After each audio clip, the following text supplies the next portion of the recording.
Chapter 1702 Hidden Hands. There was still some time before the new arrivals reached low orbit. There, the combat carriers could maintain their blockade or make landfall to dispatch mechs and troops to capture Vase. During this time, Vase had to do everything to stop this operation. Right now, the Tovar family and Flashlight both performed their own investigations and tried to come up with ways to put a stop to this action. Raymond constantly talked to every influential Larkinson he could reach and ask for a way to convince the Mech Corps to reconsider. Unfortunately, the Larkinson family wouldn't be of much help. Many Larkinsons who have the most say in the family are currently in active service. The Larkinson elder explained, "You know what that means. They can't be contacted without a good reason." "I understand," Vase sighed. "Soldiers aren't supposed to have access to the galactic net in order to maintain operational security and stuff." Even though they fought against aliens who did not perform any intelligence gathering, the Mech Corps never let down its guard. It maintained the same tight communication restrictions as during the Bright Vija Wars. The military would never allow complacency to be the reason why the Bright Republic fell. Therefore, Vase knew it was hopeless to gain the assistance of the most respected and influential Larkinsons. While the retired veterans in the family had a lot of say as well, the biggest issue was that the status of an expert pilot like Ganso ranked at the top in the family. While that didn't mean he could dictate family policy, no one in the family would be inclined to oppose him if he wanted something. The only one who could truly oppose him was another expert pilot. Right now, the only other Larkinson expert pilot Vase could think up was Ark Larkinson. As his father's brother by blood, Ark would definitely stand up for his cousin. "Uncle Ark will never stand for this," he said. "Can you get a hold of him? He'll surely smack some sense in Ganso. As far as I'm aware, Ark Larkinson hasn't taken a side in our family dispute. However, he is consumed by the Sand War at this time. We haven't been able to reach him in months." Vase cursed in his heart. "My grandfather, Benjamin, is likewise out of reach. During wartime, the Ministry of Defense can be just as strict as the Mech Corps. As long as he is involved with a sensitive operation or important strategic plan, you can forget about contacting him. He's likely unaware of this development." In essence, Vase could not count on any Larkinson to exert any influence on Ganso or the Mech Corps. What a useless family. Of course, that was a bit unfair to the Larkinsons. They weren't powerful enough to contend against a state, especially one which they trusted and served from the bottom of their hearts. The thought of opposing the Mech Corps never crossed the minds of many Larkinsons. Only a crooked member of the family like Vase had no qualms against resisting the military. With all of his helpers, backers and allies rendered impotent due to the nature of his opposition, Vase was running out of people to turn for assistance. He called Gloriana next and briefed her in on the situation. "I'm aware," she spoke with concern. "I'm just as mad about this as you, Vase.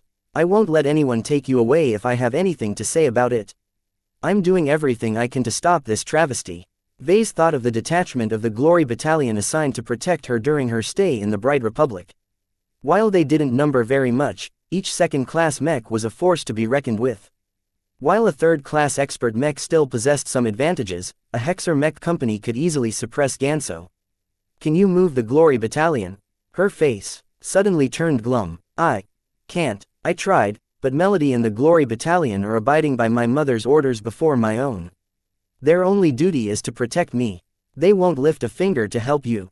In fact, my guards won't even allow me to go near you in fear that you would drag me in this mess." Melody's face entered the projection range, crowding Gloriana aside. "Mr. Larkinson, please exercise restraint. We are guests of the Bright Republic. We will not allow you to break our agreement of neutrality with your government. If we become involved in whatever infighting you are caught up in, a significant diplomatic crisis will ensue." Though Vase hated it, he had to admit that Melody was in the right. It was unfair for him to try and drag the Hexers in this mess of his own making. He realized that he couldn't count on anyone else to solve this immediate crisis. He could only rely on himself and his closest, most loyal confidants to resist the incoming capture fleet. "I understand, Miss Melody," he replied in a defeated tone. "Rest assured that I will figure something out without involving Gloriana." "Good," she spoke in her cultured accent while staring at Vase with interest. "We will be observing you. If you wish to be a worthy suitor, then you must prove you have the capacity to operate at this level. This difficulty of yours is very minor compared to the intrigues that take place in the hegemony." Gloriana finally managed to push Melody away. Vase, I'm sorry for her. If it was up to me, I would have intervened, diplomacy be damned. Don't do anything drastic, Gloriana. I'm more resourceful than you think. I'll find a way to thread the needle. He spoke confidently. In truth, he was quaking in his boots. Without Gloriana, where else could he turn to for assistance? After ending this latest call, Vase breathed deeply and pressed his fingers against his forehead. He turned towards Raymond, who remained in constant contact with fellow Larkinsons. Any progress? The contradictions within our family have come out in the open, Vase. Ganso's involvement in this ambush has forced everyone to make their stance clear. There are Larkinsons who are openly supporting Ganso and agree with his agenda to make our family return to its roots. That's madness. Does Ganso want to turn back the clock and throw away all of the rewards the family has gained? You're not alone, Vase. I've roughly gotten the measure of most of our available Larkinsons. At least a third are openly on your side. They believe in you and think you are the only Larkinson who can elevate our family to a greater height. That leaves a lot of people who aren't on either side. Correct. Raymond's side. The majority of Larkinsons are on the fence. They value our heritage and traditions, but they also think the LMC has done a lot of good to the family.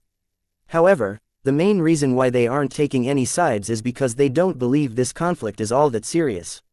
What? Don't they know what will happen to us all if Ganso has his way? No one believes that anything bad will happen to you, Vase. You are a respected mech designer, war hero and celebrity. It is extremely doubtful the Mech Corps intends anything towards you. Their only goal is to move you from a less secure star system to a more secure star system. Even if you object, it won't really harm our interests. Is that what you think? Vase eyed Raymond with suspicion. I am on your side, Vase. While it is difficult for me to agree with your suspicions, I have a duty to assist you in my current position. At least Raymond remembered who he really worked for. This elder became more and more pleasing to Vase. Thank you for your support. For now, let's see how we can escape this crisis. He estimated that it would take about an hour or so for the new arrivals to reach Vase and bring him away. He continued to contact various people such as Marcella Bollinger and Professor Ventag. Neither of them could offer any assistance. As Vase was running out of options, the door to his office opened. Both Leland Toll and Miles Tovar entered at the same time. We have made some progress on our respective ends. Leland spoke first after reaching the desk and sitting down on the opposite chair. Do tell. Leland first activated a jammer to shield their conversation from any eavesdropping. After some extensive snooping, we managed to identify why our intelligence has failed in this instance. He spoke softly. It turns out that Spotlight has assisted the unit that is tasked with bringing you away by camouflaging their mission with fake orders and other bureaucratic smokescreens. Spotlight is able to do that. Even though Spotlight is responsible for domestic intelligence, there is a lot of rivalry and overlap between the spy agencies. Spotlight has invested a significant proportion of their limited resources in the Mech Corps to assist in the deception. We were completely caught off guard. Vase grimaced. What is it with Spotlight? Spotlight hasn't decided to oppose you directly. We believe that they are acting on the instructions of a higher authority. Miles Tovar took over from Leland. We just happened to find out the person who signed Venerable Ganso Larkinson's orders. After we have managed to pierce through the smokescreen, we have found out that Mech General Ulrich Cavendish is supporting this operation. Who? Cavendish? Vase frowned, before his eyes widened. Is he a part of the Cavendish family? The Cavendish family was one of the 5 founding families of the Bright Republic. Correct. Miles nodded. General Cavendish is 173 years old and one of the mainstays of the Cavendish family. Out of the founding families, the Cavendish family are military hardliners. They have a very strong presence in the Mech Corps. For General Cavendish to issue these orders in a covert manner while keeping everyone else in high command in the dark can only be done with the full support of the Cavendish family. Why? Is the Cavendish family targeting me? Vase asked hollowly. I never did anything to them. I don't even know Ulrich Cavendish. This is our fault, Miles admitted. Our Tovar family is competing against the Cavendish family for influence. Due to the difficulties caused by the Sand War, the Bright Republic is forced to make increasingly more desperate decisions. The contradictions between every faction has intensified because no side wants to pay an excessive price to keep our state aloft. Vase banged his fist against his desk. So the only reason General Cavendish has issued these orders is because they are targeting your family. We are attempting to remedy this problem as best we can. Miles held up his hands. However, our Tovar family is mainly involved in administration.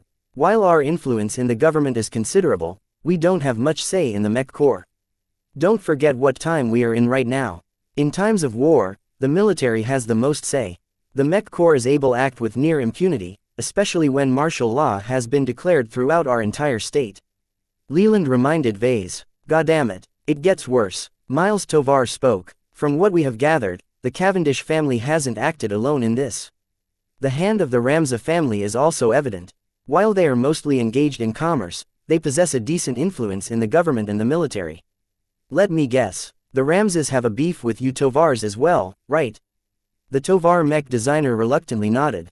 The Ramzas are our biggest rivals. They may even be the instigators of this scheme. With their extensive influence in the mech industry, the Ramzas are likely responsible for the follow-up. When you are taken to Rittersburg or New Foundation, you will probably be pressured into working for the military or some other mech institution for the remainder of the Sand War. In other words, Vase may not be a captive of the state, but he would definitely be restricted and firmly under its control. Chapter 1703 Illegal Move. So both the Ramza and Cavendish families are out to get me because I'm in your camp. Vase summed up while directing an acrimonious look towards Miles. This is your fault. Fix it, now. We are doing the best we can. Senator Tovar is personally contacting anyone who can countermand Ganso's orders. However, it isn't proper for a legislator to influence the military.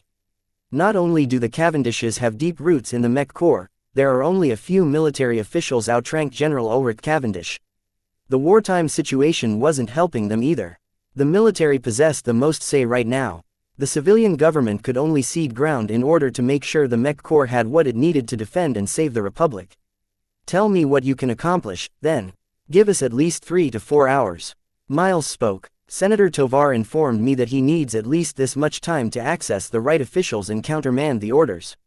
As long as you can stay out of the clutches of the Mech Corps, we can probably deprive Venerable Ganso of his authority.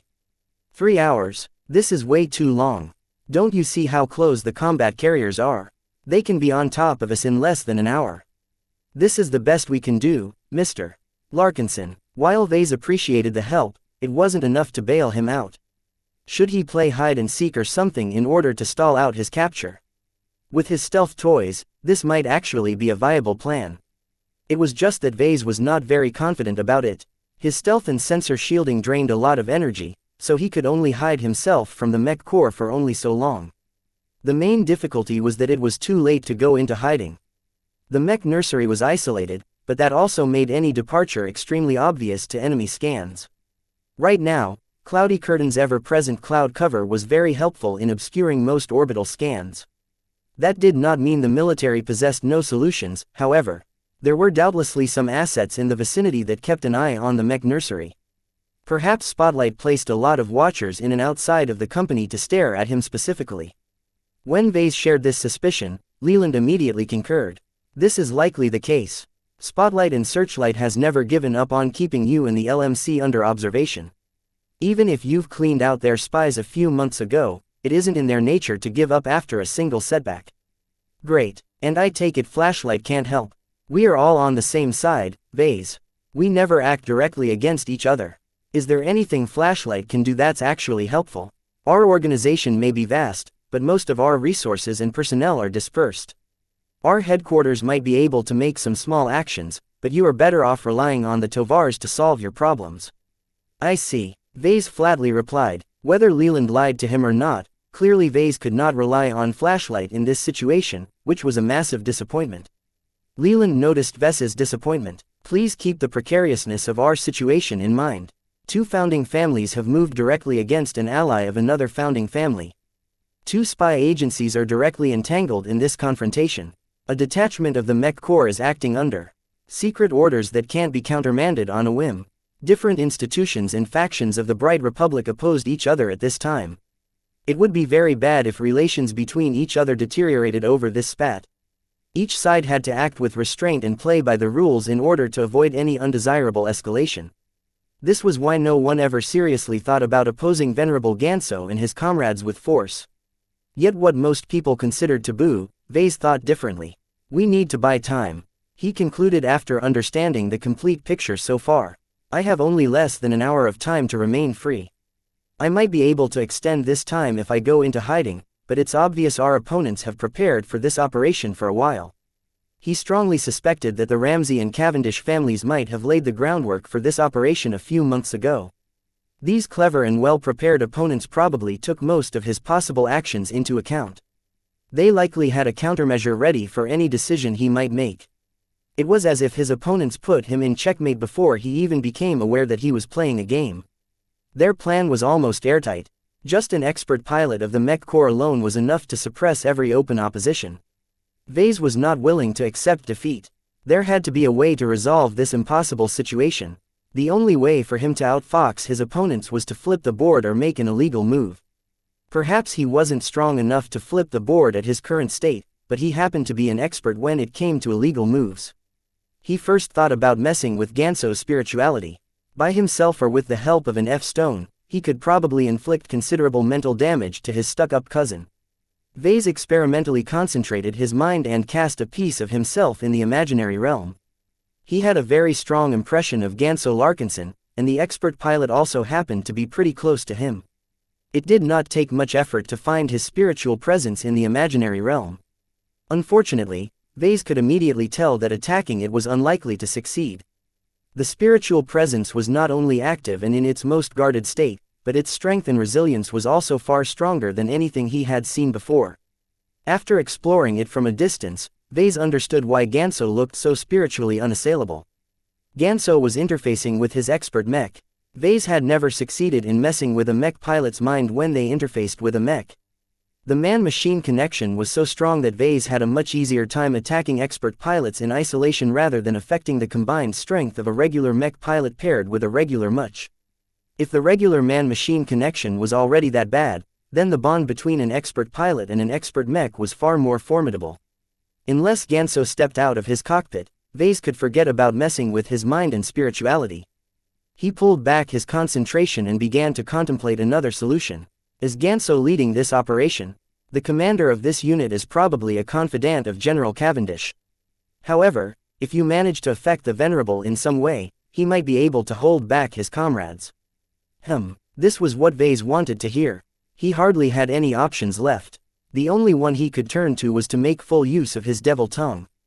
Of course, he wasn't stupid enough to think he could convince Ganso to change his mind. Expert pilots were extremely strong-minded and rarely flinched from their decisions. The only possible way that Vase could make him halt was to employ the one thing he cared the most aside from his duty. Vase waved both Leland and Miles to silence. Be quiet, I need to address the family right now. He first took care of his appearance. He sat up straight behind his desk and adopted the most serious expression he had ever formed. He mentally thanked himself for wearing his Pride of Dusk ensemble today. Of course, he had kept his cat ears in his pockets. He could not afford to paint himself as a fool this time. In order to make himself more impressive, he activated his calm and activated a function before patting his palm against his chest. A projection of all of his medals appeared in place. The Darkness Eater, the Plasma Spark, the Torchbearer, the Golden Mech and so on shone so realistically that no one would be able to tell if they were illusionary. Alright, it's showtime. He entered the communication section of his desk terminal and selected every Larkinson on his contact list. He initiated a one-sided broadcast to every Larkinson at once, no matter if they were on Cloudy Curtain, Bentheim, Rittersberg or anywhere else. At least half of the connections failed to go through. The Larkinsons on the other end were either asleep, under communication blocks or simply didn't want to accept his call. No matter what, Vase still managed to reach hundreds of Larkinsons, enough to sway the family. As no new connections emerged, Vase centered himself and began to employ some tricks to boost his stature. He concentrated his mind and began to envision the desolate soldier design. He made contact with the solemn guardian, which had grown even stronger than Vase had last seen. Yet no matter how much it had grown, it still remembered its creator. It didn't take much to convince the solemn guardian to allow Vase to borrow its strength. Right now, Vase did not appear casual or selfish at all. His straight but empathic bearing highly resembled that of exceptional Larkinson veterans. Fellow family members, let me begin by apologizing for you for bringing up this ugly incident to you. Today is a day where our Larkinson family is beset by division. The conservative and tradition-minded members of our family have acted against me and our mech company without going through the rest of our family. Our latest source of prosperity is at risk because some people in our family don't want us to enjoy nice things. Vase could immediately sense a wave of disgust from the other end of his broadcast. There was a reason why he addressed the Larkinsons first. Hopefully, Ganso was in the dark about this little move of his. Since Ganso was such a stickler for the rules, his communications were probably restricted. Knowing this, Vase addressed his family with confidence. If you have not heard about what is going on, then let me fill you in.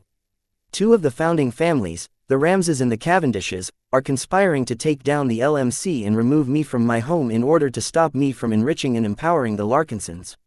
This is despite the backing I've secured from the Tovar family. The mention of three of the founding families probably shocked many of the Larkinsons. Anything involving the three foremost groups of the Bright Republic was bound to be explosive. Make no mistake, under my efforts, our Larkinson family has started to rise from a middling military family with little influence into a prosperous power with enough money to make every Larkinson rich. However, the Ramses and Cavendishes don't want us to rise. They want to keep us under their thumb and continue to volunteer our mech pilots to the mech corps as obedient dogs. He was probably touching a lot of nerves right now. In ordinary times, he would never disparage the family's noble mission, but Vase could not afford to mince any words. He needed to convey the gravity of the situation in the most dramatic way possible in order to make every Larkinson feel as if they were in a monumental crisis. A supposedly respected mech general from the Cavendish family has directly abused his authority, employed spies to confuse the headquarters of the military and issued fake orders to hoodwink me into surrendering everything I have done for the family. Vase painted a very big and dangerous vortex. While this might scare away some Larkinsons from getting involved, he wasn't finished. What is worse is Venerable Ganso Larkinson willingly sided with these snobby elites and betrayed the interests of our Larkinson family. Is this what our family stands for? Is this what constitutes honor to us? I fought and bled for the mech corps just as Venerable Ganso has done. His medals appeared especially eye-catching right now. While I may just be a mech designer, I have done more for the Larkinson family than Ganso and his conservative faction has ever done. After 4 centuries of continued service, no expert pilot managed to elevate the wealth and status of our Larkinson family. As for me, it took less than 5 years for me to enrich the Larkinson family to the point where all of you can buy your own mechs with plenty of money to spare. Vase was right, even the neutral Larkinsons agreed with his argument. Let me ask you this, my fellow Larkinsons. Do you believe that Ganso's vision of our family is better, or mine? Is tradition worth giving up all of the wealth we are entitled to? Is service without reward for 4 more centuries worth our continued sacrifice? Each of his questions landed like a bombshell among the Larkinsons he addressed. Chapter 1704 The family address. The Larkinson family numbered thousands of people. Though a large portion of them consisted of spouses, children and norms, the entire family developed an immense amount of pride and worship in its heritage. The Larkinson ancestor, who left the new Rubarth Empire for reasons lost in history, earned a lot of merits during the founding of the Bright Republic. Ever since then, his descendants multiplied and adopted the noble mission of defending the state their ancestor fought and bled for. In time, this noble mission took on its own identity. Constant dedication caused the Larkinson family to develop a reputation of an upright, honorable military family. Reputation was like a glow. Every Larkinson became someone more. The accomplishments of their predecessors surrounded them like a halo, causing everyone who was aware of the Larkinsons to see them in a much better light. Yet reputation also served like a shackle that constrained their choices along a predetermined path. Because their predecessors selflessly fought for the Mech Corps, their descendants automatically gained the expectation to perpetuate this duty. Over time, so many Larkinson Mech pilots volunteered for service that the family no longer questioned this pattern. It became a deep-seated family tradition that every eligible Larkinson had to take part in because that was the price for maintaining the honor of their family. To most Larkinsons, the reputation and honor they carried were sufficient rewards for their sacrifice. Few Larkinsons developed ambitions to achieve anything more. This was because they would have to play by different rules. To break into a higher orbit, they needed to make enemies. This went against their instincts as a family dedicated to the betterment of the state as a whole. Of course, there were plenty of Larkinsons over the years who disliked this burden and wanted to carry on with their lives without the baggage of the past. The Larkinson family did not force the unwilling misfits, rebels and deviants to take part in its noble mission. It simply cast them out and made it very clear to the public that these exiles no longer had anything to do with the official family. This was why there were a lot of Larkinsons who weren't on the family rolls. Rayla Larkinson was one of the most recent ones. Even if she became a part of a vicious gang from Bentime, her choices no longer affected the stellar reputation of the Larkinsons. Due to the voluntary departure of dissenters, the Larkinsons who remained all believed in their family's noble mission. The most sincere, fanatical and dedicated Larkinsons continued to dominate the family and perpetuated its burden of duty. Vase had thought long and hard about this situation. As a deviant Larkinson, he knew how pernicious this expectation of duty had become in his family. From birth, this expectation of duty was hammered into the minds of their children through many subtle ways. The tales of their extended family and the teachings of the Larkinsons acting as mentors all served to indoctrinate every young Larkinson into serving the Bright Republic. Even Vase was aware that he developed some codes within his mind which compelled him to defend his home state. Although his many changes and experiences caused this programming to glitch, he still couldn't get rid of his impulses to aid the state that shaped his life. Yet now that Mech General Ulrich Cavendish unilaterally dispatched Ganso and some troops to take him into custody, Vase finally felt as if his programming had crashed. He no longer felt any goodwill towards the Bright Republic anymore. While his home state was his cherished home, Vase felt he no longer owed it anything. This was why he addressed the Larkinson family with not a single shred of doubt or guilt. While he was taking several liberties with the truth, he truly believed in the main points he tried to convey. Do you not think that the Larkinson family has done enough to defend the Bright Republic? He addressed his audience of Larkinsons with complete conviction. The Bright Republic at the time of the Larkinson ancestor was a fragile entity that only amounted to several poorly defended colonies. It's different now. Even with the Sandmen testing our resolve, there are countless mech pilots and starfighter pilots fighting for the Republic. The few hundred mech pilots who bear our family name hardly makes any difference at this point. While he spoke the truth, this was not enough to introduce a sufficient amount of doubt in the minds of his audience. He only said this to diminish the contributions of the Larkinsons of today. They needed to get off their high horse and recognize that they have become nothing more than cogs in a large and unfeeling machine. Vase patted his chest, drawing attention to his prestigious projected medals. While I respect the honorable service of the Larkinsons who served, I have done more for the Bright Republic as a mech designer than hundreds of Larkinson mech pilots. He could hear the outrage from the mech pilots now, but he wasn't finished. I do not mean any disrespect. I am simply telling the truth. With the wealth, knowledge and power that I have gathered through my own efforts, I have saved the Bright Republic from collapse by designing the Desolate Soldier and its variants. Tell me if I'm wrong. No Larkinson was ignorant of the Desolate Soldier. It single-handedly propped up the morale of many wavering mech pilots, not just in the Bright Republic but also in many other states. Although the Dawnbreaker recently stole its thunder, it was definitely the most influential mech design of the Sand War. The supreme contribution this single mech design earned had given the Larkinsons much more honor than any expert pilot had ever accumulated. Not even Ark Larkinson, the most impressive living Larkinson at this time, could match what Vase had done to support the state in these trying times. Vase momentarily paused his speech to allow the Larkinsons he addressed to form these conclusions on their own. It was not appropriate for him to brag too openly and stomp on the many sacrifices made by the Larkinsons risking their lives at the front. Nonetheless, his noble posture as he sat behind his desk with his hands clasped in front of him conveyed a strong message in itself. An effect similar to the time he channeled Ilvain's spiritual fragment occurred again. This time, Vase dialed back the effect in order to extend the time he could empower his stature. While he wasn't short on spiritual energy these days, this was still a very draining action. The expenditure was worth it though. In order to maximize his persuasion towards the Larkinsons, Vase had to occupy the high ground by painting himself as a bigger contributor than any other Larkinson. My fellow family members, what are we actually fighting for all these years? Is it for honor, reputation, heritage? If this is so, why are we still the same family as 100 years ago? Have we grown wealthier? Did we gain more say in the running of the state? I don't see any changes. Even our family's honor and reputation seem to hit a ceiling. Perhaps many Larkinsons already knew this, but no one wanted to mention this. They were too comfortable with the status quo. Look, I get it. Our Larkinson family is a military family. We shouldn't bite off more than we can chew. We're not politicians or businessmen. We had no advantages in this area, but this has changed. He pointed his thumb at himself in a dramatic fashion. You have me now. I am an illustrious, award-winning journeyman mech designer who has designed many innovative mech designs. I have used my talents and abilities to better the Bright Republic during the latest Bright Vija War as well as the Sand War. While I have selflessly contributed to the state because it is my duty to do so, I have done even more to enhance the wealth and standing of our family. This is because I am different from you. I am the sole Larkinson who has benefited our family more than dozens of Gansos put together.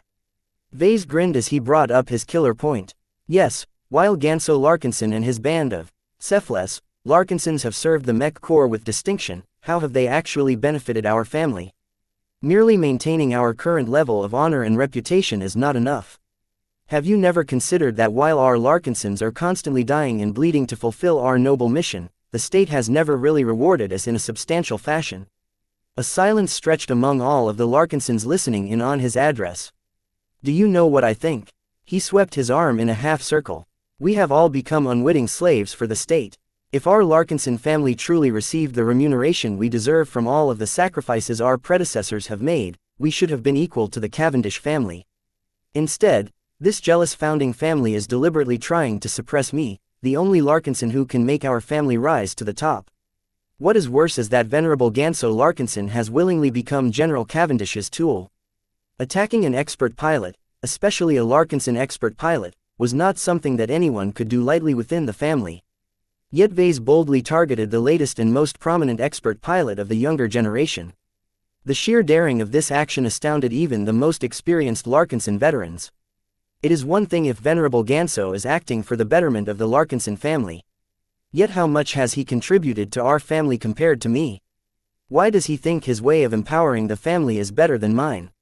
We belong to the same generation. Our ages are identical, yet as Ganso Larkinson has become a willing attack dog for the state in exchange for some scraps, I have done much more for both the state and our family. Though it was not exactly a proper comparison, Vase made a very persuasive argument. If the Larkinsons compared Vase and Ganso directly, most of them would definitely side with the journeyman mech designers who introduced so many benefits to the family. Service is not an end. It is a means to an end. Following Ganso's vision of the Larkinson family is nothing less than perpetuating our slavery to the state. Yes, I did not misspoke. What do you call those who toil and suffer for someone else without receiving the remuneration we deserve? Slaves. No matter how much we have done to fulfill our noble mission, it is never enough to change our status. All of the work we have done over the centuries has not resulted in any gains.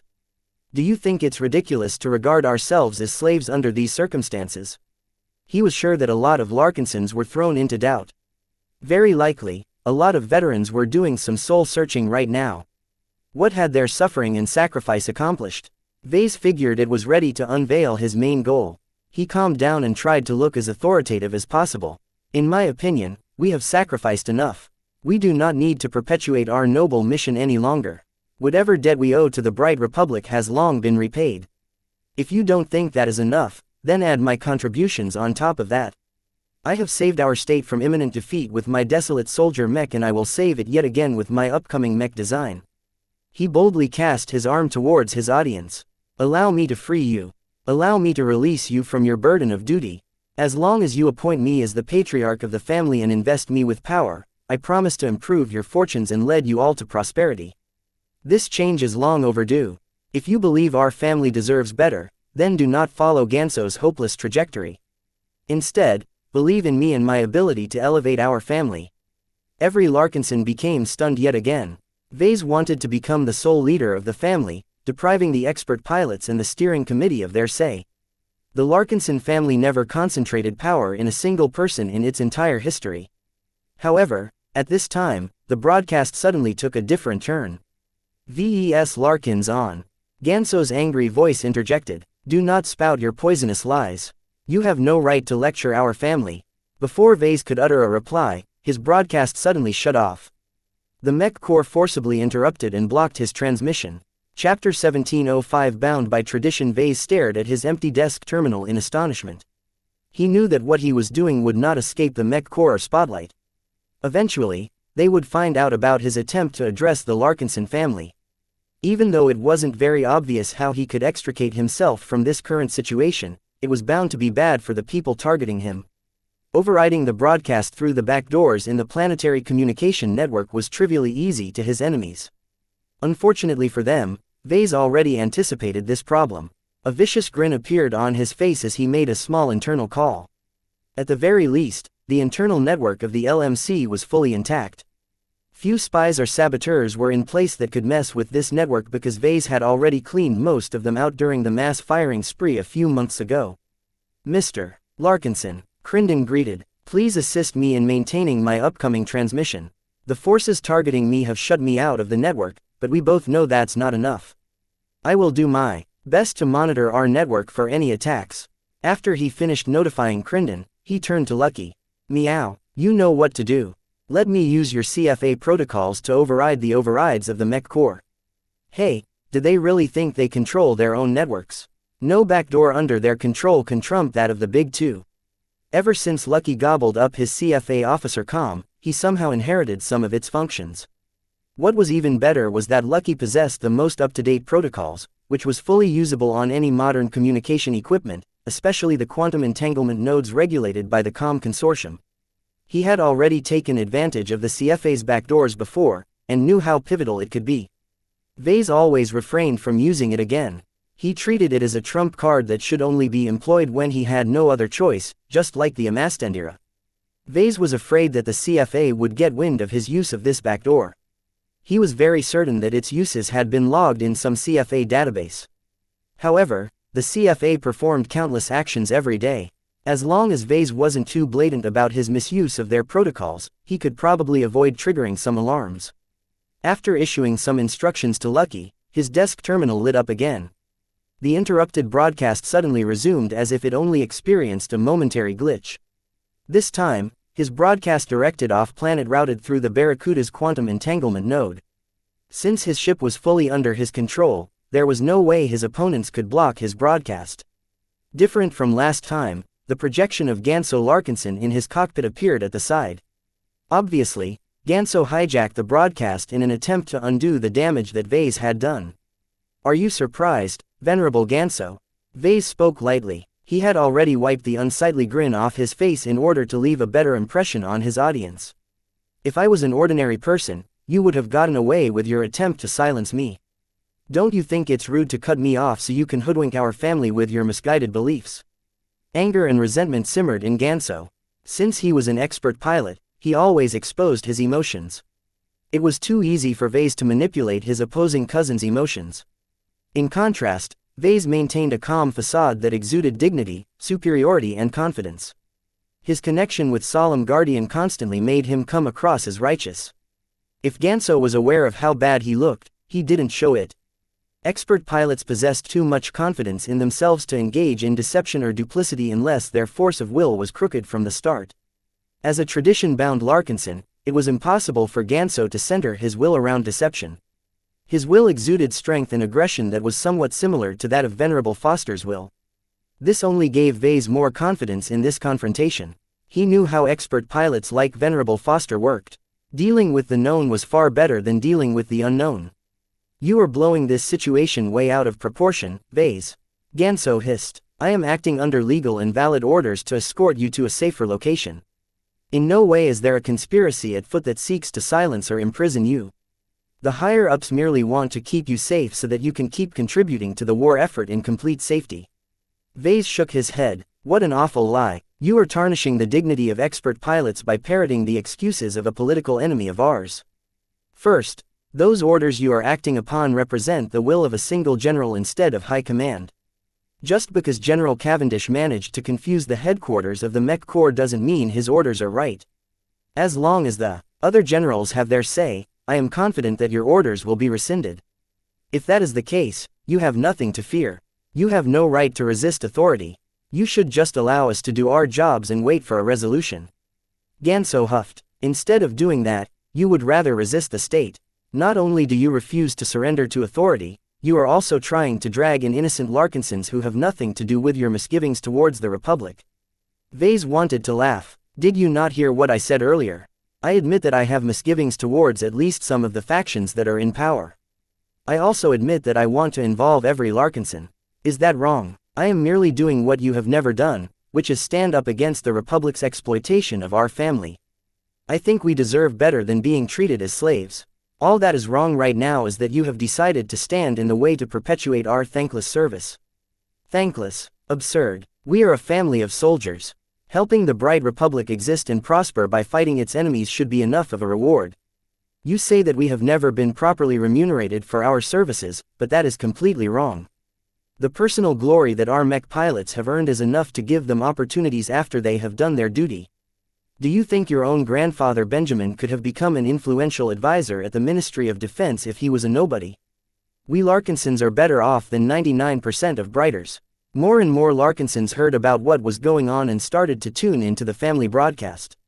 Over 1,000 Larkinsons listened closely to what the two most prominent Larkinsons of the younger generation had to say about their future. We have fought and sacrificed far more than to lead slightly more comfortable lives than average Brighters. Vase retorted, how many expert pilots did we provide to the Bright Republic? At least 2 in every generation. We have supplied so many expert pilots and so much more normal mech pilots that we have done more than enough duty to cross out any obligations we have towards our state. You are talking about breaking off our Larkinson family when our republic is in the middle of a war.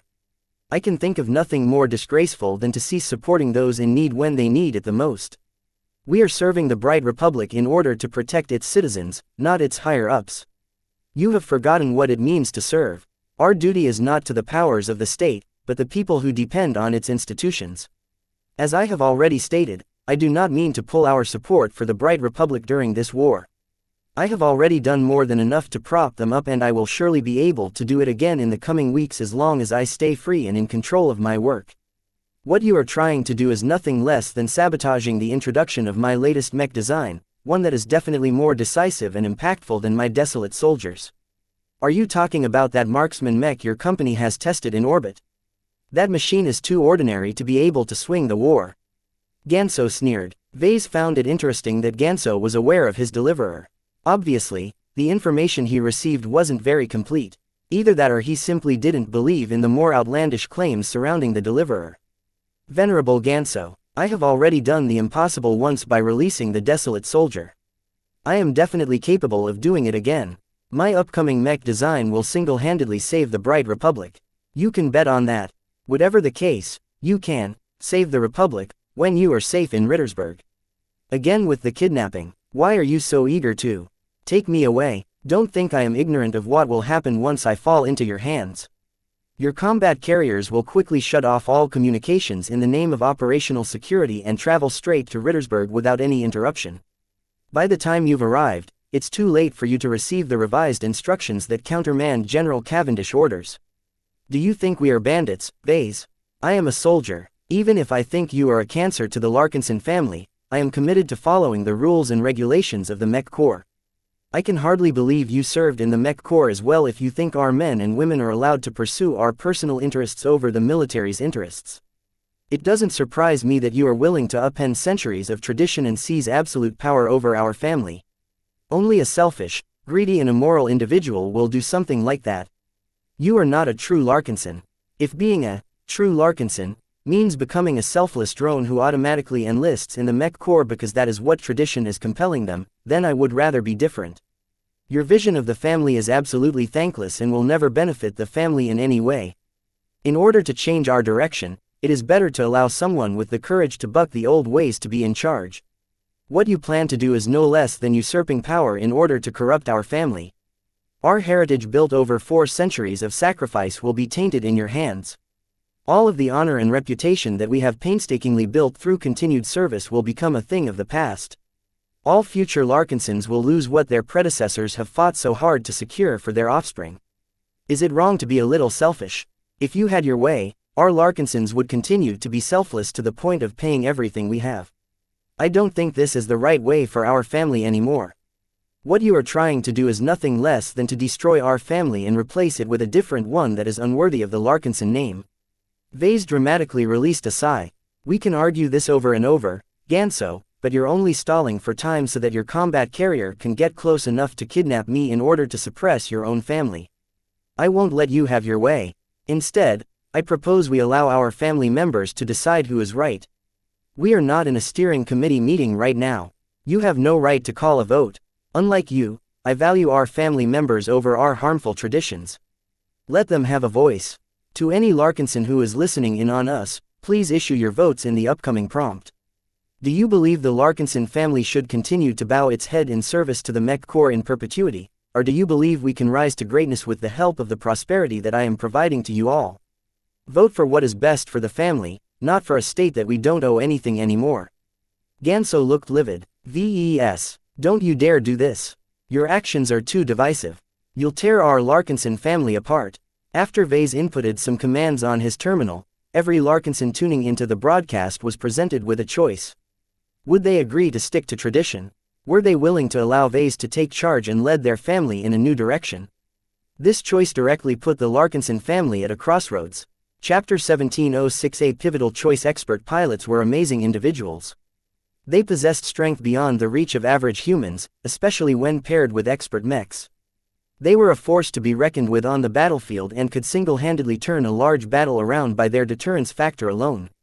Although they were not as effective against the Sandmen due to their inability to feel fear, expert pilots still served as the pillar of the military. Every human worshipped or respected expert pilots. They were some of the foremost groups of modern society. Through the constant efforts of the MTA, expert pilots were deified as demigods. They transcended their mortality and grasped a portion of power that did not belong to normal humans. Yet for all of their might, will and skill in battle, expert pilots all possessed some shortcomings. Regular people might not know this, but a Larkinson like Vase who interacted with several different expert pilots long figured out their weaknesses. The source of their strength was also their greatest weakness.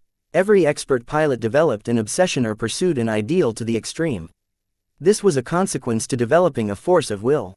A normal human was a lot more mixed when it came to their thoughts. Every human was a complex individual who possessed numerous different values and principles, many of which contradicted each other.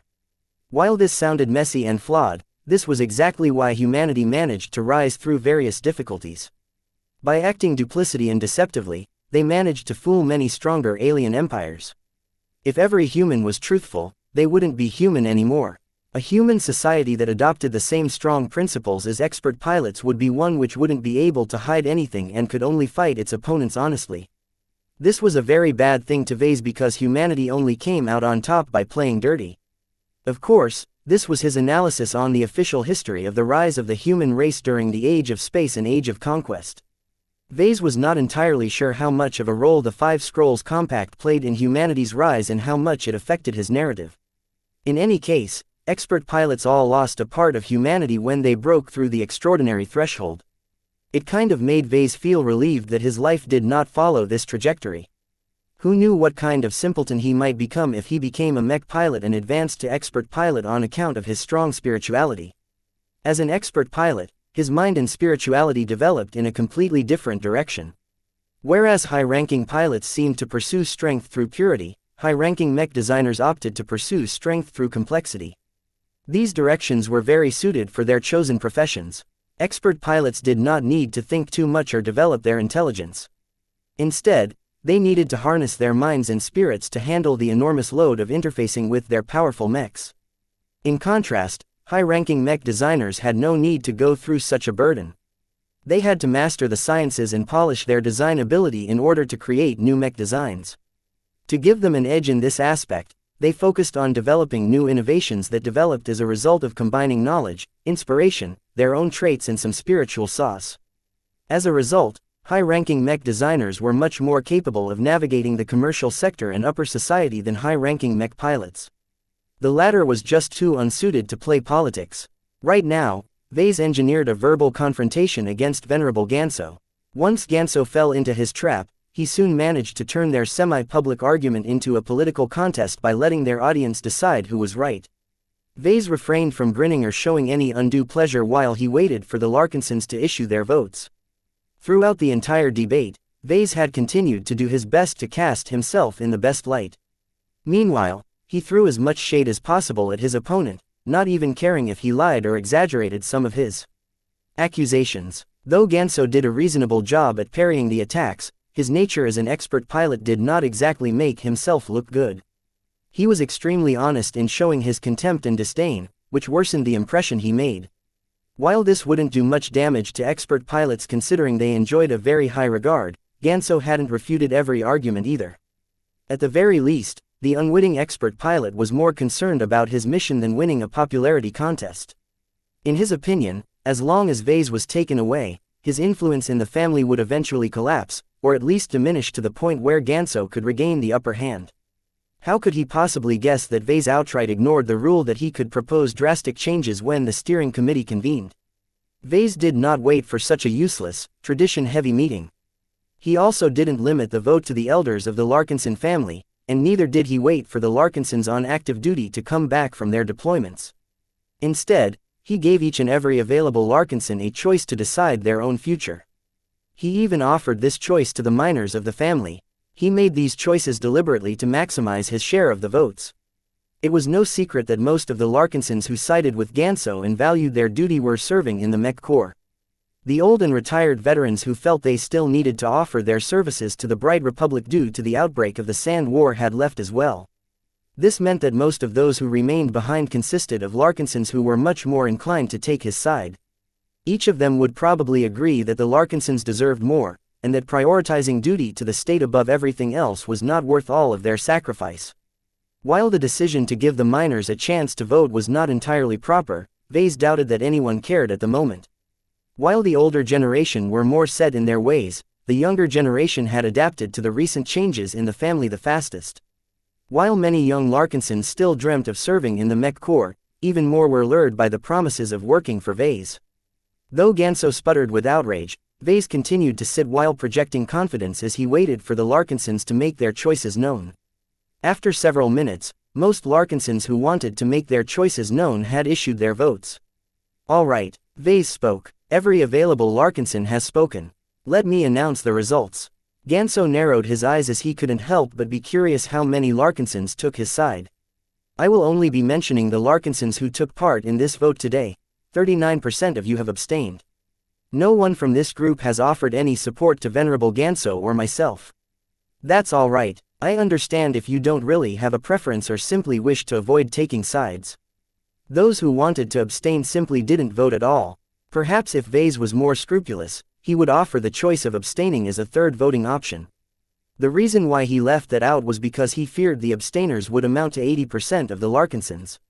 After all, most Larkinsons probably disliked the infighting in their family. The Larkinsons had to stick together. This was what they had always been taught.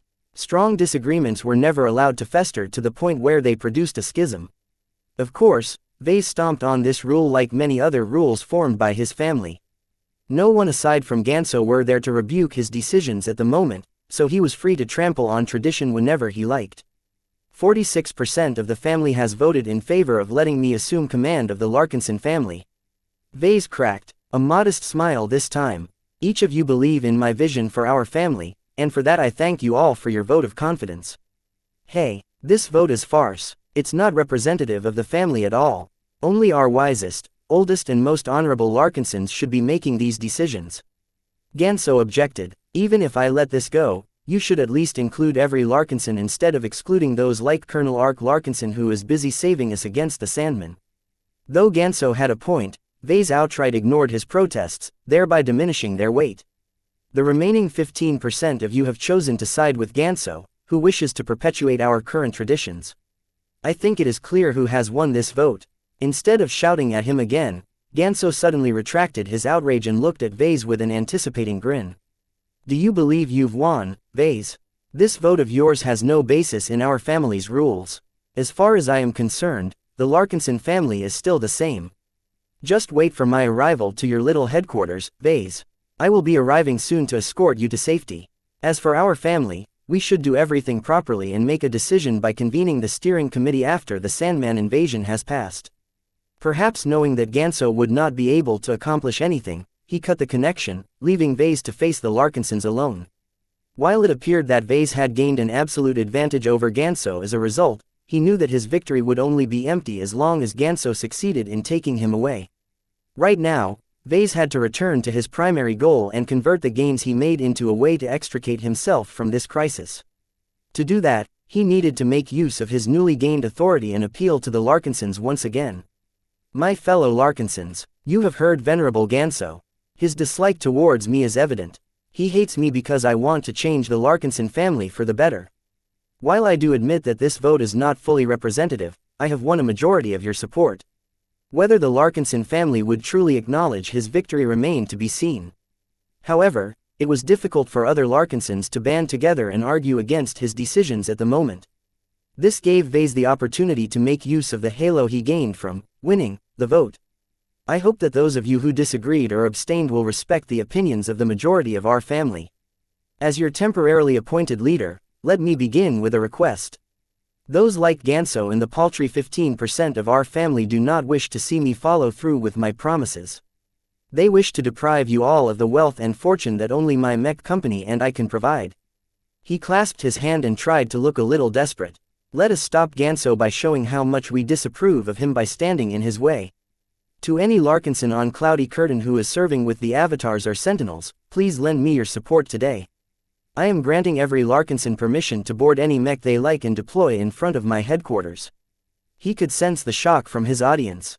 Was he asking for them to fight against a fellow Larkinson and an expert pilot? This was outrageous. Vase quickly raised his hand. I am not asking you to fight. I am not asking you to point your weapons at Ganso's expert Mech or push it back. I am just asking you to form a wall of Mechs to make your stances clear. Family should never attack family. Let us stop this rule breaker from pursuing his personal vendetta. Stand with me, Larkinsons, and fight for a brighter future. He ended his broadcast at this point. His office descended into silence as he had finally made his gambit. Were the Larkinsons brave enough to support him by standing in the way of an expert pilot of the family? After a few minutes had passed, the first Mechs piloted by the Larkinsons already started moving out of the bases of the Avatars and Sentinels.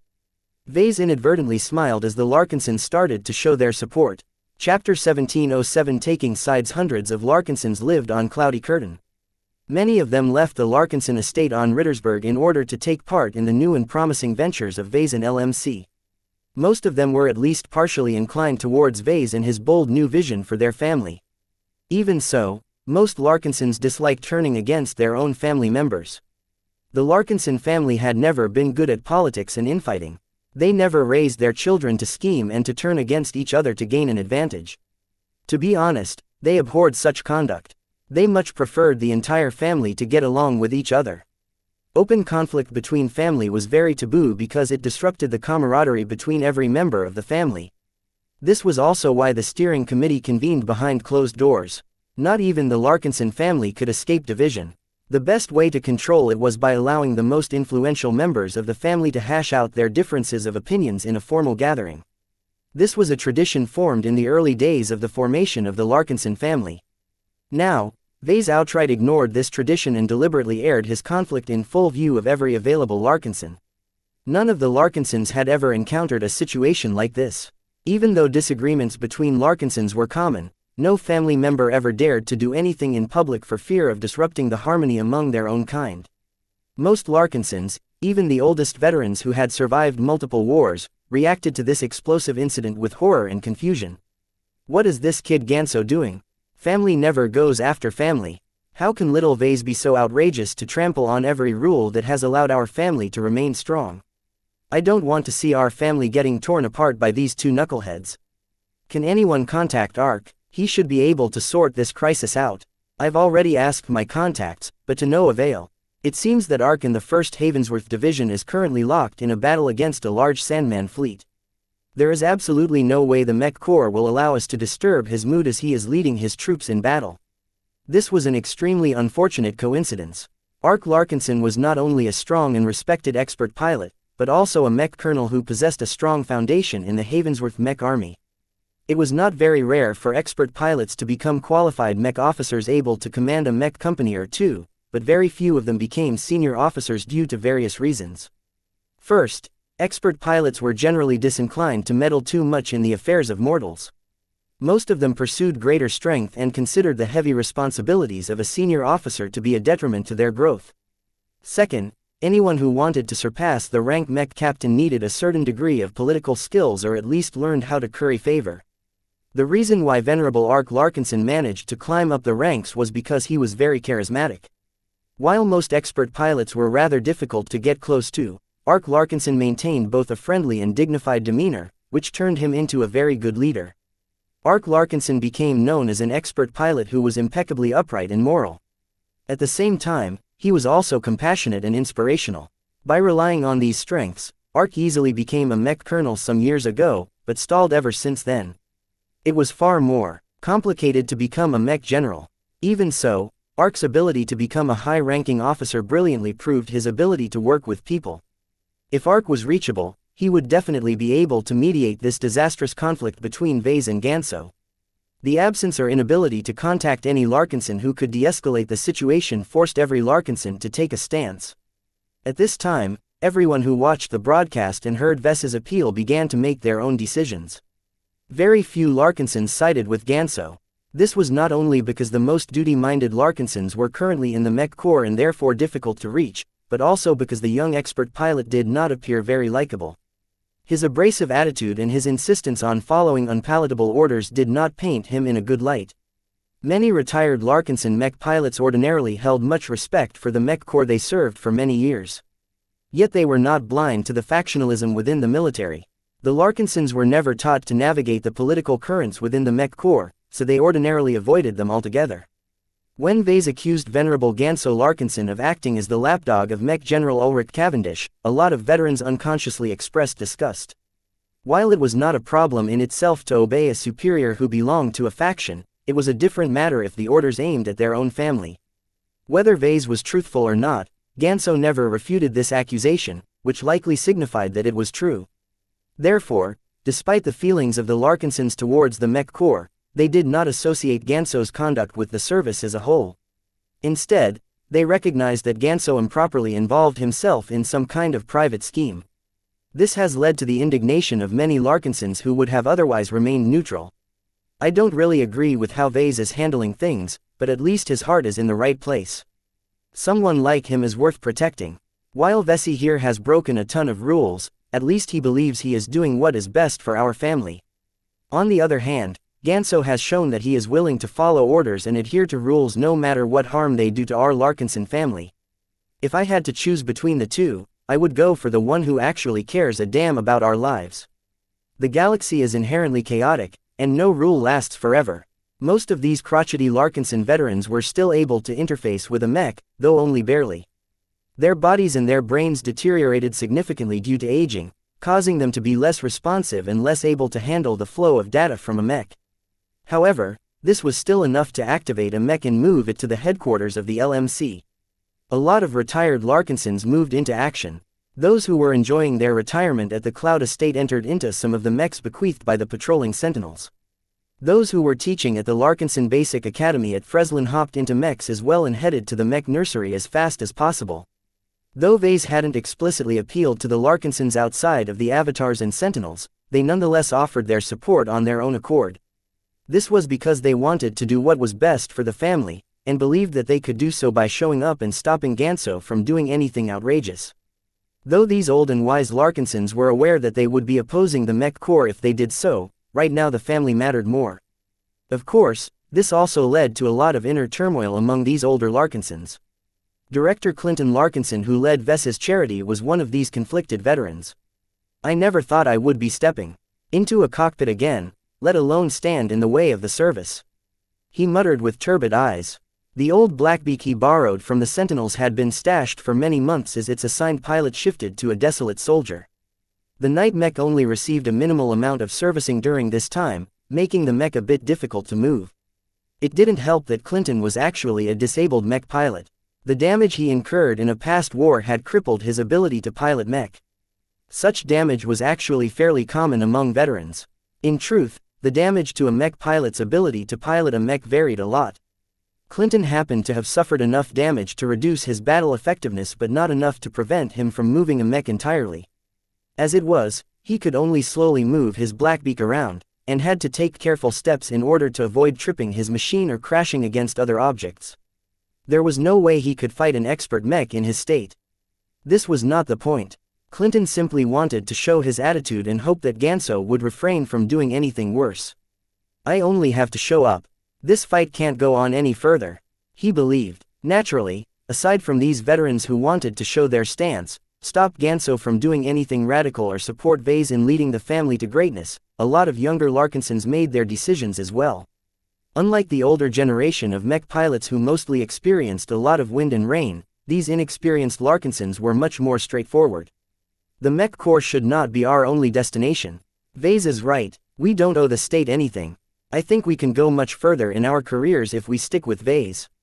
He's a Larkinson, and he'll definitely treat us better than a military that only ever cared about using us. We're nothing more than thugs to people like General Cavendish. The way the Mech Corps is using Venerable Ganso is not right. If this is what the military is truly like, then I made the right decision to join the Sentinels. Almost every Larkinson among the Avatars and Sentinels joined these forces because they believed in Vase. It didn't take much for them to hop into their mechs and gather at the headquarters of the company. Commander Melkor Larkinson, who was supposed to be recuperating from his recent tour, hesitated a bit longer in front of his mech. Vase is going too far, he muttered. Unlike most Larkinsons, Melkor had been with Vase for years. He had grown somewhat familiar with his cousin's unsavory methods. Nonetheless, even if Melkor disliked how Vase was handling this situation, he couldn't do anything except to offer his support. As the Avatar commander, Melkor had already declared his allegiance to Vase. As a true Larkinson, he needed to show his dedication to his commitment regardless of what he thought in private. I am the leader of the Avatars. I should do my duty and protect Vase regardless of what kind of mess he made. The mech commander threw everything else aside and entered into the cockpit of his personal Crystal Lord. Though it had been months since he last piloted it, he easily got used to his mech again and left the Avatar base alongside other mechs. Though Melkor deliberately refrained from issuing any orders aside from granting his men permission to pilot their mechs, every other Avatar had followed suit.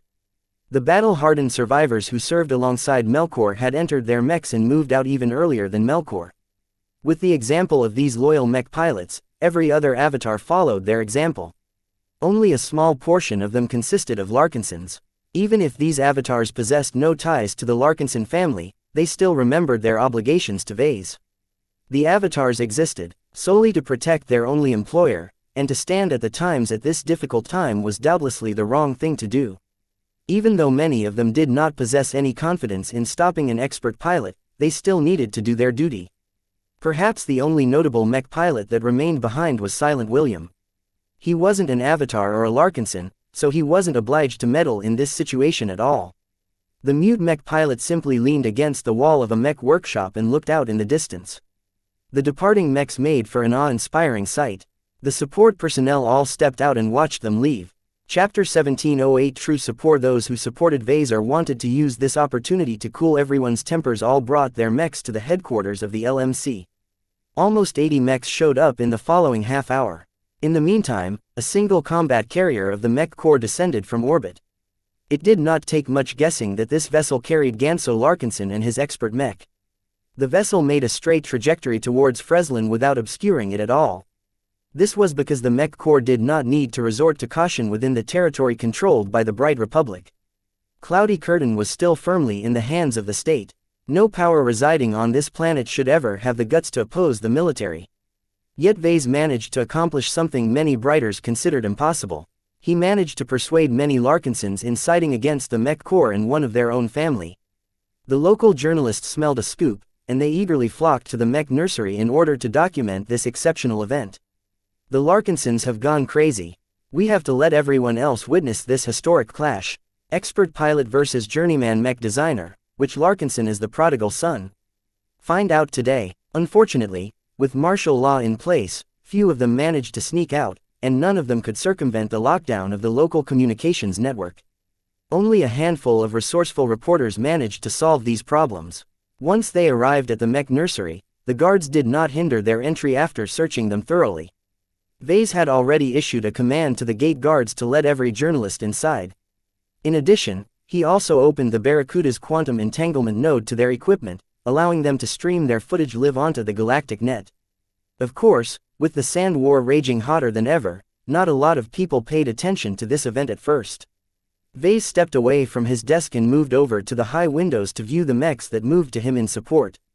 A mix of Blackbeaks, Crystal Lords, Desolate Soldiers, Dawnbreakers and even training mechs showed up to form a wall of mechs. Even though the headquarters was taller than the mechs, their mech pilots mainly wished to make a statement. Whether they sided with Vase or not, they possessed enough determination to block Ganso from making things worse. "You've did it, Vase," Raymond said as he stepped to his side. "You managed to turn Larkinson against Larkinson. As if I am at fault. Venerable Ganso moved on me first. I'm just defending myself." Raymond smiled sardonically. "You did it in the most disruptive way possible. You didn't hesitate to push our family to the brink by exacerbating our division. No matter what happens today, the Larkinson family will never be able to turn back the clock. Is that a bad thing? Our views have continued to diverge. Neither of us want to change our minds. A confrontation is inevitable. It's just. This could have been avoided. Your propensity to blow matters out of proportion has turned this conflict into a much bigger incident. If it was any other Larkinson, this would have been kept quiet in order to avoid disrupting the rest of the family." Vase crossed his arms across his chest. "That wouldn't have solved any of my problems. You can't avoid change forever, Raymond. Our family has become so reluctant to address its problems that it has missed many opportunities to reform itself. Is that what you wish to do? You didn't have to hold an irregular vote to take charge of our family. Most Larkinsons won't recognize your authority. I don't need their recognition. Not at this point, at least." Vase mildly spoke. "I merely wanted to make it clear that I'm not alone in this. Many Larkinsons agree with me or side with me. Ganso must respect them if he wishes to maintain his influence within our ranks." There was more to it than this. During this crisis, Vase saw an opportunity to openly take over the Larkinson family. He had always harbored an ambition to liberate his family from the shackles of duty and lead it to a better future. It was just that Vase did not dare to do anything that risked tearing the family apart. The main reason why he went ahead with his ambition this time was because Ganso made the first move. As long as Vase could pass off all of the blame of the schism to Ganso, he would be able to escape most of the blame. Of course, the smarter and wiser Larkinsons such as Raymond already saw through his plan, but so what? Ganso was still guilty of disturbing the harmony of the Larkinson family. "Do you think this wall of mechs can stop Ganso? He's an expert pilot, Vase. While he is young, he and his expert mech are impossible to overcome with the forces you have on hand." "I know," Vase sighed. "I only hope my supporters can stall him. At worst, I can still make use of their show of support. I'm grateful to all of them for answering my call. They didn't have to go out on a limb for me. That they did so despite the risks is brave. This is who we are, Vase. No Larkinson is a coward. Even the thought of standing up against an expert pilot from our own family isn't enough to shake our courage." Raymond was right. Vase had underestimated the resolve of the Larkinsons. In truth, he only expected 20 or 30 mechs to show up at most. In addition, he didn't even consider that all of the avatars, most of whom weren't related to the Larkinsons, would show up in total. Every avatar who hadn't departed to the front spontaneously followed the Larkinsons in supporting their employer. This was the first time Vase truly felt he could depend on his avatars of myth. After so much investment and time, his personal force had reached a satisfactory standard. Unfortunately, the opposition was simply too strong for the avatars to have any hope of victory. While Vase wanted to make his avatars be able to fight against overwhelming odds, an expert mech was simply too much for them to handle at this point. Under the direction of Melkor and the former mech officers among the Larkinsons, the eclectic mix of mechs formed into ranks and took positions according to their mech type. The Desolate Soldiers and Dawnbreakers took up the rear. As spaceborne mech pilots, their maneuverability on land was not very great. Their mech engines and legs were too weak as they mostly depended on their flight system to move. However, their flight within a gravity well was very cumbersome. Though it was still possible for them to fly in the air, they would be sitting ducks if they did so. Considering the risks of crashing, it was better if they remained firmly rooted on the ground. As for the front ranks, various Blackbeaks and other melee mechs stood in front. There was likely no way for them to do anything to Ganso's expert mech. Regardless if he piloted his famous glittering combat or another expert mech, as a ranged specialist he didn't have to close into melee range to take out these melee meches. Though many of the mech pilots knew this, they still chose to go through with their seemingly futile action. As time started to run out, none of the mech pilots who showed up had changed their mind. They resolutely kept their mechs in place, making Vase feel more and more appreciative of his family. Leland and Miles hadn't left the office either. They remained in frequent contact with their organizations and occasionally kept Vase in the loop. Senator Tovar managed to convince one of the mech generals he's friendly with to convene an emergency meeting. Miles told Vase, "It's scheduled to begin in 2 hours. We don't expect the debate to last long since General Cavendish clearly crossed a line. Can't they hold this meeting sooner? This is the best we can do, sir." Bureaucracy. Even the Mech Corps was rife with it, especially in the upper ranks. With all of the responsibilities that High Command had to deal with during the Sand War, it was already miraculous to convene an emergency meeting in 2 hours. Flashlight hasn't been sitting still either. Leland added, "We have been gathering evidence of misconduct and irregularities surrounding the strange orders. They're not exactly illegal since General Cavendish has the authority to initiate small-scale special operations. It's just that most of them are targeted at our enemies, so General Cavendish is only obliged to account for himself after the operations have finished. He's bending or outright misinterpreting a lot of rules by targeting a citizen of the Bright Republic. So he's not at fault. He is, just not as worse than you think. This is not the first time a higher-up from the Mech Corps has acted first or unilaterally. Sometimes, time is of the essence and decisions have to be made on the fly. Generals have some leeway in what they can do as long as they account for themselves afterwards. So he won't be arrested or removed from his position, is that what you mean?" Leland nodded. General Cavendish is one of the pillars of his family. Their influence in the Mech Corps is very substantial. I don't care about the general. Vase dismissively waved his hand. I just want to be safe and in control of my own life. As long as Cavendish's back off, I'm not inclined to pursue this matter further. This caused both Leland and Miles to let go one of their worries. As one of the founding families of the Republic, their power and influence was too great. They were no less powerful than a noble house of a feudal state, and could never be toppled easily. Vase recognized the futility in retaliating against the Cavendish family. Instead of pursuing his grievances at ruinous cost, he would rather do something productive. "He's here," Nida spoke as she stepped closer until she stood right behind Vase. "The combat carrier has landed some distance away and dropped off a single mech and some shuttles before flying away. They only need one expert mech to force my surrender, is that what they are saying? Regardless, we are still keeping an eye on the carrier." A sense of dread started to press onto Vase. A small shape appeared in the distance and slowly approached the mech nursery. Soon, Vase managed to distinguish some smaller shapes following the central form. The glittering comet. Vase gasped as he recognized the famed expert mech designed for Ganso Larkinson. What an exquisite mech. Every expert mech was a sophisticated work of art to mech designers like Vase. Even if the glittering comet belonged to his enemy, he couldn't help but admire its fantastic design. While it was clearly a machine optimized for space combat, it still managed to fly in the air without exhibiting any strain. The flight system of an expert mech was much more powerful than the flight system of a standard mech. While the glittering comet definitely performed worse than an expert mech designed for atmospheric combat, it was still able to exert most of its strength in the air. A couple of military shuttles followed the glittering comet. Vase was sure they held infantry troops tasked with capturing Vase and extracting him from the mech nursery. "Let's step outside." "What, are you crazy?" Raymond objected. "I highly advise against this course of action, sir."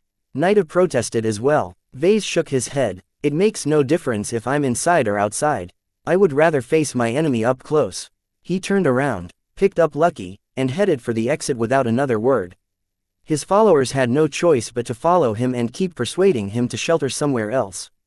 Chapter 1709 Wall of Mechs. By the time Vase passed the lobby with the stuffed body of Zygra put on display, the glittering comet had entered the perimeter of the mech nursery. Despite the considerable amount of turrets and patrols on guard, none of them did anything to stop the expert mech from advancing. Even if an ordinary military mech took the glittering comet's place, the living sentinels still wouldn't have made a move. This was because it was illegal to attack a military mech. For this reason, the living sentinels did not have the guts to turn their weapons towards the passing expert mech.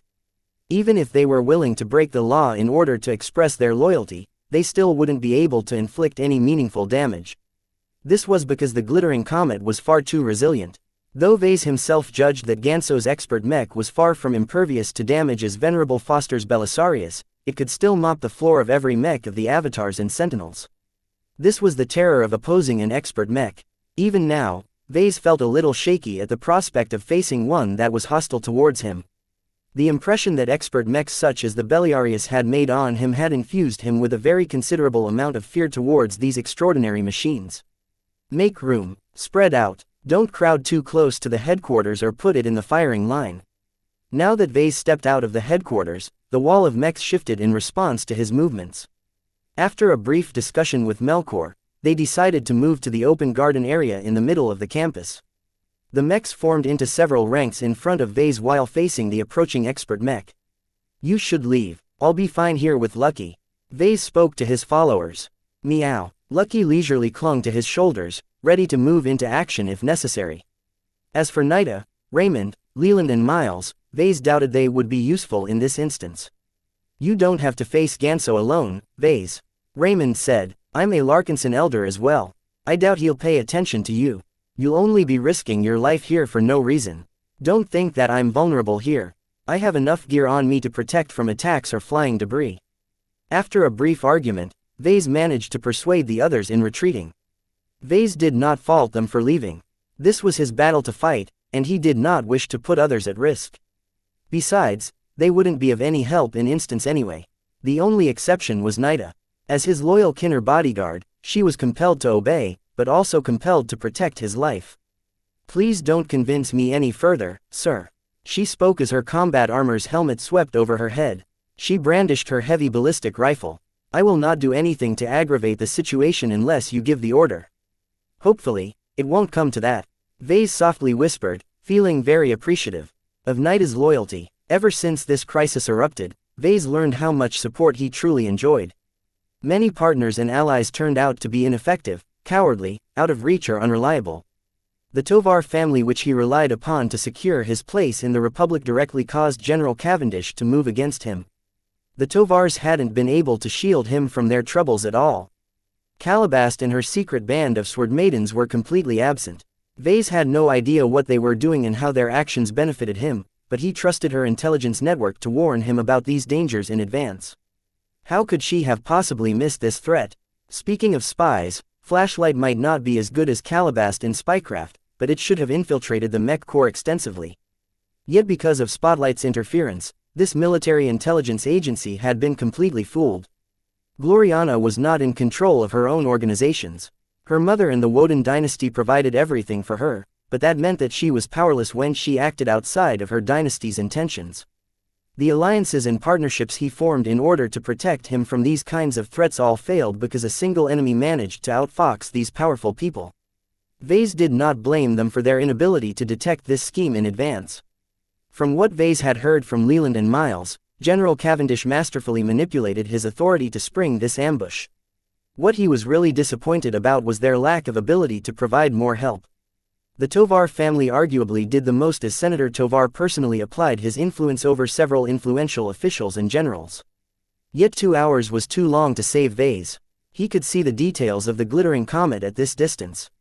The others did much less. Flashlight might as well be sitting at the sides while Calabast or her subordinates didn't even bother making contact. Only Gloriana expressed some concern by sending him messages on his comm. Vase idly replied to a couple of them before setting them aside.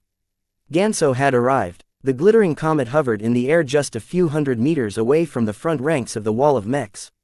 The eclectic mix of mechs did not cower in front of the expert mechs.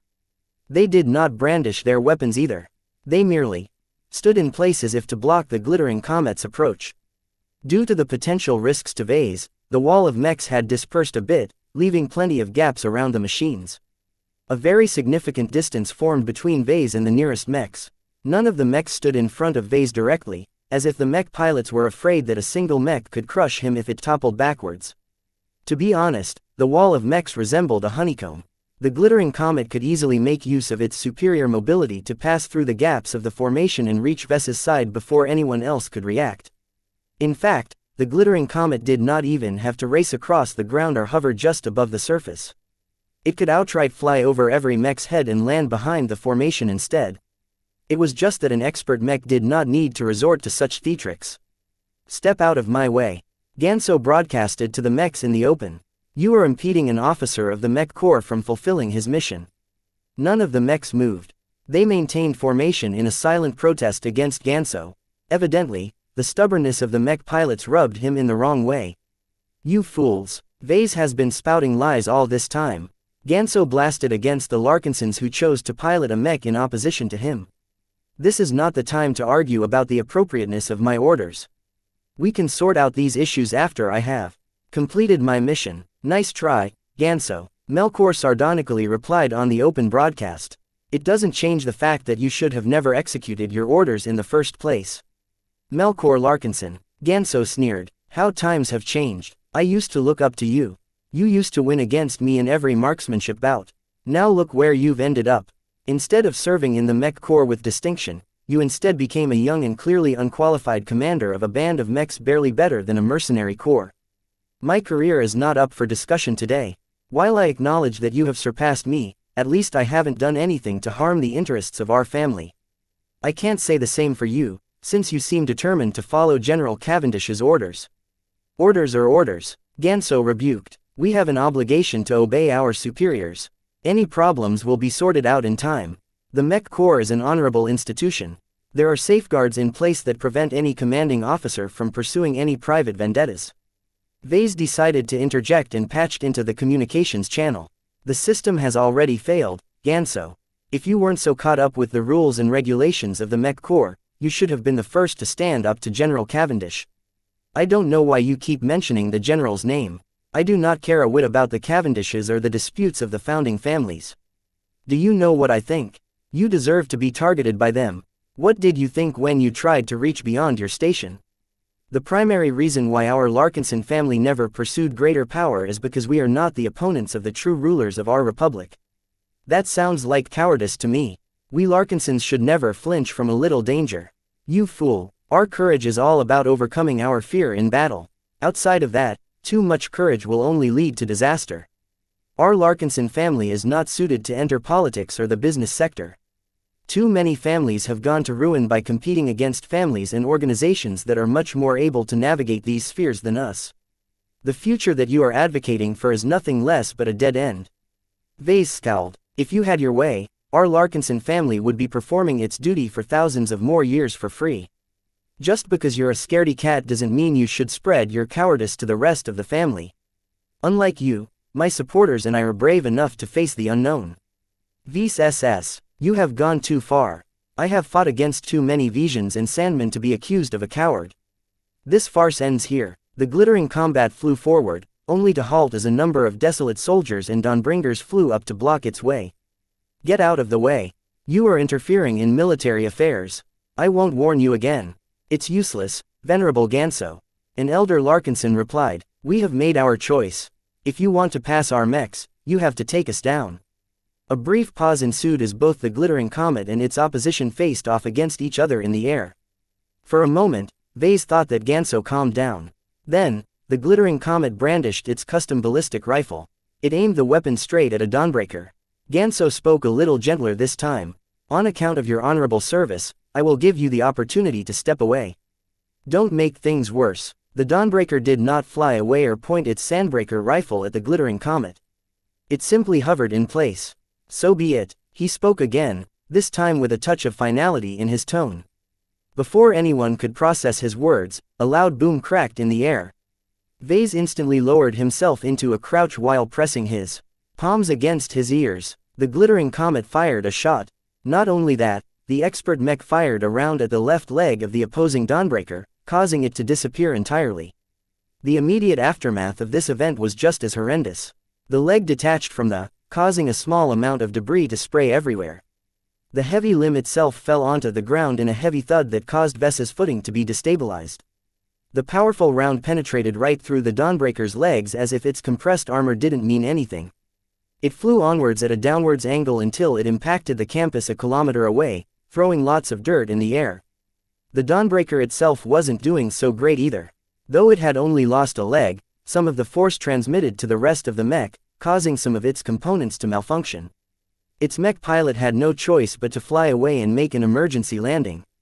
As the rattling sounds and thunderous vibrations subsided, every Larkinson and Avatar looked at the glittering comet in shock. Melkor stammered. You actually attacked a Larkinson. What have you done? Chapter 17:10 Shaken will every Larkinson became stunned as Venerable Ganso Larkinson did the unthinkable. His mech attacked a mech piloted by another Larkinson. Not only that, he attacked an honored veteran who served in the Mech Corps for many years, no less.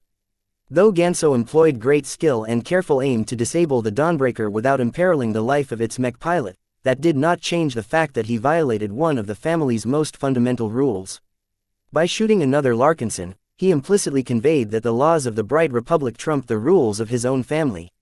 While it sounded ridiculous, no Larkinson ever thought those two would ever come into conflict.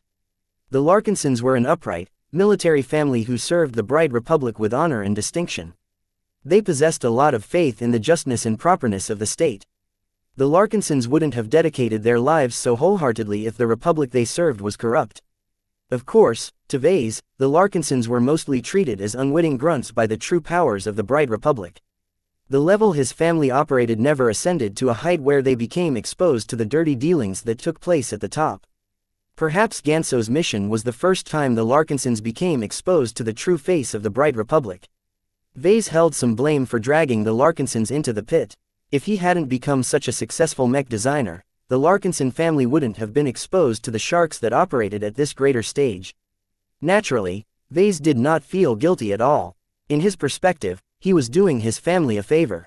The Larkinsons possessed so much power, but rarely used it to better themselves.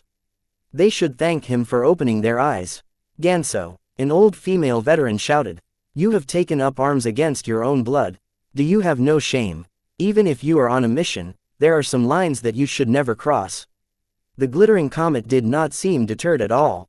It pointed its rifle straight at the mech piloted by the woman in question. I admire you, Icebeth Larkinson. I listened to your stories when I was young. Yet that does not mean that you are right. Don't blow this situation out of proportion. I just shot apart the leg of a mech that is in the way, nothing more. I have never threatened the life of any Larkinsons. You fool, Vase couldn't help but shout. Even if you are an expert pilot, damaging mechs is an inherently dangerous action. What seems like minor damage can easily cascade into major damage elsewhere. With the firepower of your expert mech's rifle, you only have to make one misjudgment to damage the cockpit. In truth, as long as Ganso was careful enough, he could probably avoid damaging the cockpit. Mechs these days were quite compartmentalized, and no part was more shielded and separated from the rest of the mech than the cockpit.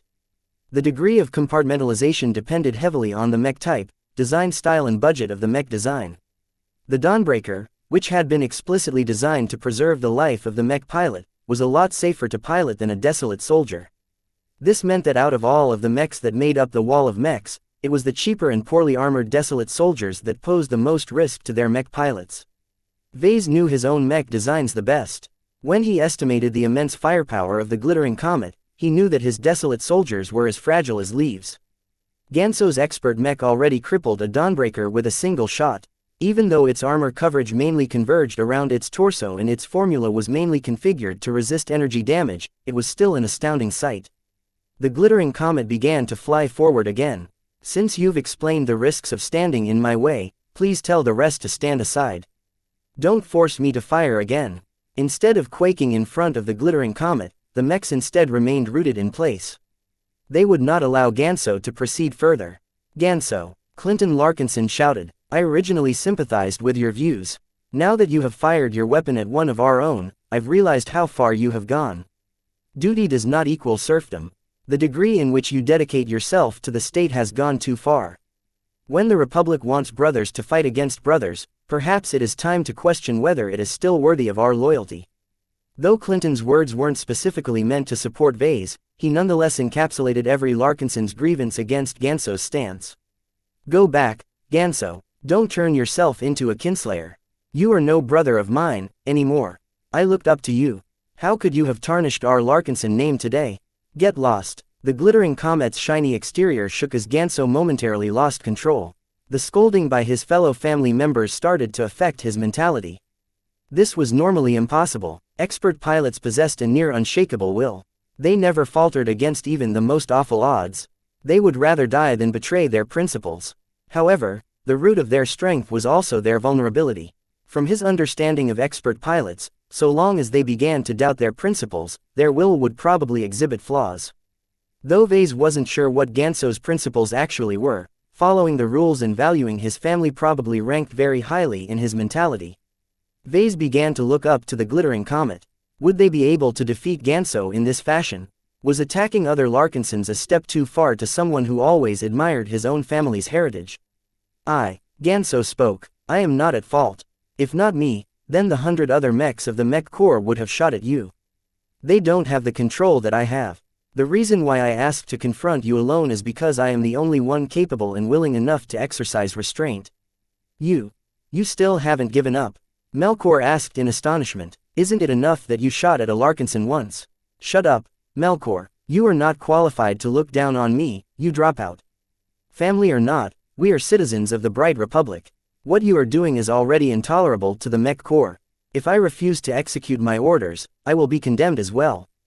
This is why I have to fulfill my orders faithfully. As long as I am, a wave of conviction emanated from the glittering comet, causing every Larkinson to feel a chill. Even Vase became affected by the outpouring of will from the mech. His eyes widened as he recognized that Ganso's managed to solidify his wavering will. All of his hesitation was gone. Only his mission mattered. Before the Larkinsons could scold Ganso further, the glittering comet fired yet again. A loud boom erupted from its rifle. The desolate soldier that Ganso targeted practically tore in half as its lower half separated from its upper half. The damage was so catastrophic that the cockpit automatically detected that the situation was untenable and ejected away. Two huge crashes thundered the ground as both halves of the mechs crashed on the ground. Fires began to erupt from the wreckage, releasing toxic fumes in the air. Just like before, Ganso carefully aimed his shot downwards so that the round impacted the ground a few kilometers away, thereby harming no one else. Even so, the debris flying away from the shattering was enough to kill a crowd of humans. Vase, who almost lost his footing yet again due to the thundering shocks, couldn't help but grasp Lucky tighter and run backwards. The power of a single human was incomparable to the power of mechs.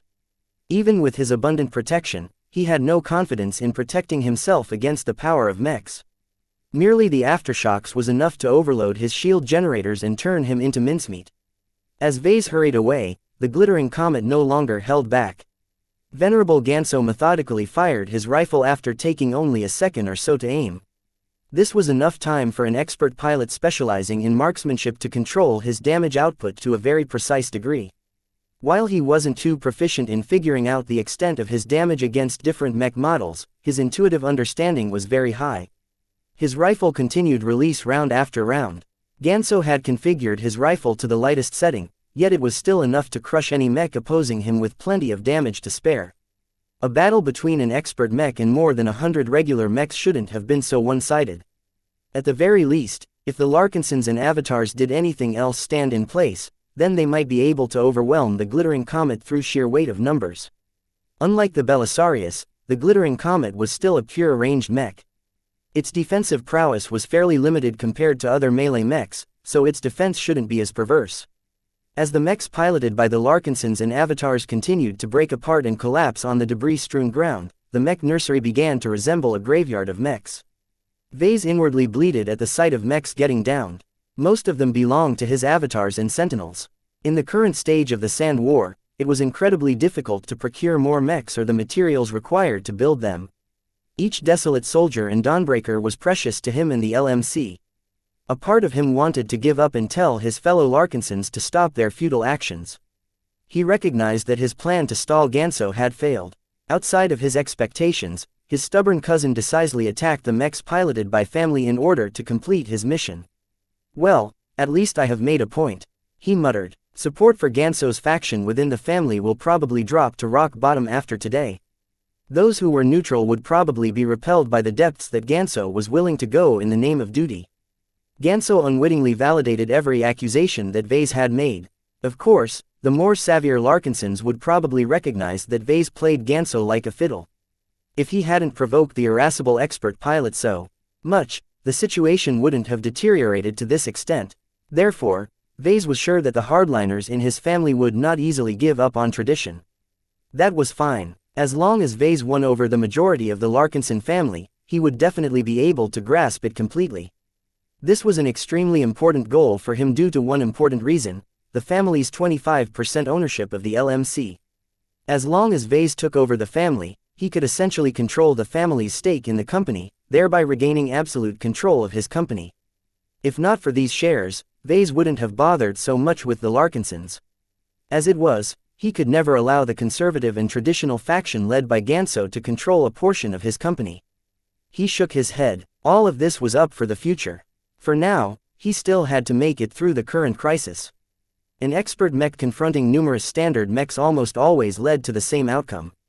The latter had no chance. Dozens of mechs crashed or collapsed to the ground as cockpits continued to eject into the air.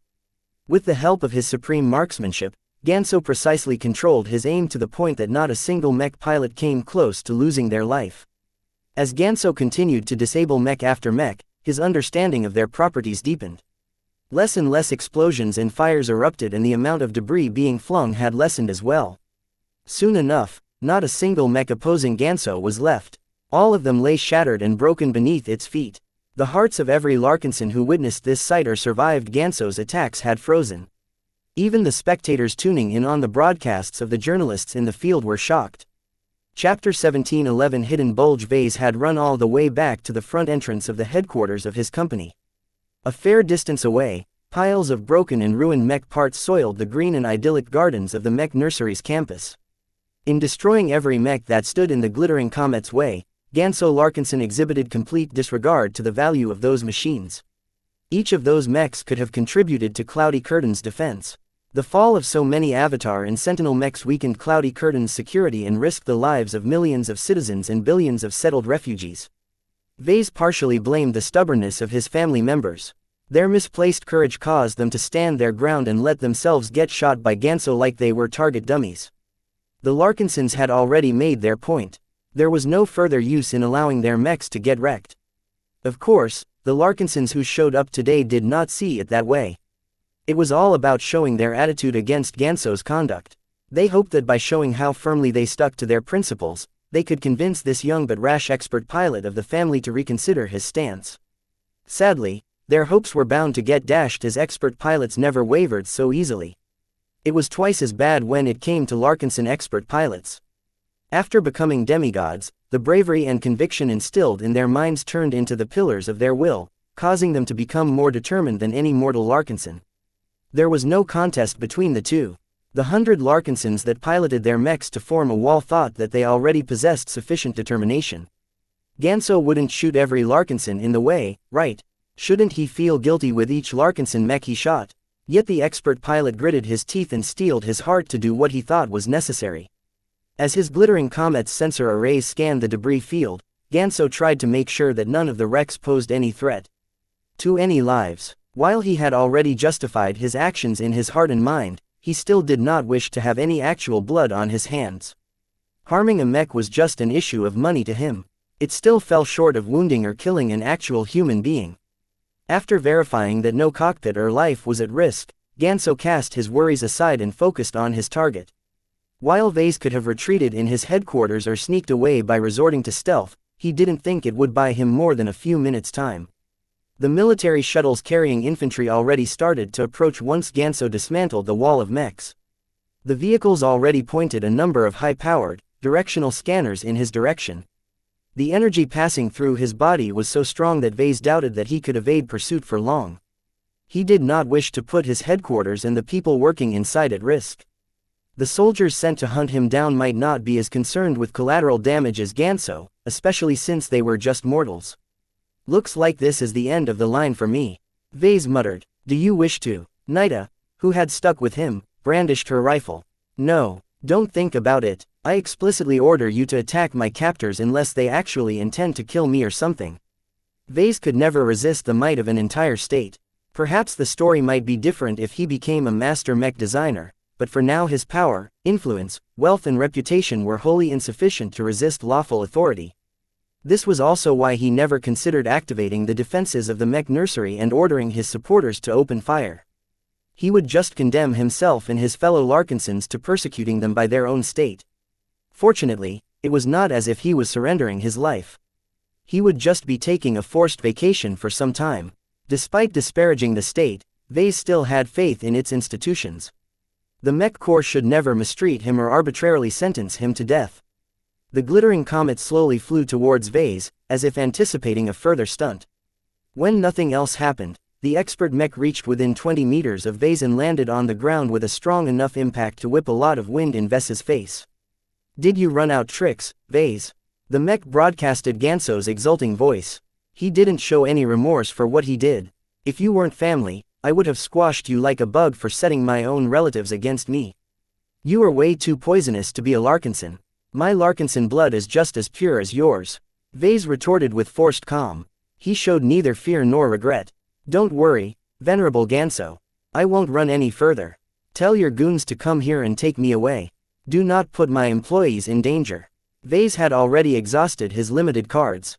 While he failed to stall Ganso, he at least managed to raise enough of a stink in the family in the Bright Republic. The greater the outrage, the likelier he would be freed.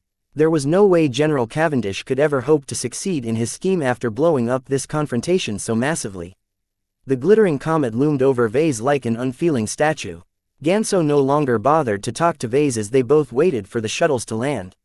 While Vase awaited his eventual capture, he decided to make some additional preparations. He turned around and beckoned to Nida. "I don't want the Mech Corps to confiscate my gear. Please keep them safe." He withdrew his tool belt and all of the gadgets and weapons it held, from the peaceful resolve to the Vulcani multiscanner. He also slipped his hands under his shirt and withdrew both of his shield generators, including the one wrapped by a Synthra Umbra cover. However, Vase did not relinquish everything on his person. After a bit of thought, he removed his slender comm from his wrist but slipped them into his underwear. While the thin bracelet pressed uncomfortably against his flesh, such a small object should be completely undetectable when shielded by the Synthra Umbra material.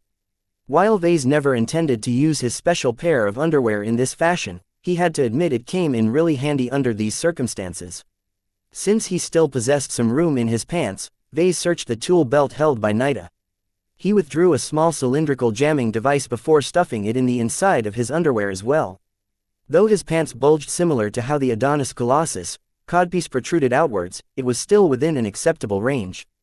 "I should make a flatter jamming device next time," he grumbled. Vase did not dare smuggle anything else on his person. His underwear already fit him fairly tight because he never envisioned using it as a hidden pocket. He shook his legs and took a few steps to make sure his smuggled goods did not give themselves away in any sense. The tightness of his underpants barely affected him, which was a big relief. Hopefully, the Mech Corps wouldn't strip search him or replace his clothes entirely. After hesitating for a few seconds, Vase removed his overcoat as well and folded it up before passing it to Nida. "Keep that secure as well. It's the most valuable piece of my outfit." Lastly, Vase rubbed Lucky's head and whispered a few words in his ears. Meow. His cat ran past Nida and disappeared within the depths of the LMC's headquarters. Time was up. The shuttles had landed. As soon as their hatches opened, intimidating soldiers clad in medium and heavy combat armor emerged. Vase held up his arms to show that he was unarmed. In the meantime, Nida was already stepping back to the point of entering the lobby of the headquarters. She had already holstered her rifle behind her back in order to carry all of the gear that Vase bequeathed. Unlike Ganso, the silent, helmeted soldiers did not speak please like and follow the Cultivation Audiobooks channel at all. Most of them spread out and vigilantly guarded every direction. A pair of armored soldiers approached Vase. Their insignia and markings identified them as soldiers of the 1st Volary Starhawks. They had probably survived the fall of Sydney Superior. They strode forward with no hesitation and thoroughly searched his entire body with suit-integrated scanners. Vase was afraid that they would pat his body as well. Once they patted his waist area, they would probably be able to feel out his smuggled goods. Fortunately, the guards possessed way too much faith in the effectiveness of their scanners. Vase was no average person either. The Mech Corps issued orders to take him into custody. This was not an arrest as he was not an enemy. As a loyal citizen and war hero, none of the soldiers seemed inclined to treat him roughly. In fact, the way the soldiers held his arms and guided him forward showed that they firmly intended to treat him as an honored guest. They belonged to the same side, after all. Though Vase had stopped projecting his combat awards on his chest after removing his comm from his wrist, his record still reflected his illustrious accomplishments. "Please excuse our treatment, Mr. Larkinson." An unarmored, Uniformed captain greeted Vase upon entering one of the shuttles. You have certainly given us a lot of headaches with your theatrics. Will you continue to make things difficult? The guards surrounding him let go of his arms, allowing Vase to sit and let his seat buckle him in place with a smile.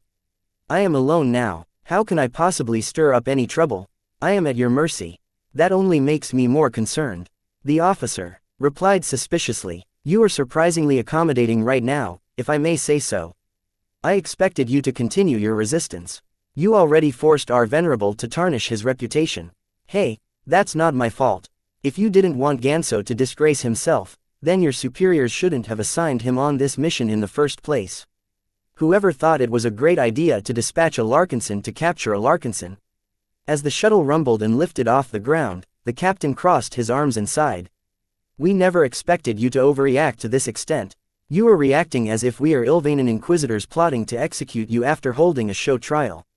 In case you don't know, we are not as badly run as the Ilvane Protectorate. We obey the law rather than superstition. Vase threw a skeptical glance towards the officer.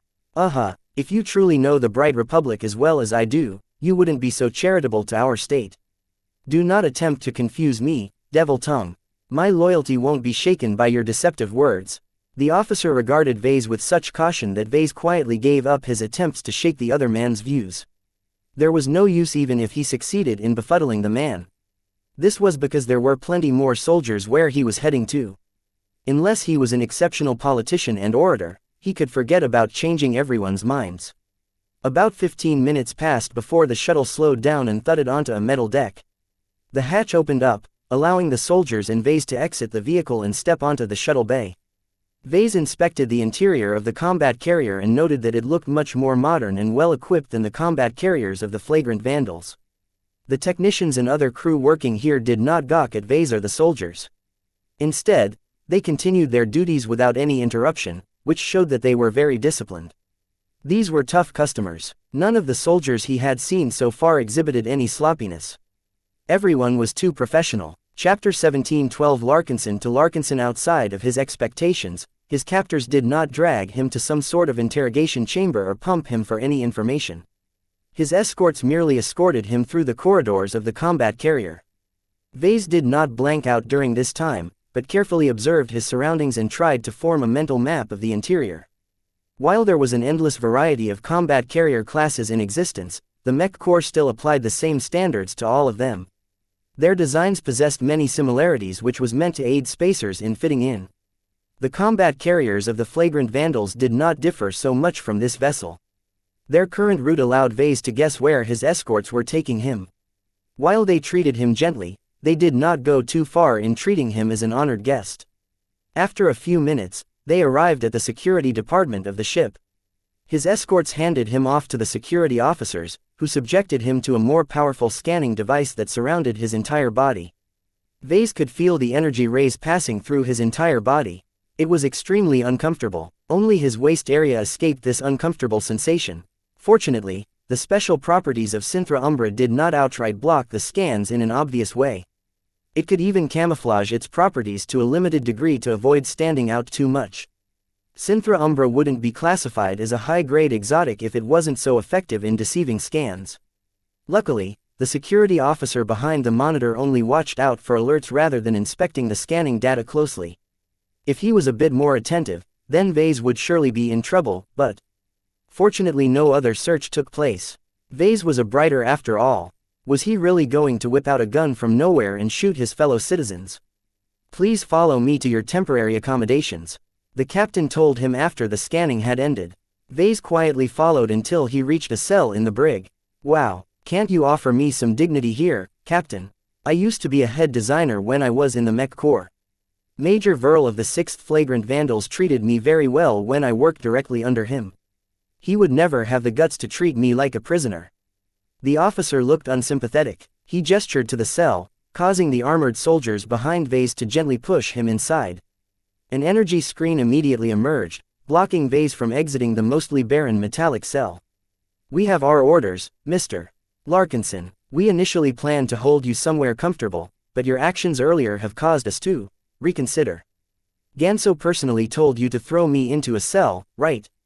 The captain smiled sheepishly. He harbors quite a grudge against you. We are holding him back from meeting you until he cools down. Well, thanks for that. We are not your enemy, Mr. Larkinson. We don't like this mission either. Venerable Ganso did not seem so reluctant earlier. He turned my mech nursery into a graveyard of mechs by the time he was done. The captain remained unapologetic. Our personal wants and needs are immaterial. When we take the oath and don the uniform, we cease to be individuals. Instead, we represent a great institution, one that is dedicated to protecting our state. I know that. I'm a Larkinson, and I've been in your shoes. I'm just disappointed at being targeted by you guys. You have my sympathies, Mr. Larkinson, but orders are orders. I wish you an uneventful journey. You won't have to stay locked in this cell for long. What is that supposed to mean? The captain didn't reply. He nodded stiffly at Vase through the energy screen before leaving the brig, taking most of his men away. Unfortunately, 2 guards remained in place. While they did not specifically stare at Vase, their presence made him feel as if he was completely exposed. Their closed helmets made it impossible to judge whether they were paying attention to him or not. For all he knew, they were sleeping inside their combat armor. Vase did not dare take out the gear he stuffed inside his underpants. Even without the guards, he was very certain that his cell was stuffed with sensors that monitored his every move. Not even the toilet section of the cell provided him with any relief. The cell was extremely bare, offering nothing more than a bunk, a toilet and a wash bin. Vase knew that cells like these could be configured to offer additional furniture and amenities. Sadly, his captors were too stingy to offer him comforts such as a chair, table or entertainment projector. The guards left him with no opportunity to start a conversation either, which left him feeling bored. As someone who always spent his time on something, remaining locked in a cell with nothing to do was already starting to grate at his nerves. He was a man of action. He always tried to spend his time productively. I should be designing a mech, reading a report, questioning my subordinates or cuddling with Gloriana right now. No matter how much he complained about his treatment, the soldiers assigned to extract from Cloudy Curtain did not engage with him any further. How boring. The Vandals were much more fun than you guys. The guards never deigned to answer him. Vase half suspected that their combat armor filtered out his voice. Sometimes, he really hated his Devil Tongue nickname. Why couldn't he have a proper nickname that highlighted his strengths in mech design? An indeterminate amount of time went by as the muted sounds and vibrations of the combat carrier offered him various hints of what was taking place. He had no other way of determining what was going on outside his cell. Only when his body started feeling queasy for a moment did he detect that the ship had entered FTL. His hopes of getting released before the Mech Corps sorted out the situation at high command were dashed. Perhaps Vase needed to wait until the captured fleet returned to real space for the Mech Corps to release him from custody. With all of the trouble I've stirred up, there is no way General Cavendish can still have his way. What took place on Cloudy Curtain was the last thing the Bright Republic needed at this time. Anything that distracted from the struggle against the Sandman was deeply disruptive. What was worse was that there was no way his forced departure from Cloudy Curtain could be hidden. If the government thought they could take him away quietly, then the battle between the Larkinsons firmly ensured that many people would come to know what transpired. This was the insurance plan that he plotted ever since he heard that Ganso was coming to take him away. After seeing how all of his friends and allies failed to protect him at this critical moment, Vase no longer dared to place his hopes on their efforts. He emphatically did not trust the Tovars to do what they promised. Who knew what kind of shady deals and compromises they might make with the Cavendish and Ramza families? Rather than placing his hopes on unreliable allies, he much preferred to rely on his own means to extricate himself from this crisis. A series of footsteps interrupted his musings. He raised himself from his bare cot and spotted a familiar figure. The man paused in front of the energy screen until it shut off. He strode inside and stopped in the center of the cell as if he was its master. The strong will contained in his body was like compressed mist that was barely contained in his head. As it was, its strong presence could not be hidden as it radiated an aura that was reminiscent of the glows of LMC mechs. Ganso. How lovely. Just the Larkinson I wanted to meet. His cousin showed up in an impeccable black and white uniform of the 1st Volary Starhawks. His badges and insignia signified his status as an expert pilot and a mech captain of the Mech Corps. The uniform showed off nothing else, as this was not a situation where Ganso needed to show off his combat awards. So here you are. Ganso spoke up. Different from before, He exhibited little emotion. We would have brought you here regardless of what you did.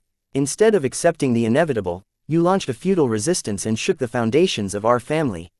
I did not ask them to come and block your way. They came on their own accord. Vase lightly replied. That's a lie, Vase. You openly appealed to them to form a wall of mechs. Even if you phrased it as a request, you should have known how seriously our family members would take it. I have to admit that I even fell for your sophistry. Vase chuckled. I said nothing that isn't true in some way. The reason why our aunts, uncles and cousins voluntarily piloted their mechs to block your glittering comet is because they agreed with what I said. The reason why you grew angry is because you don't want to accept that I'm right. Before he knew it, Ganso swiftly swept forward and punched his face. Ah, that's smarts. I'm just a mech designer, man. I'm a civilian. Ganso sneered at Vase. You're a Larkinson. You're better than this. Your physical augmentations are even more luxurious than mine. That doesn't mean I'm trained for combat. I'm helpless in front of you and you know it. Vase complained as he rubbed his bruised cheek. Dispense with the theatrics, Vase. I didn't come here to be entertained by a clown. Seeing that Ganso saw right through his act, Vase shook his head and straightened his back. While he had left behind his overcoat, the remainder of his outfit still looked suitably formal. The dignity he carried was no less than that of Ganso. That's better. I finally feel I'm facing an adult. That's because you're too serious, Ganso. Lighten up, relax, stop beating up your fellow Larkinsons. A surge of anger flowed from the expert pilot. Everything is your fault. Don't lay the blame of your actions on me. You are one of the most terrible Larkinsons that I have ever met. You don't belong in our family. You don't control the family. I do. We held a vote. Ganso directed a withering glare towards Vase. A single popularity contest held at the spur of the moment does not give you the right to take over the Larkinson family. While you are brought away, I'll be sure to sort of the mess you've made and undo all of the damage. Without your poisonous influence, I have faith that my fellow Larkinsons will return to sanity. Ha ha ha, keep dreaming. You crossed a line today. I exposed you and your faction for what you truly are.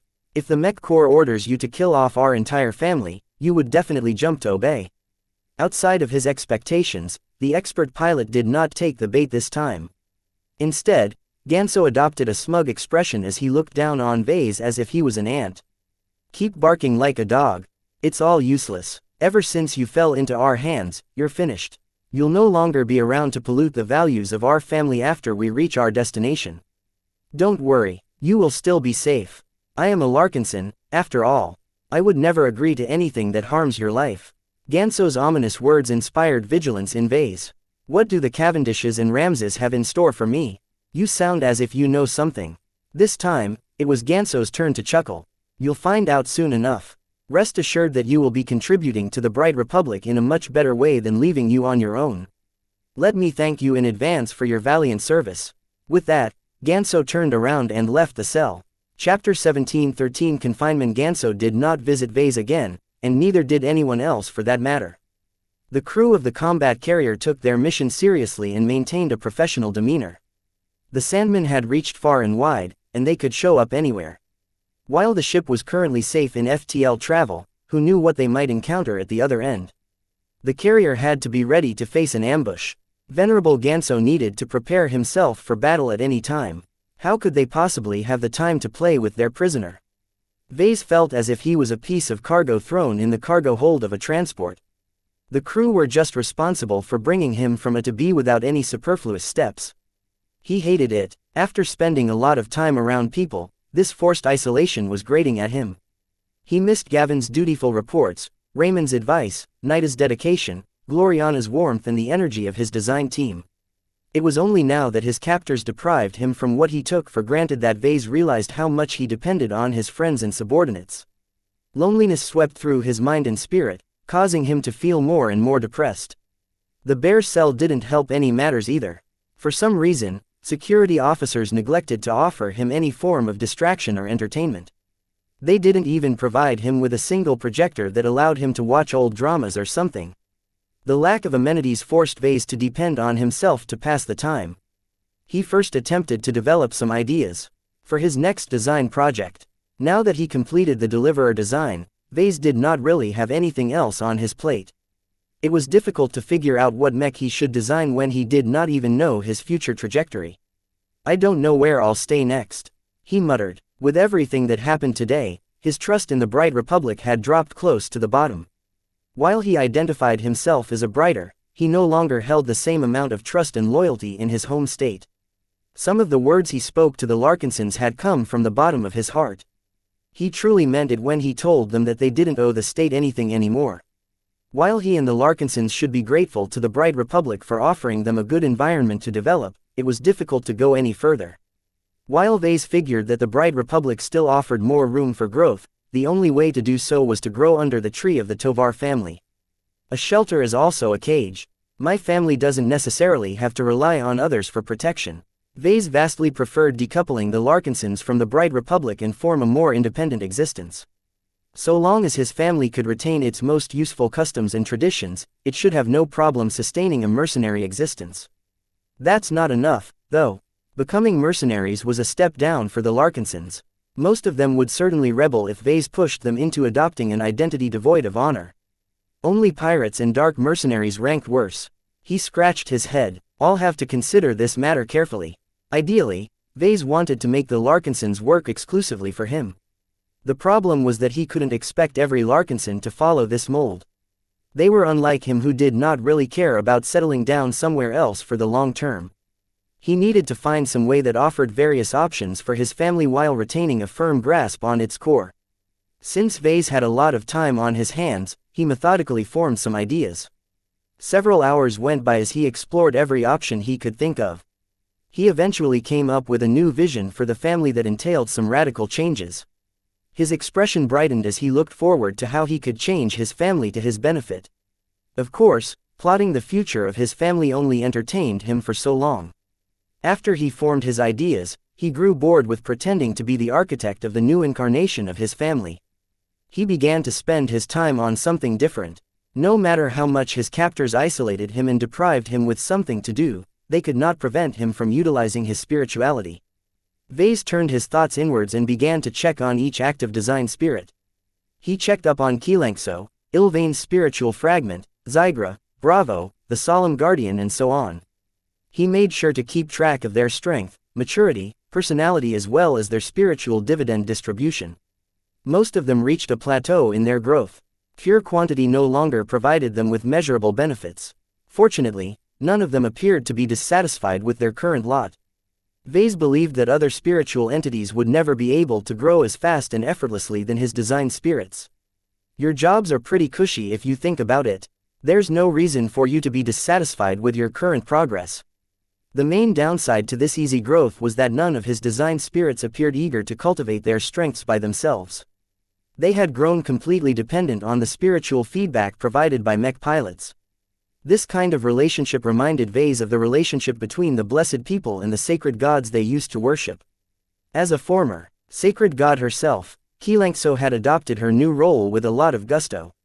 Vase clearly sensed that she was applying her spiritual abilities in a much more sophisticated manner than the rest of his design spirits.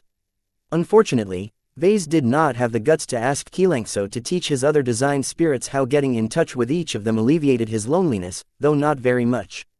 None of his design spirits were comparable to human company. Even Ilvain's spiritual fragment, which was the most human design spirit in his collection, was far too pure and cerebral to provide good company. They couldn't really help him out of his current predicament either. As design spirits, the most they could do was to influence the minds of people to a limited degree. It's not like I can convert the crew of this ship by exposing them to the glory of Prophet Ilvain, he figured. A few days went by as the combat carrier apparently traveled to a more distant star system. There were too many possible destinations to count. Space was unimaginably vast, but also filled with countless stars, many of them uninhabited due to their poor resource endowments and unattractive satellites. Though Vase lost track of the day-night cycle, he tried his best to estimate how much time had passed. At least he didn't have to worry about his hygiene. At irregular times, his cell would be blasted by an all-encompassing sonic blast that cleaned up his clothes and body. This was a more convenient solution than offering him a shower, which Vase was very reluctant to take advantage of. He did not wish to expose his exceptional underwear and what he hid underneath. Thank goodness they went for the lazy option. The supply of food also came at irregular times. While Vase did not have access to a clock, His instinctive sense of time suggested that his meals arrived as little as 2 hours or as much as 10 hours after he last had a bite. What is the point of this treatment? He frowned. From what he learned of the Vandals, these kinds of mind games were meant to disorient him and soften him up for further interrogation. Could Ganso have ordered the crew to mess with him as a form or revenge? Screw you, Ganso. Fortunately, this unsettling period did not last forever. By the time Vase felt his entire body experiencing some discomfort due to dropping out of FTL, he estimated that over 3 days had passed. I wonder how my people are doing at home. Hopefully, they haven't fallen apart in my absence. The LMC and his other organizations should still be keeping everything together. He could also count on Gloriana to be on the lookout for anything that threatened his enterprises. Roughly an hour or so passed before something broke the monotony of his confinement. His ears picked up a strong and familiar stride. Ganso Larkinson had returned. He gestured towards the guards on duty. They stepped forward and deactivated the energy screen. Did you finally receive orders to free me or something? Vase asked. Not quite. Ganso shook his head. We've completely shut off contact. If you hoped for an early release, then keep dreaming. We are still following our original orders. In fact, we can only restore contact after we have transferred you out of our hands. Vase sneered. Sounds like General Cavendish is very certain that his orders would be countermanded. Don't you think that your mission is improper in that case? There's a reason why we are laying low. Luckily for you, Vase, you'll soon find out what we have in store. Ganso did not talk to him any further. He merely watched on as the guards picked him up from his cot and held him gently by the arms. They slowly left the brig and entered the corridors. They walked past various crew members, who did not react to Vase at all, which he found strange. After ascending a couple of decks, they reached the starboard side of the combat carrier and halted in front of an exit hatch. Where are you taking me? Vase asked with some concern. You'll see. Ganso smiled coyly. Eventually, Vase felt a minute thud from the hatch, signifying that some sort of object had formed a connection to the exit. The hatch soon slid open, causing air from a different ship to briefly wash over their bodies.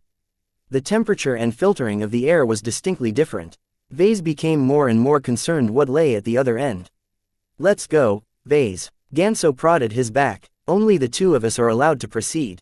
The pair of armored guards let go of his arms, allowing Vase to move on his own. Since there was nothing he could do to resist despite regaining his freedom of motion, he entered the walkway while Ganso followed him from behind. Are you worried that I'm going to escape or something? Vase frowned. Stop blabbering and keep walking. They silently crossed the distance and emerged onto an entirely different vessel. Vase inspected the interior design and looked surprised. What a luxurious ship. The rich interior reminded him of a passenger liner in the way that it broke up the monotony by offering a lot of decoration. The warm colors, the artful projections, the tasteful plants, the gilded accents and the pleasant scent did not fit a military vessel at all. The Mech Corps would never waste so much resources on some useless luxuries. What alarmed Vase even more was that the quality of the materials seemed unusually high. While he was not familiar with the specific formulas, he felt that even the smallest plant pot cost as much as a budget mech. A single hatch opened up, revealing a single woman dressed in a very sophisticated business suit. The woman walked forward with heels that clacked against the deck in a steady pattern. Once she reached the two Larkinsons, the blonde woman smiled. Vase Larkinson, I'm very pleased to meet you. I have looked forward to our meeting for a while now. She turned to his cousin. Thank you, Venerable Larkinson, for bringing him to us. We will certainly repay this favor by dispatching our nearest mercenary corps to bolster your Bentime system. How many mechs? Ganso asked. Around 300 mechs, all second class, all piloted by adequate mech pilots. They will assist in repelling the Sandmen for the remainder of the Sand War. Vase grew suspicious of the woman's sophisticated accent. Her superior demeanor, which did not show any hint of deference towards an expert pilot, signified that her status was quite extraordinary. After inspecting the woman some more, he realized why her attire seemed so familiar. You're a Fredaman, he gasped. Correct. Vase turned to Ganso in shock. You traitor, it's not enough for you to shoot against your own family. What Ganso did was nothing less than selling his own cousin to the Fredaman. Chapter 17-14 Justified Transaction. Now that he ended up on another ship, Vase finally realized the horrible truth. The plot aimed against him was a lot more complicated than he expected. From what little Ganso and the female Fredaman had said, Vase figured out the gist of what had taken place. General Cavendish did not intend to bring him back to Rittersberg or New Foundation from the start. When the depths of his actions became known, it would be very hard to keep Vase in custody. This was especially so because the Tovars would never let their rivals mess with their allies. Perhaps the Tovars might not care too much about a random individual, but Vase was different. He forged a greater pact with Senator Tovar that intertwined their interests to a greater degree than usual.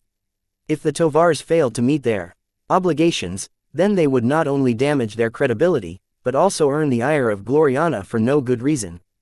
It was extremely worrisome to be targeted by the darling of the Woden dynasty.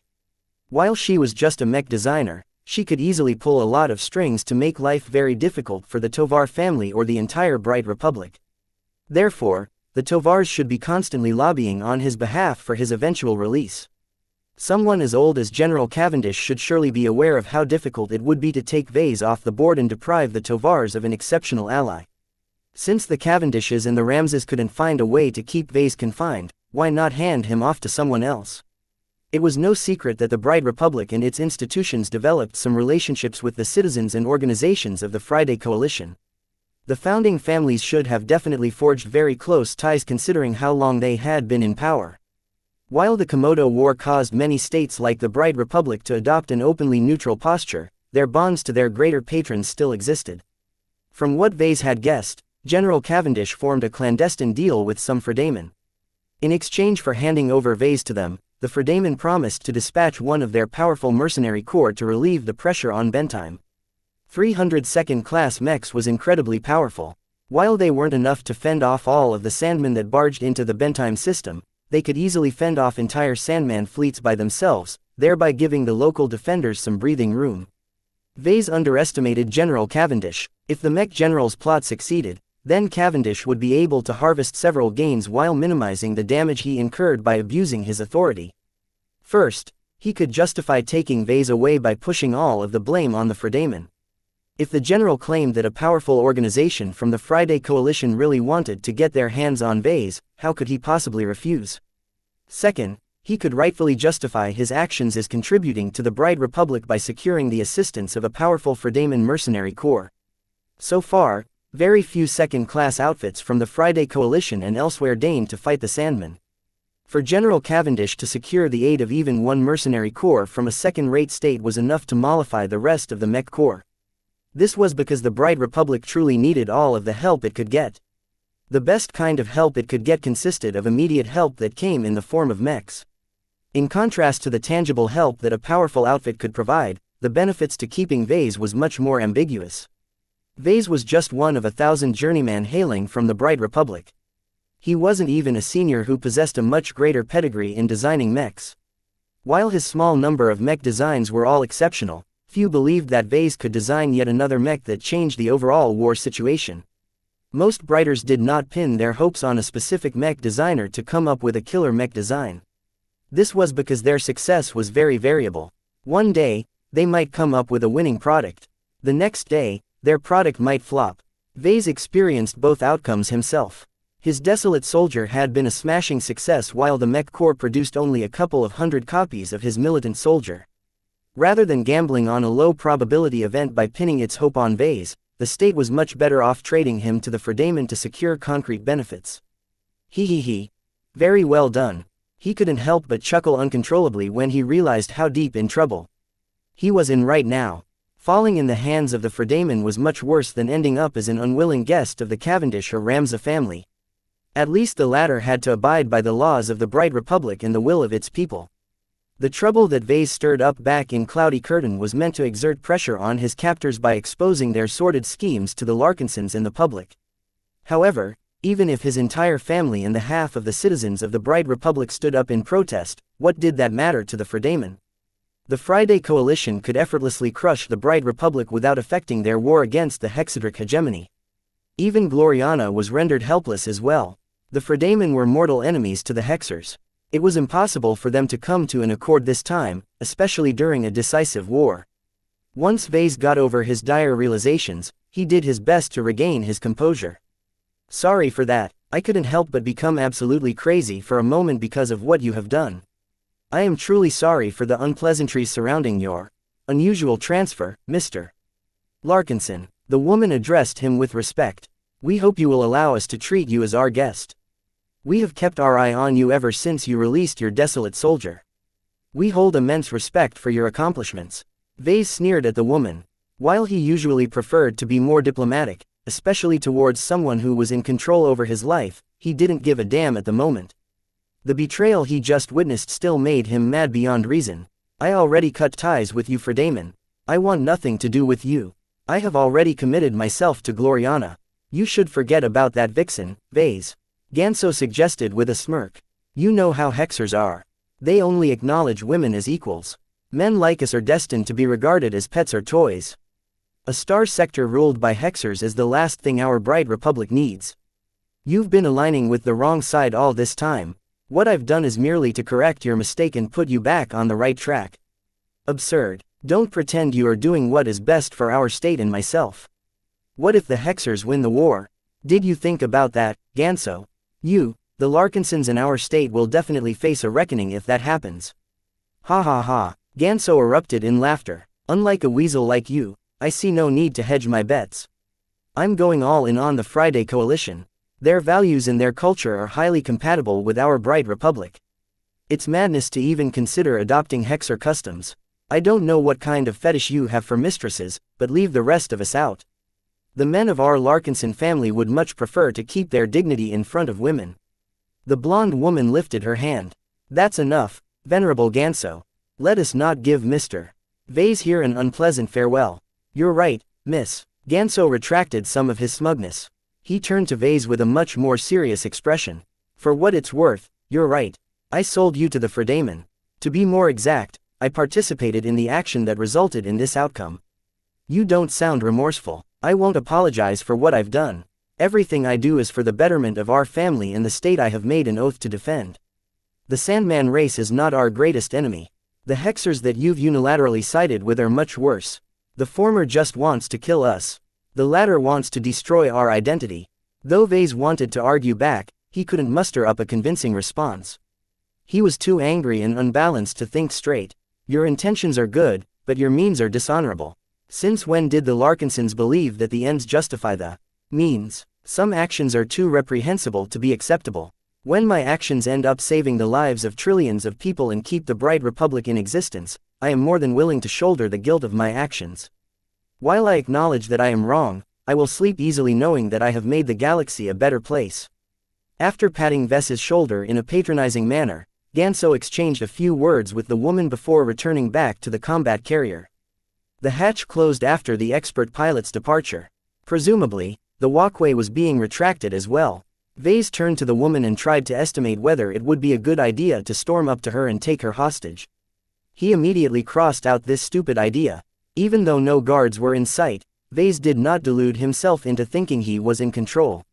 He owned the Barracuda for many years, so he knew a bit about the security measures of such advanced vessels. If Vase made any hostile move, the artificial gravity affecting his body might grow 5 times as strong, causing him to be pressed down to the deck. A couple of turrets might emerge from the ceiling. The surrounding bulkheads might shift until he was boxed in a makeshift compartment with no exit in sight. Some kind of invisible, odorless paralytic gas might be pumped in the air, causing him to instantly lose his consciousness.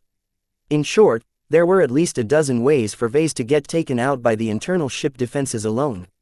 So long as Vase did not grasp control over this unknown but very advanced vessel, he could forget about escaping. So, isn't it about time you introduce yourself? Please be patient, Mr.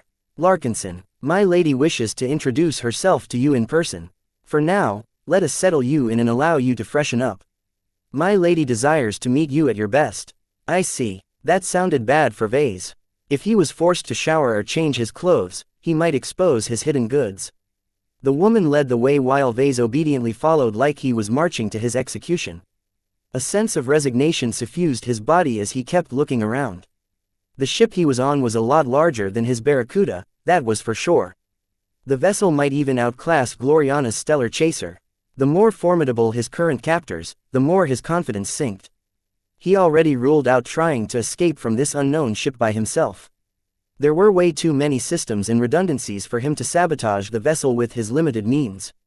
After going up a few decks, Vase got a sense that they reached the most premier passenger compartments.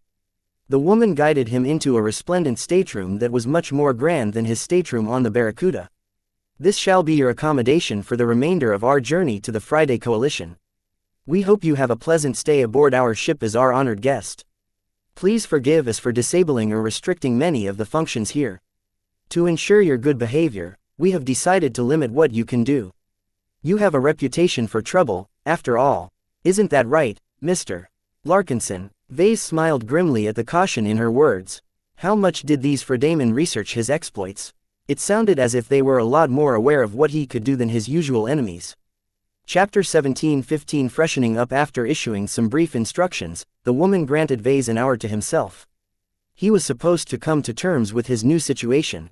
The Fredamen also told him to clean himself up and change his clothes to an outfit that his new hosts had already prepared for him. Apparently, his pride of dusk was too crude and wild to the sophisticated tastes of the lady that owned this ship. As the woman left his new quarters, Vase scratched his head while frowning at her back. While it wasn't immediately apparent, the woman gave off the vibe of a Benny. This was strange, since she clearly looked down on Ganso when she talked to him. It was as if an expert pilot clearly did not matter in her eyes. In contrast, the woman clearly treated Vase differently. Despite becoming their unwilling guest, the Fredamen who nabbed him wanted to foster a cordial relationship with him. He felt as if he was being wooed for some reason. After trying to figure out what the Fredamen wanted from him, he eventually shrugged. Well, whatever, I certainly won't complain about my treatment. This stateroom is 1,000 times better than my previous cell. Vase suspected that his earlier treatment aboard the combat carrier was meant to foster the gratitude he felt right now. What a nasty trick, he gasped. The worst part about this subtle move was that Vase genuinely appreciated his upgraded accommodations while he was fully aware that he had been manipulated. Vase held much less control over his emotions than his thoughts. In fact, he doubted he possessed any ability to affect his emotions at all. Though he tried his best to stay rational most of the time, he was far from mastering his own emotions. His inability to find fault with his captors for providing him with a very comfortable room was grating at his mind. He felt the urge to beat up his own head until he succeeded in sorting out his emotions. What am I thinking? He vigorously shook his head to rid himself of his stupid thoughts. He decided to focus on something else, lest he fall back to his pointless internal turmoil. He spent 10 minutes going over the amenities of his stateroom. The queen-sized bed placed in the center was incredibly soft and fluffy. Vase had a sense that he would immediately fall asleep if he laid down his body on its surface. Various advanced features allowed him to change its configuration. He could raise the bed, narrow or widen its dimensions, form a concave in the center, activate some all-encompassing massage routine, make it roll over his body at certain pre-programmed times, and so on. He had never seen a bed like this. He even recognized that everything about it, from its bed frame to the silky fabrics, consisted entirely of expensive composites that incorporated some special exotics. Every other piece of furniture was just as extravagant. From the projector that depicted a lively vista of a bustling city from the Friday Coalition, to the solid wooden desk that appeared to have been made by wood cut from an extraordinary tree, everything about his stateroom exuded class that was fit for a prominent Fredamen. Gloriana would love this if there isn't such a heavy coalition influence. Every piece of furniture and decoration alluded to the powerful state in one way or another. From the flag of the starry arrow pointing upwards in front of a hopeful green background, to the symbol of the nine-headed hydra, everything around him carried the unmistakable marks of the coalition. The flag of the Friday Coalition represented the aspiration of the state. It signified the hope that the coalition would be able to unite disparate stars into a single unified state with the strength to contend for more. The nine-headed hydra symbolized the unity of the original coalition, which used to consist of 9 different partners. Over the centuries, 3 of the partners fell for various reasons. The surviving partners gobbled up their former territories, thereby leaving 6 who survived the test of time. In the Komodo star sector, the fact that 6 partners of the coalition still survived was kind of an ironic joke. Of course, no one dared to repeat this joke in front of a Fredamen. Vase hummed for a moment as he inspected some of the trinkets. Something is missing. His surroundings didn't show any markings that pointed to a specific partner. Had he been nabbed by the Kansu clan? Was the Vermeer group of dragging him back into its orbit? The latter makes no sense. There is no way Master Olsen will want me back after cutting ties. He also believed that a highly principled mech designer like her would never go back on her word. Though that did not discount the possibility that another faction within the Vermeer group might have different ideas, but Master Olsen's response would certainly be terrible once she found it. It wasn't worth it for one of her rivals within the group to mess with one of her former apprentices. No, whoever captured Vase should probably be powerful enough to endure Master Olsen's protests. While he toured his new accommodations, he also explored what he could do, which wasn't very much. At least he had access to a projector that allowed him to access a very narrow selection of programs. The interface was extremely limited and did not give him any room for manipulation. As he explored his options, he found out that most of the selection consisted of both entertainment and educational programs. Naturally, all of their content was related to the Friday Coalition. Are these guys trying to indoctrinate me or something? He frowned. The way he was being treated gave him some clues of what his captors wanted to do. Obviously, they wanted to convert him to their side on a strictly voluntary basis. They restricted themselves to employing soft methods in order to preserve all of his strengths and qualities. Vase was aware that the Fredaman could have employed more forceful means such as coercion or outright brainwashing, but that would definitely cripple his ability to design mechs. This meant that his captors highly prized his design capabilities, which was within his expectations. When Vase moved over to the desk, he tried his best to find a switch or command that would activate its terminal. Only to find out that it didn't offer him anything of the sort at all. So it's true. They're too scared to give me access to an actual interface. Who knew what kind of mischief he could do if he had access to the network of the ship? The simplest way to minimize this trouble was to take away the terminal entirely. How am I supposed to do anything if I don't have a terminal? He whined. I can't design mechs or do anything productive if I don't have a terminal or a comm.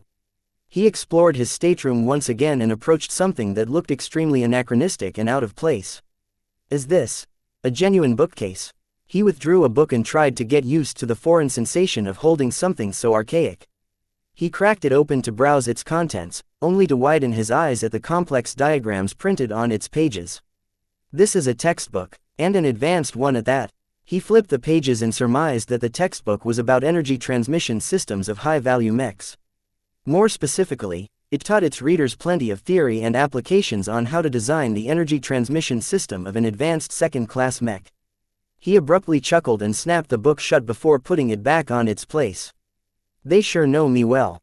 The lengthy bookcase held hundreds of hardcover books, each of them containing knowledge that second-class mech designers should master. All of these physical textbooks were enough to keep him busy for a long time.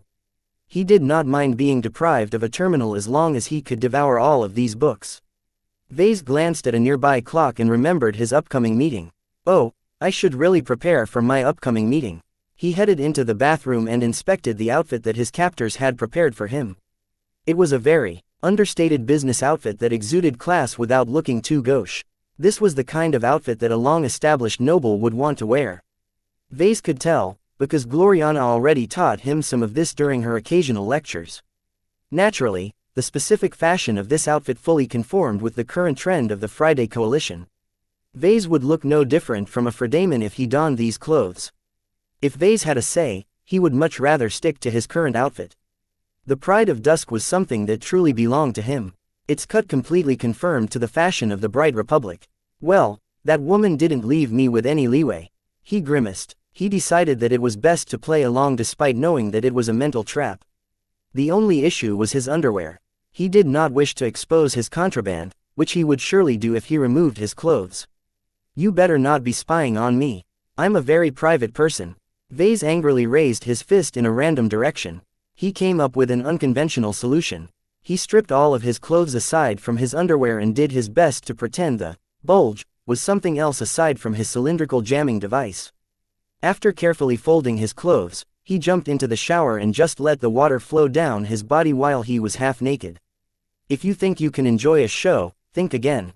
No peeking. By using his desire for privacy as an excuse, Vase hoped that his strange decision to shower with his underpants could be excused.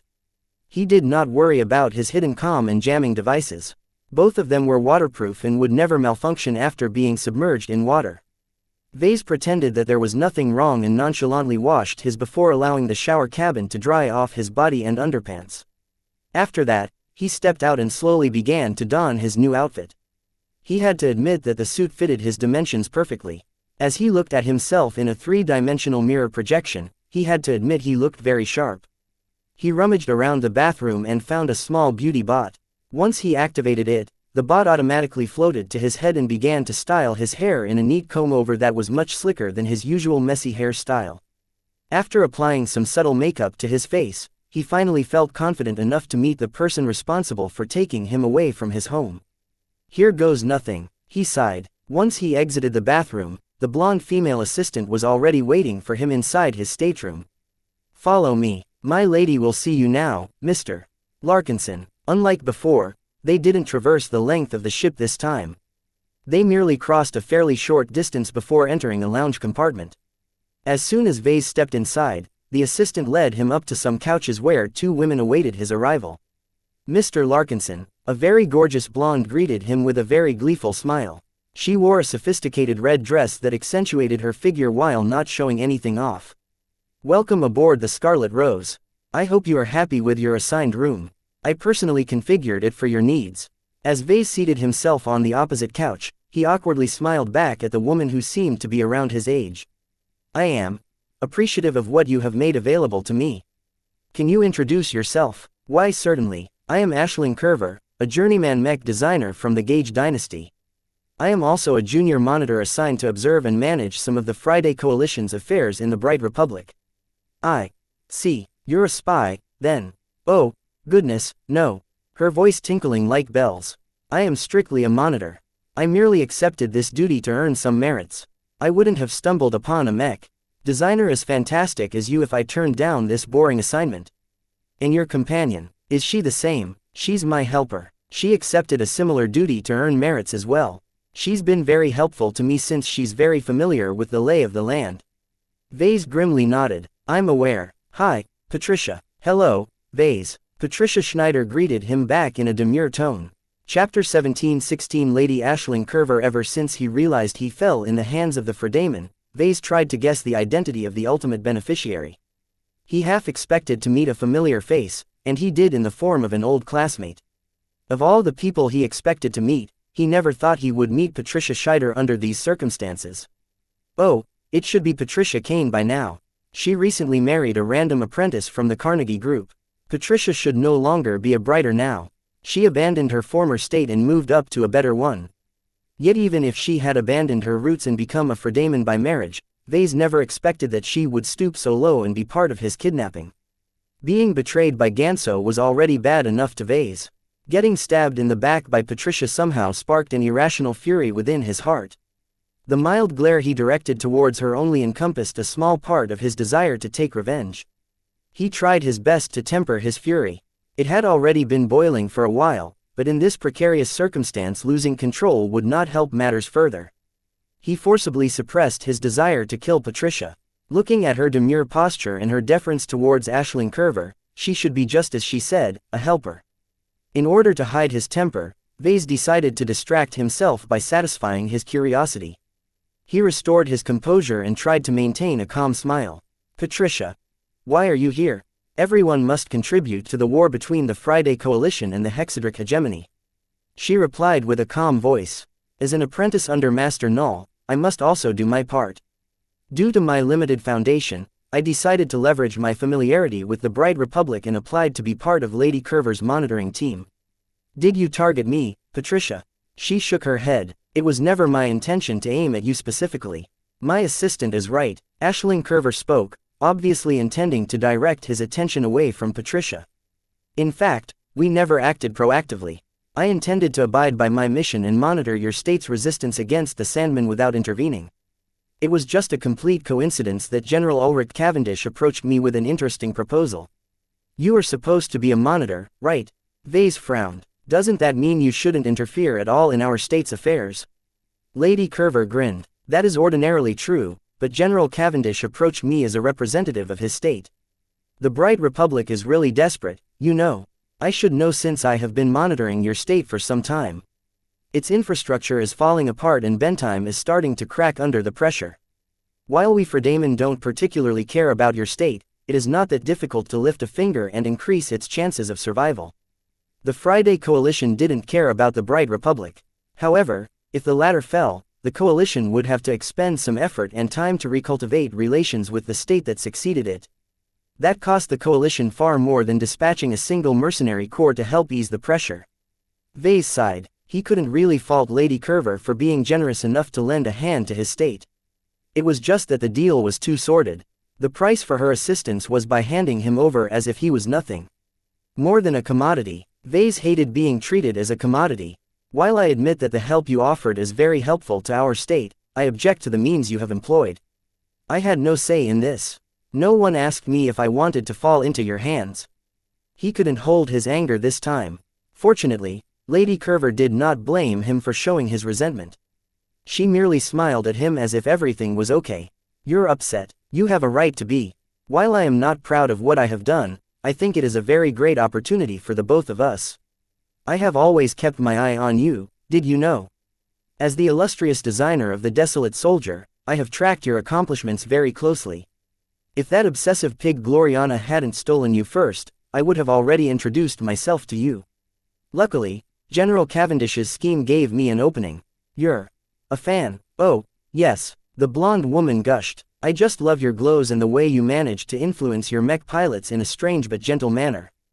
This is exactly what I need to branch out my design philosophy and pursue a different path from my master. Vase looked up at that. Who are you, exactly? Let me introduce myself to you again. My name is Aisling Curver. I'm a journeyman mech designer and a direct disciple of Master Tokman Huron. Are you familiar with my master? A direct disciple. This meant that Lady Curver was similar to Tristan Wesseling. She inherited the design philosophy of a genuine master mech designer. If I recall, Master Huron is a professor at the Clarion University of Mech Design, which is one of the premier mech design institutions of the Gage dynasty. The Gage dynasty was considerably more powerful than the Carnegie Group. The prestige of Clarion University surpassed the Limar Institute of Technology by a significant margin. Correct. You know your masters. Are you aware of his specialty? Vase hesitated for a moment. I only memorized that he specializes in neural interconnectivity. I'm afraid I am not aware of what that means. That's not surprising. Neural interconnectivity is one of the more esoteric specialties. It is a rather obscure field that is technically classified as a Class 8 design philosophy, but is actually as difficult to progress as a Class 9 design philosophy. Why is that so? Lady Curver relaxed her posture. She was relieved that Vase no longer addressed what had happened but instead asked about her passion. Neural interconnectivity is a wondrous field. Let me explain it to you this way. When you think about a mech, do they ever fight alone? Vase shook his head. They're always deployed in squads or larger units. A group of mechs working together can get a lot more things done than a single expensive mech. Of course, the quality, design, cost and mech pilot all affect their relative strengths. It is not a sure thing that a single good mech can defeat a squad of mediocre mechs, but it is possible as long as the former is outrageous enough. For example, Ganso's glittering comet annihilated his avatars and sentinels without encountering any significant resistance. While a large part of that was because he was representing the mech corps, his expert mech already caused his opponents to give up any hope of restraining it. The glittering comet was simply too powerful. As an experienced marketer, you should be aware that the mechs in use today are mostly employed in groups. Curver noted, if a mech model is too expensive, then our customers won't be able to equip all of their mech pilots with a machine. If a mech model is too cheap, then our customers will face a bottleneck in manpower. The ideal mech ought to be positioned somewhere in between. This means that there is a range of cost and quality that hits the sweet spot of the market. I know all of this. You don't have to explain the composition of market demand to me. Budget mechs and mid-range mechs are the most prominent mechs on the market. Okay, since you know this, let's take a mid-range mech design as a starting point. How can you strengthen this product? There are many ways to do so. You incorporate more powerful exotics. You license more advanced components. You expand your knowledge base and improve your application of it. You refine your design style and implement more ingenious solutions. You partner up with another mech designer who can compensate for your weaknesses. Lady Curver nodded again and again. Those are all valid solutions. The problem is that it's difficult to employ them. The budget of a mid-range mech only goes so far. It's not viable to replace a medium-grade exotic with a high-grade exotic. That will certainly double or triple the cost of your mech model. As for the other solutions, each of them will either break the bank or exceed your capabilities. Only the last solution you've offered is different, but let's leave that for later. What is the point you are trying to make, milady? Call me Aisling, please. I am not your enemy here. In fact, it's the opposite. I'm your benefactor. I intend to save you from the clutches of those witches who see you as nothing more than a boy toy. You should thank me for offering you an opportunity to regain your dignity as a man. Vase scowled and pounded his chest with his palm. I never asked to be saved. Let me make one thing clear. I love Gloriana. While his relationship with Gloriana was very problematic on many levels, Vase had truly developed an affection for her. Hexer or not, female supremacist or not, the love they shared was completely genuine. After encountering betrayal after betrayal in the past couple of days, Vase had grown very disillusioned with people. He had come to hate the act of betrayal and anyone who resorted it. No matter how righteously they justified their betrayals, people like Ganso and Patricia deserved to get their comeuppance. It was due to being the victim of betrayal that Vase felt as if his mind had changed. He developed a new principle that stated that he should never engage in betrayal unless his victims truly deserved it. He refused to lower himself to their standards. This was also why he adored Gloriana. She not only trusted him completely, she had also remained loyal to him throughout their relationship. Even now, Vase was sure that Gloriana was trying her best to get him back. He could count on her to track him down and rescue him from his captors. Of course, Lady Curver did not take well to his declaration. She frowned and flipped her lustrous blonde hair. It seems like the Hexers have already begun to turn you into their slave. Has Vase always been so susceptible to women, Patricia? I can't say. I did not pay much attention to him while we were studying at Rittersberg. His old classmate innocently replied. Curver pressed a finger against her lips while staring at Vase in pity. You poor man. Who knows how much self-esteem you'll lose if you remain by Gloriana's side. Don't worry, Vase, you're free now. I'll do my best to restore you as a man. Let's not talk about this.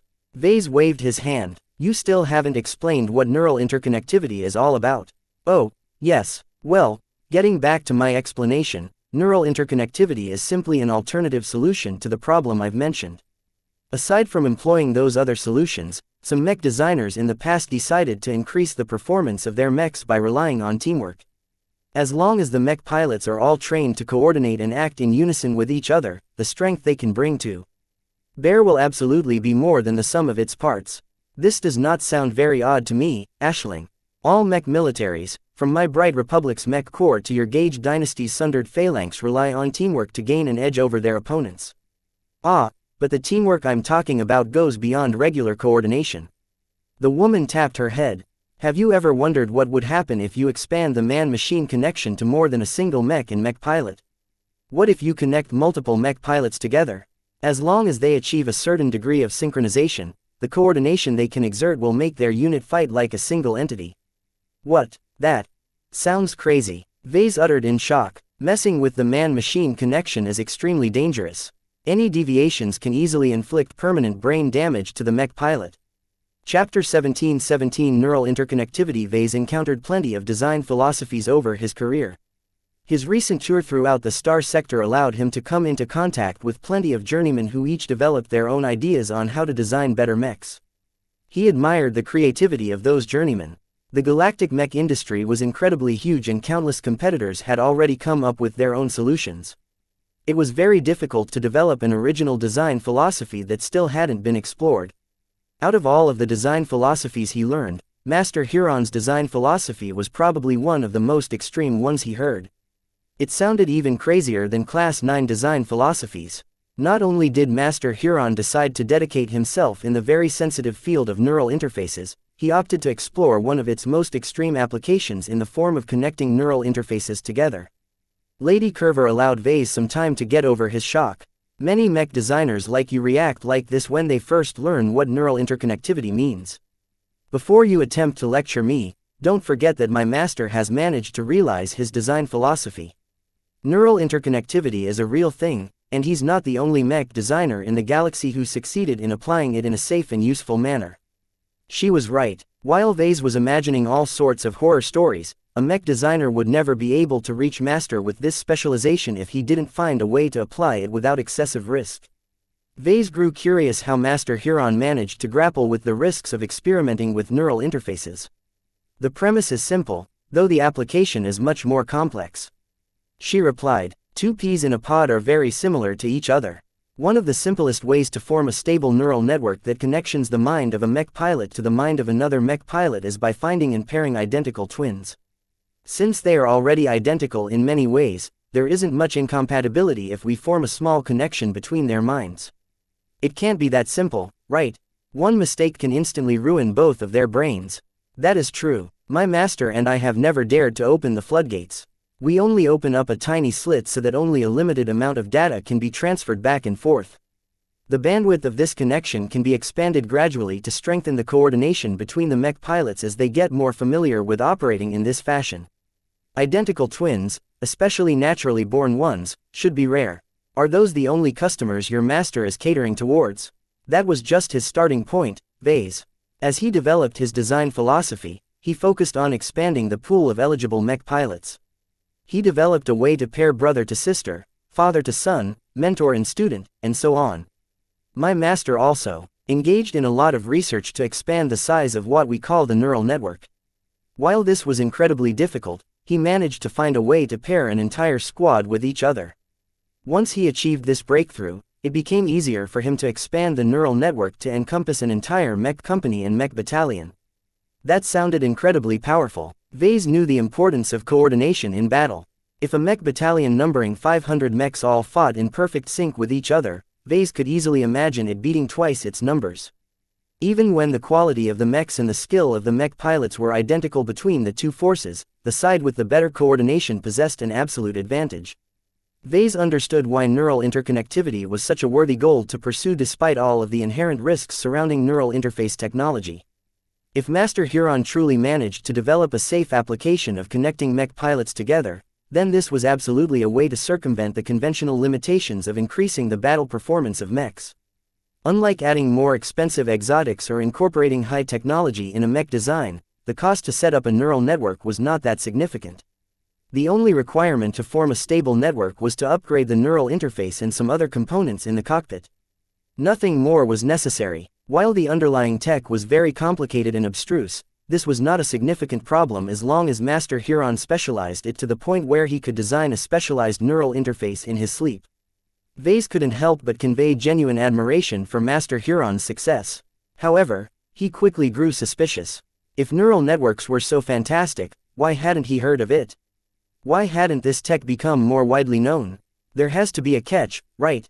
He asked. Aisling dropped her smile and sighed.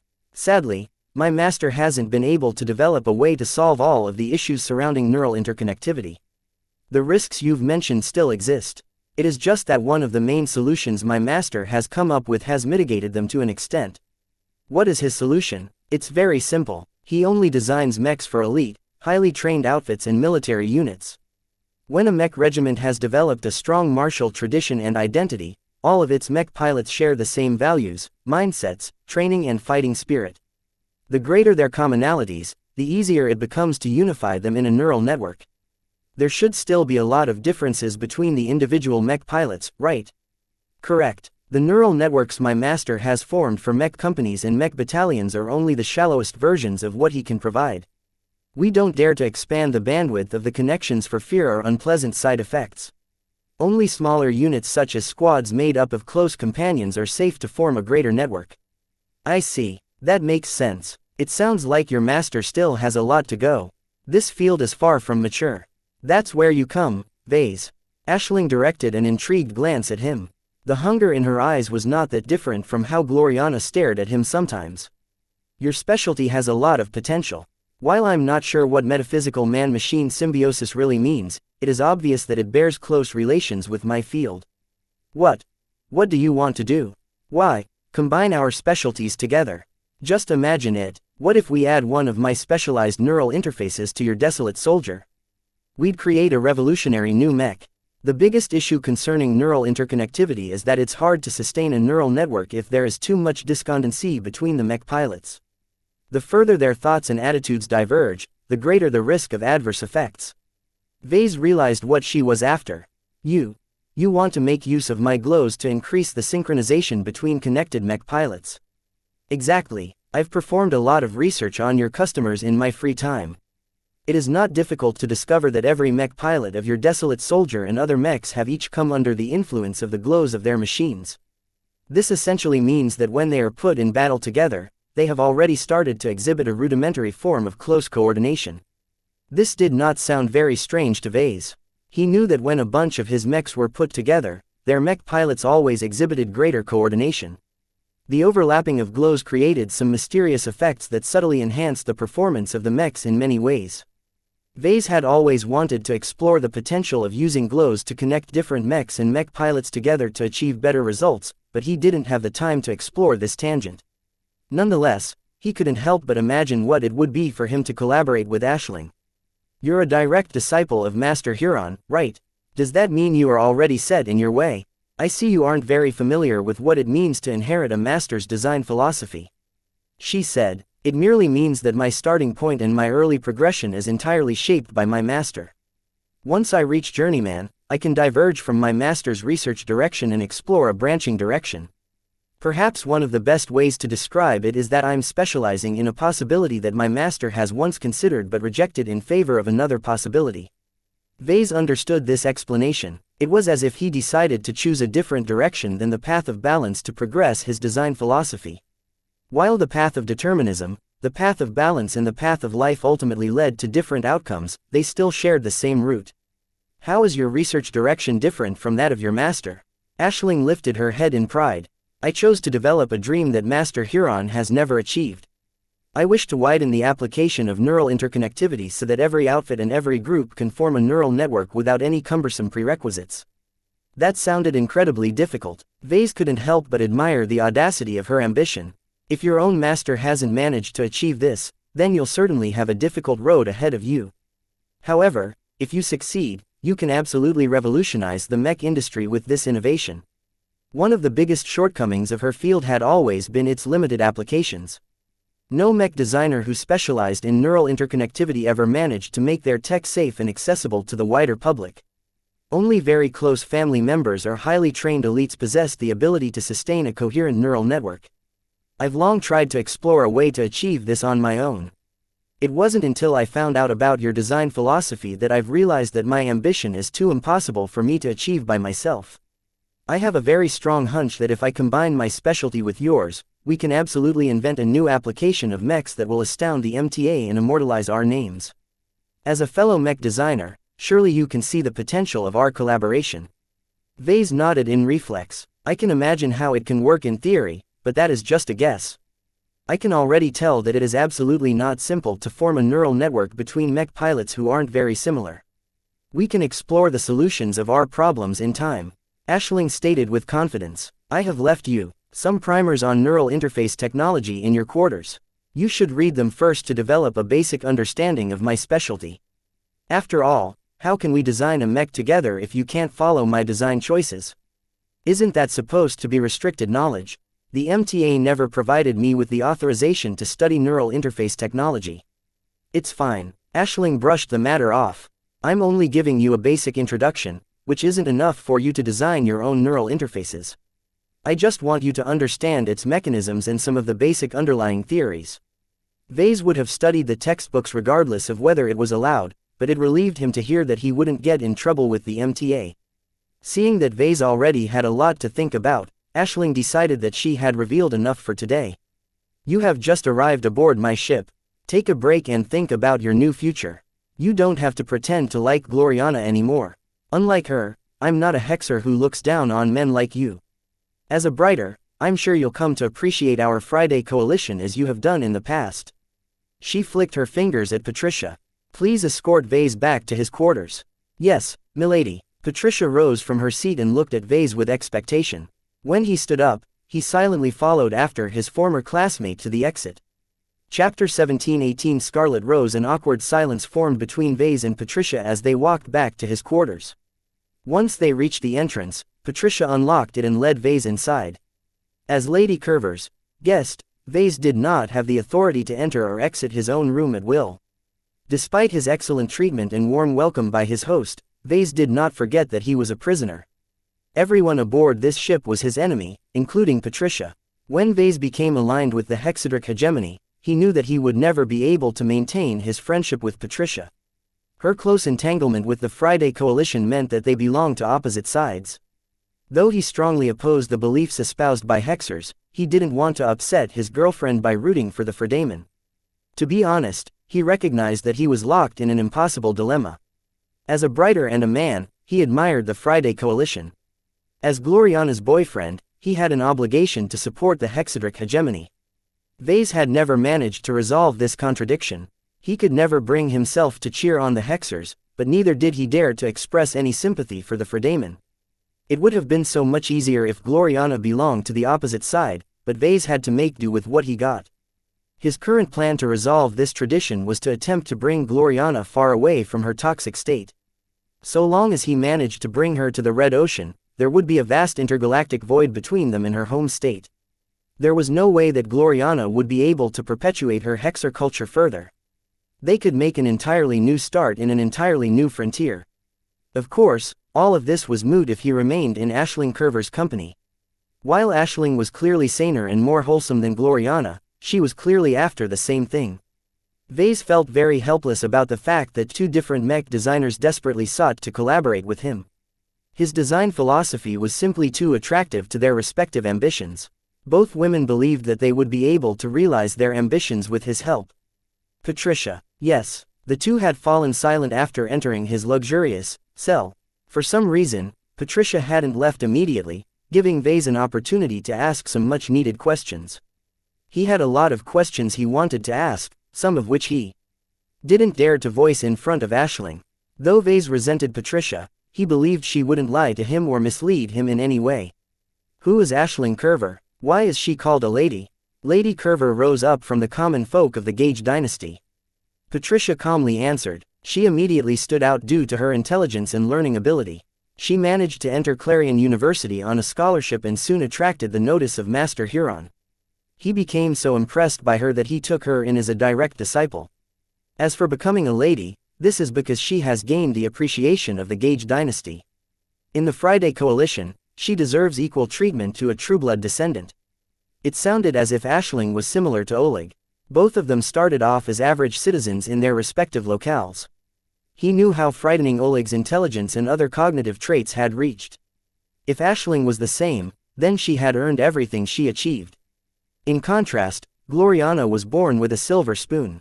Even if her intelligence and talent in mech design started off average, through constant augmentations and intensive tutoring, his girlfriend managed to achieve an enviable height at her age. Both Gloriana and Aisling sounded like talented journeymen, but if Vase had to make a choice, he would definitely respect the latter more. Vase and Patricia were grossly inferior in comparison.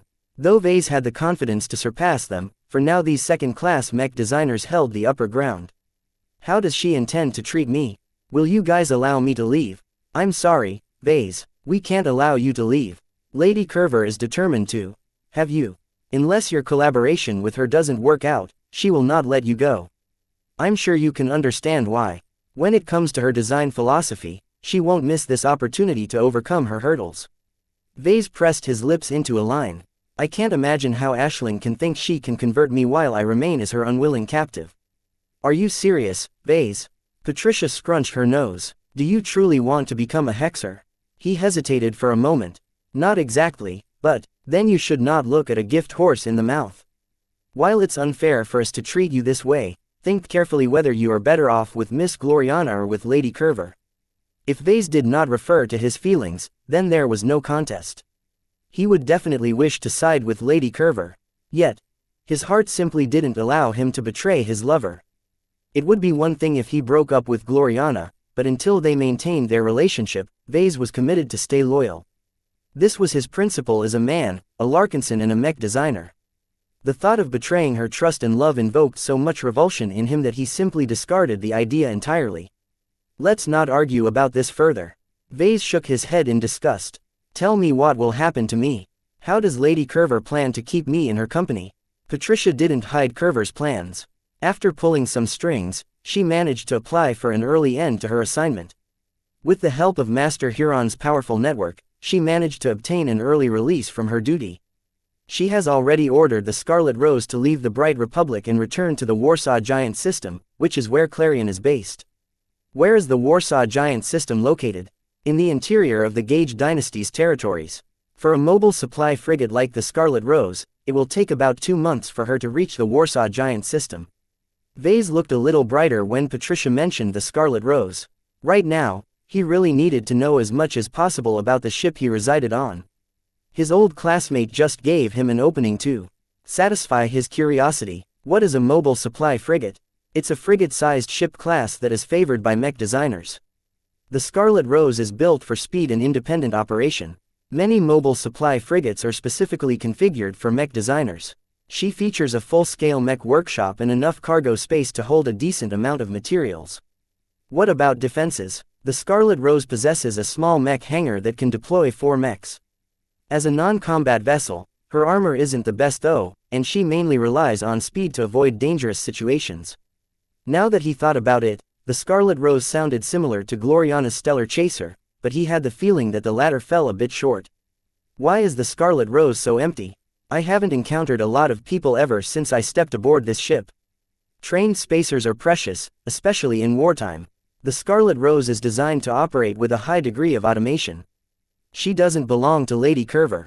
The Friday Coalition merely assigned the ship to her so she can discharge her duties as a monitor.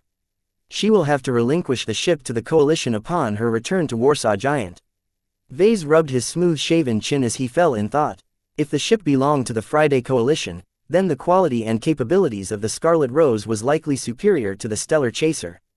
That also meant that it would be far harder for Vase to defeat or circumvent her security systems.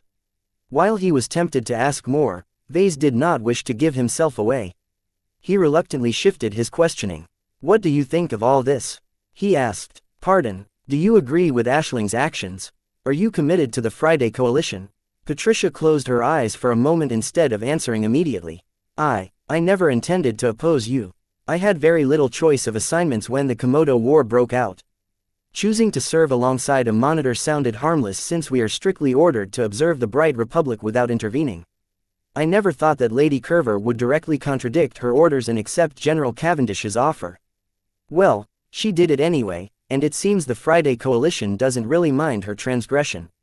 She is an honored lady and retainer of the Gage dynasty.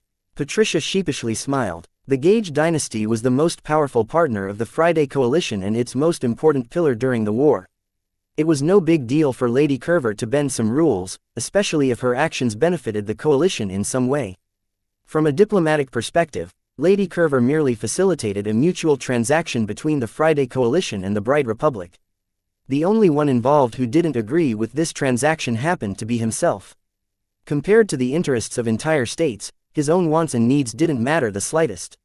Vase scowled in disgust. He truly hated being treated as a bargaining chip. In fact, in everyone else's eyes, Vase shouldn't act as if he was disadvantaged in this transaction.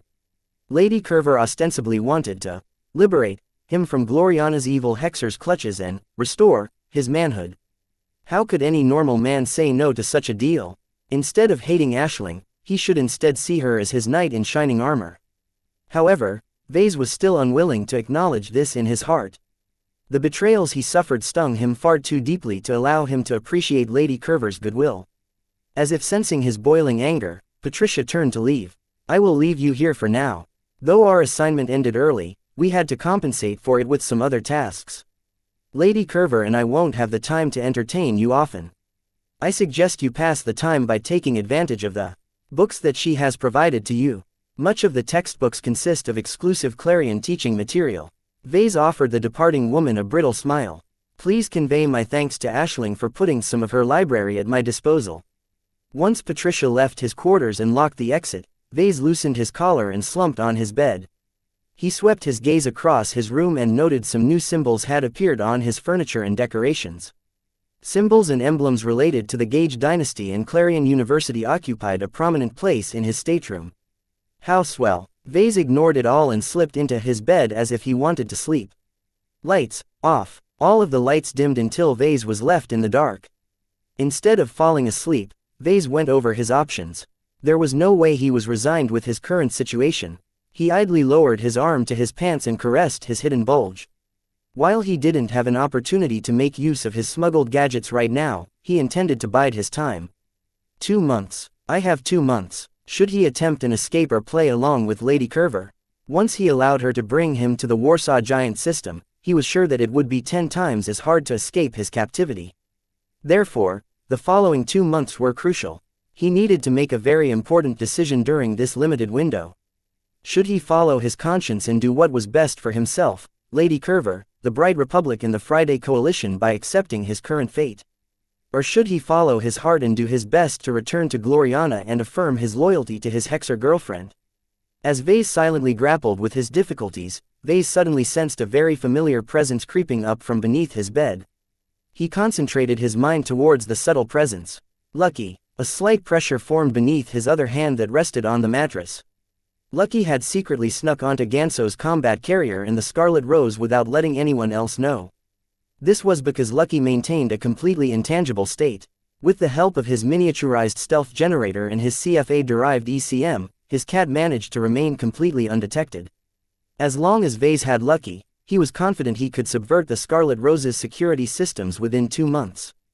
Chapter 17-19 Unwilling guess Vase felt as if he was a bird trapped in a cage. While the Scarlet Rose offered him a lot of comfort and luxury, he had no freedom to speak please like and follow the Cultivation Audiobooks channel of. He could only live on the ship according to the arrangement of his host. Over the next few days, Vase met with Lady Aisling Curver during breakfast and dinner. Evidently, she had to make up for the early end of her monitoring mission by performing another assignment. She always looked quite weary by the time they were ready to eat supper. Aisling could barely summon enough energy to speak, allowing Vase to observe her without attracting undue attention. Aisling was beautiful, no doubt about it. She was a bit taller than Gloriana and seemed to appeal to him in a different way. If Vase had to make a comparison, then he would say that Gloriana appeared cuter while Aisling looked ravishing. Of course, as a respected journeyman, Aisling always dressed rather conservatively and tried to appeal to Vase through their shared passion in mech design. Vase guessed that Aisling intended to play the long game. She aimed to wear down his resistance by constantly exposing him to her brilliance. So long as Vase continued to be separated from Gloriana, his feelings for her would cool down. Only then would Aisling be able to capture his heart. For now, Vase was still full of resentment. He felt indignant about the betrayals he suffered and his unwillingness to be stuck on a ship heading deep into the Friday Coalition. Instead of aggravating his animosity, Aisling made the right decision to put some distance between them. By meeting twice a day, Vase became more and more used to her company. Obviously, Aisling possessed a lot of confidence in her plan to win Vase over. She had the advantage of time. As long as Vase remained her guest, she could patiently erode his resistance. Certainly, she could employ more coercive means to achieve faster results. Resorting to torture, injecting him with mind-altering substances or applying outright brainwashing on him would certainly convert him into becoming her loyal slave. However, unless she could keep everything a secret, the MTA was bound to stand up for him. As a galactic citizen, he still possessed certain rights, and the MTA did not wish to turn the galaxy into a shark tank where mech designers continually devoured other mech designers. Vase did not worry too much that Aisling would go too far. Even if she did not fear the wrath of the MTA, she still valued his design philosophy a lot. A design philosophy was strongly connected to the mentality of its mech designer. If the mech designer changed too abruptly, the two no longer fit as well, resulting in a drastic loss of effectiveness. In addition, anything that forcefully interfered with the mind and personality of a mech designer inevitably affected their creativity, ingenuity, passion and other difficult-to-quantify attributes. Creators worked best when they expressed their earnest ideas. How could Aisling possibly ruin the treasure she obtained? Just like Gloriana, she believed that collaborating with Vase was the key to solve the most insurmountable problem of her design philosophy. In order to achieve the dream of making neural interconnectivity available to the masses, Aisling wanted him at his very best. For this reason, she generously allowed him to peruse a portion of her library in the form of printed books. Vase knew the value of their contents. Many of them weren't available for purchase in the open market. This was because some of the textbooks contained a lot of advanced knowledge that incorporated some of the ingenuity of other people's design philosophies. Other books were valuable because they were written by the seniors and masters who taught at Clarion University. Though their textbooks did not delve into any advanced subjects, Vase constantly sighed in admiration at their marvelous explanations. Most of these professors were over a century old. Clarion University only employed the best of what the Gage dynasty had to offer, so each of these old monsters accumulated a terrible amount of teaching experience. Sure enough, Clarion University is a mecca of mech design. From the quality and subject matter of the textbooks, Vase became convinced that Clarion University ranked higher than the Limar Institute of Technology. A part of it was because of the differences in strengths between the partners. Another part of it was due to their different recruitment policies. Limar adopted a policy that reflected the openness of the Carnegie Group. As one of the most commercial and trade-minded groups, the Carnegie Group was very open about recruiting foreign talents from all over the star sector and beyond. While the loyalty of these foreigners was questionable, as long as the Carnegie Group provided them with enough benefits, it could definitely turn these strangers into its own strength. The hiring of Master Null was a typical case. The man was on the run for some reason and needed somewhere to hole up. Limar opened its doors and offered enough incentives to attract this master. In contrast, Clarion University did not bother too much with foreigners. The school instead focused completely on cultivating domestic talents. Because of the unified education of the Gage dynasty, every student accepted into Clarion University all surpassed a certain standard. Not only that, but their prior education all fell in line with Clarion's teaching methods. From what Vase could tell, the biggest downside to this strategy was that Clarion lacked diversity. Its students, professors and alumni all formed an insular group of elitists who thought they were better mech designers than anyone else in the entire star sector. The pride exuded by Aisling whenever she talked about her alma mater constantly rubbed him the wrong way. Vase felt like talking to an Ansel graduate, but 10 times worse. Clarion is by far the best mech design university in our star sector. She boasted while sipping a glass of wine. Our masters are the most illustrious in the Friday Coalition. Not even their counterparts from the Hexadric hegemony can hold a candle to our great masters. Did your masters ever compete directly against Hexer masters? Vase pointedly asked. No, it's difficult to hold any events between our two states. However, the mechs designed by our masters are much more popular in other star sectors than the mechs designed by those old crones. While that was true, Vase knew that the real reason why Hexer mech designers did poorly abroad was because their culture rubbed everyone else the wrong way. Who wanted to pilot a mech designed by a man-hating Hexer? It did not surprise anyone that most foreign users consisted of female mech pilots. Even if the quality of Hexer mech surpassed the quality of Fredaman mechs, most customers would still be reluctant to buy the former. From a business perspective, it's better if I retain a neutral, secular identity. Vase concluded, if I become known as an Ilvanen or Hexer mech designer, my market expansion will constantly encounter hindrances. His forced separation from Cloudy Curtain and his own organization gave Vase a lot of time to reflect on past decisions. He achieved plenty of successes and made quite a few mistakes. Perhaps the one mistake he blamed himself for the most was that he had been too blatant in showcasing the potential of his design philosophy. By using the Sand War as an opportunity to popularize his glows, he attracted the greed of people like Lady Curver. It was his bad luck that she did not shy away from resorting to unscrupulous means to obtain his collaboration. What's done is done, he sighed. When I made the decision to expose my abilities, I knew I would put a target on my back. He did not regret his choices. He originally planned to lay low, but the threat of the 5 Scrolls Compact and the opportunity to emigrate to the Red Ocean prompted him to accelerate his progression. He was still committed to his original plan. He wanted to evade the pursuit of the envoy dispatched by the Sunken Temple by becoming a galactic pioneer. As long as he accumulated enough MTA merits, he could have anything he wanted to start anew in a smaller galaxy that was firmly in the grip of the Big Two. Vase refused to believe the 5 Scrolls Compact could act unscrupulously in a galaxy filled with phase water. From what he learned so far, the 5 Scrolls Compact played a considerable role in humanity's rise during the Age of Space and Age of Conquest. In other words, the Compact shaped human civilization in the Milky Way galaxy. How could Vase ever rest easily as long as he remained in humanity's old domain? The Red Ocean. I have to reach the Red Ocean. By centering himself around this goal, Vase remained sober and clear-minded. He refused to fall for Aisling's traps. With a firm will, he resisted her subtle indoctrination attempts and continually reminded himself that she was in Enemy. He did not bother with any pretentiousness when he expressed his dislike for her. He wasn't a spy like Calabast and did not have the confidence to hoodwink her into believing that he became smitten by her charm. This caused her to express some frustration at his lack of reciprocation at her entreaties. I don't know why you keep insisting on staying under Gloriana's spell. Aisling sighed as she summoned Vase to the lounge. Don't you realize what's in store for you if you persist in your relationship with her? Let me show you what men are like in the hegemony. She waved her hand, causing a projection to emerge in the center of the lounge. Vase impassively watched the footage of how female hexers treated their male counterparts. On a random shopping street, the women walked confidently while their spouses followed after them in a manner that hammered home their inferiority. The women talked to them in an imperious and dismissive manner. The men had no choice but to bow their heads and acquiesce to any requests by their women. In another clip, a female hexer mech designer led a design project at a very well-equipped design studio. The lead designer treated her fellow female subordinates earnestly as if they were her own students.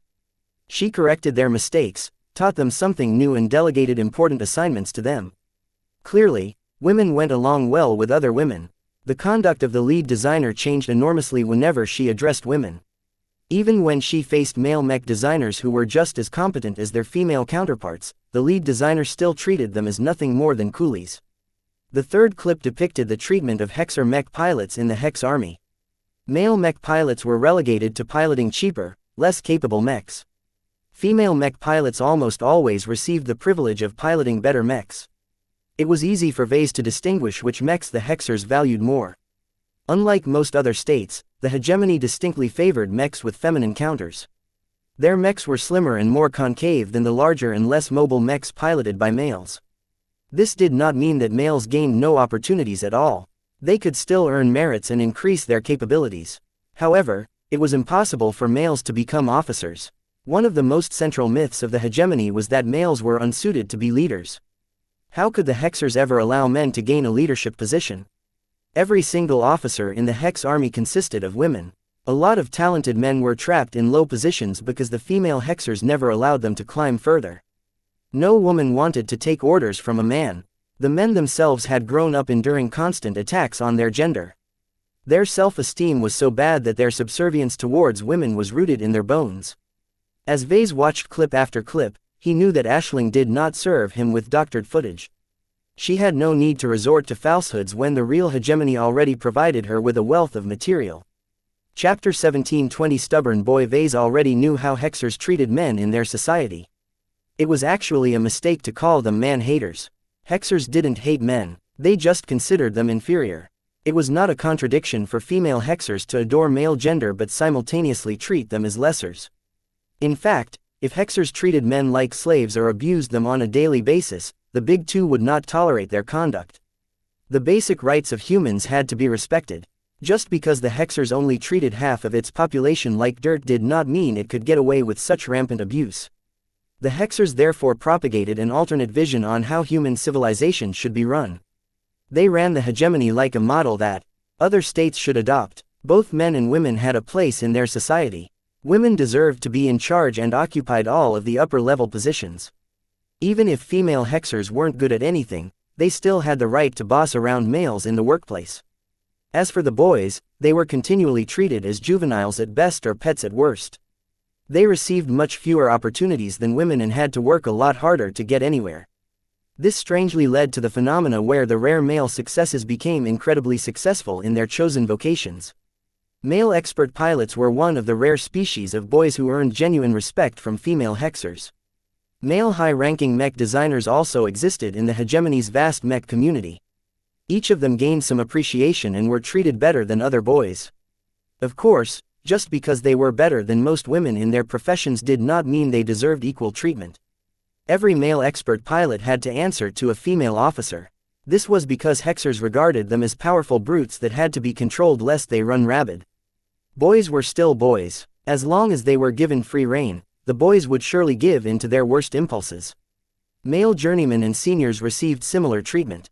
While the hegemony did not block boys from excelling in this career, they were not allowed to design and publish mechs on their own. Each of them had to work with a female mech designer. The best a male mech designer could hope for was to become a spouse of a female mech designer. Those who weren't as lucky could only serve as a minor contributor or assistant to a bossy female mech designer. This was the reality of being born a male in Hexer society. Don't you see the absurdity of devoting yourself to your Hexer girlfriend? Aisling persistently prodded him. Open your eyes and look beyond her pretty face. Behind her is an awful state that heavily discriminates on men like you. If Hexers like Gloriana have their way, they would strip you of your dignity and tear down your pride until you become nothing more than a human-shaped puppy. Vase did not attempt to debate her points. In order to resist her persuasion, he took a page out of Ganso's playbook and defaulted to his Larkinson stubbornness. I am committed to Gloriana. I never break my commitments.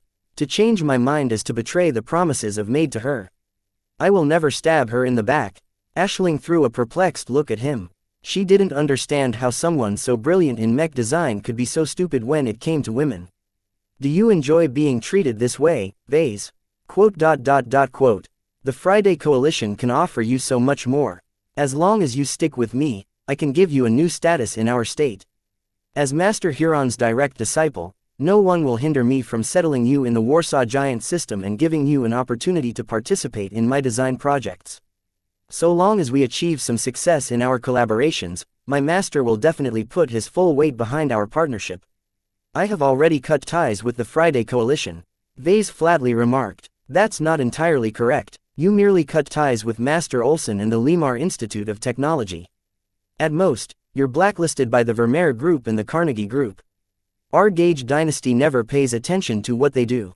We are better. Vase shrugged. That sounds nice, but I have no desire to restore my relations with the Friday Coalition. Gloriana will never tolerate me if I reconcile with your state. Aisling grew angry and momentarily lost control. Gloriana, everything is about Gloriana to you. Don't you realize that she has got you wrapped around her fingers? The moment she met you at Centerpoint, she ceaselessly tried to trap you in her web. The two of you were never made to be together. A proud mech designer like you deserves better. Obviously, this conversation went nowhere. After enduring a long tirade, Aisling finally sent him back to his quarters. During his time in captivity, only Patricia talked to him without an agenda. Sadly, Patricia rarely appeared in his presence. Vase suspected that Aisling was wary that he would fall for Patricia, and thereby kept her away. However, Vase always became more mellow and receptive after talking to Patricia. This was something he deliberately did to encourage his host to keep giving him opportunities to talk to his old classmate. Though Vase firmly regarded Patricia as an enemy, he did not hold any personal animosity against her. She was merely performing her duty to her new state. As a citizen of the Friday Coalition, it was impossible for her to remain a bystander in the war between the Coalition and the hegemony. The only doubt about Patricia's assignment was what the Fredamen were doing in the Bright Republic in the first place. Vase faintly suspected that the Scarlet Rose was sent to the Bright Republic for another, more clandestine mission. Why did the Coalition dispatch a young and talented journeyman to perform a seemingly routine monitoring mission when they could have easily dispatched a diplomat or a spy? The fact that the Coalition explicitly sent mech designers to the Bright Republic meant that their mission probably had something to do with mechs. Of course, Vase kept all of his guesses to himself. He didn't care about their prior missions. Instead of worrying about irrelevant issues, he would much rather work on his escape attempt. Ever since he confirmed that Lucky followed him aboard the Scarlet Rose while remaining completely hidden and intangible, Vase believed he had the capital to turn the tables on his host. In order to reverse his current circumstances, Vase had to stay patient and make ample preparations. Taking over a mobile supply frigate by himself was not very simple. Even if he had the help of a team of commandos, he would still fail in his attempt to wrest control of the Scarlet Rose. To succeed, he had to mitigate or circumvent every security measure in place. Vase therefore dispatched Lucky on a scouting mission and secretly scan each and every compartment and component. This was extremely tedious for Lucky. To keep his presence hidden, Vase ordered his pet to resort to passive scanners only. This meant that Lucky had to crawl through every single section of the ship, all the while remaining out of sight. Vase trusted in Lucky's ability to remain hidden. The cat had become way too good at sneaking into places where he shouldn't be in. While the Scarlet Rose was much more advanced than all of the other places he had broken in, the cat possessed too many advantages in this regard. For now, Vase did not dare to instruct Lucky to hack the Scarlet Rose's network or tap into its quantum entanglement node to send a message to Gloriana and his people. The moment Aisling found out that Vase possessed the capability to communicate with the outside galaxy, she would surely strip him of his privileges and throw him straight into the brig. Though Vase wanted to take it slow, he knew that delaying his hijacking attempt would only increase the difficulty of returning home. Taking over the Scarlet Rose was just the first step. He still had to leave the Friday Coalition, so it would be best if he escaped before the ship crossed into its borders. That meant that his actual time limit was much less. Vase estimated that the Scarlet Rose would probably enter into Coalition space in around 2 weeks. If he failed to hijack the ship until then he would have a lot more problems on his hands. He needed to do everything possible to hasten his preparations. Aside from waiting for Lucky, he also resorted to other means to increase his understanding of the Scarlet Rose. One example of this was by taking advantage of the library in his quarters. "These books are quite good," he murmured as he leaned back on his chair while flipping page after page. He currently studied an advanced programming textbook. While its contents were most relevant to mechs, the programming language it taught just happened to be common enough to be used in many ships as well. Learning how to hack or subvert the programming of the Scarlet Rose was essential to taking it over. Though it was impossible for him to access her systems on his own, so long as he had Lucky, he was confident he could circumvent most of the safeguards and tap into her core systems. This wasn't enough to guarantee a successful takeover, though. He dabbled in other textbooks as well. For example, he deepened his understanding of power reactors in order to find some way to sabotage and disable the ship's central power reactor. As Lucky occasionally came back and covertly displayed the data he gathered, Vase ascertained what he needed to do in order to subvert the ship. He identified 3 core areas which he needed to control. First, he needed to lock down the bridge and prevent the captain and the bridge crew from controlling the vessel. Second, he needed to secure the engineering compartment in order to grasp the crucial power reactor and FTL drive. Vase could not afford to allow anyone to damage these 2 critical ship components. As long as the engineers thrashed either of them, the Scarlet Rose would become stranded in space. Therefore, Vase not only had to take control of engineering, but also neutralize the engineers before they could do any damage. The third area that Vase needed to control was the security compartment, which also served as the armory. While the Scarlet Rose did not employ a lot of spacers, she still possessed a crew complement of 50 people, of which 15 of them consisted of guards and security officers. Vase not only had to grasp the entire security compartment, but also neutralize the armed personnel before they could take up arms and launch a counterattack. Of course, that did not mean the rest of the crew were harmless. Each of them posed a risk to his takeover attempt. With their expertise and access to the systems of the ship, they could easily cut off his access by sabotaging crucial communication lines or something. Aside from taking over these 3 areas, Vase also had to disable every independent safeguard. Lucky's surveys revealed that each compartment contained an independent security system that would automatically activate as soon as something went wrong. Vase could not afford to ignore these small and isolated security systems. He had to sabotage or tamper with each and every one of them lest they blew up when he walked through a corridor or something. What a headache! Yet the more formidable the ship, the more Vase wanted to claim her for himself. The Scarlet Rose would serve as an excellent mobile workplace for him if he was on the move. She was pretty much a miniature version of a factory ship but in a much smaller and more convenient package. Chapter 1721 Snark, are you proud to be a part of the Friday Coalition? You willingly married some loser in order to gain citizenship, after all. Now, you're an accessory to a kidnapping. You used to be a brighter. How could you do something like this? Don't you have any honor? His provocative question did not fluctuate Patricia's mood at all. She directed a pointed gaze at Vase as if she saw through his attempt to rile her up. This wasn't the first time he poked her with his poisonous tongue. Pride is irrelevant. I am a mech designer. The boundaries between states and the machinations of its people are inconsequential. We are meant to fulfill a greater role than participating in the petty power plays of those who cannot see the forest from the trees. Vase blinked at Patricia. You sound like a sage from the MTA. I don't see how you can pretend to be lofty when you abandoned the state that nurtured you in order to become a gold digger in a more prosperous state. Patricia sighed and leaned back on the chair in his quarters. I am forced to play by the rules as well. It was never my intention to be caught up in these matters. If you don't want to dirty your hands, you could have just stayed put. Instead, you chose to become a sellout. I know you are angry, Vase. You have a right to be. I don't want you to get consumed by it. Regardless of what you think of me, I do not approve of human conflict.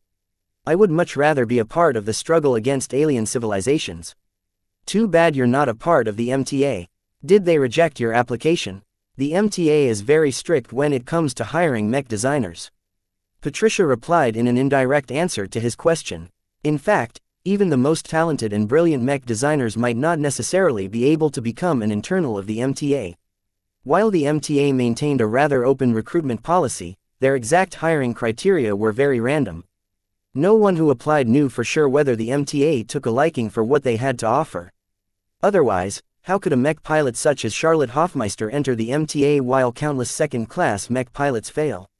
Well, since the MTA hasn't deemed you worthy, I don't see why you should care about the Big Two's mission. You should let the big guys worry about defending humanity. Patricia began to look annoyed at Vase.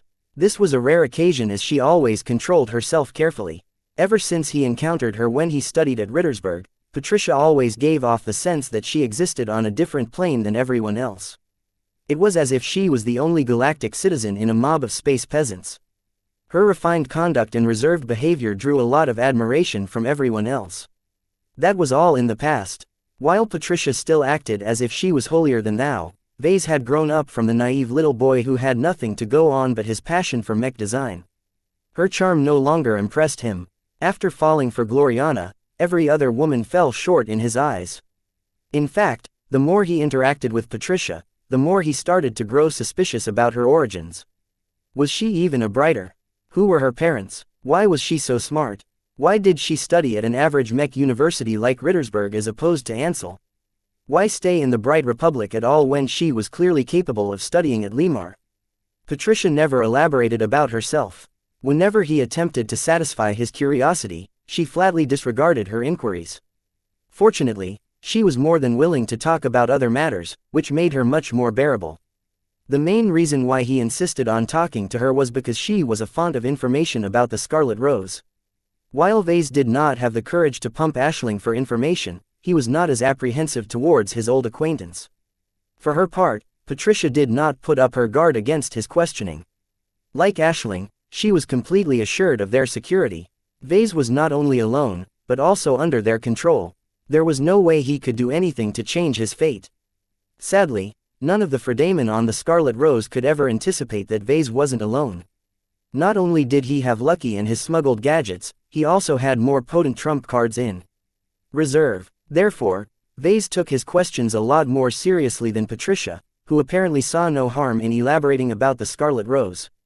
The Scarlet Rose operates under the jurisdiction of the Coalition Reserve Corps.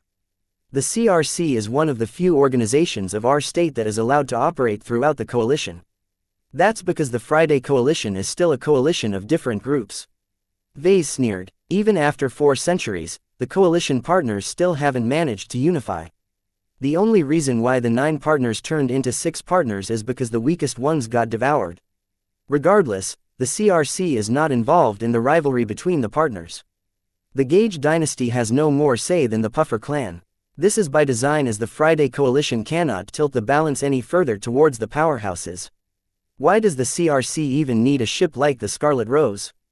The CRC is one of the main organizations which organizes the mech designers of the coalition in the event of war or any statewide mobilization events. What is that supposed to mean? It means that during the Komodo War, any mech designer who isn't exempted from service or working for one of the mech militaries must follow the arrangements of the CRC. As Lady Curver is not a part of the Sundered Phalanx, she is obliged to contribute to the war in a different fashion. Mobile supply frigates such as this ship exist to facilitate her work in many different circumstances. That sounds like overkill for a simple monitoring mission. You're not wrong. A simple corvette is sufficient, but don't forget that Lady Curver represents the coalition when she's on assignment. A corvette is too small to make the locals take her seriously.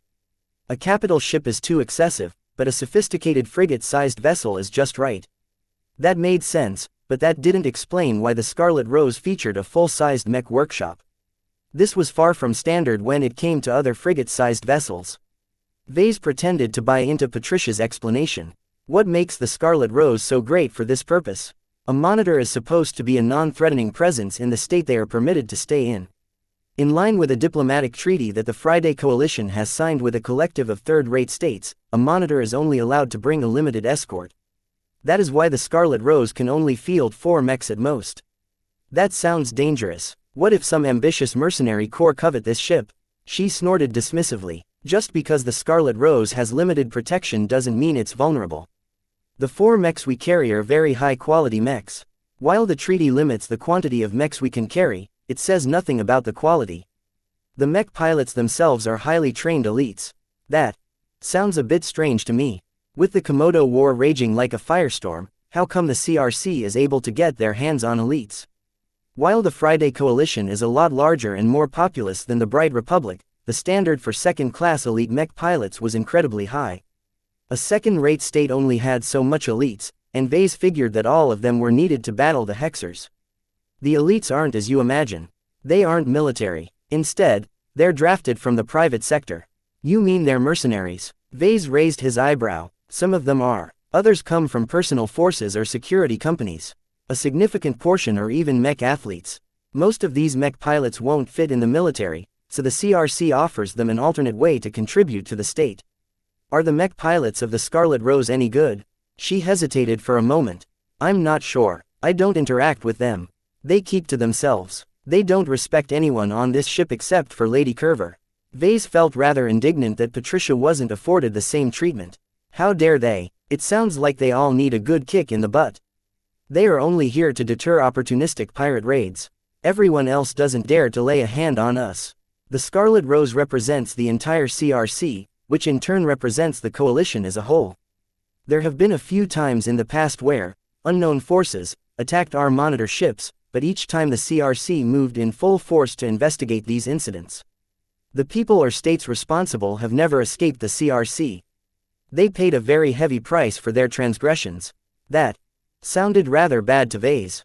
He had to admit that the CRC intimidated him a bit. If he truly succeeded in his hijacking attempt, he would definitely provoke a counterattack from the CRC. This meant that Vase had to make some very careful choices. He also had to form a follow-up plan. If he failed to prepare an escape route for himself, he would surely fall victim to the coalition's revenge. It sounds like no one dares to provoke CRC. We should be safe, right?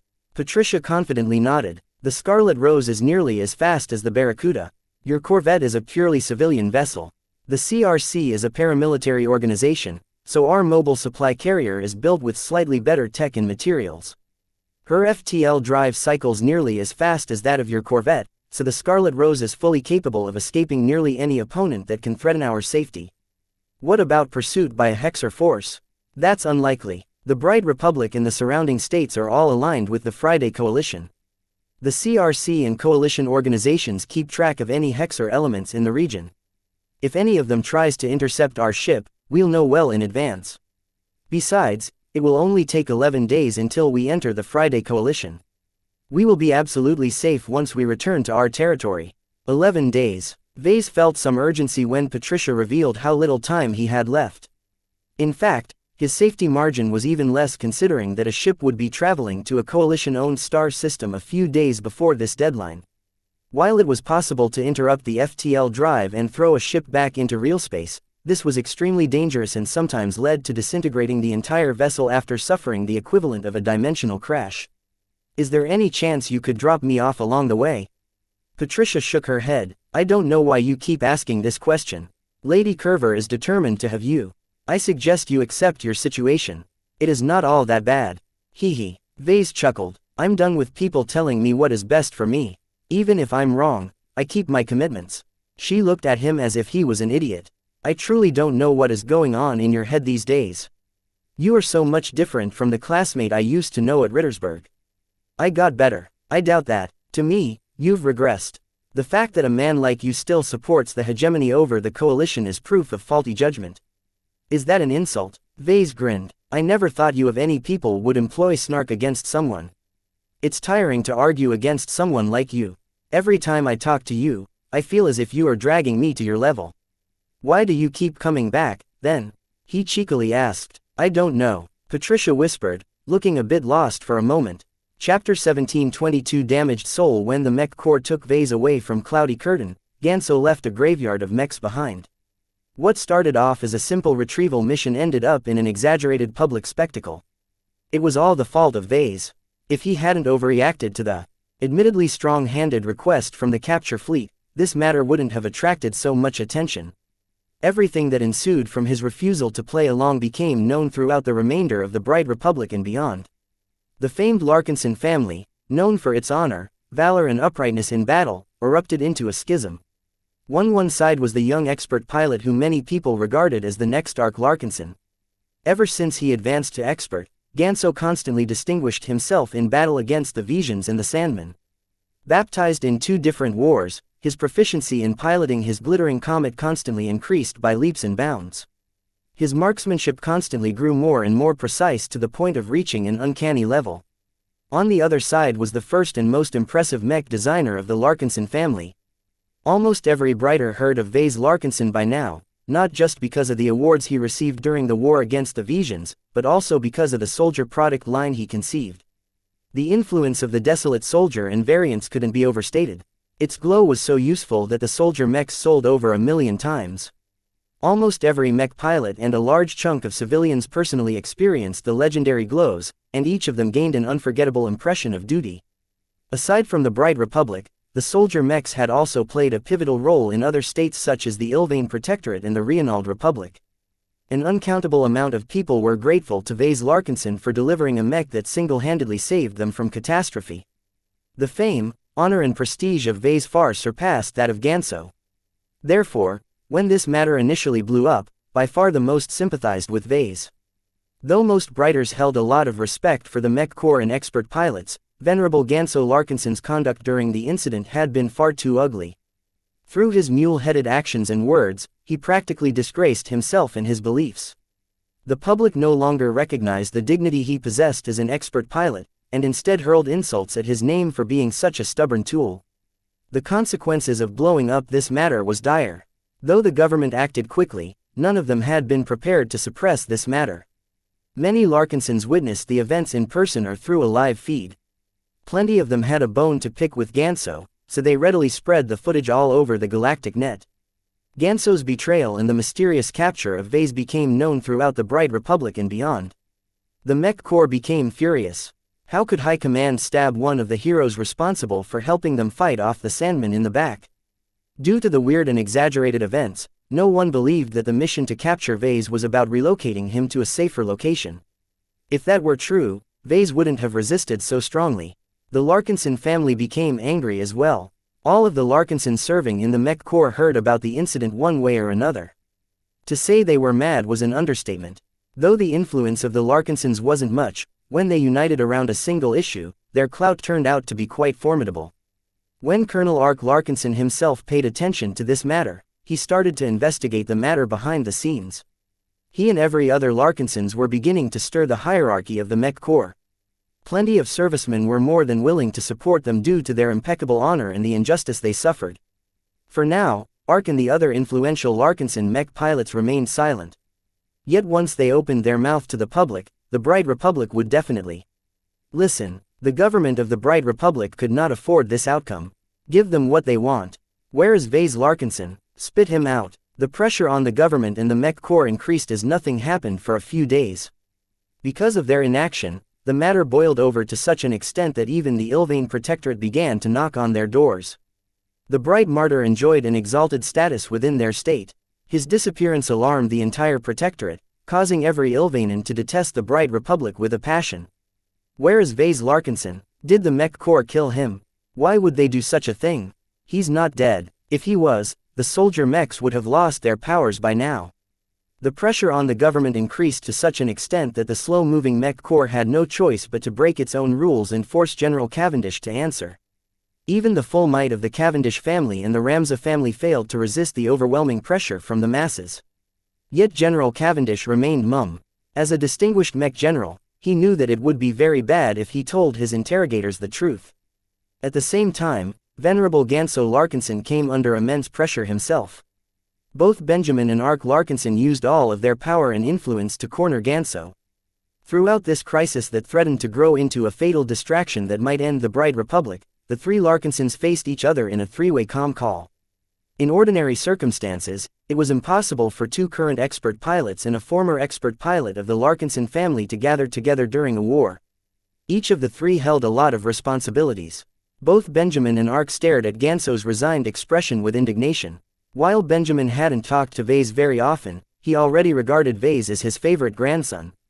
As for Ark, his close sentiments with his missing brother Wrinkle made him feel guilty that he hadn't been able to protect Vase.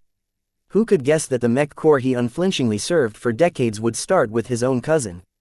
Ganso, Ark began, I'm disappointed by you. It is one thing to do your duty. It is another thing to confuse right and wrong. I won't excuse myself. Ganso defended himself. I followed my orders faithfully, not just because I am a Larkinson or took an oath to serve the Mech Corps, but also because it is for the good of our state and every life that depends on its protection. My actions have saved the Bright Republic. Absurd. Benjamin blew up. Though he was normally amiable, this time he lost control. Look at what is happening in the news. You've tarnished the service. This is not an inconsequential matter. Every serviceman is questioning the honor of the Mech Corps. The performance of our soldiers have dropped by 5% throughout the war theater. Not just the Mech Corps, but also the Starfighter Corps and the irregular forces are fighting with less enthusiasm. Ark Larkinson looked at Ganso with condemnation. Do you realize what you've done? You've damaged the soul of our state. The Bright Republic is a state based on laws and rights. Every Brighter is not only fighting for their lives, but also for the ideals they grew up with. If it turns out that the Mech Corps has betrayed our ideals, then what are we all fighting for? Why must we continue to lift up our arms and sacrifice our lives? These matters are not my concern, Colonel Ark. Ganso defiantly crossed his arms. I am a soldier. I am an instrument. It is not my job to set policy. I merely do what I'm told. Everything else is not my problem. The only thing I regret is that our Larkinson family will never be the same.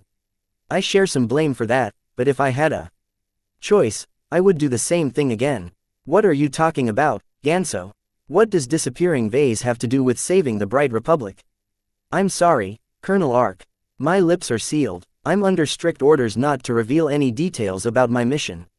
As far as I'm concerned, High Command has not issued any orders to disclose what I know.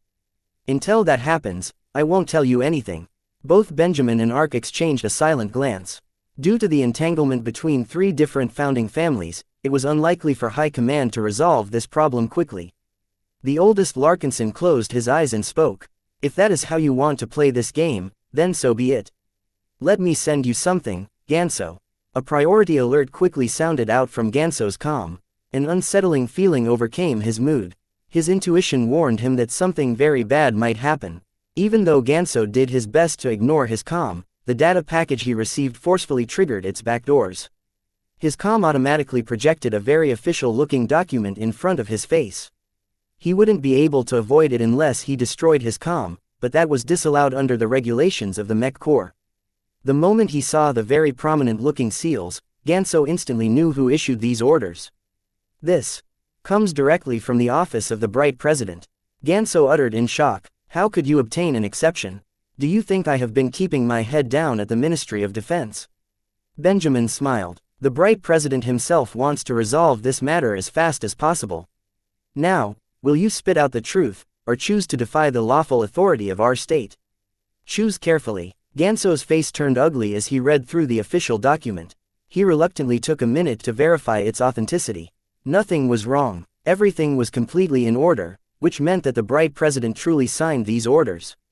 The people run our state, not the generals.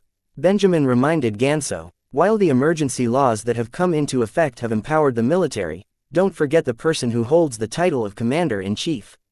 Ganso did not need a reminder. The Commander-in-Chief of all of the military branches of the Bright Republic was the head of state. Because of the high trust in the military, the Mech Corps and the other branches usually ran their affairs by themselves. Very rarely did the Bright President intervene directly. Yet that did not change that this esteemed individual exercised supreme command over the military. In many states, the military answered to the civilian government. This was the standard throughout human space as it was the most successful model that ensured long-term stability and prosperity. What are you waiting for, Ganso? Ark prodded the silent expert pilot.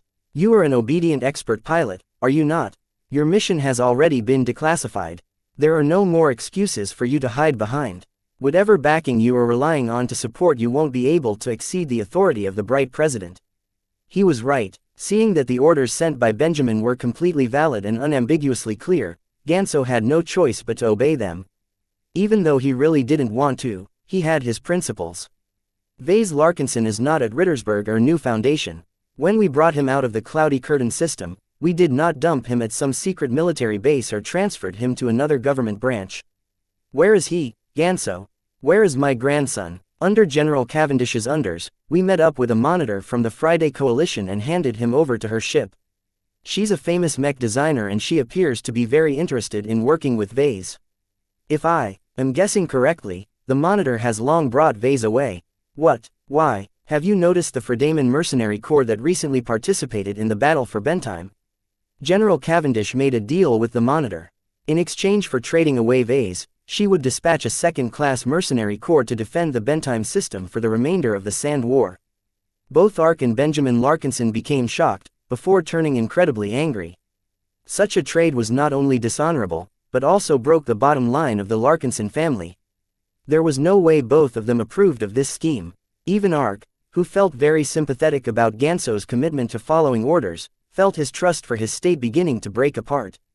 Chapter 1723 Headless Chicken. After using the bright president's authority to pry the truth out of Venerable Ganso's lips, Ark and Benjamin Larkinson passed what they learned to a select few people. Some of the Larkinsons and many high officials slowly learned the truth of what had happened. To say they were all angry was an understatement. They were furious. The Cavendish and Ramses families boldly plotted against a war hero. If their plans had worked, not only would they gain the appreciation of the Friday Coalition, but also be able to take credit for securing the help of a powerful second-class mercenary corps. As for sacrificing Vase, neither of these two founding families cared about him. As long as he was sent away, then the Tovar family would lose a popular ally who would only grow more powerful in the future. Once the relevant people learned the truth, the Cavendishes and the Ramses had no choice but to bow down their heads. If not for the Sand War pushing the Bright Republic to the brink, perhaps the other factions would have torn them down already. Right now, the state needed every help it could get. The founding families who hatched this scheme knew this as well, and quickly offered many current and future concessions to placate their opposition. Now, all of these benefits were moot. With the exposure of their sordid dealings, the conspirators lost a huge amount of respect. Once the war was over and the Bright Republic still remained standing, the balance of power would definitely shift. The Bright Republic quickly calmed down. Everyone in the know kept the explosive news to themselves. No one wanted to damage the soul of the Bright Republic any further. With both Benjamin and Ark taking charge, the outrage within their family dimmed. They soon published a statement that informed the public that Vase Larkinson was safe but in hiding. While this didn't satisfy everyone, now that the Larkinsons appeared pleased, the crisis appeared to be resolved. Only a handful of Larkinson elders knew the truth. They kept every other Larkinson in the dark because the chance that one of them would leak the truth was too great. While all of this was taking place, the LMC and the other organizations founded by Vase were left to fend without their leader. Vase was the LMC, and the LMC was Vase. His absence completely tore out the heart of his company. Without his design capabilities, the remaining mech designers could never come close to designing a mech that was even close to his illustrious products. Fortunately, the people that Vase entrusted with running his organizations quickly managed to quell the unrest and stabilize the situation. Both Cal C. Dornbos and Raymond Billingsley Larkinson worked together to prevent the chaos from damaging the LMC. Commander Melkor took charge of both the Avatars and Myth and the Living Sentinels. Though Ganso inflicted great losses on their mechs, he coordinated with the LMC to bring new life to the fallen mechs. A huge operation commenced. The mech nursery resumed production as the workers tried their best to fix the more intact wrecks. As for the more damaged components, the LMC dispatched them to a local recycling company to break them down and retrieve their base materials. Through these efforts, the Avatars and Sentinels would definitely be able to restore about 80% of what they lost over a couple of months. Surprisingly little opposition emerged. While there were plenty of opinions flying around, the current leaders were firmly in charge due to the contingency plans that Vase prepared beforehand. As a paranoid individual, Vase had long considered what might happen in the event something might happen to him. He never took his safety and freedom for granted. Therefore, upon his abrupt departure, every leader who Vase had delegated his responsibilities to received a set of instructions in a list of priorities they should fulfill. In addition, they also received clear mandates to do what was necessary to follow his instructions. Calci officially became Ves's agent once again. She gained the right to exercise the power bestowed by his 49% ownership in the company. Combined with Benjamin Larkinson, who took charge of the 25% stake in the company, they held absolute power to decide its future. However, some of the contingency plans prepared by Vase were very controversial. Neither Calci nor Benjamin dared to enact them straight away. For this reason, a gathering between every important stakeholder of the LMC commenced a week after Vase was taken away. The conference room filled up as some people attended the pivotal meeting in person while others showed up in the form of projections. All of the shareholders were present. Aside from Calci and Benjamin, Marcella Bollinger with her 5% stake and Leland Toll on behalf of Flashlight's 21% ownership attended the gathering as well.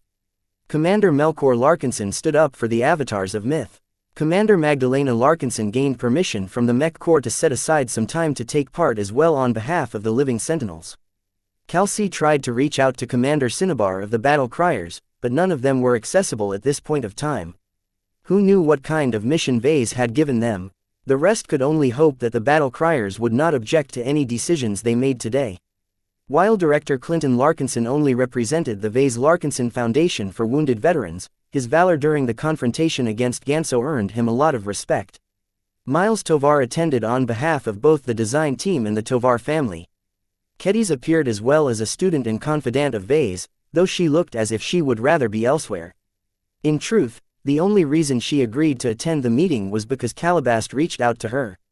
It was not proper for Calabast to attend this meeting herself, so she passed some instructions to Kedis to make sure the meeting did not produce any unwelcome outcomes. Dr. Lupo Guernica showed up as well, though like Kedis, he looked anything but comfortable. The Larkinson Exobiology Institute was by far the smallest organization under Vase, and many people attending this meeting hadn't even heard of its existence. Colonel Ark Larkinson showed up via projection as well. His appearance surprised many people as most expected him to be occupied with the war. He represented a portion of the Larkinson family, particularly the old guard who valued tradition.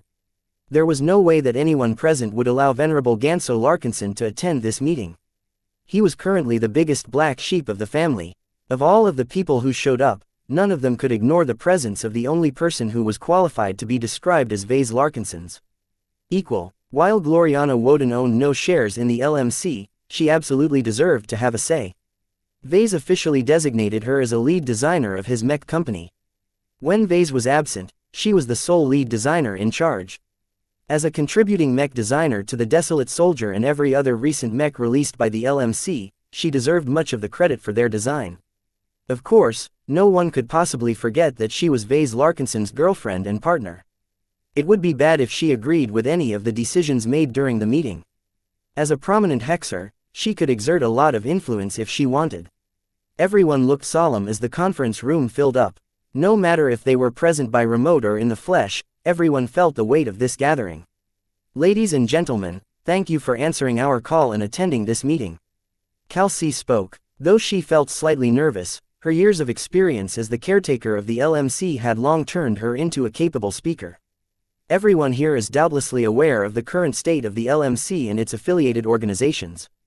We have done our best to prevent this crisis from impacting us any further. We've succeeded in that. Now, we must look to the future and decide where to go from here. Vase left behind some contingency plans in case anything happened to him. Raymond continued. However, these plans do not fully fit the current circumstances. While he planned for the eventuality that the Bright Republic would turn on him for some reason, he never expected it to happen quite this way. Benjamin swept his gaze at everyone present. At present, we have taken care of the LMC, the avatars, the Sentinels and all of the assets owned by my grandson. Our overarching goal is to preserve everything that Vase has built. Not only him, but also our Larkinson family depends on how much we can retain. What's the matter? Gloriana frowned. Though she was one of the most important people in the gathering, Vase hadn't included her in any of the contingency planning. What has Vase decided? Let me cut to the chase. Benjamin said. In the event that the government has broken our trust, Vase has ordered us to relocate the LMC and everything else to a different state. Though some of the higher-ups already knew about this instruction, it still came as a shock to most people. Not everyone imagined that Vase would have prepared such an instruction. It said something about him that he foresaw a possible need to leave the Bright Republic. Many people's faces grew pensive. The decision to abandon their foundation in the Bright Republic and move to another state was incredibly disruptive. The Larkinsons like Clinton and Ark took it especially hard. They committed their lives to the Bright Republic. How could they possibly imagine leaving their home state? Benjamin understood their consternation. Mind you, these instructions only concern the LMC and his other organizations. He hadn't said anything about our family. The future of the Larkinson family is not on the agenda. Isn't it? Clinton retorted. You are in control of a quarter of the LMC, Benjamin. That means our family will certainly be affected by the decision to relocate the LMC. You know what I mean. Let's get back to the topic. Since Vase decided to relocate his organizations, we need to make a decision where they should settle next. I can pull some strings to bring you to the hegemony if you like. Gloriana chirped. While the LMC is rather shabby by our standards, Vase will doubtlessly be pleased to establish a foundation in a second-rate state. No, absolutely not. I don't agree. Never. Despite her clout, almost no one agreed with Gloriana. The gathering immediately shot down the suggestion to relocate to the Hexadric hegemony. Vase has already made a decision in this regard. Benjamin regained control over the discussion. He offered us a list of suggestions. According to his criteria, only one destination stands out. No other alternative is as fitting as his first choice. Commander Melkor chuckled. Let me guess. He wants to move his stuff to the Ilvain Protectorate, is that right? This did not come as a big surprise. No other state was as favorable to Vase in the LMC than the Protectorate. In fact, the Ilvainans thought much more highly of Vase than the citizens of the Bright Republic. Yet even if they knew that this decision was the clear favorite, very few felt comfortable with this choice. Otherwise, Benjamin and Kelsey wouldn't have convened this gathering. A heated discussion soon ensued. Some of the people such as Clinton and Larkinson were deeply reluctant to see the LMC go. While they were indignant at what happened to Vase, they blamed the conspirators instead of the state as a whole. Why should the Bright Republic be blamed for the actions of a couple of factions? Others fully agreed with the decision to decouple the LMC from the Bright Republic. Kedis spoke up strongly in favor of this plan, as did Gloriana. She detested the Bright Republic for tearing Vase away from her side. She regretted that she hadn't been able to protect her boyfriend during the previous incident. Chapter 1724 Uncertain future. To the organizers of the meeting, the outcome was already set in stone. Vase left very clear instructions behind. While he was completely absent, everyone else still retained a huge amount of respect for him. Whether it was his ability to earn a lot of money, his contributions to the state or his embodiment of Larkinson values, no one wished to oppose his will. It was just that the decision to relocate everything to the Ilvain Protectorate sat very poorly with many people. Almost everyone attending the meeting consisted of Brighters. While some were disappointed with their state, they still preferred to stick with the familiar instead of moving to foreign territory. If they really had to leave the Bright Republic, then most of them would rather prefer it if they moved to a similar state. The Sentinel Kingdom which Vase visited recently came up as a popular suggestion. While it was engulfed in some sort of unrest related to the Nixian Gap, the state was still far enough away from the frontier to escape the Sand War. It was also firmly in the sphere of influence of the Hexadric hegemony. The Friday Coalition was on the opposite side of the Star Sector, so there was no way the Coalition would be able to threaten the LMC if he eventually returned. Sadly, Vase firmly placed the Ilvain Protectorate above the Sentinel Kingdom. To him, trust was much more important than anything else. Even if it was struggling for survival against the Sandmen, Vase still had faith in the religious state. Moving to Sentinel is not realistic. Raymond concluded. It's too far away from the Bright Republic. We'll have to cross through the territories of a dozen states in order to reach our destination. Even if we get there, our foundation there is very weak. In recent months, a lot of refugees have flooded into Sentinel. The state isn't able to support the influx of so many foreigners. Kelsey made her stance clear. The Ilvain Protectorate is the only state that will welcome us with open arms. Vase often referred to it as his second home state. With how much they worship the so-called Bright Martyr, they won't treat us poorly. Despite everyone's apprehensions towards the openly religious character of the Protectorate, that was not a good reason to reject this choice. No other state could match its offer. Lieutenant Dominic Cronin had been in constant contact with his superiors and already conveyed the Protectorate's stance. "I think the Protectorate is a fine choice," Gloriana declared. While she still preferred to bring everything to the Hexadric hegemony, the Protectorate wasn't too bad. As an insular, religious state, the Ilvain Protectorate never developed a good relationship with the Friday Coalition. Instead, it welcomed the influence of the Hexers. While their beliefs clashed significantly, they still had enough in common to get along with each other. While the Ilvainans only possessed a shallow relationship with the Hexers, this was enough to limit the influence of Fredaemon within the state. Something as similar as what happened to Vase would never take place in the Protectorate. No monitor from the Friday Coalition ever set foot in its territory. After a consensus had been reached, the LMC and the other organizations began to move. It was not that easy to relocate everything from one state to another state. Much of the value in the LMC couldn't be moved at all. The Mech nursery and its other real estate had to be sold, traded or abandoned. Even moving the large industrial equipment such as the production lines imposed considerable demands on the transport capacity of the LMC. One of the shortcomings of the LMC was that it did not own its own transport ships. The company always signed contracts with other logistical companies to take care of its shipping and distribution needs. A small corvette like the Barracuda could only transport a few containers as most. The ships owned by the Avatars and Sentinels mainly consisted of light carriers meant to transport mechs wherever they were needed. Fortunately, the carriers could easily be used as makeshift shipping vessels. Their owners only had to make a couple of adjustments in order to accommodate other types of cargo aside from mechs. Raymond, Calci, Benjamin and Melkor did not foresee too many problems with moving the physical assets of their respective organizations. They didn't have to worry about the intangible assets either. The Bright Republic never treated Vase like a criminal. Due to all of the controversy that ensued, the government really could not afford to affront Vase in anything related to him again. Any perceived unfairness would not only piss off the LMC, but also the Larkinson family. As a pillar of the military, the Bright Republic still needed its support. The unrest that happened previously revealed that the Larkinson family enjoyed such a high reputation that it could affect the morale of the people. While Colonel Ark Larkinson returned to his duties, he still kept a constant eye on the situation. He already released some hints that he would definitely step in if something happened that he did not agree with. What happened to Vase must never happen again. It's quite sad that it has come to this. Calci sighed as she sat behind Vess's desk. I guess we'll all have to say goodbye to this fancy office. Gloriana smirked. Oh, this office is quite bare in my tastes. I'll definitely design a more impressive headquarters for the LMC when Vase returns. Will he return? Gavin questioned. From what I have heard, the monitor dispatched by the Coalition turns out to be someone similar to you. Lady Aisling Curver is a mech designer who specializes in neural networks. Don't mention her to me. Gloriana growled. I want to wring her neck with fingers. She stole my boyfriend. Poor Vase. I can't imagine what kind of torture he is enduring. This vixen is probably attempting to seduce him even now. Regardless of what is happening to Vase, we can't do anything to help him. Calci stated. The most we can do is take care of his enterprises and make sure that they are ready to further his interests once he returns. If he returns, he will return. Nida spoke from the side. Vase is more resourceful than you think. Don't count him out yet.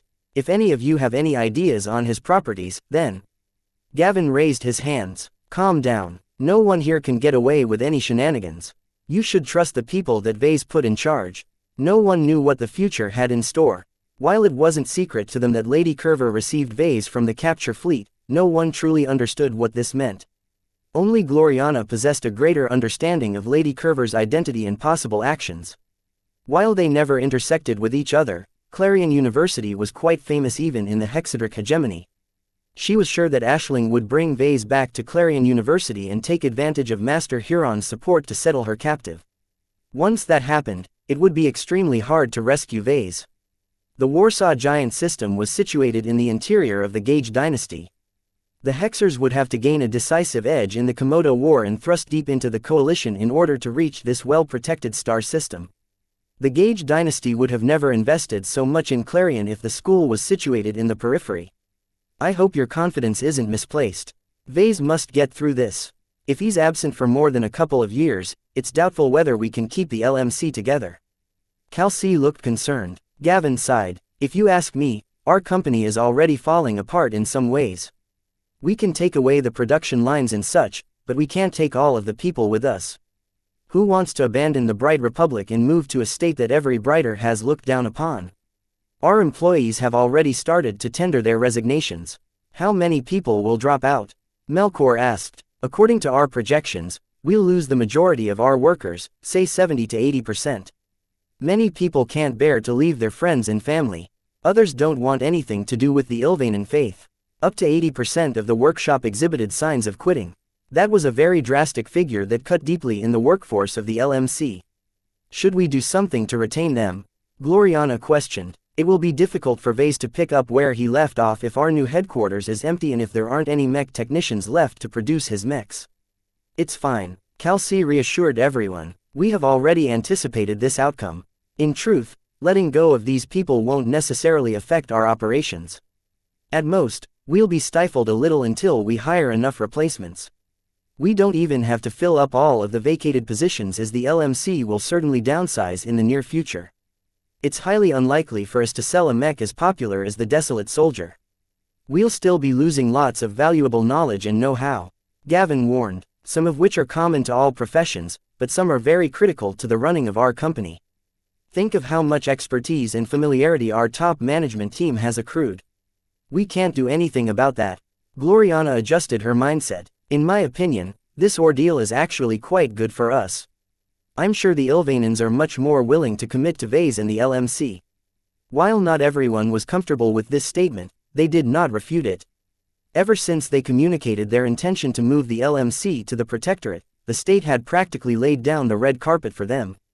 The Kuran dynasty offered so many privileges, exemptions and sweetheart deals that Kelsey and Raymond found the circumstances rather surreal. It's not as if we are abandoning the Bright Republic entirely. We are only shifting the headquarters and our main assets to the Protectorate. We'll still maintain a subsidiary here which will continue to facilitate our business activities within this state. Vase is still a Brighter. I don't think he's petty enough to exclude his home state as a market. Gloriana sneered. If it was up to me, I would forbid our mechs from being sold in this state. However, I won't make things awkward for the Larkinson family. I'm not sure what is going on in the family right now. Melkor frowned. Every available Larkinson elder has been discussing what they should do. Ganso's outrageous actions and Vess's attempt to usurp the leadership of the Larkinson family has damaged our cohesion beyond the point of repair. What do you think the old fogies will decide? The Avatar commander shrugged. Beats me. A lot of Larkinsons want us to stick together. We're family, after all. Few of us can bear the thought of splitting up due to a disagreement. However, I don't see how the two sides can reconcile their differences. While Venerable Ganso disgusted a lot of Larkinsons, there were still a lot of family members who still clung to their customs and traditions. The conservative faction within the family merely disavowed Ganso while holding on to their stances. As they mostly consisted of current and former mech pilots, they still commanded a lot of respect. However, they were grossly outnumbered by the more forward-looking faction that sided with Vase. If he wasn't missing, this faction would have probably taken complete control over the family already. As it was, both sides had no choice but to come together and negotiate a way to move forward. While both sides wanted to have their way, it was impossible to achieve a satisfactory outcome. While all of this was taking place, the Ilvane Protectorate began to experience some changes. The Cronin dynasty started to field an entirely new mech model, one which made the Ilvanans ecstatic. Chapter 1725 Eye of Ilvane. The Ilvane Protectorate anticipated the arrival of the Deliverer for many days. Through the 3 Cronin mech pilots residing at Cloudy Curtain, the leaders of the Protectorate received prior notice of this wonder mech. The higher-ups learned the purpose and some of the specifications of the Deliverer. They also received some excerpts of the testing results of the first and second prototype. They could scarcely believe what they learned. Yet the proof was undeniable. The Deliverer truly possessed the ability to guide the aim of the mech pilot. While the Deliverer hadn't exhibited this strength too often, it was enough to form a statistical certainty. If leaders other than Ilvanans received this information, then they might remain skeptical. In the mech industry, it was not that rare to encounter mech designers who exaggerated or outright lied about the capabilities of their works.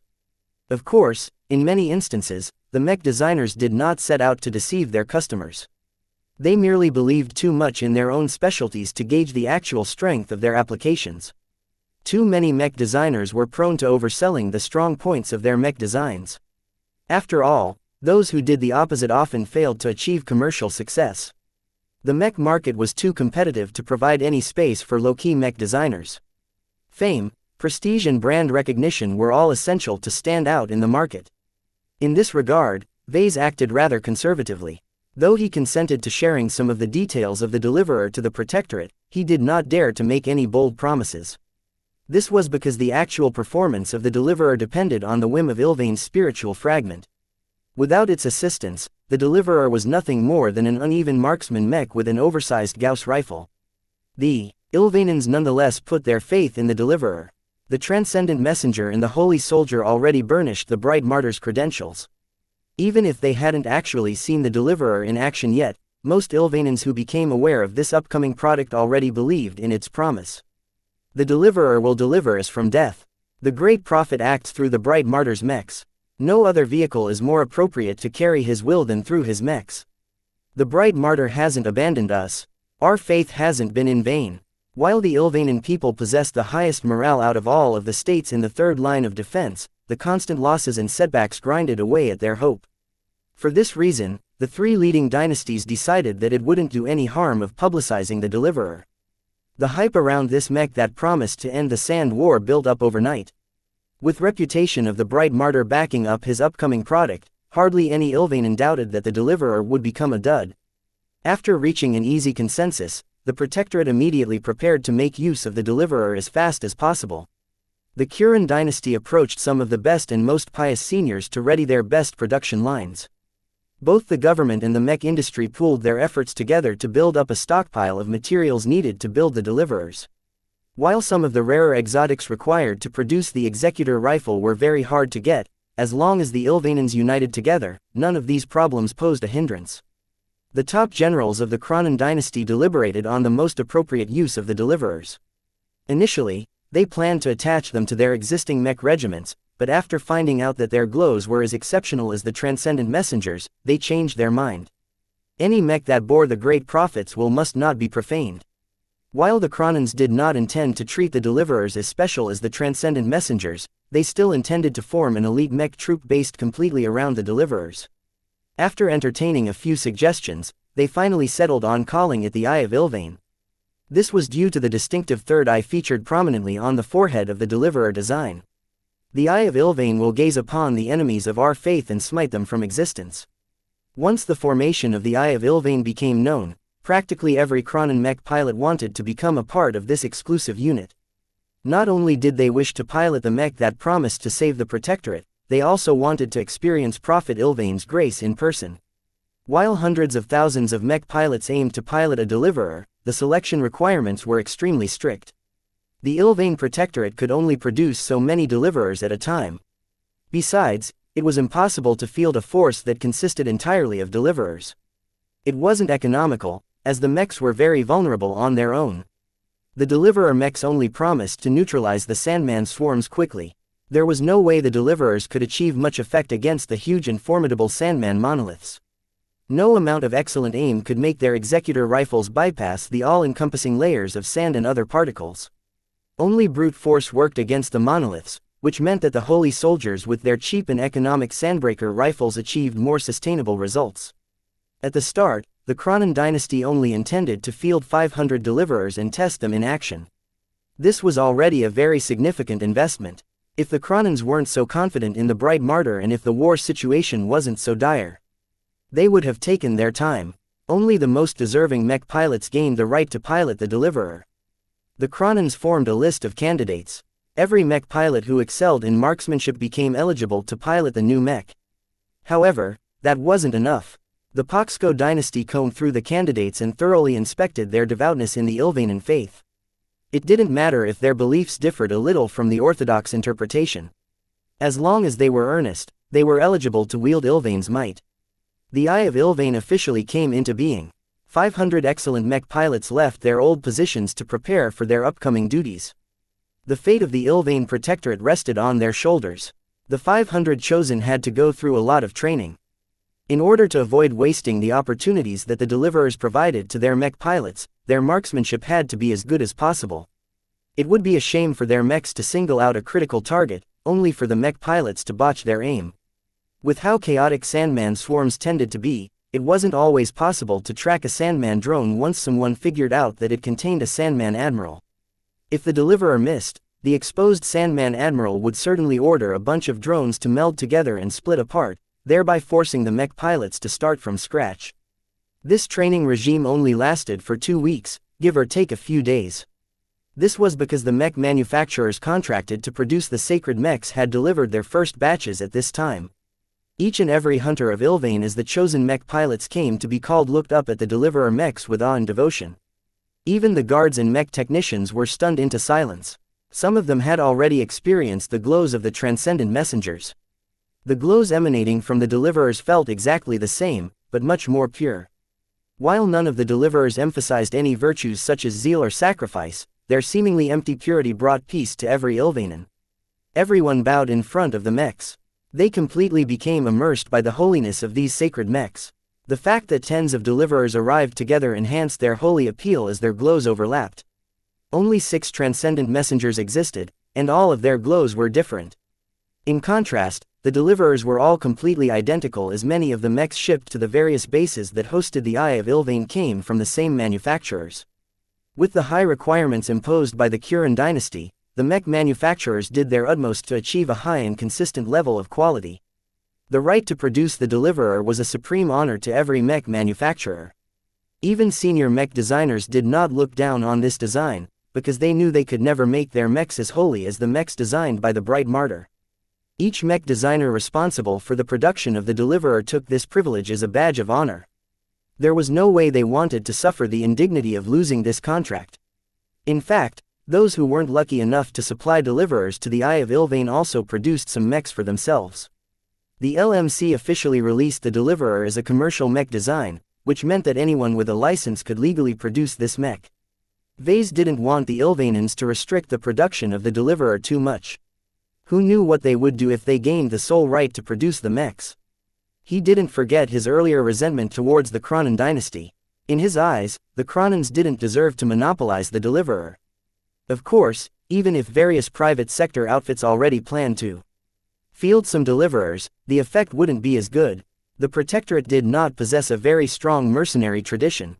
For so long, the state had closed its borders to the outside galaxy. There wasn't much to fight for within its borders, and the prestige of the Kronan dynasty was very high. A few days went by as the hunters of Ilvain got used to their sacred mechs. While they were already well prepared, they still needed some time to adjust to their mechs because they became intoxicated by the sacred glows. Fortunately, it wasn't hard to find the Sandman once the Eye of Ilvain was ready to bare its teeth.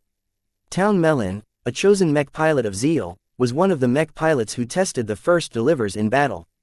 As a mech pilot specialized in piloting hero mechs, his marksmanship was almost as excellent as those committed to this specialization. Ever since the Sand War came about, the Transcendent Messengers had mostly been used to lift the morale of the Ilvanan people instead of fighting the Sandmen. The Ilvanans couldn't help it. While the Transcendent Messengers were fantastic on land, they did not come with any flight systems. Though it was possible to pair them with flight platforms that gave landbound mechs the capability to fly in space, it wasn't worth it because these platforms were too large and vulnerable to damage. Town Melon waited for this opportunity for a long time. He always bided his time throughout the Sand War as if he knew his time would come. A familiar sensation overcame Town as he entered the cockpit and interfaced with his mech. As the chosen of Zeal, his ability to connect with the sacred mechs was better than any other hunter of Ilvain. His deliverer deployed from a combat carrier alongside 3 other deliverers. At this time, battle had already commenced. A large Sandman fleet consisting of up to 15 Sandman admirals were bearing down on a major planet housing billions of people. Thousands of holy soldiers and starfighters were desperately fighting to whittle down the swarms and monoliths before they reached their destination. Countless lasers and projectiles impacted sand and metal alike. Amidst this intensive battle, a handful of mechs with glowing third eyes deployed in the rear of the human formation did not attract much attention. The mech with the brightest glowing eye slowly aimed its massive rifle at the periphery of the humongous swarm. A deliverer fired a single shot. Just seconds later, a tenth of the swarm abruptly became paralyzed. The Sandman Admiral in charge of coordinating their movements had died. Town Melon only took seconds to fire his critical shot. Everyone monitoring the first deployment of the deliverers became stunned by his stellar performance. Something like this could never be a fluke. Ilvain was truly on their side. We are saved. Chapter 1726 Inexplicable Mech. Not everyone achieved results as great as Town Melon. Most hunters of Ilvain required dozens of chances before they managed to score a hit on a drone carrying a Sandman Admiral. This was still a great result. A typical Holy Soldier or other ranged mech might have to take down hundreds if not thousands of Sandman drones in order to score a lucky hit against a hidden Sandman Admiral. After an explosive week where the infamous Sandman swarms were systematically dismantled, the Ilvainans became completely convinced that the Prophet rewarded their faith. Almost every hunter of Ilvain managed to take out a Sandman Admiral before their swarms were close to being consumed. It was immediately obvious when they achieved a fruitful result. The mechs only had to fire a certain amount of times before a portion of the Sandman swarm abruptly fell apart and lost coordination. Without a higher intelligence doing all of the thinking, the disconnected Sandman drones were extremely lethargic as they floated around without aim. The defense forces didn't even bother attacking these sitting ducks. This was because the drones no longer released any attacks. The defenders could easily mop them up after taking care of the remaining threats. While the Ilvain Protectorate was still in the same situation as before, the constant miracles produced by the Eye of Ilvain practically transformed the state overnight. This was because the Protectorate did everything to publicize this turning point. The news uplifted every Ilvainan, causing them to become more hopeful and optimistic about the survival of their state. The wondrous performance of the Deliverer even caused the civilians to strengthen their faiths. Church attendance soared as many Ilvainans became inspired by the incredible results achieved by the Deliverer. This news did not immediately attract the attention of the Bright Republic and other foreign states. None of them took their claims seriously. How could a mech that ostensibly channeled the will of a deceased prophet be able to defeat the indomitable Sandman? Ever since the Sand War took off, a lot of mech designers offered various fantasy solutions that supposedly promised to end the crisis. Nothing worked. No matter what kind of belief supported their claims, the mechs never delivered upon their promises. Therefore, hardly any foreigner believed in the claim that the Deliverer was able to succeed where every other mech had failed. Even the fact that the designer of the fantastic Desolate Soldier was responsible did not change their preconceptions. It was very common for mech designers to fail after achieving success. Vase hadn't been designing mechs long enough to inspire too much confidence.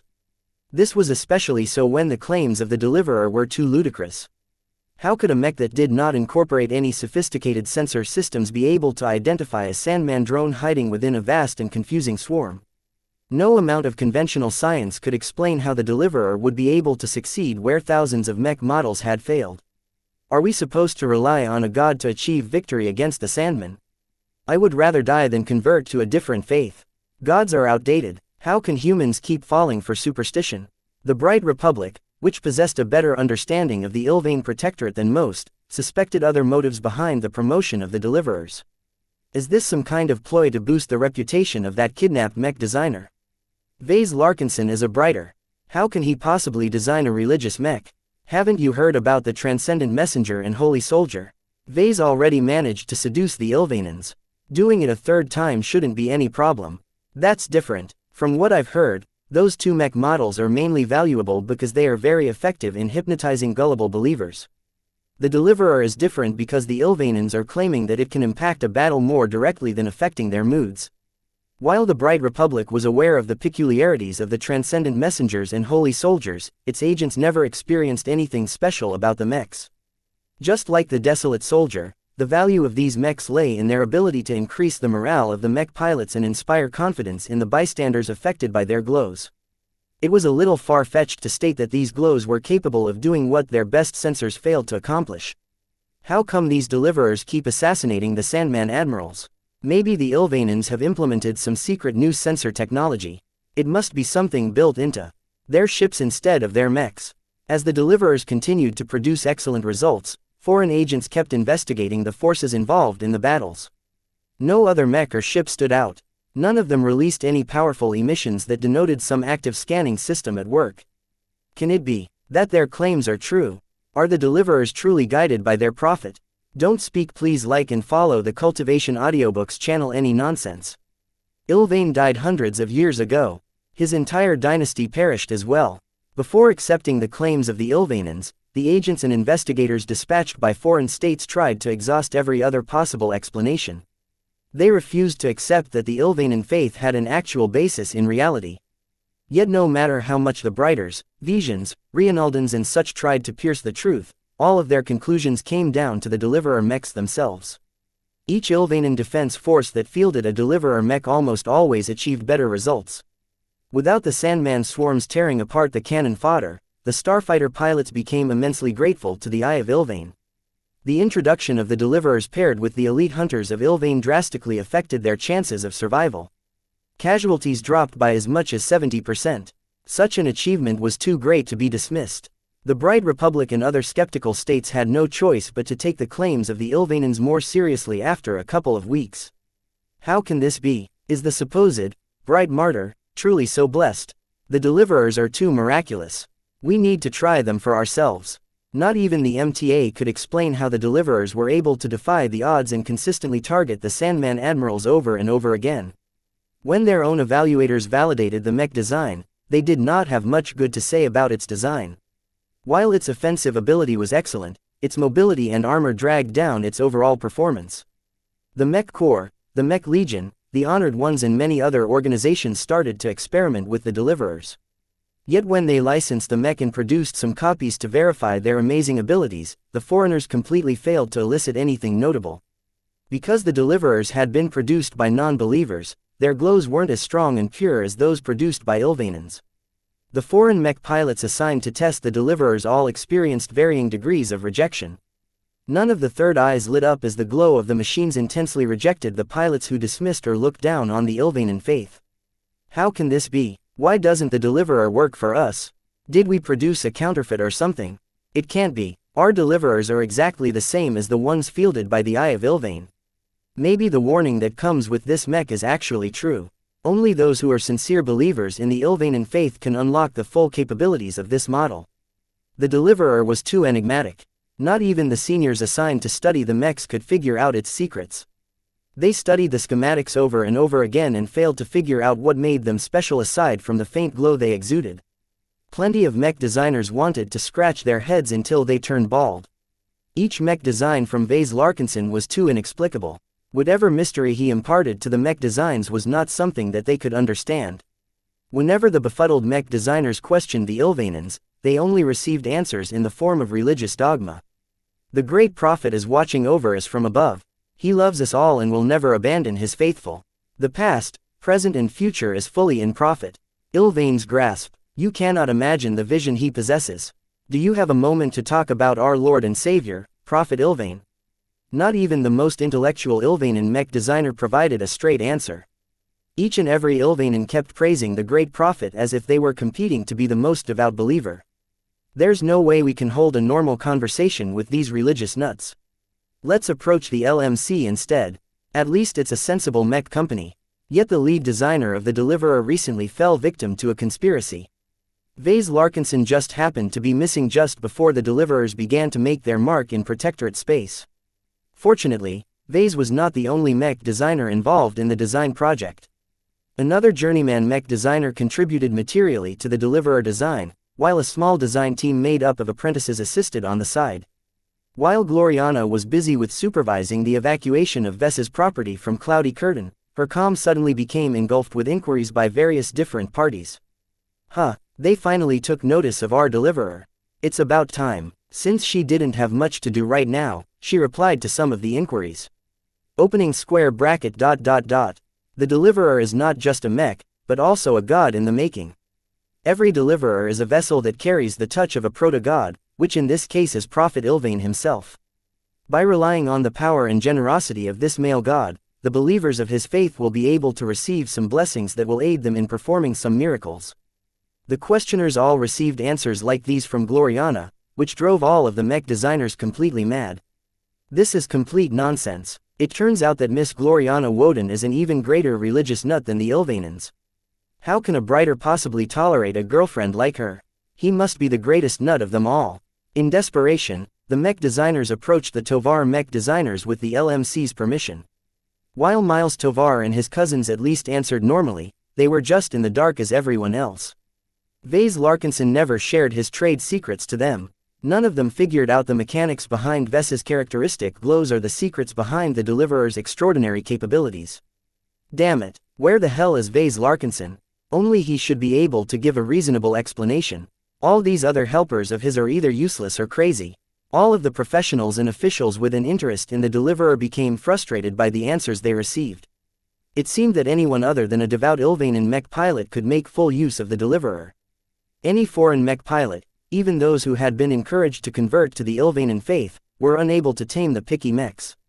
It was as if they had a mind of their own. After much experimentation, each mech designer and investigation team concluded that only sincere believers could make effective use of the Deliverer. Since we can't field the Deliverers on our own, what about borrowing them from the Ilvanans? Many governments started to approach the Ilvane Protectorate. Could they borrow some hunters of Ilvane? The Ilvanan government did not acquiesce immediately. As if aware of their bargaining power, the Ilvanans set forth some demands. While the negotiations took place behind closed doors, some of the conditions soon became common knowledge. The Ilvanans, despite not being able to field enough hunters of Ilvane to cover all of their territory, expressed some willingness to assist in the defense of other states. However, the price for their assistance was considerable. Aside from receiving hefty remuneration in the form of money and resources, the Ilvanans wanted to spread their faith in their respective states, wanted the right to proselytize among the foreigners without encountering any hindrances. So long as a foreign state rejected this demand, the negotiations instantly stalled. Chapter 1727 Dog Person. While the states engulfed by the Sand War seethed with excitement and astonishment due to the miraculous performance of the Deliverers, the man responsible for their design remained ignorant. He only learned about the impact of his latest product when Aisling brought up the topic during dinner one day. "Your Deliverer design is making quite an impression in the region," she remarked when a couple of floating bots brought away their empty dishes. Everyone except the Ilvanans are perplexed how they are able to identify the Sandman admirals within the huge Sandman swarms. Vase looked up with her and grinned. "It sounds like my Deliverer is delivering on its promises. The other states have failed to adopt your new mech. They're forced to knock on the Ilvane Protectorate's doors in order to borrow the strength of the Eye of Ilvane." Eye of Ilvane, that's what the Believers call their new branch dedicated to fielding Deliverer mechs. While other Ilvanan forces have begun to field the Deliverer mechs as well, only elite Kronan mech pilots are able to achieve the best results. Those who aren't skilled or devout enough won't be able to arouse or make use of the mystery of your machines. None of this surprised Vase. He already anticipated this outcome. "I designed the Deliverer to cater exclusively to the Ilvanan people. Other people can forget about gaining the Deliverer's approval. No matter if they are Briters, Fredaemon or Hexers, so long as the mech pilots don't have any sincerity towards the Ilvanan faith, my mechs will never embrace them. Their attempts to take advantage of my latest product are doomed from the start." "You sound very confident," Aisling replied. She was surprised by his confidence. "I know my design the best," Vase proudly stated. "Why can't foreigners make full use of the Deliverers? Why are only genuine believers able to make use of their exceptional abilities? Those are trade secrets. Miss Gloriana knows, right?" Vase shrugged. "Maybe. Then why aren't you sharing this to me? I'm just as good as Gloriana, if not better." "You won't be able to accept my explanation." "Says who?" "Says me. Do you believe in anything?" "You shouldn't. You're a Fredaemon. You're the same as a Briter in this regard." "I don't see how that matters. From what I can tell, you don't believe in the Ilvanan faith. You're not a follower of Hexam either. You're just as secular as me, Vase. Clearly faith doesn't have anything to do with the power of the Deliverer design." Vase had to admit that Aisling made a reasonable deduction. She was truly right. While anything related to spirituality involved a lot of strange phenomena, none of them depended on any faith. In his perspective, spirituality was just another part of reality, one which most of humanity had yet to explore. Though Aisling was obsessed with Vase, she was different from Gloriana. The Fredaemon mech designer respected his boundaries and remained fully in control. Comparing Aisling to Gloriana was like comparing an angel to a hellcat. The two were quite different. In ordinary cases, Vase much preferred to be in the company of the former. The more he interacted with Aisling, the more he appreciated her soberness and rationality. The only problem he had with her was that she was too clever in other ways as well. All of her actions and decisions served to achieve a specific result. Vase had the sense that she was used to weaving elaborate webs. In addition, her confidence bordered on the extreme sometimes.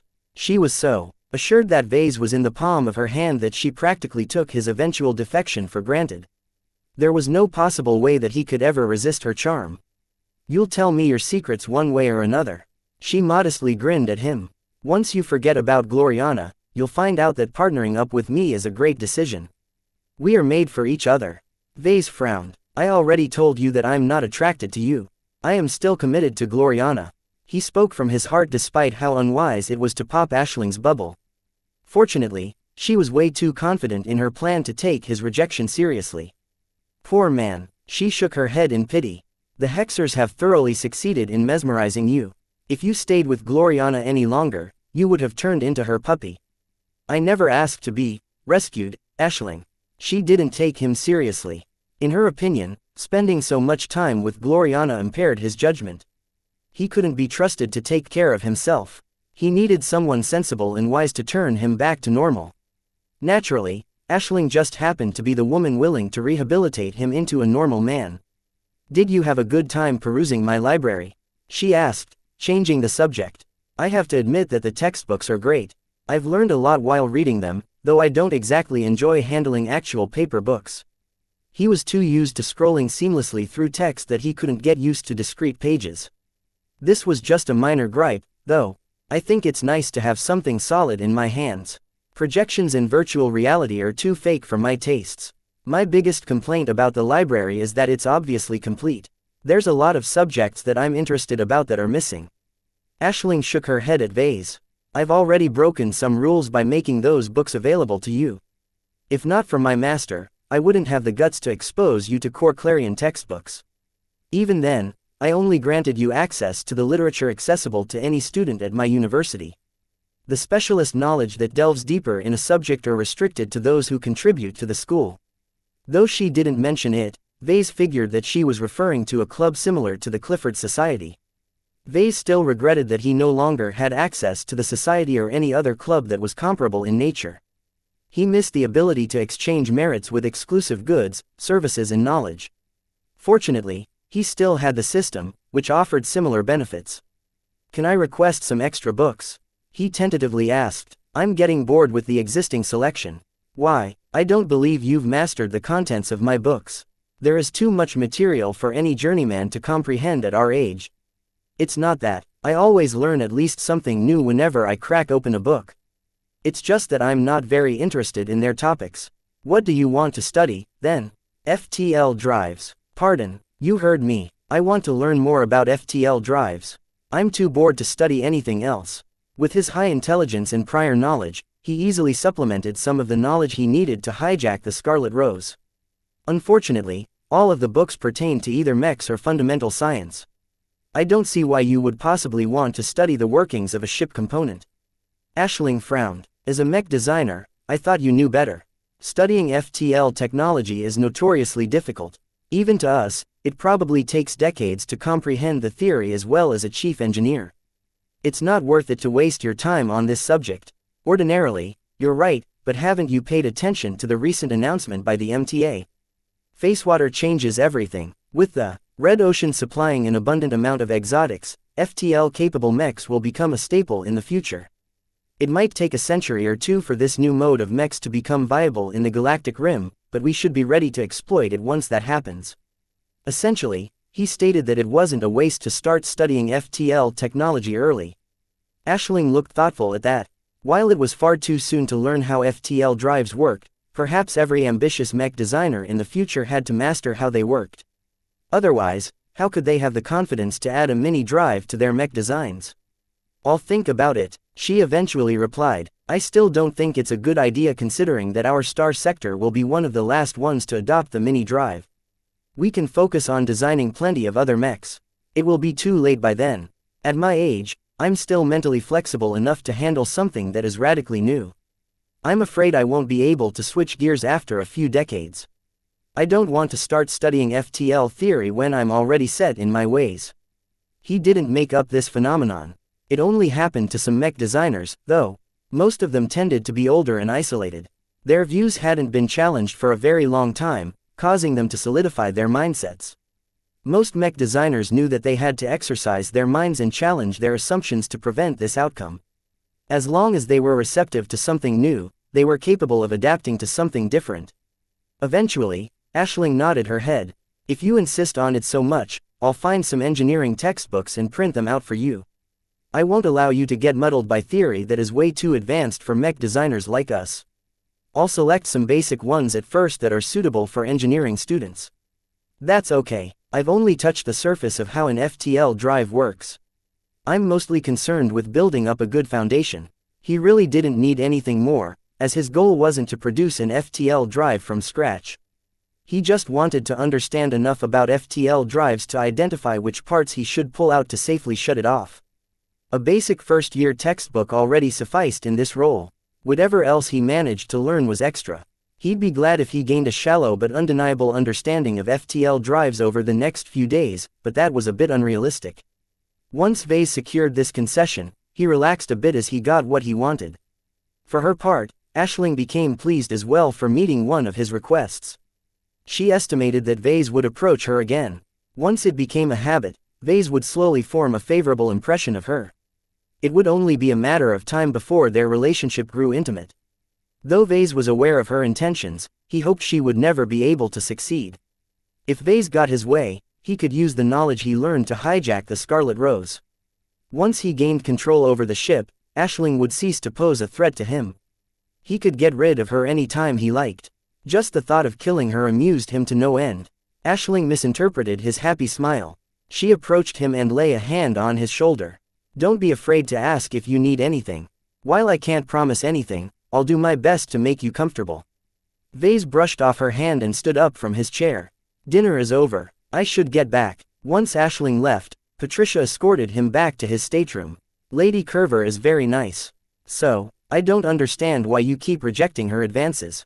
I'm a cat person, he said. Aisling is like a mutt. There's nothing wrong with dogs. I just don't like them. Does that answer your question? Patricia grew confused. Briters have much more in common with Fredamen than Hexers. By all rights you should be a dog person. I'm not. That's because a cat got to you first and turned you into something you are not. You think you are a cat person, but you're really a dog person. You just forgot how dogs are better, that's all. Well, I've already spent a considerable amount of time in this doghouse, but I haven't come close to appreciating Aisling's species. Maybe it's time for you Fredamen to admit that I'm not cut out to be a dog person. Chapter 1728 Fragile Shell. The Scarlet Rose traveled quietly back to Coalition space. Along the way, she sometimes made some stops in order to allow Aisling to meet with some officials and other people. Vase shouldn't have noticed anything. Locked within his quarters, the only way he should have been able to ascertain what was going on was by tracking the intervals between FTL transitions. No one figured out that he managed to tap into the ship's systems. With Lucky's help, Vase managed to gain a complete overview of all of the parts and systems of the Scarlet Rose. Though there were plenty of ship components which mystified him, after Lucky performed a thorough investigation, he ruled them out as obstacles to his ploy to take over the ship. After finishing the survey, Vase carefully studied the diagram of the Scarlet Rose's layout and identified each and every critical part or system that he needed to subvert. There was a lot he needed to grasp. A mobile supply frigate might not be a particularly sizable ship class, but a ship like the Scarlet Rose was stuffed with tech.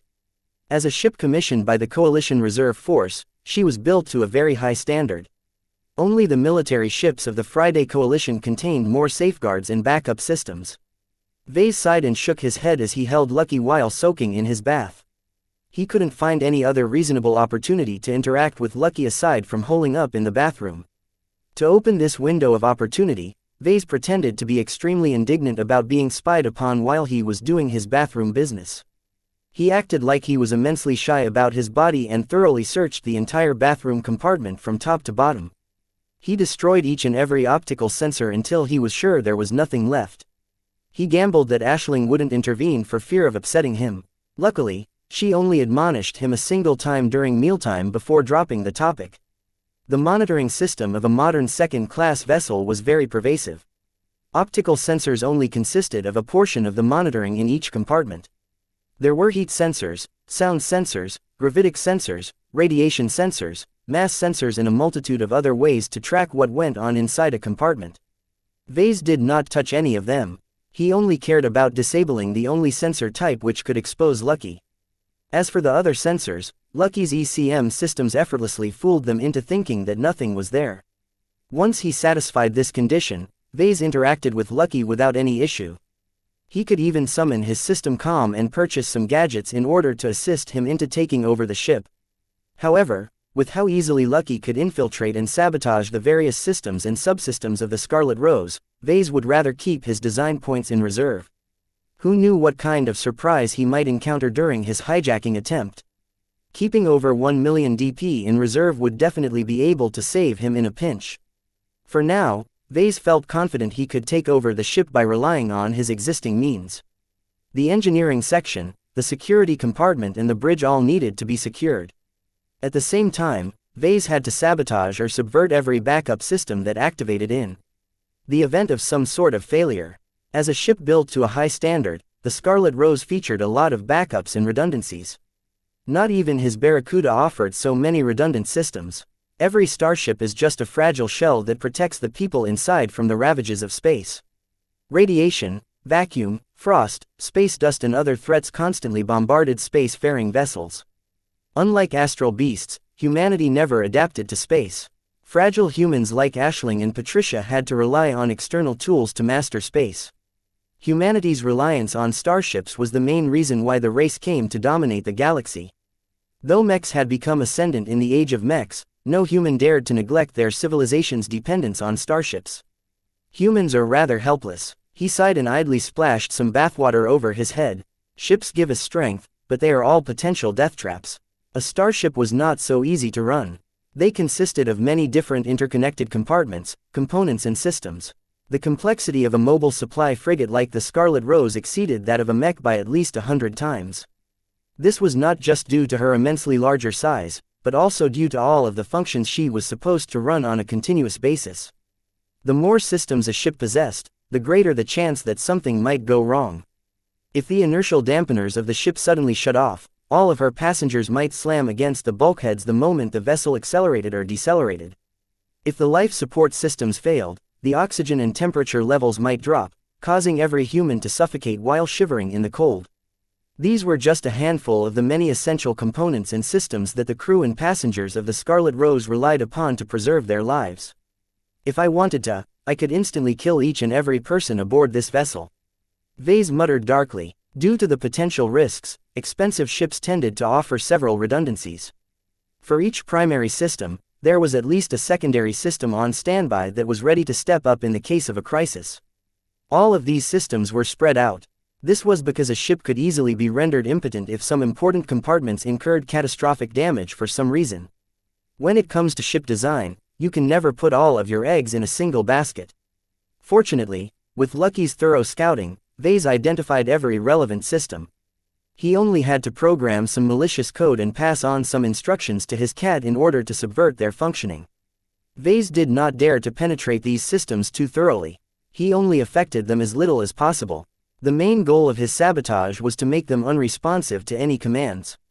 Everything had to run normally, or at the very least pose no hindrance to his plans. Vase quietly made a lot of progress on this front. He believed it wouldn't take much longer to complete this step. However, that only took care of the ship. Paralyzing all of the systems, especially the defensive ones, was not enough. He needed to mop up the people on the Scarlet Rose as well. 35 of them consisted of spacers. Each of them kept the ship running. Vase decided to clean them all up. While it was very problematic to operate the Scarlet Rose without a crew, Vase believed it wouldn't be a problem to operate her for just a week.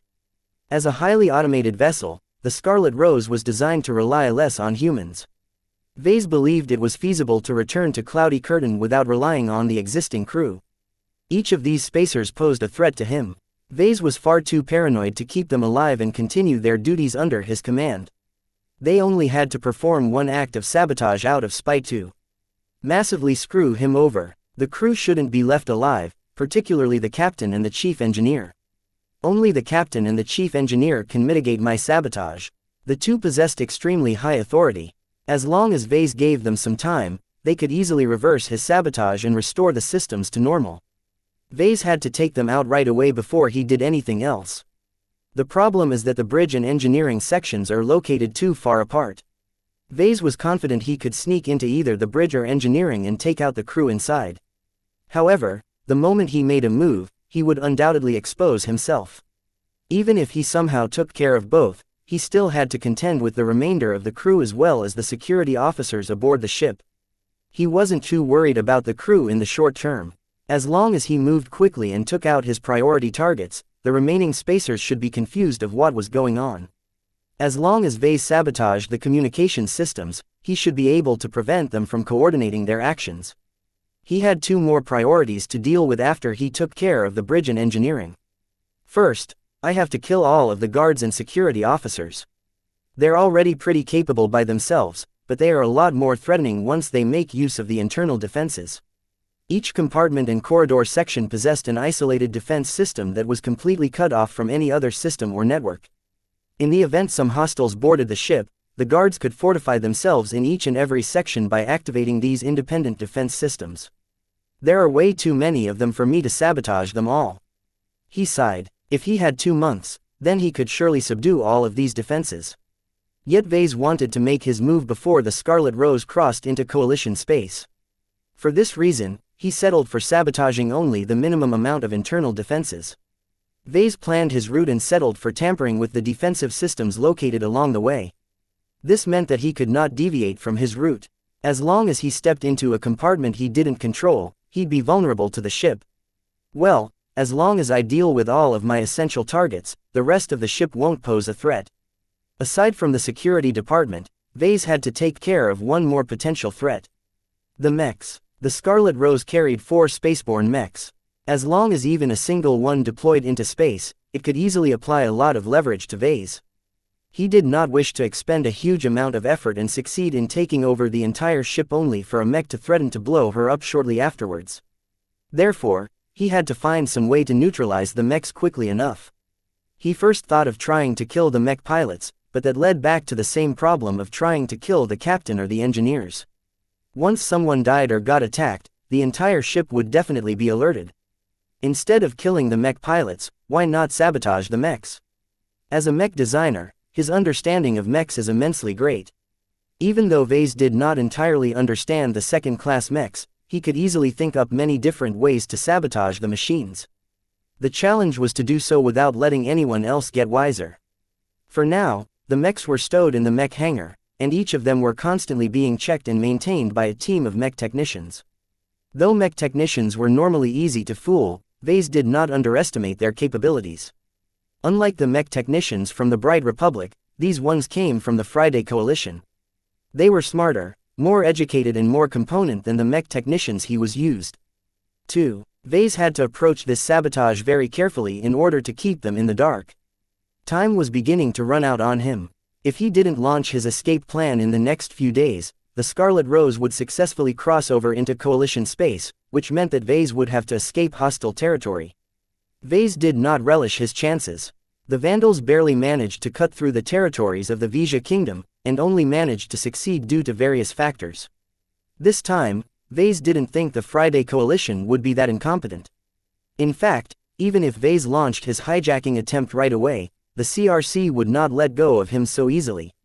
The Fredaman would certainly dispatch a pursuit force to retrieve their ship. Chapter 1729 Recurring problem. Vase missed the presence of Nida and the Avatars. If he had some helpers around, he could cover a lot more ground. Even so, Vase still believed he could succeed on his own. Having gone through various crises, he did not flinch from the danger at all. In fact, he became excited at the thought of moving into action. His Larkinson blood boiled in his veins, encouraging him to fight. He missed this exhilarating sensation. After his military service, Vase was no longer surrounded by enemies. Long years of peace had dulled his edge and made him complacent. Yet now that he ended up in this situation, Vase felt as his desperation reignited his battle instincts. Even though he was not a trained soldier or mech pilot, he still longed for battle. Not yet, he hissed to himself. I have to hold it in. I'm not done yet. After thoroughly analyzing the scans of the 4 mechs carried by the Scarlet Rose, Vase dispatched Lucky to tamper with a single component within the machines. This sabotage was extremely subtle and shouldn't be detected in a short amount of time. He He grinned. Taking care of the mechs was trivial. With Lucky's ability phase through solid matter, he could easily sneak up to the mechs by burrowing through the deck and phase through their legs. From there, the cat could easily affect any part of the mech. When it came to infiltration, no one was better than Lucky. Vase believed that not even Calabast was as good as his cat. Unfortunately, Vase had been working Lucky very hard these days. His pet expended a lot of energy and often had to rest and recuperate whatever energy he expended. If not for that, he could have finished his preparations days ago. The time to launch his plan came close. After Lucky tampered with the mechs, Vase wanted him to take a long rest before making his final moves. Vase left the riskiest tampering for last. When making a move on the primary and secondary systems of the bridge, security department and engineering, the chances of discovery was too high. Vase had no choice but to opt for speed instead of stealth to paralyze all of these essential systems. While the Scarlet Rose was big, it wasn't big enough to delay Lucky from visiting all of these compartments if he moved at full speed. There was no turning back once Lucky embarked on this frenzied sabotage spree. Vase would have to move into action whether he liked it or not. Once Lucky and him became exposed, the Fredaimon would definitely spoil his plans. Vase behaved very carefully during these finals days. He did not wish to arouse any suspicion while he was on the cusp of crossing the Rubicon. To distract himself, he poured a lot of attention to his studies. Aisling did as she promised and provided him with a basic engineering textbook. It was quite a good one. In addition to providing some basic explanations on FTL drives, the contents also provided an overview of the power reactor, thrusters and other ship components. As long as he absorbed some of the basic knowledge contained within the book, he'd be able to perform minor repairs and check for obvious tampering. In order to succeed in the second half of the escape plan, it was essential for him to be able to take over some of the responsibilities of an engineer. While the Scarlet Rose could technically operate without a crew, there was still a chance that something might malfunction. Without a competent human crew at hand, Vase could only rely on himself to resolve any problems. Of course, it was easier said than done to digest the engineering textbook. While Vase already learned some basic aspects about FTL drives and other ship components, he never studied them systematically. He never possessed much of a passion for shipbuilding and ship design. As journeyman mech designer, he already solidified his passion by forming a design seed based around mechs. His design seed not only amplified his spirituality whenever he worked on mechs, but also restricted his interest in other fields. While it was possible for him to work hard and become a competent ship designer, he would never be as inventive and imaginative as those who dedicated themselves to this profession. From what he knew about mech designers, Vase believed this narrow focus would persist until he advanced to star designer. For some reason, star designers no longer limited their design work to mechs. While they were still capable of performing their old work, they all started designing other works such as cities, space stations, Dyson spheres and even starships. Of course, that was way too far away for Vase. He shouldn't even consider branching out to designing ships until he surpassed the rank of master. While Vase tried to lay low by reading books all day, Aisling and Patricia never left him alone for long.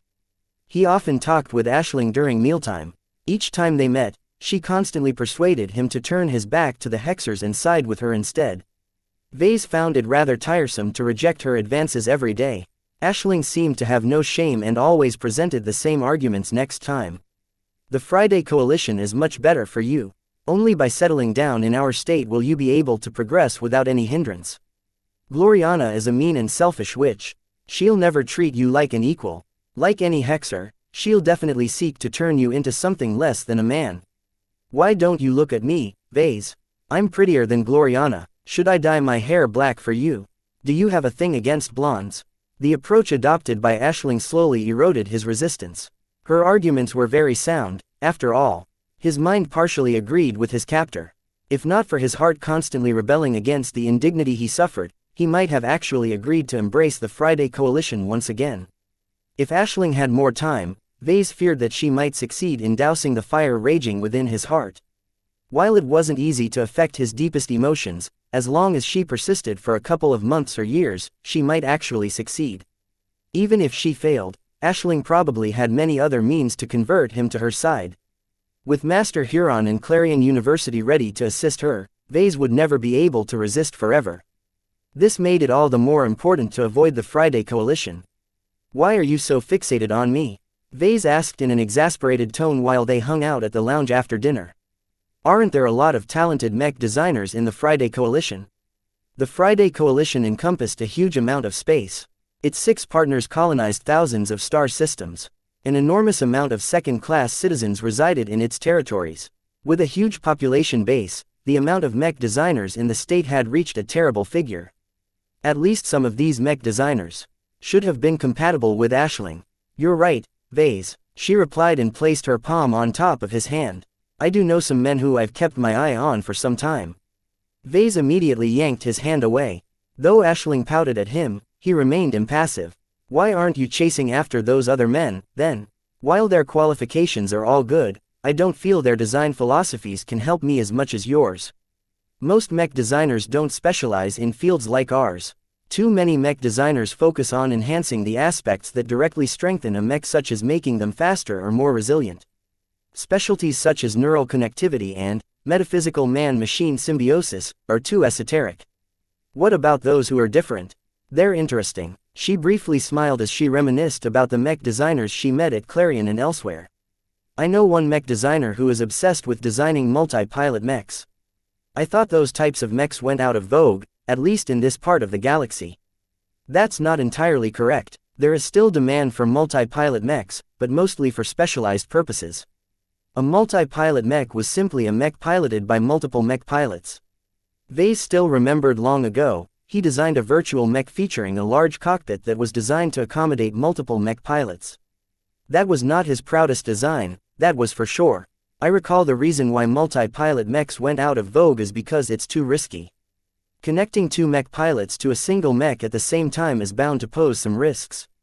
Most of those problems have been addressed to some extent. Aisling answered. There is still some merit to multi-pilot mechs. They're most often seen in heavy or super heavy mechs featuring many different weapon systems. These kinds of multi-pilot mechs basically operated like tanks. One mech pilot was in charge of the weapons, while the other mech pilot took care of the rest. This was just the most common application of multi-pilot mechs. By splitting responsibilities, the mech pilots operating the mech concurrently did not need to be in sync. However, more advanced multi-pilot mechs existed where the mech pilots simultaneously controlled every aspect of a mech. Of course, the costs far outweighed the gains. Vase had never encountered such a mech in person. While his specialty sounds weird, I think it fits well with yours. Why didn't you hook up with this guy? There's no benefit to me. Just because we are compatible doesn't mean I should partner up with him. If we collaborate, he'll certainly be able to improve by leaps and bounds. As for me, how can I possibly realize my ambition by sticking with multi-pilot mechs? Ah, she was right. Her goal was to lower the barrier of neural interconnectivity. Limiting herself to designing multi-pilot mechs was a step backwards in that regard. Are there any other specialties that are more helpful to you? There are. I know one former classmate from Clarion who has always been good at designing mass-produced mechs. He's sort of the opposite of Gloriana in that he is very good at making his mechs compatible to many different mech pilots. Vase blinked at that. That sounds useful. It is. Nowadays, his specialty is in constant demand. Even if he's a journeyman, he has contributed to the designs of several popular mechs designed by seniors. Why are you seducing him, then? He asked. As long as you exchange with him, he could probably find some way of lowering the requirements of your specialty. Aisling shook her head. I think so as well. I considered this option long and hard. He's just as capable as me, and we come from the same university. There's one reason why I rejected him in the end. Why? He's a dwarf. What? He's a high-gravity variant human. Aisling shouted. I can't stand spending the rest of my life with a dwarf. His head only comes up to my chest. Think of how embarrassing it would be for us to hang out with each other. Vase looked dully at Aisling. Is that really a problem? Can't he grow longer for you or something? Impossible. For some variants, their bodies are fairly malleable. However, the mech designer I'm talking about is different. He's proud to be a dwarf. I see. Since that was the case, Vase could see why Aisling gave up on this fellow as a potential partner. He would do the same if he was in her shoes. This shouldn't be it, right? There are more, but each of them have an issue. Either they are already taken, or there's something about them that's not very pleasing to me. It's very hard to find a mech designer that ticks all of the boxes, you know. While your design philosophy is rather odd, I believe that there are many mech designers like me who recognize your value. Gloriana and I shouldn't be the only ones who want to turn you into our partner." Vase grimaced at her words. He had a hunch that she might have pointed out a recurring problem. Chapter 17:30 Rational Mech Designer. With one more day to go before he launched his attempt, Vase quietly bided his time. No one appeared to have discovered the clue. Even though Vase tampered with a lot of systems through Lucky's assistance, he had always been careful to keep his changes as limited as possible. If he made just a single mistake, the crew of the Scarlet Rose might discover his manipulations, forcing him to make his move prematurely. With so many essential steps in his plans, he couldn't afford to miss any detail. Vase had to do far too much in a very brief amount of time. Vase estimated that he needed to complete all of his objectives within just 10 minutes. As long as he finished his plan within 10 minutes, the Scarlet Rose would definitely fall into his hands. However, if he encountered some delays, he risked giving the crew an opportunity to regain control over the ship. All of the specialists stationed on the mobile supply frigate were much more knowledgeable about the systems of the ship than Vase. As long as they had enough time, they would certainly be able to fix his sabotage and restore some functionality to the ship. Once that happened, it would be too easy for the crew to make use of some sort of internal defense system to take him out. In short, Vase had to be both fast and thorough. While he could rely on many different advantages, he never forgot that he would be fighting on someone else's turf. Even though Vase believed he gained a very good grasp on the Scarlet Rose's layout and configuration, who knew if he overlooked some important function? Since Vase had to move quickly, he didn't have the time to follow up on some of the unknown parts and machinery that made up the ship. However, Vase did not expect too many unpleasant surprises. A mobile supply frigate was not built for battle. All of its safeguards and precautions were mainly geared towards addressing low-probability events. It did not make much economic sense to invest too excessively in the internal security systems like the Scarlet Rose. While Vase tried to calm his nerves, Patricia visited his quarters once again. "You're back. Would you rather have me stay away?" "Oh, not at all," Vase quickly said. "You're much more pleasant to talk to than Aisling. She's not very pleased with that. Why do you keep closing yourself off to her? Lady Curver really isn't as bad as you think. You already know my answer to that. I haven't changed my mind. The only way I'll change my mind about her if she lets me go. As long as I'm free to go, I don't mind corresponding with Aisling on a more cordial basis." Of course, Vase firmly decided to block Aisling from contacting him as soon as he got back to safety. There was no way he would ever forgive this scheming Fredaman mech designer for depriving him of his freedom. Apparently, Vase hadn't hidden his thoughts well enough. "You don't look very sincere. Can you blame me? I'm still mad as hell. No matter what kind of carrot Aisling dangles in front of my head, I would rather bite off her head." Both of them fell into silence after he made this remark. Vase realized that he let his fury get the better of him. Ever since he became an unwilling guest, it became increasingly harder to suppress his temper. Fortunately, his captors did not take his spiteful words to heart. Since he fell into their clutches, it was only a matter of time before they brought him back to the light. "You are very irritable, Vase. I guess I'm an emotional person. There is more to it than that. You're not very stable. Your mood and temperament never sit still. I fear that if you continue like this, you'll eventually cross a line." "What's it to you, Patricia? I don't want to see a former classmate and a brilliant mech designer fall." "What do you mean by that?" She studied him carefully with her clear and tranquil eyes. "You advanced too quickly. You grew up too fast as a mech designer. What's wrong with that? The MTA values those who break through before they reach 30. It's a trap. What are you talking about?" Vase genuinely looked puzzled. He always thought that it was a good thing to become a journeyman quickly. Those who surpassed the extraordinary threshold always had a bright future ahead of them because their potential was always high. "It's kind of a secret within the mech industry." Patricia spoke in a softer voice while looking at him in pity. "I'm not sure whether I should tell you. It won't help you as you can't turn back the clock and undo your mistake.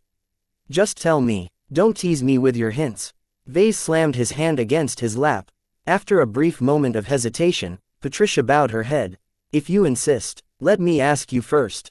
When you advanced to journeyman, did you do anything to regulate your mood?" Vase remembered that he advanced shortly after introducing the Aurora Titan to the public. He just holed himself up in an empty room in the exhibition center and broke through just like that. I see, she said, you didn't prepare for your breakthrough, nor did you attempt to regulate it, am I correct? Is there something wrong with that? He asked defensively. Had he made some huge mistake? Had he unwittingly squandered his potential by using the wrong method to advance to journeyman? It's complicated. There are different opinions on this matter. Do you know that I'm still an apprentice? Vase nodded. It was very obvious in the way she conducted herself in front of Aisling and him. If she was a journeyman, she would have behaved like an equal. To mech designers, their backgrounds and origins didn't matter as much as their competence in mech design. As long as Patricia was able to match their prowess in mech design, she should have been able to lift her head in front of Aisling. If I really wanted to, I could have worked harder in order to advance faster. I might have even been able to become a journeyman a year ago if I drop everything else and concentrate solely on elevating my design capabilities. Why would you slack off? As far as Vase was concerned, every apprentice longed to be a journeyman. He couldn't imagine how anyone would want to delay their advancement and waste so much precious time. The older someone advanced, the less time they had to work on reaching the next rank. The reason why I slowed down is because I needed to restore my mentality. Patricia tapped the side of her head. Think about it. When you design a mech, do you feel enthusiastic? When you succeed in creating what you want, do you feel euphoric? Yes, ordinarily, your passion, enthusiasm and sense of fulfillment can do wonders for your motivation. When you get caught up in designing mechs, your strong feelings can make you more inventive and improve the quality of your work. Vase was very familiar with this. If he wasn't so passionate in his work, he would have never achieved so much in his career. That doesn't sound so bad, Patricia. I'm not finished. Strong feelings can swing both ways. In other words, it's a double-edged sword. Passion can empower your work, but also detract from it when something goes wrong. Vase was shocked by her revelation. He had never thought badly of his passion. To hear that it could be a threat to him was not something he could accept. Why is that so? Don't get me wrong. Passion and enthusiasm are very useful. Some of the most brilliant innovations in mech design have emerged because mech designers have done their utmost to fulfill their goals. However, it's exactly because they are willing to go through extremes that they can be a danger to themselves. Vase wasn't stupid. He started to understand the gist of her argument. You mean that mech designers who get caught up in their passion and advance in such a state are too prone to be led by their emotions? Exactly, Patricia. There is a strain within the mech industry that believes that mech designers ought to be rational.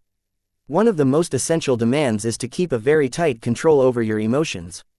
A rational mech designer must be in control over their emotions instead of the other way around. I never heard about this.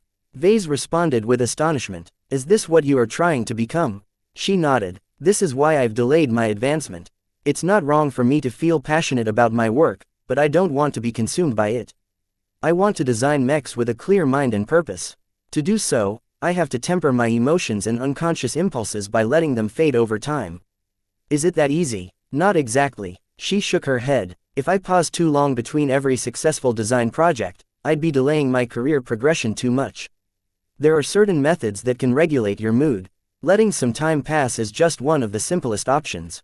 I see. What exactly is the advantage of doing this? Can you point me to an example of a so-called rational mech designer? Master Olsen is a very good example. She pointed out. While I'm not too familiar with your former master, she obviously exhibits some behavioral traits that suggest that she has employed some methods to maintain control over herself. Now that he thought about it, Vase had always admired Master Olsen for being so calm and collected. He could never imagine his master in an angry or enthusiastic state.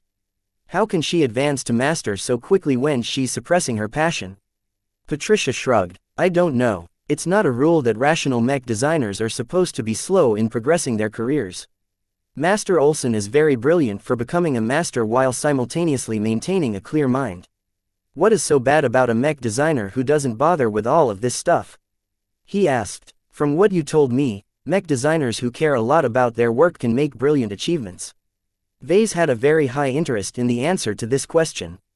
I don't look down on you, if that's what you think. It's just that mech designers who are caught up by their emotions are too unstable. This is not reflected in their work, but in their overall judgment. Have you heard about mech designers who are so consumed by their work that they have gone too far? Vase thought about mech designers such as Gloriana and the Skull Architect. As much as he felt uncomfortable about it, he put himself in the same category as them.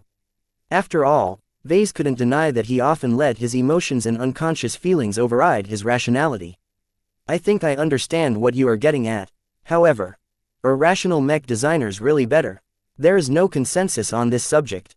Patricia answered. However, if you ever get in touch with certain organizations, you'll find out that rational mech designers often consider themselves superior. This is because they value control above anything else. Certainly passionate mech designers like us must feel differently, right? She nodded. As I've mentioned before, most brilliant mech designs and other pivotal innovations come from mech designers who don't abide by logic. As long as passionate mech designers are able to avoid indulging themselves in self-destructive behavior, their achievements can easily surpass those who are more steady and firm in mind. So to sum it up, there are pros and cons to both types of mech designers, right? Yes, so don't feel bad for yourself for choosing this road. I believe that you can absolutely go far in your current course. It's just that your current behavior is not helping you. The sooner you give in to Lady Curver, the better. That remains to be seen. Vase smiled tensely at her. To me, my feelings are inseparable to me. I could never imagine giving up my greatest strength. Chapter 1731 Tenant Farming. According to Patricia, it was a lot harder to follow the path of a rational mech designer. Those like Vase who gave in to their emotions never needed to hold themselves back. If they wanted to pursue something, they did it wholeheartedly without being deterred by the low odds of success. In the higher levels of mech design, you will eventually get in touch with rational mech designers. She spoke. The ability to control yourself is one of the hidden conditions to join the design department of the Mech Trade Association. This is the reason why the MTA rejects the vast majority of applicants. They don't exhibit enough control. What? I never heard about that. Why does the MTA value control so much? Are they better than passionate mech designers? Not exactly. In fact, we're worse in many areas. Because we have to temper their emotions, we aren't particularly adventurous or innovative. The hurdle to advancing to journeyman is much harder for us because we often treat mech design as a chore. There are even rational mech designers who actually hate designing mechs, but nonetheless advance to master. They have worked hard to become good at it. This is the ideal of a rational mech designer. Vase became stunned yet again. He had never heard of such a thing. He couldn't imagine a mech designer who hated his profession yet reached a height that most passionate mech designers would kill to achieve. Her words prompted him to recall the time when he and Gloriana entered into low periods after expending a considerable amount of their spiritual energy. To an energetic, passionate and creative mech designer, these low periods felt like pure torture to them. While they eventually managed to get used to this condition, they never felt comfortable remaining in this state. It was like living with constant hunger gnawing in their bellies. What is the point of going through all of this torture? Is self-control even necessary? Patricia turned around and activated a projection of the Milky Way galaxy. The map delineated all of the territories occupied by humanity. Look at this map. Human civilization spans a lot of star sectors. Each of those star sectors are filled with states that often war against each other. These conflicts generate demand for mechs, particularly mechs with powerful advantages over the competition. Put yourself in the shoes of the MTA that governs all of these activities. What do you think they see? He paused and thought for a moment. He recalled his earlier speculation and combined them with the hints given by Patricia. The MTA regards human space as an incubation chamber. As long as humans keep quarreling with each other, they'll constantly develop new toys to beat their opponents. Exactly. Most of the innovation that the MTA values comes from passionate mech designers who have somehow been able to overcome every hurdle and realize their design philosophy. With how large and diverse this incubation chamber has grown, the MTA never has to worry about running out of new inventions. I guess that there will be a lot less innovation if every passionate mech designer tries to become rational. Vase discovered. She nodded. Mech designers like you play a vital role in the mech design ecosystem. While your mech designs often feature very distinct flaws, their strengths are always very pronounced as well. The MTA needs these kinds of innovations to elevate the overall level of mech design. Why doesn't the MTA take part in this then? What is the use of rational mech designers? Rational mech designers like us may not be as good in pushing the boundaries, but we are much more capable of assimilating different specialties. We train ourselves to keep an open and objective mind. Our design philosophies aren't as exclusive as others. We evaluate ourselves by a different standard for your kind. Passionate mech designers are graded by the usefulness of their specialty. Rational mech designers are graded by their ability to imitate, assimilate and combine other design philosophies. This was the first time Vase heard something like this. If Patricia didn't appear so credible, Vase would have thought that she was spewing nonsense. A very ugly image started to form in his mind. I see now, he spoke morosely. It's like tenant farming. Passionate mech designers are the poor serfs who toil in the fields and occasionally harvest some crops in the form of innovations. The rational mech designers of the MTA are the landholders or farm managers who effortlessly claim all of the crops while doing almost none of the backbreaking work. That's the reality of the mech industry in the era of the MTA. Patricia confirmed, not mincing any words this time. To the MTA, a good mech designer is not necessarily someone who can design a very unique or innovative mech. A good mech designer is someone who can consistently design good mechs that meets demand. Do you comprehend the difference? He nodded after a few seconds of thought. Passionate mech designers are more focused on the journey. They have to expend all their time on navigating the paths and making sure they chose the correct ones. Rational mech designers are more about the end result. Their mech designs have to meet the requirements. Nothing more. It doesn't matter if they steal or borrow from someone else's specialty. It's a fair trade, Vase. It is not as if passionate mech designers are forced to give up their trade secrets to the MTA. That was true. Vase already found out that mech designers who pass on their trade secrets to the MTA could obtain a lot of merits in return. With that, they could exchange their merits for all kinds of rewards, the most important of which was life-prolonging treatment. Still, Vase felt a little sour about being regarded as a poor and dirt-crusted peasant. The snobby noble mech designers from the MTA didn't have to go into the fields at all. Patricia noticed the direction of his thoughts. I already told you that you aren't necessarily worse than mech designers like us. We have our own challenges. We can only make full use of someone else's design philosophy if it has been realized. Even then, we have to adapt ourselves to assimilate these specialties, which is quite challenging. At the same time, we can't neglect our own design philosophies either. All of this is very hard to do while actively suppressing our strongest emotions and impulses. Hearing all of this made him dizzy for a bit. He no longer felt as much envy towards these rational mech designers anymore. They climbed a very different road, one in which they needed to depend on their will instead of their passion. He really didn't agree with this approach towards mech design. Vase always designed with his heart. He also valued the meaning of each mech design. While he understood the logic behind this alternate approach, he did not regret sticking to his current ways. He understood now why Patricia said that both rational and passionate mech designers had their own pros and cons. One wasn't better than the other, and just because the MTA mainly hired rational mech designers did not mean that they belonged to a superior class of mech designers. You told me that mech designers who depend on passion and emotion risk going too far. He said, are there ways to mitigate the downsides of my approach? Since Patricia knew a lot of information that ordinary mech designers never got in touch with, Vase might as well take advantage of her willingness to share some of these secrets. He had no idea why she was being so open about them to him, but he shouldn't look at a gift horse in the mouth. There are many ways to exert more control over yourself, she replied with a smile.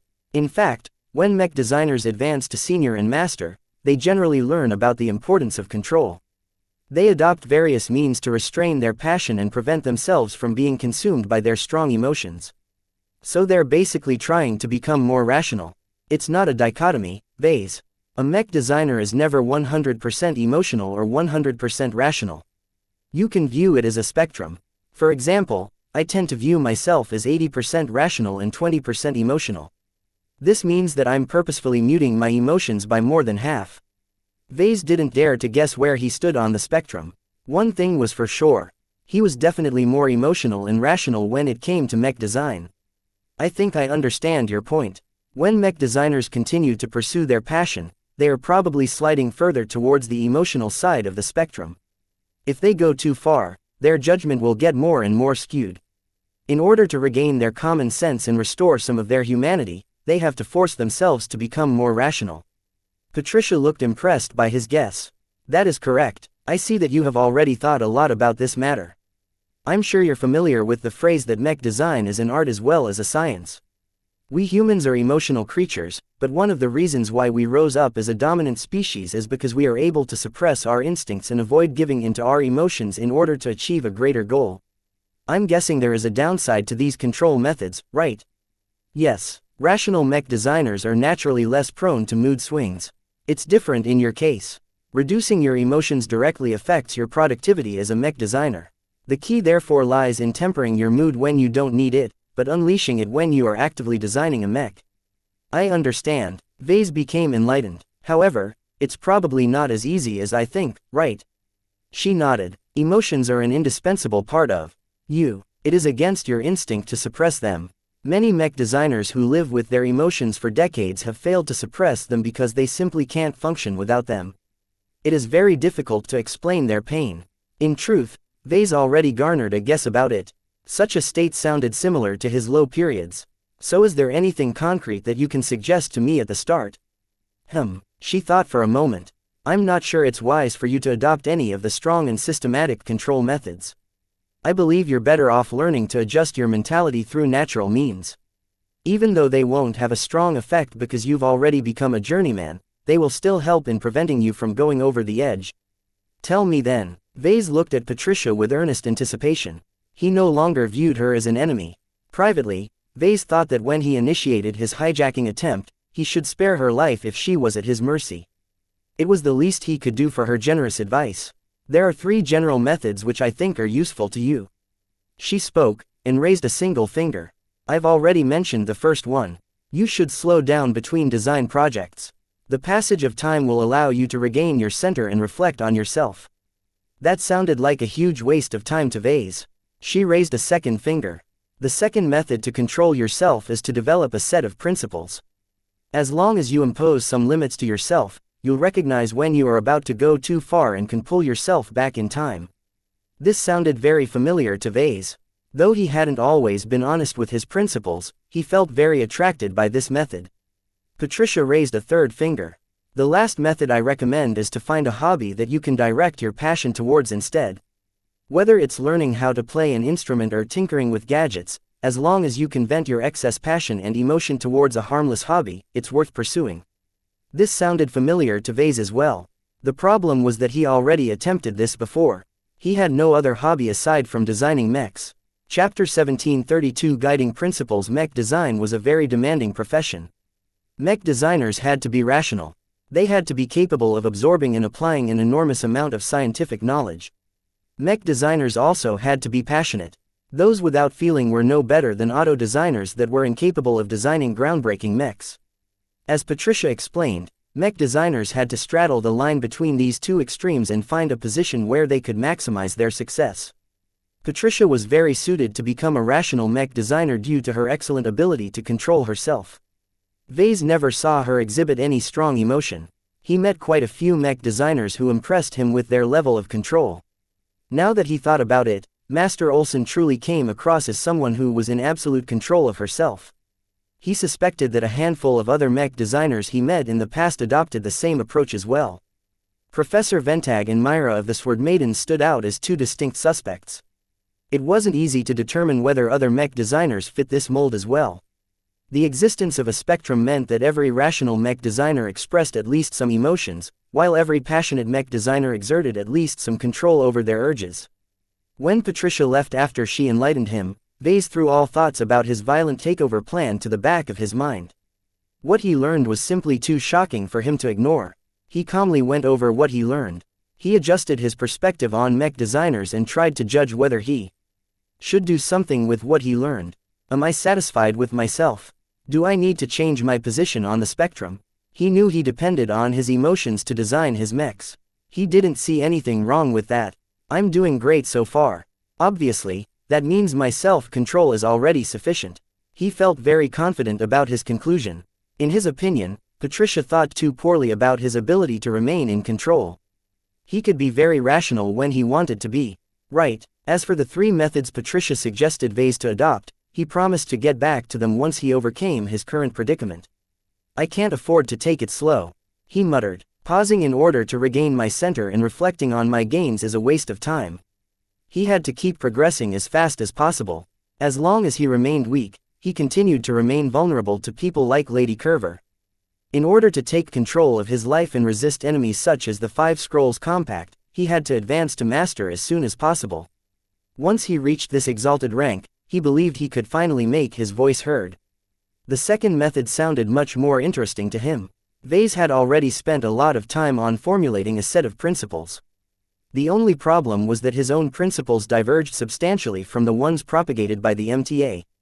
Vase felt no sincerity towards most of the principles adopted by orthodox mech designers. In truth, he only paid lip service to them and ignored them at his own convenience. He only took some principles seriously, such as the responsibility of a teacher towards a student. He couldn't really explain why he valued this principle so highly. He formed some other principles as well, such as offering fair treatment to his design spirits and valuing strong loyalty. While this wasn't that much of a problem right now, if he neglected this issue, he suspected that it would blow up in a huge problem down the line. The rules that people abided by not only constrained their behavior, but also shaped their personality. When someone became used to adopting a certain attitude, they became much less likely to break the mold. This is actually useful to me, he concluded. As for the last method Patricia mentioned, Vase chose to add it to his extremely lengthy to-do list. He was already short on time. He had way too many things to do and too little time to address them all. Why should he expend his valuable design energy on some useless hobby? To Vase, his passion and energy for mech design were essential resources. He depended on them to increase his motivation and commitment to his design projects. Perhaps many mech designers who tried to pursue self-control had wasted most of their creative juices by wasting them on frivolous hobbies. There's never too much passion in my opinion. He believed that strong passion and emotion were not only keys to designing his best mechs, but also enabled the creation of masterwork mechs. Vase recalled his first true passion project. The energy and enthusiasm he devoted to designing the Devil Tiger had reached unprecedented levels. The euphoria he experienced upon fabricating the mech was unforgettable. Ever since he made his first masterwork mech, he constantly tried to grasp this frenzy once more. While Vase didn't know if a rational mech designer was incapable of crafting masterwork mechs, he guessed that this was extremely unlikely. He couldn't imagine a passionless mech designer succeeding in fabricating a mech that surpassed the quality of the original design. A masterwork mech came about through an intense confluence of meaning, feelings and intuition along with a dash of serendipity. None of those were something that rational mech designers depended upon to design their mechs. From the impression given by Patricia, mech designers like her depended heavily on their heads instead of their hearts to design their mechs. That said, Vase did not dismiss this suggestion entirely. He intuitively felt that hobbies weren't all that bad. Instead of guessing about it, he might as well try it seriously and see for himself if it was as beneficial as Patricia suggested. He abruptly frowned and interrupted his train of thought. Why do I keep getting back to Patricia and her advice?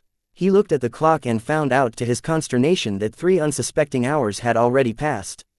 Goddammit. As a mech designer, Vase couldn't help but be obsessed with anything related to his profession. If he hadn't reminded himself that he was about to engage in a very risky venture tomorrow, he might have spent entire days instead of a couple of hours in thought. He narrowed his eyes in suspicion. Why did Patricia come and reveal so many inexplicable secrets and insights to him? Vase recognized that what she told him must not be common knowledge. Since the MTA was strongly involved, this must have been very high-level information. She knows me well enough that I'm very passionate about my work. Did she deliberately exploit his trait to manipulate him? If he seriously considered her words, then he might have tried to follow some of her suggestions, especially since he had nothing else to do in captivity. Her ultimate goal must have been to encourage him to spend his time on trying out the 3 methods. Since Aisling did not allow him to design any mechs, Vase really had little else to do. He would have surely spent a lot of time on the first method and perhaps the other 2 methods as well. The outcome of engaging in these methods became clear to Vase. His captors wanted him to suppress his anger and to reduce his animosity towards them. As long as he suppressed his strongest emotions, he wouldn't be as hostile anymore. In addition, as long as he became more rational, he also became more susceptible to Aisling's persuasions. He always found Aisling's arguments to be compelling. If Vase wasn't so resentful at her, he might have become more friendlier with her by now. Ha ha ha, so this is your plan. Patricia visited him with a friendly smile and some very helpful advice. However, her underlying goal was nothing less than to reduce his resistance towards his captors. If Vase started listening to his reason, he feared that he would lose his way. He was a mech designer. He was a Larkinson. He was Gloriana's girlfriend. He abided by all of those identities and more. The moment he began to abandon some of them was the moment he was no longer the same. The fury in his heart spread to his eyes. He glowered at the space that Patricia used to occupy. He believed he saw through her malicious intentions. How poisonous. Gloriana would never resort to such tricks. Vase much preferred to deal with his girlfriend due to her strong and predictable personality. As for people like Patricia, she was so rational that she was probably very adept in planning and scheming. He consciously equated her to Calabast. Both of them were highly in control of themselves and both of them were capable of adjusting themselves when necessary. Maybe it's not a bad thing to be stubborn. At least I am staying true to myself. He suspected that rational mech designers like Patricia didn't have any principles at all. They needed to be flexible enough to assimilate many different design philosophies, after all. They were probably chameleons in this regard. Aware that he had inadvertently wasted a lot of time on information that wouldn't help him tomorrow, Vase quickly cast out all of his existing thoughts. Instead of wasting his time on philosophical matters, he should instead go over his current plan and make sure he memorized all of the steps. A quiet night passed as Vase dreamt of violence. The next day, Vase tried his best to hide his excitement. He wanted to do nothing more than materialize his Amastendira and blast every Fredaemon in sight. However, this wasn't the right time. Vase needed to make his move while the Scarlet Rose emerged from FTL. Trying to hijack the ship while she was traveling through the higher dimensions was very risky. As long as even a single thing went wrong in engineering, the ship might lose stability and tear apart, dooming everyone. While Vase didn't care about the lives of the crew, he valued his own life very highly. He would never do something so stupid when he could minimize the risks by waiting a little. As long as the Scarlet Rose transitioned back to the material dimensions, any accidents wouldn't immediately become fatal. Through some surreptitious hacking by Lucky, Vase already learned of their upcoming destination. The Scarlet Rose was about to reach a medium-populated border system belonging to a third-rate state that neighbored the Friday Coalition. If the Scarlet Rose sustained too much damage, then Vase could at least preserve his life by waiting for rescue from the local patrol forces. Failure was not unacceptable to him. As long as he remained alive, he could always mount another comeback. When Vase ate breakfast with Aisling at the dining room, he acted the same as usual. Patricia taught you the importance of rationality yesterday, right? Vase nodded. What about it, Aisling? I think it's very helpful for you if you take some time to reflect on yourself. You're so consumed by the present that you might have changed in ways you don't fully agree with. From what I've gathered, you were much different a couple years ago. If this is some oblique way of stating that Gloriana corrupted me, then you can save your words. My stance is still the same. Aisling sighed in an exasperated manner. I'm concerned about your professional life, not just your personal life. Mech designers who are as emotional as you tend to self-destruct over time. Who knows whether you will do something unforgivable one day? Humans are different from exo-beasts because we are capable of transcending our baser instincts. Don't be an animal, Vase. Be civilized. I would have you know that I am a very civilized mech designer. Vase twitched his mouth. If it makes you feel better, I promise you that I'll do my best to show how civilized I can be today. Chapter 1733. Loose pants. Like any other day, Vase returned to his quarters after breakfast. Ever since he stepped aboard the Scarlet Rose, he never visited any other part of the ship aside from his quarters, the dining room, the lounge and the corridors in between. These compartments only constituted a small portion of the mobile supply frigate. If he tried to launch his impending plan without scouting the other sections of the ship in advance, he was liable to encounter a lot of nasty surprises. This wasn't that big of a problem if he tried to attack a cheap, third-class vessel. Third-class ships tended to be very economical. As long as they could travel the stars and fulfill their primary functions, everything else was secondary. It was different for more expensive ships. The CRC was not short on money and resources at all, and the Scarlet Rose cut no corners when it came to repelling hostile intruders. Vase did not dare to underestimate the ship's security measures. Even when he gained an enormous advantage in information, initiative and preparation, he still believed that something might go out of control today. I've already made my preparations. He sighed. There is nothing more I can do. He tried his best to calm himself and continued to go over his steps again and again. He had to be as efficient as possible when he started to make his moves. Even a single second of delay might give his opponents the opportunity to counterattack. The key to succeeding in the first step was to launch his first attacks simultaneously. He needed to hit the bridge, security section and engineering section simultaneously with as little delay in between as possible. It was very difficult to time his moves so precisely. He could only be in one place at a time, so he had no control over the timing of the attacks on the other two sections. His stateroom was situated on the upper decks of the Scarlet Rose. The closest target was the bridge, which was located a bit below and towards the bow of the ship. Vase had to break out of his quarters, cross the distance and barge into the bridge before someone closed the blast doors. As long as the captain on the bridge received advanced warning and shut the blast doors, Vase would not be able to penetrate the bridge right away. The bridge served as the nucleus of the Scarlet Rose. It contained some of the highest authority over the systems running the ship, and often held the most important passengers and crew in event of an emergency. Perhaps the best way to look at the bridge was to equate it with the cockpit of a mech. The bridge was a self-contained compartment surrounded by extremely thick armor plating. Some ships were even capable of ejecting this compartment in the event of a catastrophic event. Fortunately, the Scarlet Rose was not as extravagant. Vase didn't have to worry about the bridge running away from the rest of the ship. However, this also meant that he couldn't scare off the occupants of the bridge into running away. Vase had to take care of them right away, and time his approach as best as possible. This was one of the riskiest steps of his plan. As long as anything went wrong at the start, the situation would rapidly spin out of control. Vase nervously grabbed a book from the library and sat down behind his desk. He tried his best to pretend that he was immersed in his studies. In truth, his eyes weren't even focused on the printed words and diagrams of the book. Silently, Vase counted down the minutes. According to the information retrieved by Lucky, the ship would emerge out of FTL very soon, though Vase couldn't pin down the exact timing.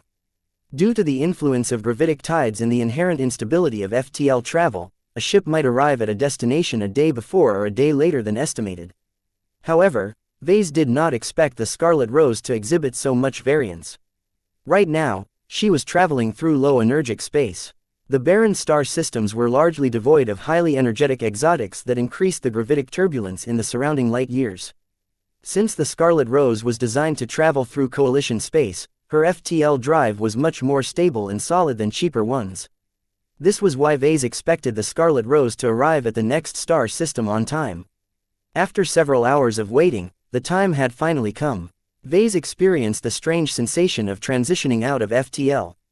A bit of nausea crept up to him, but he was so used to it that he effortlessly suppressed this impulse. He was on a time limit right now. Vase raced towards the bathroom as if he desperately needed to use the toilet. As soon as the bathroom door slid shut, he nodded towards an intangible form that had been standing by for a while. Vase did not dare to speak please like and follow the Cultivation Audiobooks channel out loud. Aside from the optical sensors, the monitoring was still intact. After making sure that Lucky was still on board with the plan, he raced towards a cupboard and retrieved the beauty bot that was responsible for grooming his hair and applying makeup on his face. He pressed the emergency shutoff button and turned its spherical shape around until he faced the backplate. Using a stripped-down sonic toothbrush, he applied a considerable amount of force to pry open the plate. Once he did so, he yanked out some of the useless internal components until he created enough space. This should be enough. Next, Vase slipped his hands under his pants and retrieved the bulge he'd been hiding underneath his Synthra Umbra underwear all this time. The moment he took it out, his pants felt oddly loose to him. He wasn't used to this loose sensation. He shook his head. This was not the time to think about stuffing his pants again. He tried to make as little sound as possible while carefully slipping in the jamming device between the internals of the bot. Once he stuffed it in, he restored the backplate so that the beauty bot looked as normal as possible. After finishing this step, he took the beauty bot out of the bathroom while Lucky followed along while remaining intangible. When he reached his desk, Vase slipped his hand under his pants once again to retrieve his personal comm. He activated it, knowing that the monitoring system of his quarters would probably pick up its presence. He used his comm to attempt a connection to the galactic net and send help messages Gloriana, the Larkinson family and the Bright Republic. After making sure his comm would keep spamming the internal network of the ship with its requests, Vase placed it down on his desk before immediately heading to the exit with the bot in tow. Lucky already flew ahead and phased through the bulkhead in order to reach a hidden mechanism. After destroying a single, crucial component, the armored hatch automatically slid open. Vase shared one urgent look with Lucky before letting go of the beauty bot. The bot acted on its tampered programming and started to fly down the corridor. The jamming device inside activated as well, causing an interference field to form around the bot. If not for planning its route beforehand, the blinded bot would have crashed into the bulkhead or something by now. In the meantime, Lucky already disappeared by phasing through the deck. He had his own mission to fulfill. While he was still in the range of the jamming field, Vase mentally flicked towards his intangible inventory and materialized his system comm. He quickly booted it up and instantly activated its full stealth augment. Finally, he sighed, knowing that the powerful field would block any sound. At its current level, the stealth augment installed on his system comm would only make him invisible and undetectable for 10 minutes. 10 minutes should be enough. Right now, the security officers overseeing the monitor system should be quite confused. According to the data, Vase should have disappeared from their sensors. Instead, two new abnormal signatures emerged in their sights. First was his personal comm, which lay on his desk and kept transmitting help requests. Second was the tampered beauty bot, which carried his active jamming device. As long as the security officers took notice of these two abnormalities, they would definitely suspect that Vase was trying escape. The route taken by the beauty bot just happened to be flying away from the bridge. Vase had already programmed it to run towards the nearest escape pods. While the guards presumably started to react to this strange occurrence, Vase turned towards the opposite direction and ran towards the bridge under the confidence that his true whereabouts were completely unknown. I have to run faster. When he formulated his plan, he gambled that his earlier actions did not arouse too much vigilance in the crew. After all, Vase should have been completely alone and without any gear. Even if he somehow snatched a comm and circumvented the exit of his quarters, he still wouldn't be able to do much damage while the internal security systems of the ship were completely active. However, when the security officers tried to amplify the artificial gravity in the corridor where the beauty bot was passing through, nothing happened. Vase had already hacked them, making them completely unresponsive to any external commands. While the security officers started to become alarmed, Vase had finally reached the bridge. Since his quarters and the bridge were both located on the upper decks, Vase hadn't spent much time reaching the ladder. He wanted to thank Aisling for treating him like an honored guest. His stateroom wasn't very far from Aisling's quarters. The upper decks of a ship was where the captain and the most important passengers of a ship resided. Usually, the distance between their quarters and the bridge had to be as short as possible. After all, the captain shouldn't be forced to cross the entire length of a ship in the event of an emergency. Aisling should have taken a page out of Ganso's book and chucked him into the brig. As long as he was stuck in a cell, it would have been 10 times for him to sneak away. Only a brief amount of time had passed since the monitoring system picked up something abnormal. Vase was sure that security just started to dispatch some teams to intercept his decoys. Fortunately, Vase gambled correctly, and the blast doors still hadn't slammed shut and blocked his way to the bridge. Right now, a more normal hatch hindered his entry. Unless someone left or entered the bridge, it was unlikely that this hatch would open. Vase looked around and did not see any crew running to the bridge. That made sense. It was customary for a full shift to be present on the bridge whenever a ship transitioned out of FTL. Vase hadn't dared to tamper with the control system governing this hatch. The bridge was one of the most sensitive compartments of a ship and its entry was probably very tightly monitored. While he could have hacked its control system, he had already tampered enough with the bridge. Every additional tampering attempt increased the risk of discovery. Instead of hacking this hatch, Vase opted to enter through a much more convenient manner.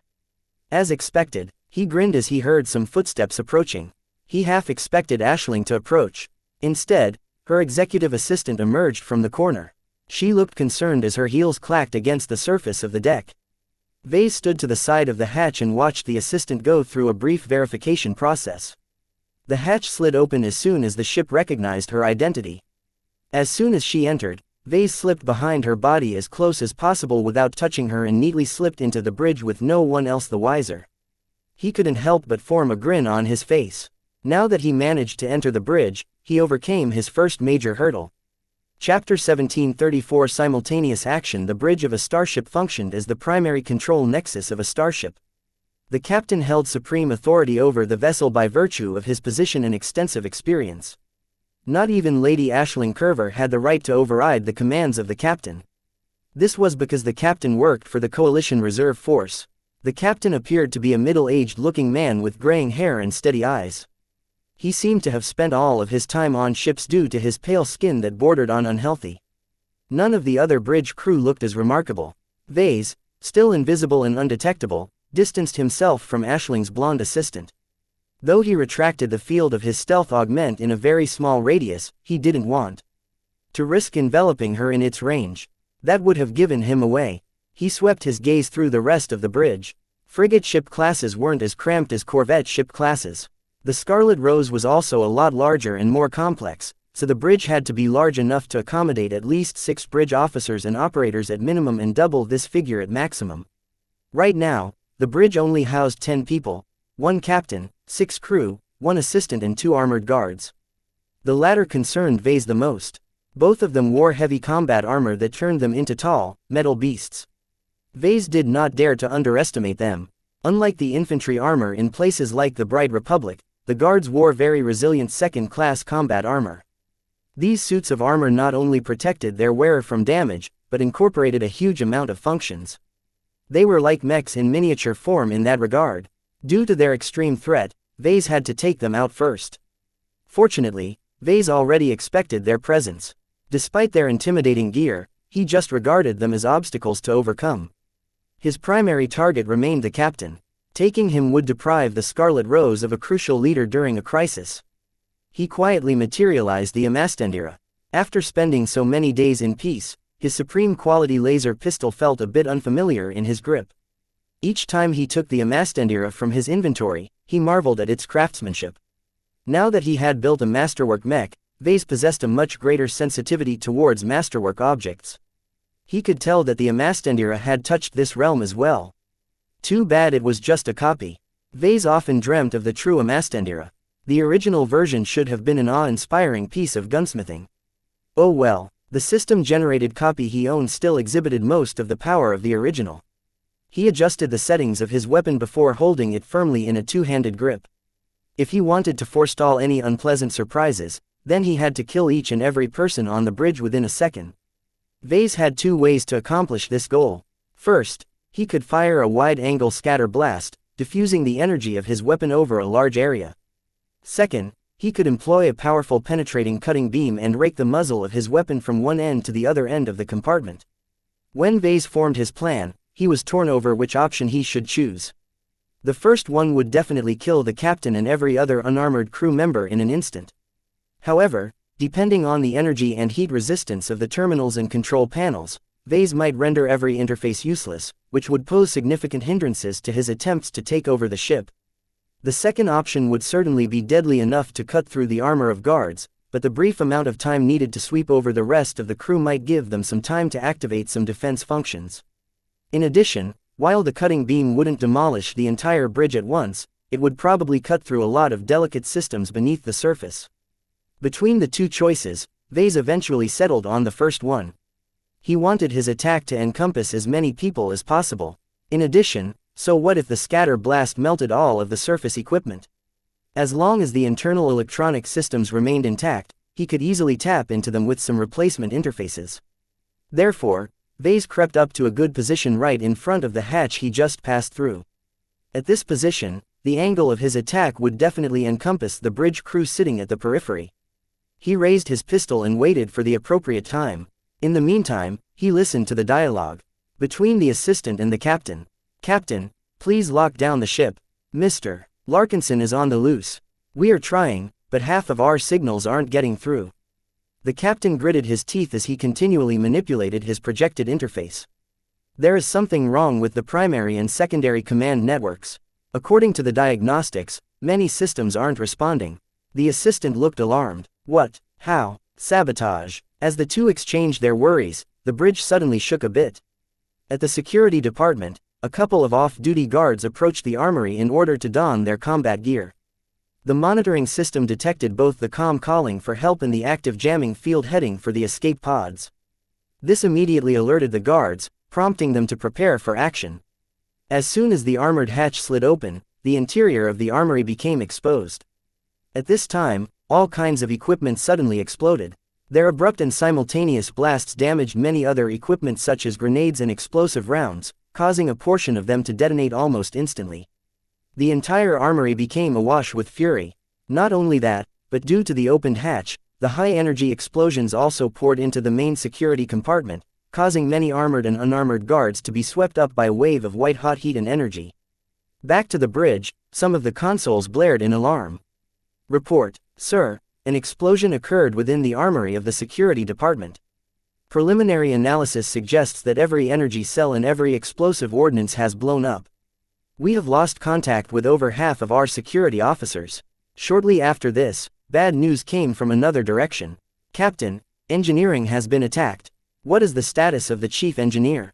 He's dead, sir. When Vase decided who should attack engineering, he quickly settled for Lucky. With his stealth, intangibility and energy claws, he was highly suited for assassination. The most important reason why he left engineering to Lucky was because his attacking means were too destructive. Discharging his Amastendira across the entire engineering compartment was bound to destroy or disable many delicate machinery. Vase could not bear damaging the crucial power reactor and FTL drive. In a situation where collateral damage was unacceptable, Lucky was the better choice. Having phased just below the surface of the deck, the cat had been biding his time. He wasn't staying static either. Ever since he reached the engineering compartment, he sought out the chief engineer and positioned himself just underneath his feet. Wherever the chief engineer moved, Lucky followed right along without anyone getting the wiser. The meters-thick deck that was strong enough to contain most catastrophic explosions posed no hindrance at all. At most, Lucky expended a lot more energy than usual due to the high-density matter he was phasing through. The moment the armory exploded, Lucky moved into action as well. He shot out from the deck and raked the chief engineer from belly to head with deadly energy claws. The victim didn't even have the time to feel any pain before his head tore in half. Just an instant after Lucky emerged, the cat rapidly shuttled over to a pair of junior engineers and clawed through their heads. Not even a second had passed before Lucky killed some of the other crew members. The pair of guards assigned to guard engineering only just became alerted and tried to lock on to the small but lethal attacker. Meow. Yet before they could bring their weapons to bear, Lucky had already killed every engineer and spacer in sight. Though one of the guards managed to discharge a spherical electrical blast, Lucky simply turned intangible and dove into the deck. Moments later, Lucky shot out from underneath the feet of a guard and materialized his claw for an instant of a second when it was just passing through the head. The guard instantly died without suffering any external wounds. His partner quickly followed suit as he possessed no effective countermeasures against an intangible opponent. Now that he cleared engineering, Lucky materialized while looking a bit winded. His earlier actions consumed a lot of energy. If Gloriana hadn't constantly fed him with treats, he would have been a lot more exhausted by now. As it was, Lucky still had enough energy left to take care of some of the remaining threats of the ship. His eyes grew sharper as his hunting programming resumed operation. He phased through the ceiling and headed straight towards the security department. Vase tasked him with cleaning up the survivors of the armory explosion. Back at the bridge received a deluge of alerts. The captain and everyone else became unprecedentedly serious. They had the impression that an entire team of saboteurs somehow infiltrated the Scarlet Rose without alerting anyone. Was it the Hexers? How many of them were wreaking havoc on the ship? No one knew. At this time, no one bothered to pay attention to Vase. Compared to a measly brighter mech designer, Lady Curver was a lot more important. Switch to red alert. Inform everyone that we have hostile boarders or saboteurs on the ship. Redirect the surviving guards to protect our VIPs and retake engineering. Be ready to escort them to the escape pods if the latter action fails. Too late. Vase made his move without breaking stealth. He fired his Amastendira while pressing his elbow against his eyes. A powerful blast of light and heat swept throughout the bridge in an instant.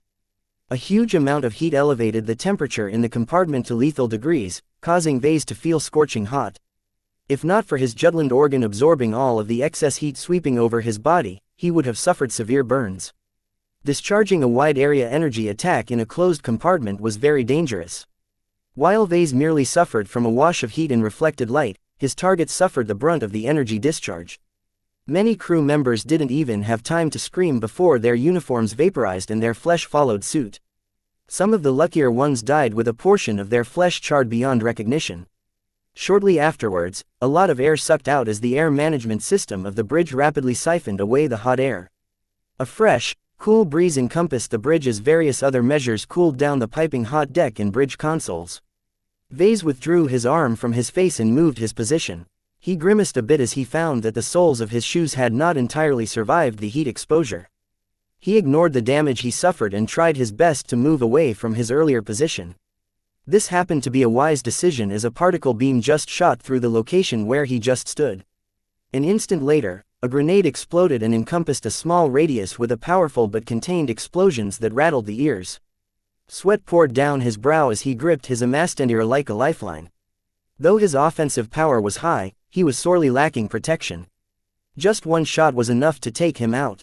As soon as he repositioned himself, he started to count the survivors. His eyes widened as he saw that 4 of his targets survived. The 2 guards who counterattacked just then had survived. While their armor looked half-molten, the energy discharge failed to overcome its protection. Vase already expected this. Without focusing the power of his Amastendira, its full-powered scatter blast was not all that deadly. 2 heavily armored targets. What he didn't expect was that the captain and Lady Curver's assistant both survived the sudden attack as well. Even now, a shimmering sphere surrounded their forms, signifying that both of them wore shield generators. Chapter 1735 Female Benny shield generators shouldn't be common. Vase happened to obtain one by chance after he managed to become Master Olsen's apprentice. To an esteemed master, shield generators weren't difficult to obtain. However, they were still expensive enough to put them out of reach of the general population of a second-rate state. Perhaps shield generators may be more ubiquitous elsewhere, but the Komodo Star sector did not produce many of the key materials needed to produce them en masse. As far as Vase was aware of, the shield generators had to be imported, which massively increased their markup. Those who had the privilege of kitting themselves out with shield generators fell into at least 3 categories. The first category were those who possessed a lot of value. Mech designers like Vase or distinguished professionals were capable of earning huge sums of money in their lifetimes. While not all of them could offer a quick return on investment, as long as they remained alive, they would definitely be able to pay back the cost of a shield generator. The second category consisted of those who bought the shield generator out of their own pocket or had been gifted to them without expectation of repayment. Rich and powerful people along with their loved ones fell under this category. As long as they possessed a good enough background, they probably enjoyed the protection of a shield generator.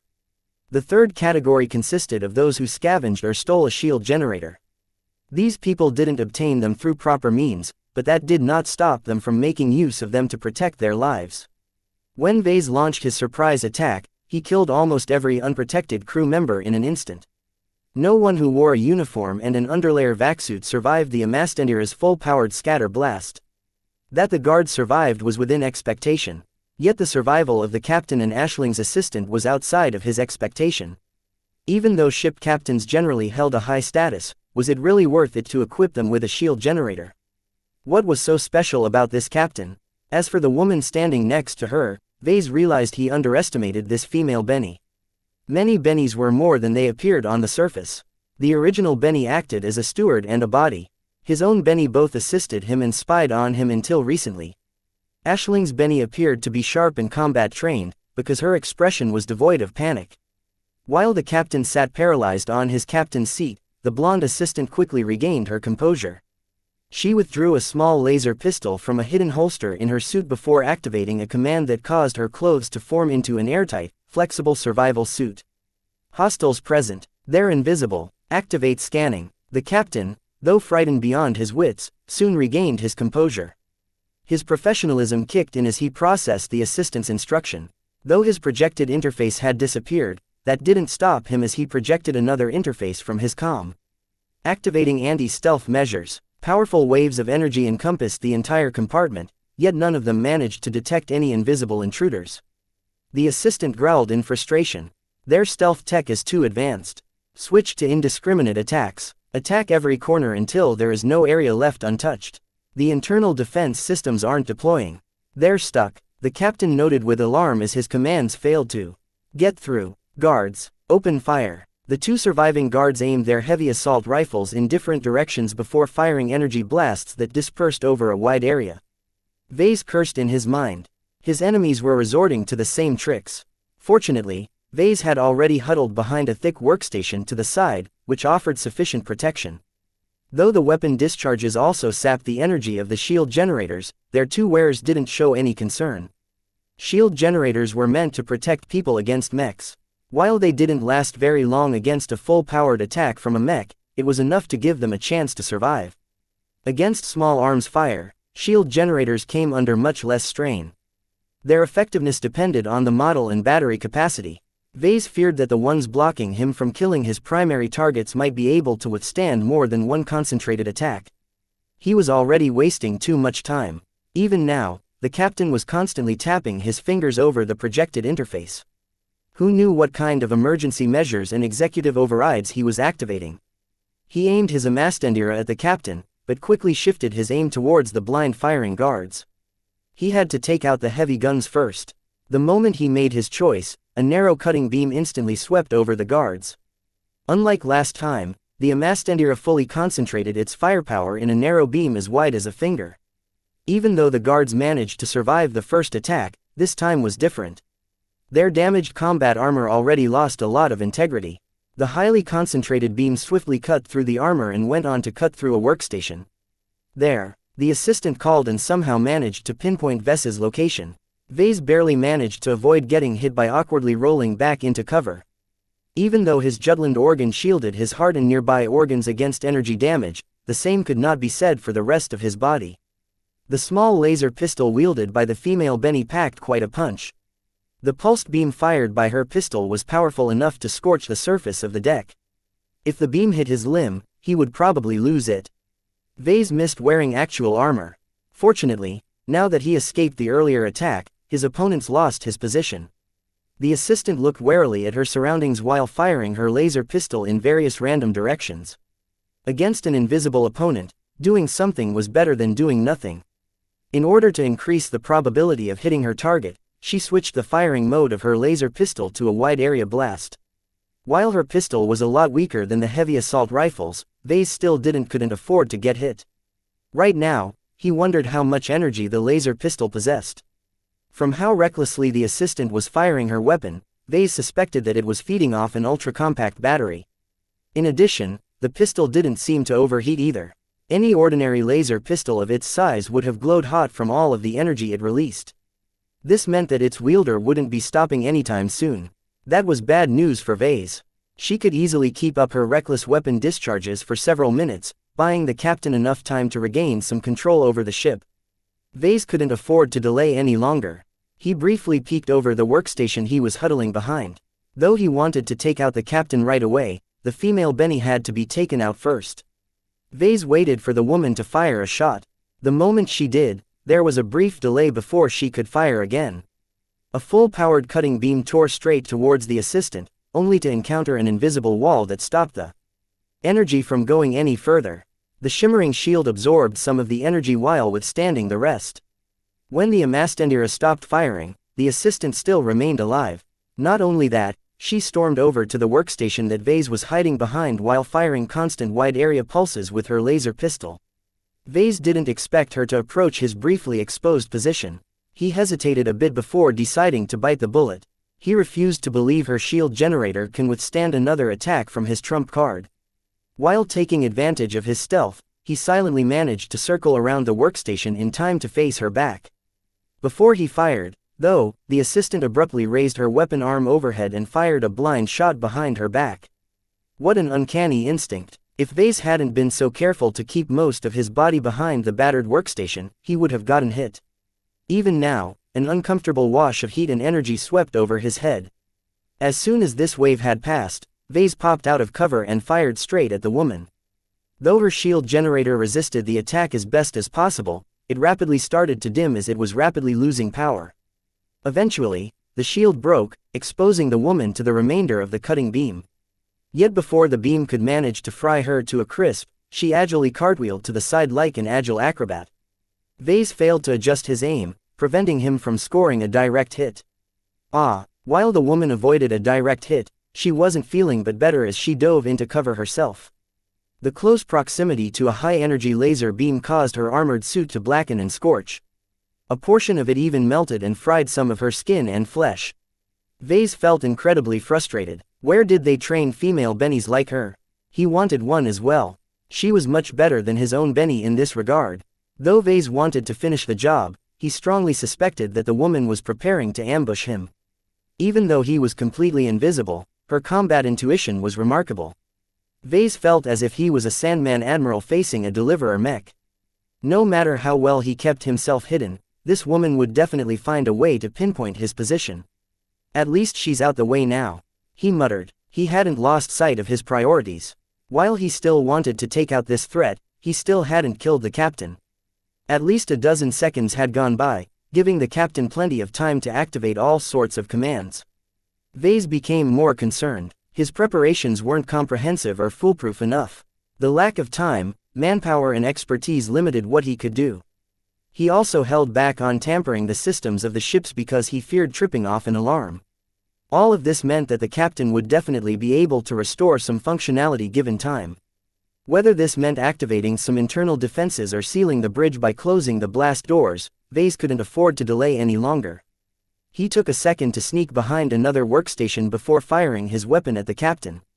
Despite being the target of a powerful attack, his target did not flinch away and resolutely kept controlling the interface. His shield generator withstood the entire attack, preserving his life for the moment. The second attack finally managed to neutralize the shield and end his life. Unlike Lady Curver's assistant, the captain possessed no combat training to speak please like and follow the Cultivation Audiobooks channel of. Up to the very end, he kept trying to regain control over the ship. Vase sighed in relief when he saw the captain die. Only one is left. He narrowed his eyes in vigilance as he changed his position yet again. Though he was covered in a powerful stealth field, he still watched out for the female Benny. He shifted from cover to cover, moving carefully lest this blasted woman popped up and fired her pistol in his direction. As Vase shifted his position for the fifth time, he suddenly glimpsed the woman trying to do the same. He instinctively lifted his weapon and wanted to fire. However, his intuition prompted him to abort his actions and draw himself back behind cover. He moved just in time. Though her burn wounds hindered her movements, the assistant still retained her sharpness. The instant Vase was about to fire his weapon, she snapped her own laser pistol in her direction and unleashed a shot. If Vase had decided to fire, his hand or his head would have gotten hit. While Vase had given up an opportunity to kill the remaining survivor, he did not regret his choice. I know your position now. He did not bother stepping out of cover. Instead, he quickly adjusted the settings of his Amastendira and began to point his weapon at the workstation he was hiding behind.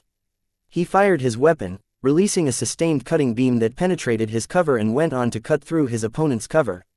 A final scream uttered from the other side, signifying the death of his final opponent. Finally, Chapter 1736 Shock Attack. Vase wasn't completely sure he killed off the female Benny. Who knew if she faked her death cry? The air smelled like burned metal, composites and flesh. The bridge's air filtering system worked overtime in cleaning the air, yet more fumes kept being released by the damaged and broken workstations. In an abundance of caution, Vase carefully circled around until he finally encountered her remains. She was dead all right. For all her combat intuition and training, she hadn't moved fast enough after exposing her position. In truth, Vase hadn't defeated her. His weapon did. His Amastendira was so powerful that it could easily tear through most materials. Unfortunately, Vase also expended a considerable amount of full-powered shots. He expended one shot to kill off all of the regular crew. He used his second shot to kill off the guards. He took 2 shots to overcome the shield generator of the female Benny. He fired 2 additional shots at the captain to overcome his own shield generator before killing him entirely. He used his last shot to surprise the assistant by firing at her through the workstations. Vase fired all of those shots with full power without holding anything back in reserve. He feared the Fredaemon possessed some sort of additional protection that mitigated the damage. Though Vase recognized that he wasted some of the energy he expended, he would rather be safe than sorry. Overkill is better than underkill. It's better to kill my enemies twice than leave them half alive. He briefly sought the woman's laser pistol and inspected it for a moment. Though smaller and weaker than the Amastandira, Vase rarely encountered pistols as strong as this one. He fiddled with it for a few seconds before finding out that it was locked. He didn't dare to keep the weapon any further for fear of triggering an anti-theft system. Perhaps the weapon might blow up if he held it any longer. After putting down the peculiar weapon, Vase approached the half-burned captain's chair and tried his best to ignore the rancid smell emanating from the ashes and charred remains of the captains. Nothing recognizable remained. Neither the spent shield generator nor any other equipment survived his attack. The captain's chair was inoperable, denying Vase a way to patch into the ship's systems. Though Vase had sabotaged a lot of peripheral systems, he didn't dare to touch any of the core systems for fear of giving himself away. While he succeeded in keeping his hijacking attempt a secret due to his caution, he gave up the ability to usurp control in a very short amount of time. I need Lucky to complete the takeover. He gave up any thoughts of taking over control and considered the remaining steps of his plan. Right now, no one should be left alive at engineering.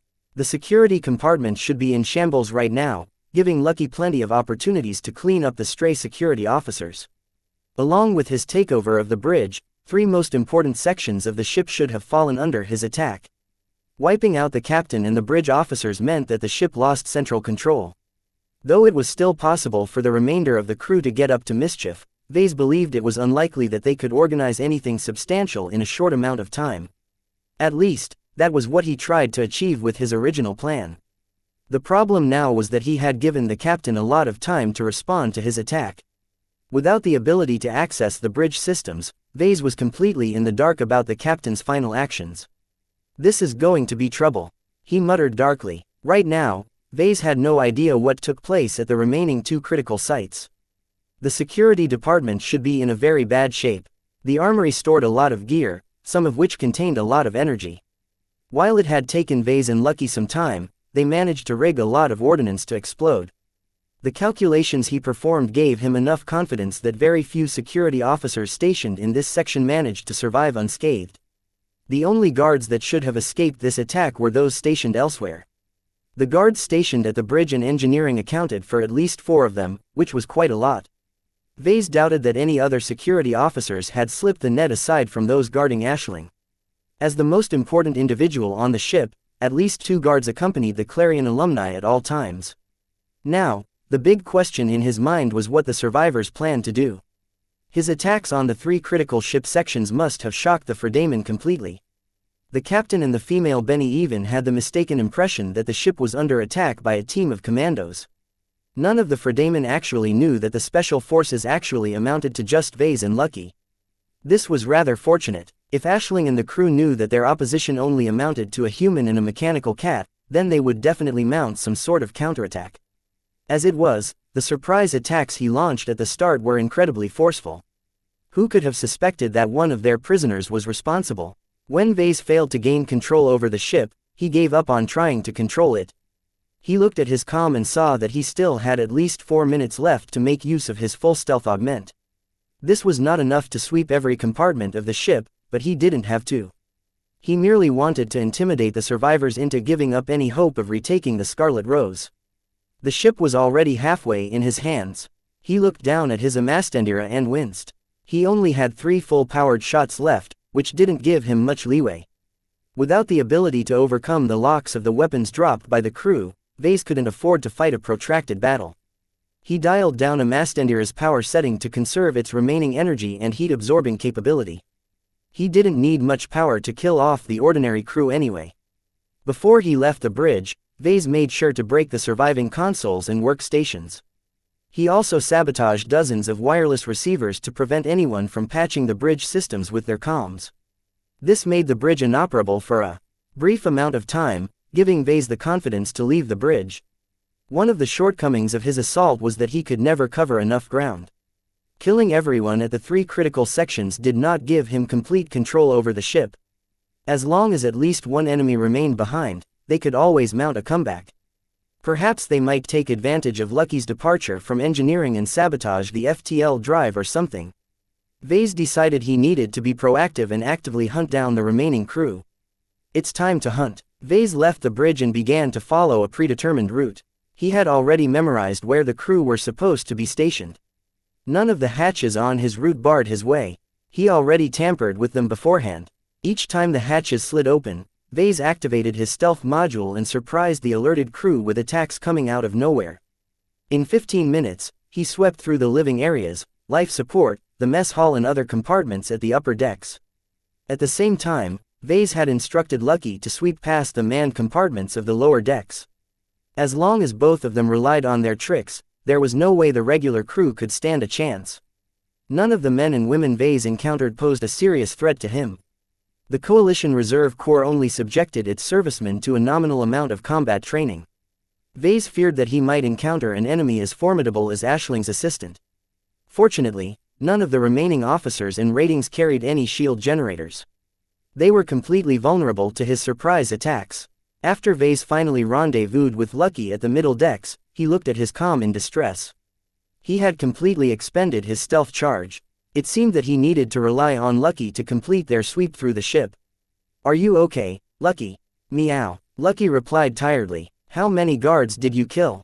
"Meow." "Did you count the bodies at the security department?" "Meow." Vase briefly tallied the numbers. The CRC stationed 15 armed security officers on the Scarlet Rose. He only killed 3 of them, one of which he stumbled in the corridors. As for Lucky, aside from killing the 2 at engineering, he only managed to kill 2 more survivors who survived the brunt of the explosion because of advantageous positioning. Though it was difficult for Lucky to count the number of guards who perished when the armory exploded, the cat guessed that 4 of them had perished. "That makes 13. Vase smiled in relief. "We took care of every guard other than Aisling's escorts." "Meow. I know you're tired, but hang on, please. We only have 1 compartment left to secure." Neither Vase nor Lucky bumped into Aisling, Patricia and their guards. As long as they remained alive and aboard the ship, Vase did not feel assured he could complete his takeover. No matter what, Vase needed to get rid of them one way or another. After becoming assured that his plan remained intact, he moved towards one of the central compartments of the Scarlet Rose. As a mobile supply frigate meant to accommodate a mech designer, her mech workshop took up a lot of space. Vase and Lucky approached one of the entrances of the mech workshop. He nodded towards Lucky, who flew away in order to enter the compartment from another direction. Neither of them were sure whether Aisling and Patricia remained in the mech workshop. For all he knew, they could have hopped into the escape pods and ejected from the ship by now. No matter what, the mech workshop remained the only major compartment that hadn't been swept yet. Vase was almost sure he could find the 2 mech designers inside along with their guards and some mech technicians. When Vase approached the entrance, he was about to activate the back door he inserted into the hatch's control system. Yet just as he did so, his intuition screamed with alarm. Vase did not doubt his instincts, especially when he had entered his most alert state in years. He jumped aside and ran away as far as possible and turned around a corner just as a mech-grade missile shot through the opened hatch and slammed against the bulkhead. Almost instantly, the missile exploded, inflicting massive damage to the corridor. Fortunately, modern missiles concentrated most of their damage forwards. The payload blasted through the bulkheads and damaged the compartments behind them. The structural damage was significant. Though Vase escaped the brunt of the attack due to his timely evasion, he also flattened himself on the deck and tried to minimize his profile as much as possible. Powerful concussive shockwaves blasted over his body, making him feel as if his inside had turned to mush. His eardrums probably ruptured. A lot of errant shrapnel ricocheted through the corridors. Some of them managed to bounce around the corner he was hiding behind and landed on his body, turning him into a pincushion. Though Vase distanced himself enough to preserve his life, his body was in an extremely bad shape. Humans could never withstand the power of mechs. Just staying within the vicinity of a small missile designed to harass enemy mechs or intercept incoming ordnance was enough to destroy his body beyond recognition. Though his body was much more resilient compared to normal humans, he still lay helpless against the deck, vulnerable to anyone who wanted to finish the job. Chapter 1737. Clinging to life. Vase had been too complacent. He underestimated the remaining survivors of his brutal slaughter. Aisling was a bona fide journeyman mech designer while Patricia was rational enough to stay sober during emergencies. If both of them were holed up in a mech workshop during a crisis, then they could easily destroy the entire ship given enough time. Disabling the many safeguards of a missile and rigging it to launch only took a couple of minutes for a competent mech designer. Who knew what kind of tricks the two Fredaman mech designers prepared when they became alerted of an attack? Ah! This hurts. Vase felt as if he wrung his body through the meat grinder. His terrible body weakly jerked back and forth on the debris-strewn deck as he tried to overcome the pain racking through his body. I can't afford to sit still at this time. Og, knowing that he wouldn't be able to control the situation if he lost consciousness, Vase forcefully concentrated his spirituality and did not hesitate to expend his spiritual energy to forcefully boost his consciousness. Though his method wasted a lot of spiritual energy, his crude manipulation forcefully strengthened his mind relative to his body. The pain emanating from his body was just a biological response. He could not afford to allow it to consume his attention. Through the application of will and spiritual energy, Vase slowly managed to claw himself out of the pit of pain. Soon enough, he became conscious enough to assess his current state. Ruptured eardrums, concussed head, internal organs jarred by concussive shockwaves, entire body peppered by metal debris, the list went on and on. If his body wasn't so unnaturally resilient, he could have easily died if not for his intuition warning him of imminent danger. Vase briefly puzzled about that. Ever since he became a mech designer, his intuition grew increasingly stronger. Though Vase valued it most due to the instinctive assistance it provided him during a design session, it also proved its value in battle. However, as a mech designer, why did he develop such a strong ability to detect danger? Did his mind and spirituality develop due to all of the dangerous adventures he went through? He suspected that other mech designers might not be as good as him in detecting imminent danger. What doesn't kill you makes you stronger. Ha ha ha. Other mech designers spent most of their time in a design lab or some other peaceful environment. Having worked alongside Gloriana for quite some time, Vase became aware that her intuition was highly sensitive towards hidden faults and flaws. She spent most of her professional life on becoming good at it, so was it any surprise that she developed an uncanny sense for imperfections? In contrast, Vase frequently chose to take risks, causing him to end up in precarious situations. Rather than developing towards something that substantially aided his design activities, his intuition instead evolved into something close to the extraordinary combat intuition exhibited by Ashling's female Benny. He didn't know whether to laugh or cry right now. I'm a mech designer, not a commando. Yet wasn't he trying to be the latter when he hatched this insane plan to hijack an entire mobile supply frigate with only Lucky and himself? The fact that he had almost succeeded made him wonder whether he was more cut out to be a mech pilot or a soldier rather than a mech designer. Vase even suspected that developing an intuition for danger came from his Larkinson blood. After all, how could the Larkinsons be so daring and courageous all of the time while still remaining alive? On the other hand, the evolution direction of his intuition conformed to his domain of life. As a mech designer who constantly played with life, it made sense for him to value his own life as well. Whatever the case, Vase felt very thankful that he developed this extraordinary sense for danger. He was confident enough in his professional ability to rely on himself to design his mechs. His life was much more valuable. As a mech designer with many secrets and unique abilities, Vase was destined to navigate through various crises. Continuing to hone his intuition for danger would benefit him greatly. This was because no matter how good of a mech designer he became, it would all be moot if he lost his life. His happiness upon realizing this truth made his pain a lot more bearable. With the passage of time, he already felt his body starting to cope with his injuries. While his wounds didn't disappear, his flesh seemed to mitigate them a bit by stemming the bleeding. Though it wasn't enough for him to restore his mobility, he could at least move some of his limbs. He threw a look at his system comm. In the end, did he really have to spend his precious DP? With his life at risk, Vase did not dare to be stingy with his resources. It was just that he felt rather unwilling to waste his DP, especially now that the system curtailed his income.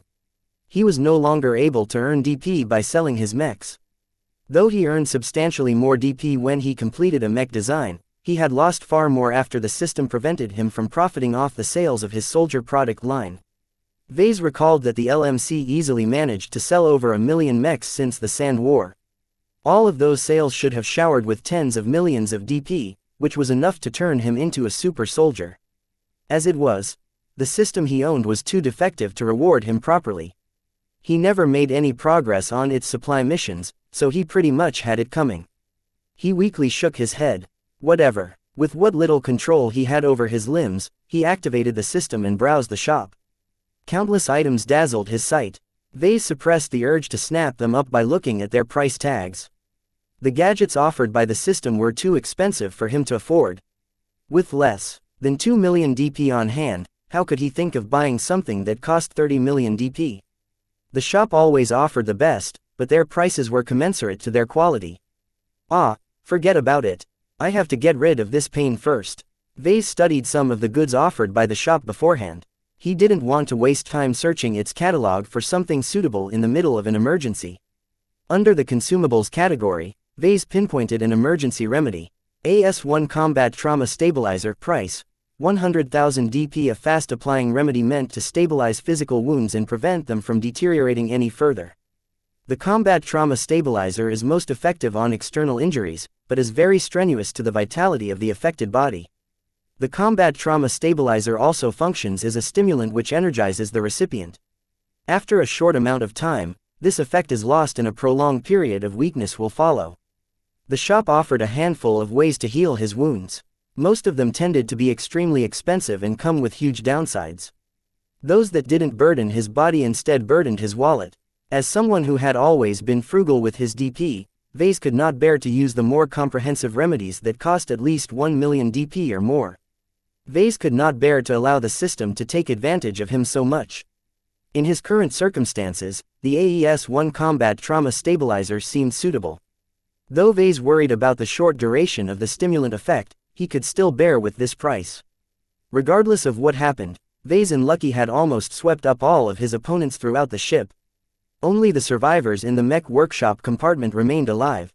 As long as Vase held on for a little while longer, he would definitely be able to finish the job. Knowing how dangerous it was to allow mech designers more time to tinker with the weapons at the Mech workshop, Vase redeemed the remedy without any further hesitation. This was 100,000 DP. That was enough to elevate a skill to senior level or go on another mastery experience. A medical injector materialized into his hand. Vase found its shape and model to be vaguely familiar, but he didn't waste any time on figuring out who originally designed this product. He stared at the cartridge slotted into the injector. This cartridge contained the solution meant to stabilize his wounds and pepper him up. It was also the principal reason why the system charged 100,000 DP for this item. What a scam. Next time he ended up in a crisis, he had to make sure he prepared himself better. This time, he made plenty of mistakes and underestimated the difficulty of taking over a second-class ship. If not for the lack of time and difficulty of obtaining a suit of combat armor, Vase wouldn't have ended up in such a sorry state. After confirming that the injector looked exactly like the one in the catalog, Vase resolutely pressed its tip onto his chest and pulled the trigger. A searing heat spread from his injection point and rapidly spread throughout his entire body. His wounds rapidly stopped bleeding entirely and his flesh started pushing out some of the shards that cut into his body. Though Vase spent a distressing amount of DP, the benefits were undeniable. While the remedy hadn't managed to restore his hearing, the painful sensations from his head had subsided by a substantial degree, clearing his head even further. At the same time the stabilizer worked on some of his wounds, the heat also affected his brain, causing him to become a lot more energetic than usual. The fire in his consciousness regained its vigor, causing him to feel as if he was ready to fight a mech with his bare hands. What a powerful stimulant. It's probably addictive as well. He became so caught up in the uplifting sensations of his remedy that he almost forgot his original purpose. Damn it, I can't lose my mind right now. I still have a mech workshop to clear. The medicine he took not only closed his wounds, but also restored more control over his body. This was enough for him to pick himself up and pull out the deeper shards that had managed to embed in his body. He should have been paralyzed in pain. Instead, he only the warmth of the stabilizer dulling his wounds and working to stem the bleeding. Once he pulled out all of the shards, he ignored his distressed and blood-soaked appearance and materialized the Amastandira in his hand once more. His fury and the stimulant effect both made him bloodthirsty. However, instead of going forward, Vase instead distanced himself from the mech workshop and waited patiently. Lucky emerged by phasing through the deck. His cat looked a lot more tired than before, showing that he was at the limit of his endurance. Meow meow. With his ruptured eardrums, Vase couldn't hear a thing of what Lucky said, not that it mattered. His ability to communicate with life transcended sound. He merely had to focus his mind a bit and extend some of his spirituality to his pet. Soon enough, Vase got the gist of Lucky's meows. You killed off the guards and mech technicians. Meow. What about Aisling and Patricia? Did you kill them yet? Meow. What? They're gone. Meow. Did you search the mech workshop thoroughly? Meow meow. Damn it. Vase wanted to punch himself in the face. He thought he would have to fight a pair of entrenched mech designers with all the tools and equipment of a mech workshop at their disposal. For this reason, he didn't hesitate to use up an overpriced remedy. Yet now he discovered that his final opponents had somehow managed to slip away.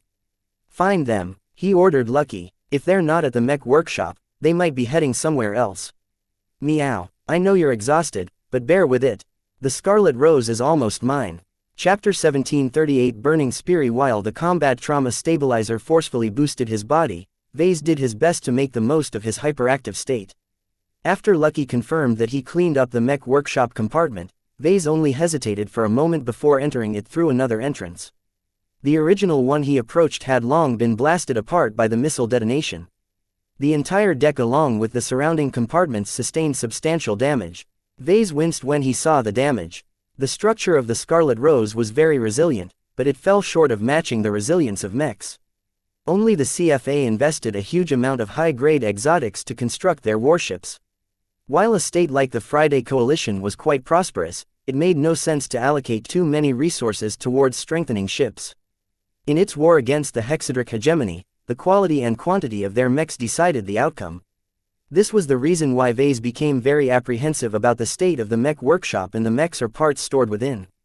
What else had Aisling and Patricia done when they became aware that the ship was under attack?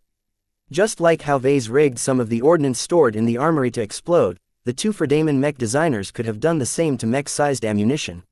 His first priority was to inspect the ammunition stores and make sure that none of them had been tampered with in any way. For this reason, he hobbled into the mech nursery despite knowing the risks. No attacks greeted his arrival. When Vase stepped into the large compartment, he looked around and saw a handful of corpses leaking blood on the deck. Lucky managed to kill each of them without giving them a chance to counterattack. The bodies of two armored guards along with several mech technicians accounted for the remainder of the crew. Vase was pretty sure that aside from Aisling and Patricia, no one else managed to survive. Where are they? He frowned in puzzlement. He felt oddly disappointed by the lack of opposition. When he formulated his plan, he expected to confront the mastermind of his kidnapping. Instead, she ran away after preparing one last surprise. Well, not everyone is like me, I guess. He couldn't help but shrug. He had forgotten that Aisling was just a civilian. Mech designers weren't combatants by nature.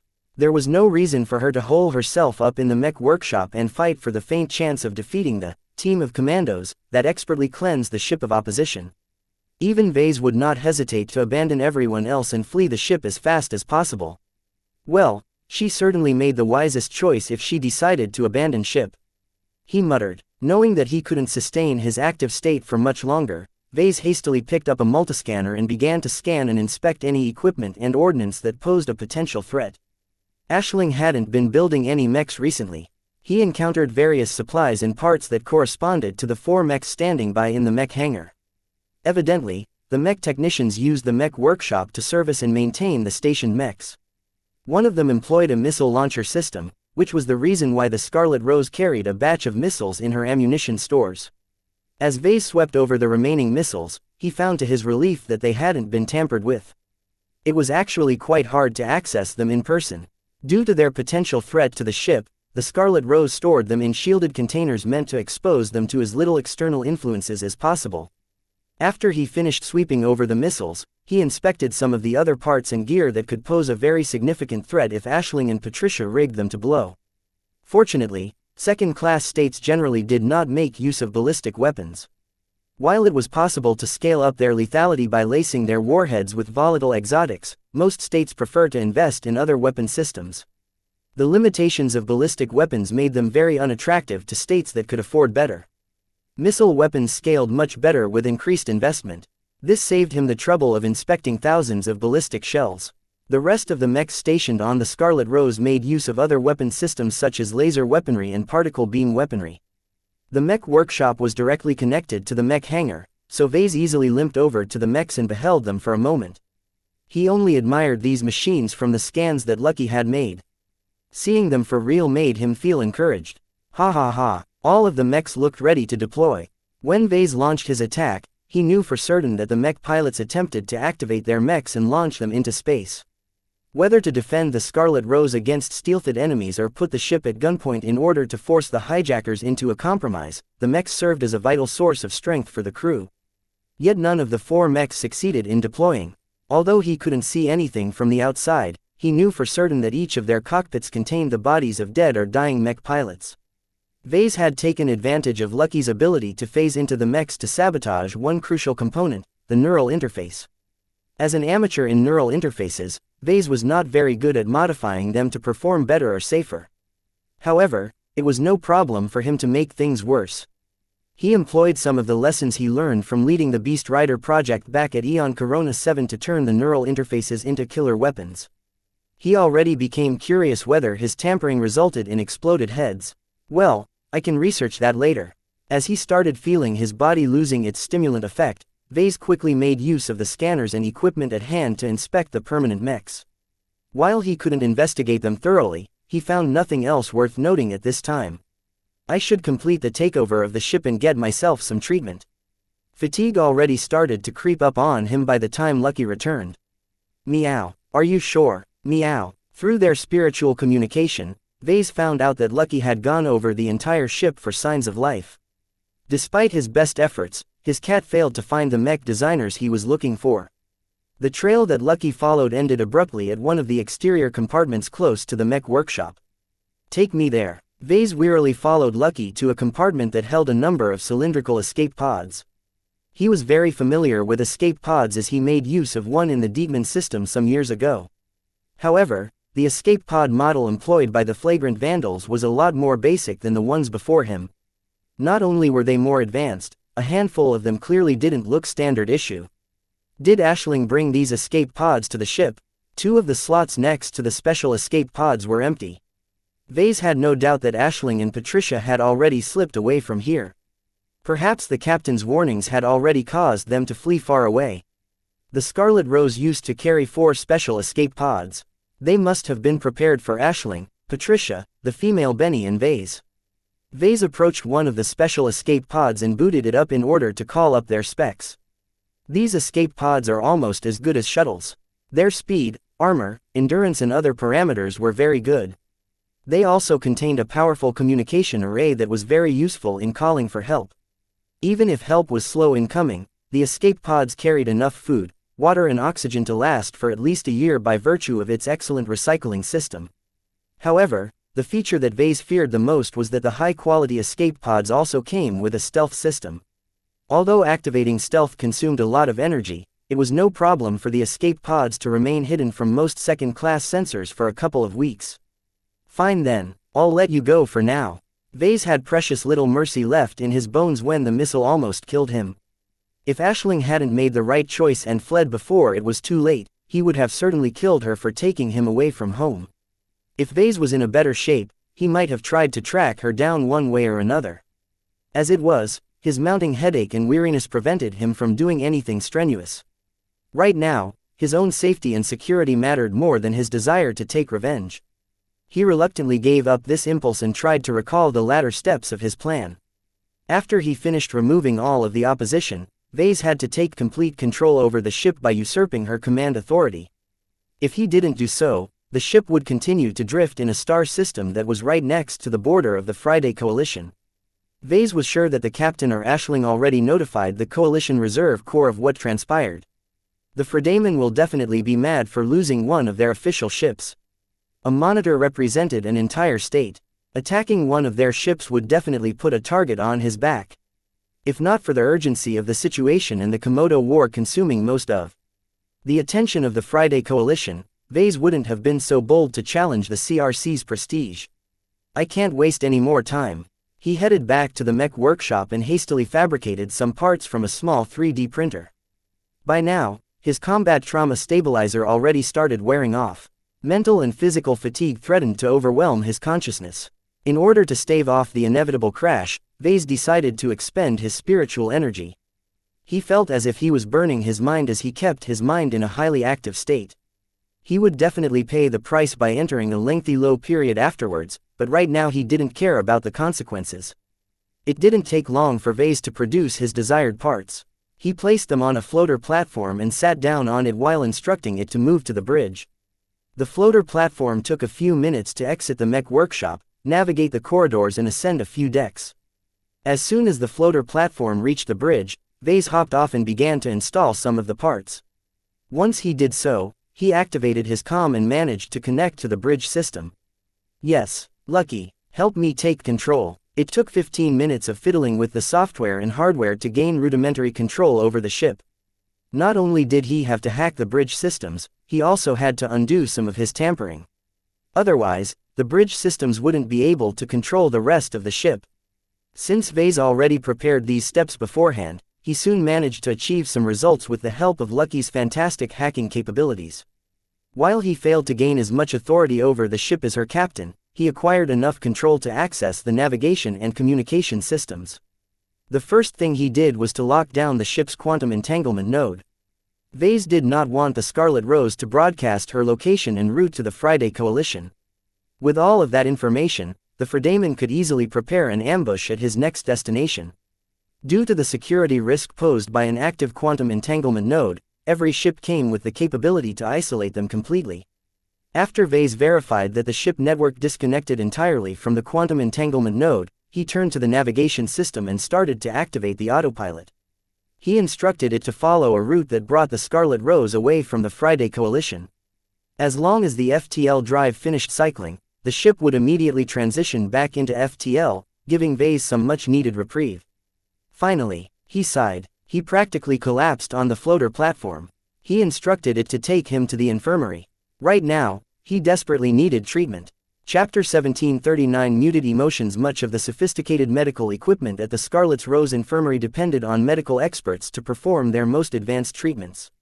However, the machines had also been designed to offer more basic treatment in the event that doctors weren't on hand. There were many possible perils in space travels. Incidents where all of the doctors lost their lives happened often enough for medical equipment makers to add some automation to their products. Most states prohibited medical equipment from replacing human doctors entirely. While it was possible for machines to take care of treatments entirely, this was not a good development. Doctors not only kept the machines in check, but also took responsibility for the choices they made when confronted with ethical dilemmas. ICE should never decide the life or death of a human life. Of course, Vase didn't care about all of these ethical and practical considerations. He only paid attention to the fact that the machines were capable of healing his wounds. When the floater platform brought him to the infirmary, he used his remaining consciousness to make sure he gained control over the medical equipment. With Lucky on hand, he did his best to verify that the machines did not come with any nasty backdoors. In truth, Vase was being very paranoid for doing so. Most medical equipment were hardwired to preserve human life. While it was possible to corrupt them into killing their patients, it took a lot of time and expertise to do so. With how fast Vase and Lucky killed off the crew, the medical officer stationed at the infirmary had no time to adulterate the equipment. After Vase eased some of his worries, he threw himself into the embrace of one of the machines. Its manipulators already started stripping off his clothes and spraying some kind of fluid on his most serious-looking wounds. Before he lost consciousness, Vase turned to Lucky. Make sure to stay alert. Don't let anything go wrong. Okay, meow. Vase finally couldn't hold on any longer. He overdrafted his mind, body and spirit to such an extent that he slept for 2 days straight. The quality of the medical equipment was beyond compare. Even when limited to performing basic treatments, the injuries suffered by Vase weren't very perplexing. Explosions on ships happened often in space. Whether they happened due to ships suffering from malfunctions or being shot at by mechs, plenty of people suffered similar injuries. For this reason, ship-based medical equipment became very good at treating them. Otherwise, they wouldn't sell as well as the competition would definitely fill in the void. Technically, his treatment was supposed to last for at least a couple more days. However, he configured the machines to release him and wake him up after 48 hours regardless of his state. As long as stopping the treatments and forcing him to wake didn't kill him or aggravate his injuries too much, he had to regain consciousness no matter what. This was because the ship would be transitioning out FTL just hours later. While Vase programmed the Scarlet Rose to re-enter FTL as soon as she finished cycling her FTL drive, he still worried about encountering other ships in the vicinity. While he made sure to chart an obscure route that passed through various uninhabited star systems, the population density was significantly higher in regions closer to the second-rate states. Higher populations led to higher traffic. The chance of encountering ships in more obscure star systems was quite significant. Therefore, Vase needed to be on hand to navigate any crisis that might ensue. Hijacking the Scarlet Rose was just the first half of his plan. Getting back to safety was his ultimate goal. So long the mobile supply frigate lingered in the periphery of Coalition space, the CRC could easily take back their possession. Goo, I'd rather fall back to sleep, he muttered as a stimulant forced him to wake. He felt like a worn, third-hand mech that had barely been restored to functionality. His muscles and his skin ached all over his body. His ears conveyed muted sounds as if he doused his head underwater. His internal organs felt as if someone rearranged them a couple of times before hastily shoving them back in their original places. My head. It's empty. The void in his head was so much worse. As someone who always kept his spiritual energy reserves at 100% or close it, Vase felt as if he set off a firestorm to the forest in his mind. He briefly estimated that he retained just 20% of his total reserves. And this included the spiritual energy replenished by his grand dynamo over the past 2 days. Back then, Vase must have burned so much spiritual energy that he probably risked bottoming out entirely. His body shuddered in fear as he thought of the possible consequences. For emptying his spiritual tank, would he be fine and just lose consciousness for some time? Or would he be depriving himself of spiritual sustenance and kill his consciousness? He really didn't not want to find out, especially when his intuition vibrated whenever his thoughts strayed in this direction. After he inspected his mind and spirituality thoroughly, he became relieved that he did not seem to incur any major wounds. What damage he spotted could easily be healed over time.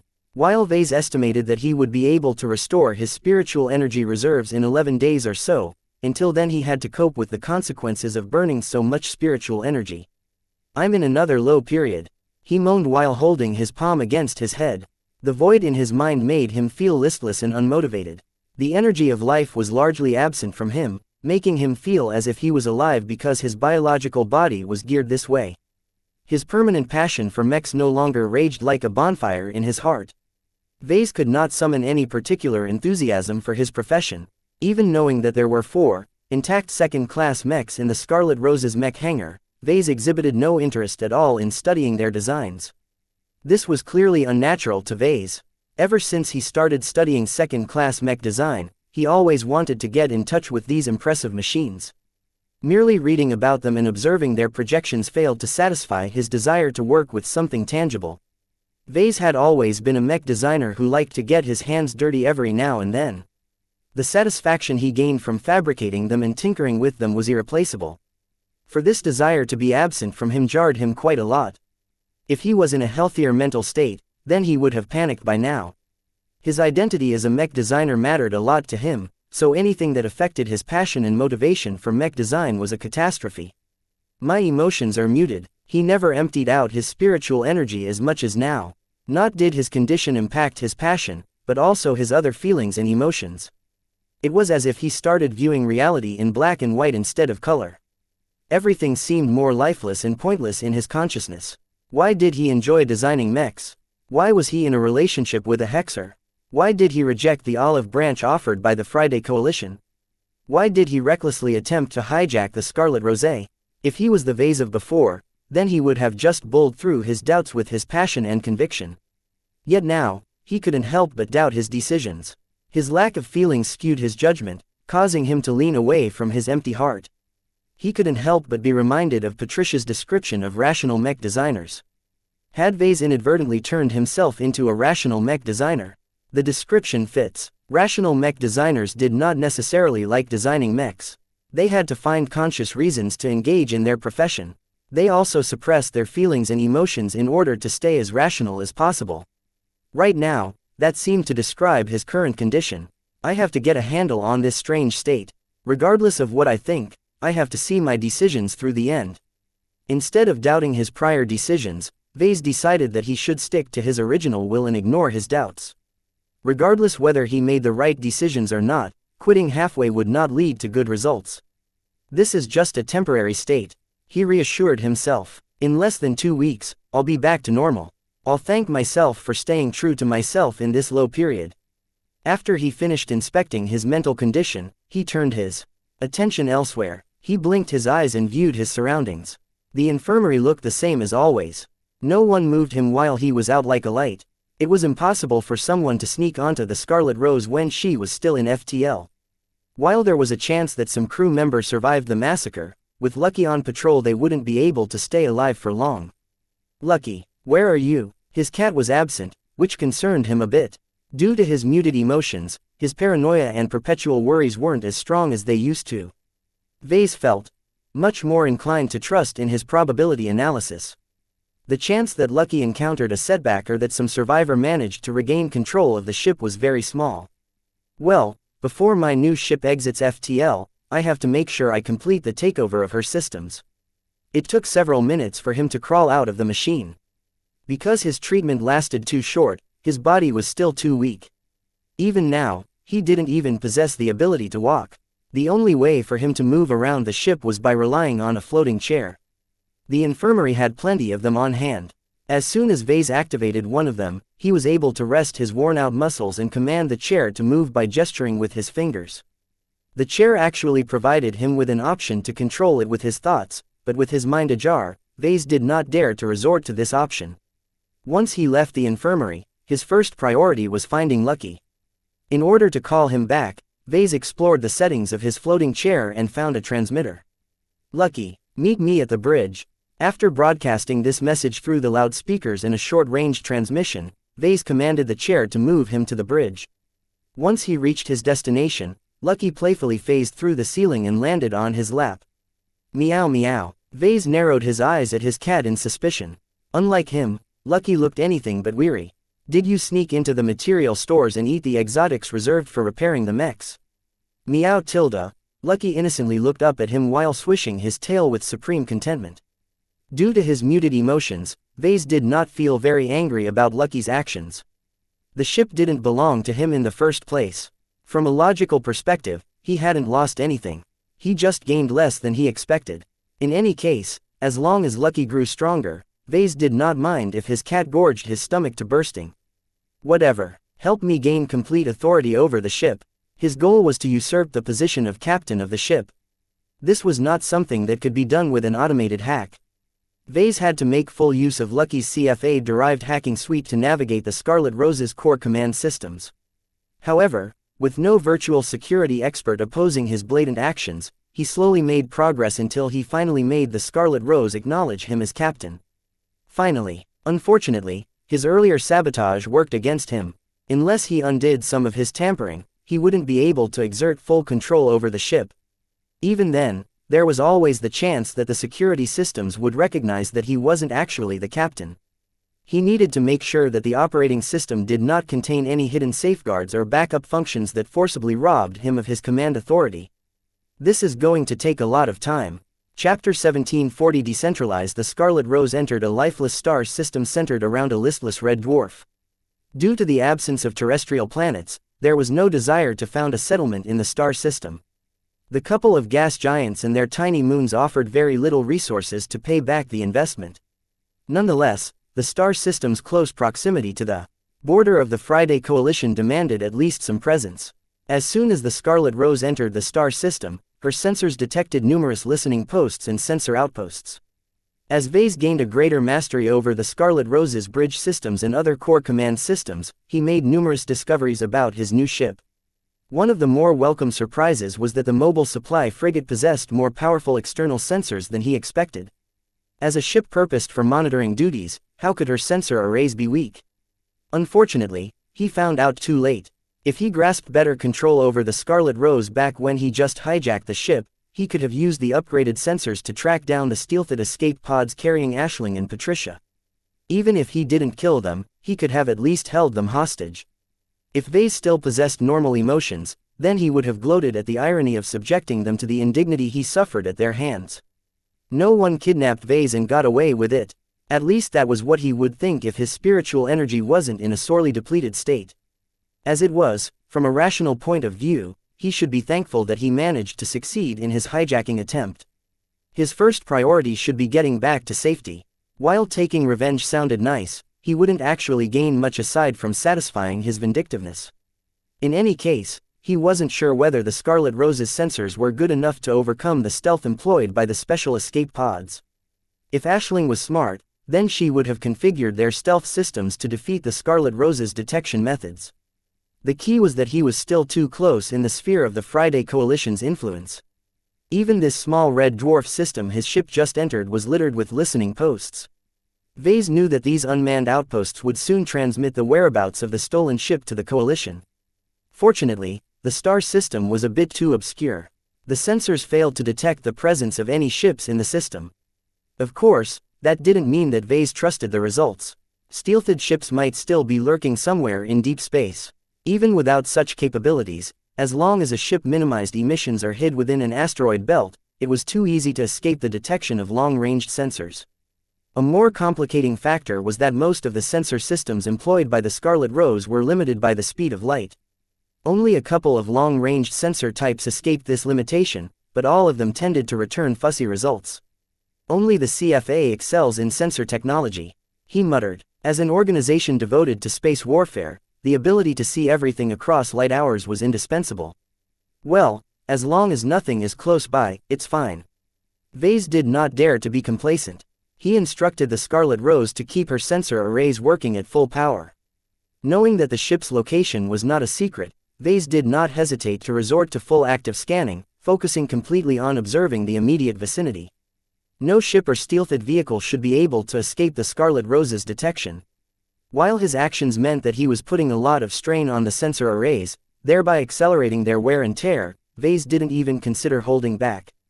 As long as he returned to safety, he could always replace the worn-out components. Around 5 hours passed as Vase quietly waited for the Scarlet Rose to cycle her FTL drive. If the ship still received the care of a chief engineer, then her FTL drive could have finished its cycling routine in just 4 hours. While this was slower than the Barracuda, the Scarlet Rose was several times bigger. Vase already started regarding his new prize as his flagship. He faintly smiled as he caressed his hand over the temporary workstation that Vase installed in the half-ruined bridge.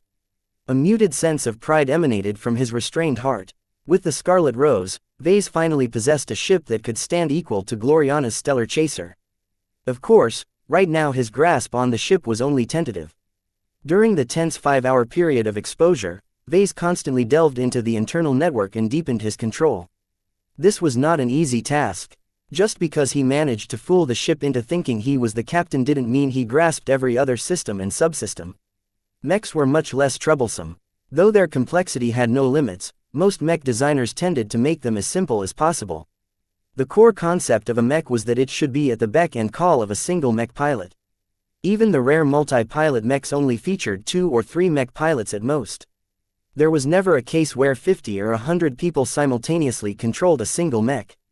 Ships were different. Despite not offering the ability for someone to interface with the vessel, hundreds or thousands of crew members worked in unison to control every aspect of the ship. While the agency of a single officer or ship rating was limited, when hundreds of them pooled their capabilities together, a qualitative transformation occurred. Under the collective power and will of a crew, the ship would run as a well-oiled machine. The problem was that this mode of operation became a drag to Vase. Unlike mechs, the operation mode of a starship was very decentralized.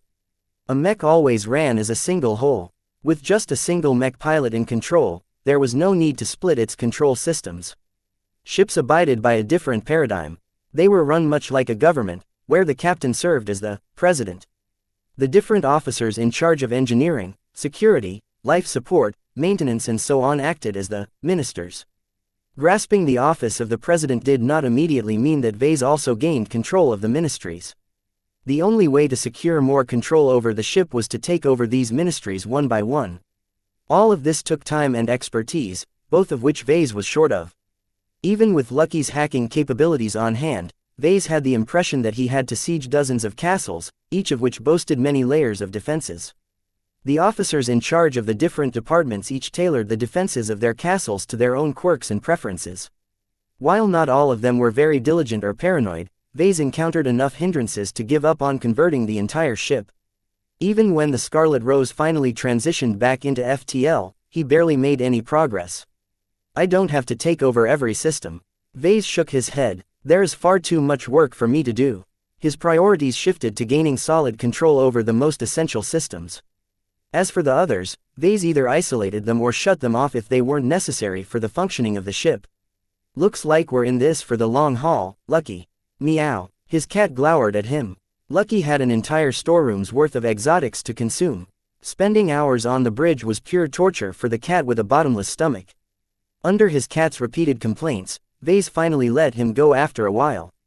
He was getting rather tired as well. With his injured body and his exhausted mind and spirit, his mental and physical endurance had reached a low point. Vase reluctantly pulled away from his work and decided to eat a quick meal before turning in for the night.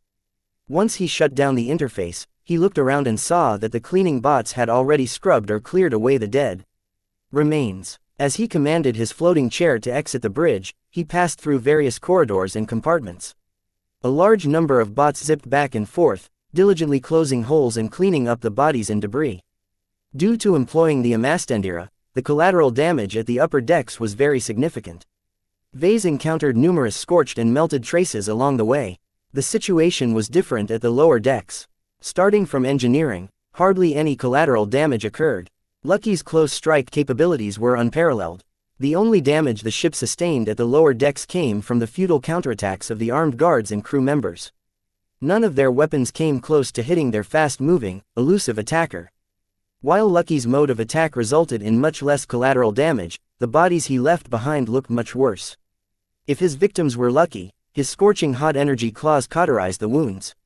If they were not as lucky, then their torn bodies had emptied their entire reserves of blood over the deck.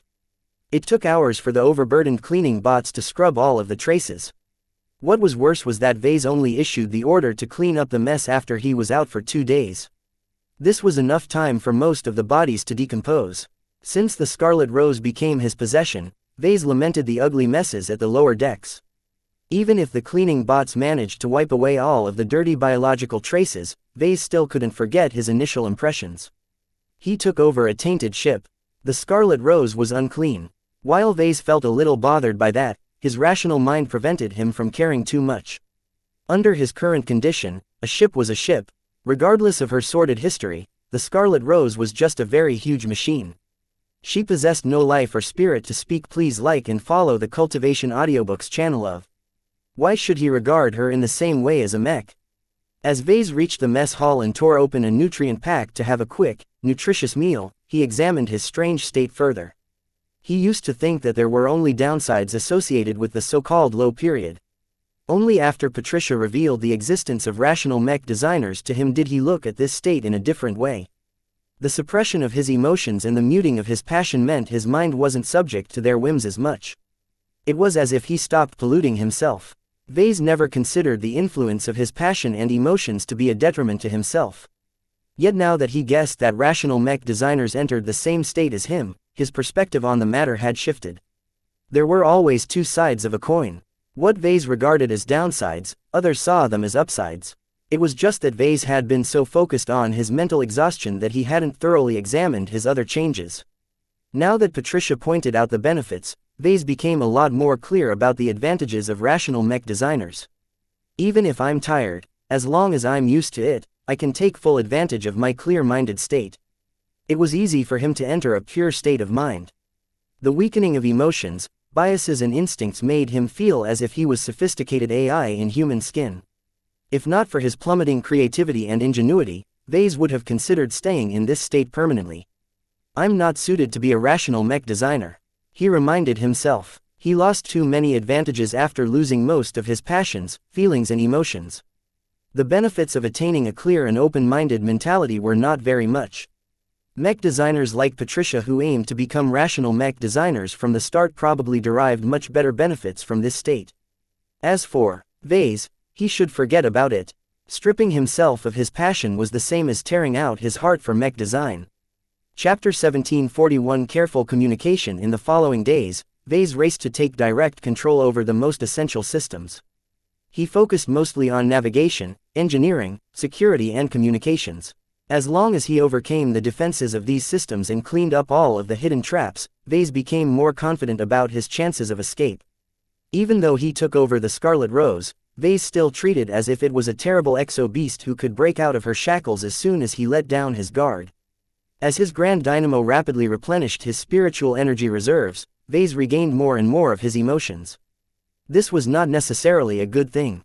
Regaining his emotions meant his frustrations about his new ship began to drag down his mood. Compared to mechs, ships were incredibly troublesome to work with. Vase personally experienced why shipwrights always worked in teams. Starships are too big and complex to be grasped by a single person. While it was common for mech designers to work together on a mech design, if Vase really wanted to, he could design and build a mech by himself. His most recent solo project, the Devil Tiger, served as one of his proudest accomplishments. When a mech came into existence, it only took a single mech pilot to exert its potential. In his years of working with mechs, Vase always took these customs for granted. Now that he started to chew a starship that was bigger than the Barracuda, Vase fully experienced the uphill struggle of mastering a starship by himself. While it was theoretically possible for a single person to design, build and crew a starship by himself, in practice the amount of labor and expertise required was too much to bear for any single individual. "I am no Atlas holding up the heavens," Vase helplessly admitted. The more he dove into the Scarlet Rose, the more he understood the unfathomable depths of ship design. As a mech designer, Vase only possessed some technical understanding of ship systems and ship components. The Scarlet Rose possessed over 100 core systems, with countless lesser ones regulating every minor function. This was too much for Vase to bear alone. If he wasn't in a low period, then he would have felt a lot more repelled by his current activities. Fortunately, Vase took advantage of his rational state. No matter how much he disliked his current work, as long as his dislike was suppressed, he could still persevere and slog through the swamp. All of this work eventually paid off. Not only did he gain more control over the most essential core systems, he also gained a deeper understanding of the Scarlet Rose. Her capabilities continued to impress him. She was a bona fide second-class frigate whose acceleration, FTL cycling time, sensors and fabrication capabilities presented an attractive package to mech designers like Vase. Although her armor and cargo capacity weren't great, these downsides hardly bothered Vase too much. What Vase currently valued the most was her elusiveness. Her ability to outrun most pursuers along with her quick FTL cycling time and decent FTL range meant that most powerful pursuers wouldn't be able to keep up with her pace. This gave Vase the confidence of outrunning the hunters of the Friday Coalition. Of course, Vase still dreaded them. He only had to make one wrong move to fall into their hands. While the light carriers and combat carriers of the Coalition wouldn't be able to keep up, it was a different story for smaller and more agile ship classes. Even another corvette or mobile supply frigate would be able to catch up to the Scarlet Rose. Normally, Vase did not have any reason to fear these smaller ships. A mobile supply frigate only carried a handful of mechs while a corvette only deployed a single mech at most. Yet Vase did not forget that his new ship was running entirely on automation right now. The absence of a human crew meant that the Scarlet Rose performed worse than usual. Not only was the Scarlet Rose unable to outrun comparable ships, she also possessed little ability to resist attackers. Though his ship currently carried 4 second-class mechs, without any mech pilots on hand, how could he ever enjoy their protection? Even if the Coalition didn't send any mechs, Vase would still be hard-pressed to hold on to his Scarlet Rose. Vase still didn't trust her internal defense systems. He feared that any boarding party that managed to step foot on his ship could only be resisted by relying solely on himself and Lucky. "I can't allow any enemy to board my ship." Though Vase and Lucky succeeded in killing the former crew of the ship, that was only by virtue of launching a surprise attack. Against a large, prepared and determined group of commandos, Vase did not rate his chances highly. All of these pressing concerns continued to weigh on his mind. While his temporary rational state prevented him from sinking in despair, he still felt a little pessimistic when he estimated his odds. In the end, he was just a single person. Away from his friends and subordinates, he could only rely on Lucky to assist his efforts. Vase already realized how unlikely it was to escape Coalition pursuit if this remained true. He recognized that he needed help. A lot of help. For this reason, Vase tried to gain control over the external communication systems before the ship reached her next stop. He shut off and isolated most communication methods and focused completely on the controller attached to the quantum entanglement node. He knew that the entire controller was very suspect. The reason why he locked down the quantum entanglement node right at the start was because the ship would continue to feed back information to the Friday Coalition if left alone. While Vase deeply wanted to contact Gloriana and his organization for help, he didn't dare to do so before he replaced the controller. It took some time to fabricate a rudimentary control module that was completely standalone. Vase did not want the rest of the Scarlet Rose to connect with this replacement control module. Who knew what kind of hidden programming would spring into action and covertly transmit some information back to the Coalition Reserve Corps? The best way to prevent this from happening was by tearing down the bridge. Of course, Vase didn't know whether the quantum entanglement node itself was connected to the Friday Coalition. Technically, it should have been under the sole purview of the COM Consortium, but what if the Friday Coalition gained the right to tap into its transmissions? The device originally belonged to the Coalition, after all. This was why he did not dare to be too open in his upcoming communication attempts. He had to act as if the Coalition was listening in on his transmissions. He smiled. Thankfully, I've already taken this into account. As a paranoid bastard, Vase had already made some preparations beforehand. The moment he finished installing the replacement control module on the quantum entanglement node, he connected to the galactic net for the first time since Ganso took him away. The control module currently served as a bridge that connected to his comm through a solid wire. Vase wasn't stupid enough to add wireless capabilities to his control module. Only a fixed connection ensured adequate security. After checking that nothing was amiss, he first attempted to call Gloriana through an encryption method that Vase had already prepared beforehand. Gloriana instantly accepted the call. Vase. Her projection appeared in front of him, causing his muted heart to stir. I missed you. How are you? My sources tell me that something has happened to the Scarlet Rose. Are you still a prisoner? Whoa, there, calm down, Gloriana. Let me start at the beginning.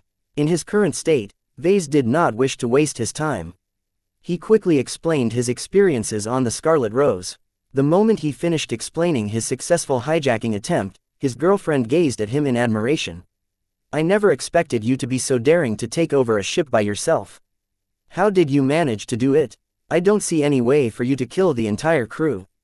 Ah, I have my ways. Vase modestly said. From what little intelligence we've gathered, the Coalition seemed to have the impression that we dispatched one of our Special Forces teams to liberate the Scarlet Rose. Regardless of what happened, I succeeded in taking control over the ship. Vase moved on, neither confirming or denying her guess. If the eavesdroppers managed to crack the encryption, they would still be guessing whether a commando team truly captured the ship. Gloriana understood the gravity of the situation. I really regret not being able to help you, Vase. I promise to make it up you. While there aren't many Hexer assets in this region of space, I can still convince them to come to your assistance. I can also convince your avatars to rendezvous with you. I'll transmit my position, route and plans through the agreed-upon method. You should know what I'm talking about. She nodded. I'll be keeping my eye out. I'll also transmit the schematics and the current configuration of the Scarlet Rose. I've done my best to subvert control over some of her core systems, but I'm not confident whether I've missed something. I already looked up on the Scarlet Rose.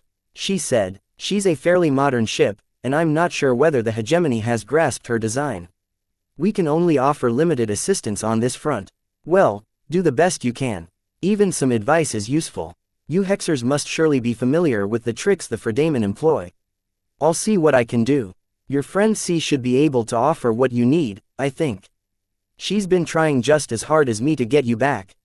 Vase narrowed his eyes. I could have used C's help earlier.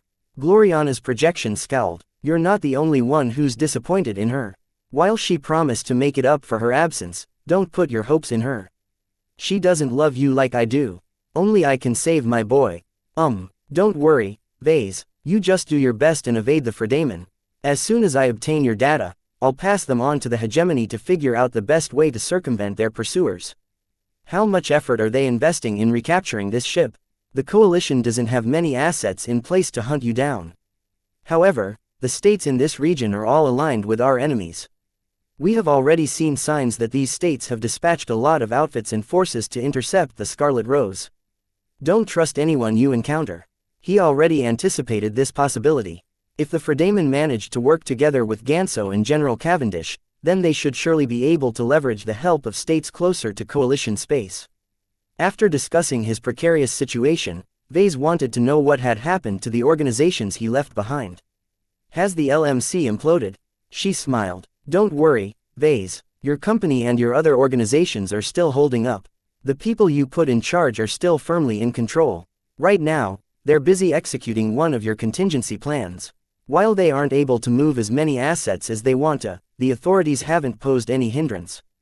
They can't afford to antagonize us after this scandal blew up in their faces.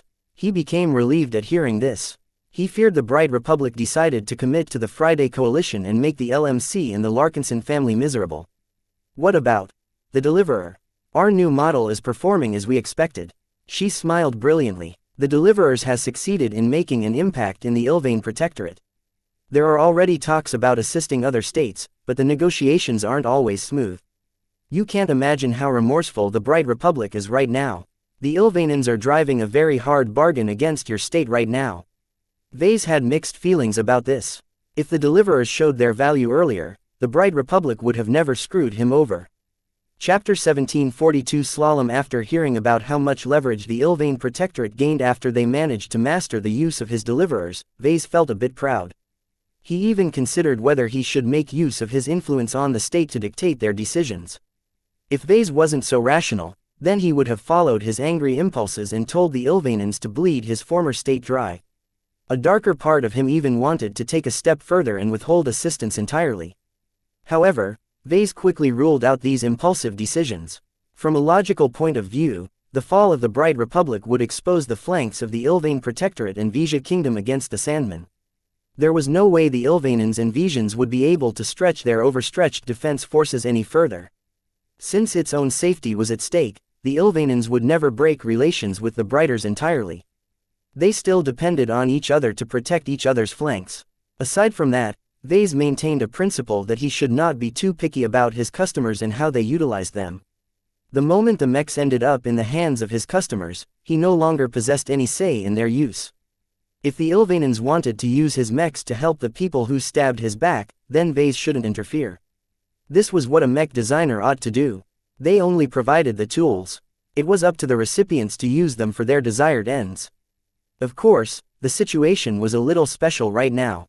It was not that easy to remain hands-off when the Deliverer had the potential to wipe out most Sandman fleets before they inflicted any substantial damage. He managed to move on, though. This was not the time to indulge in improper influencing, especially when the lives of trillions of Brighters and Ilvainans were at stake. The three leading dynasties were the rightful rulers of the Ilvain dynasty. Vase did not possess the mandate, experience or training to be a qualified leader of an entire state. After reminding himself of this, Vase loosened his shoulders. Let's end this call before the Fredamen find out any more. Each communication attempt is risky, so we shouldn't talk too often.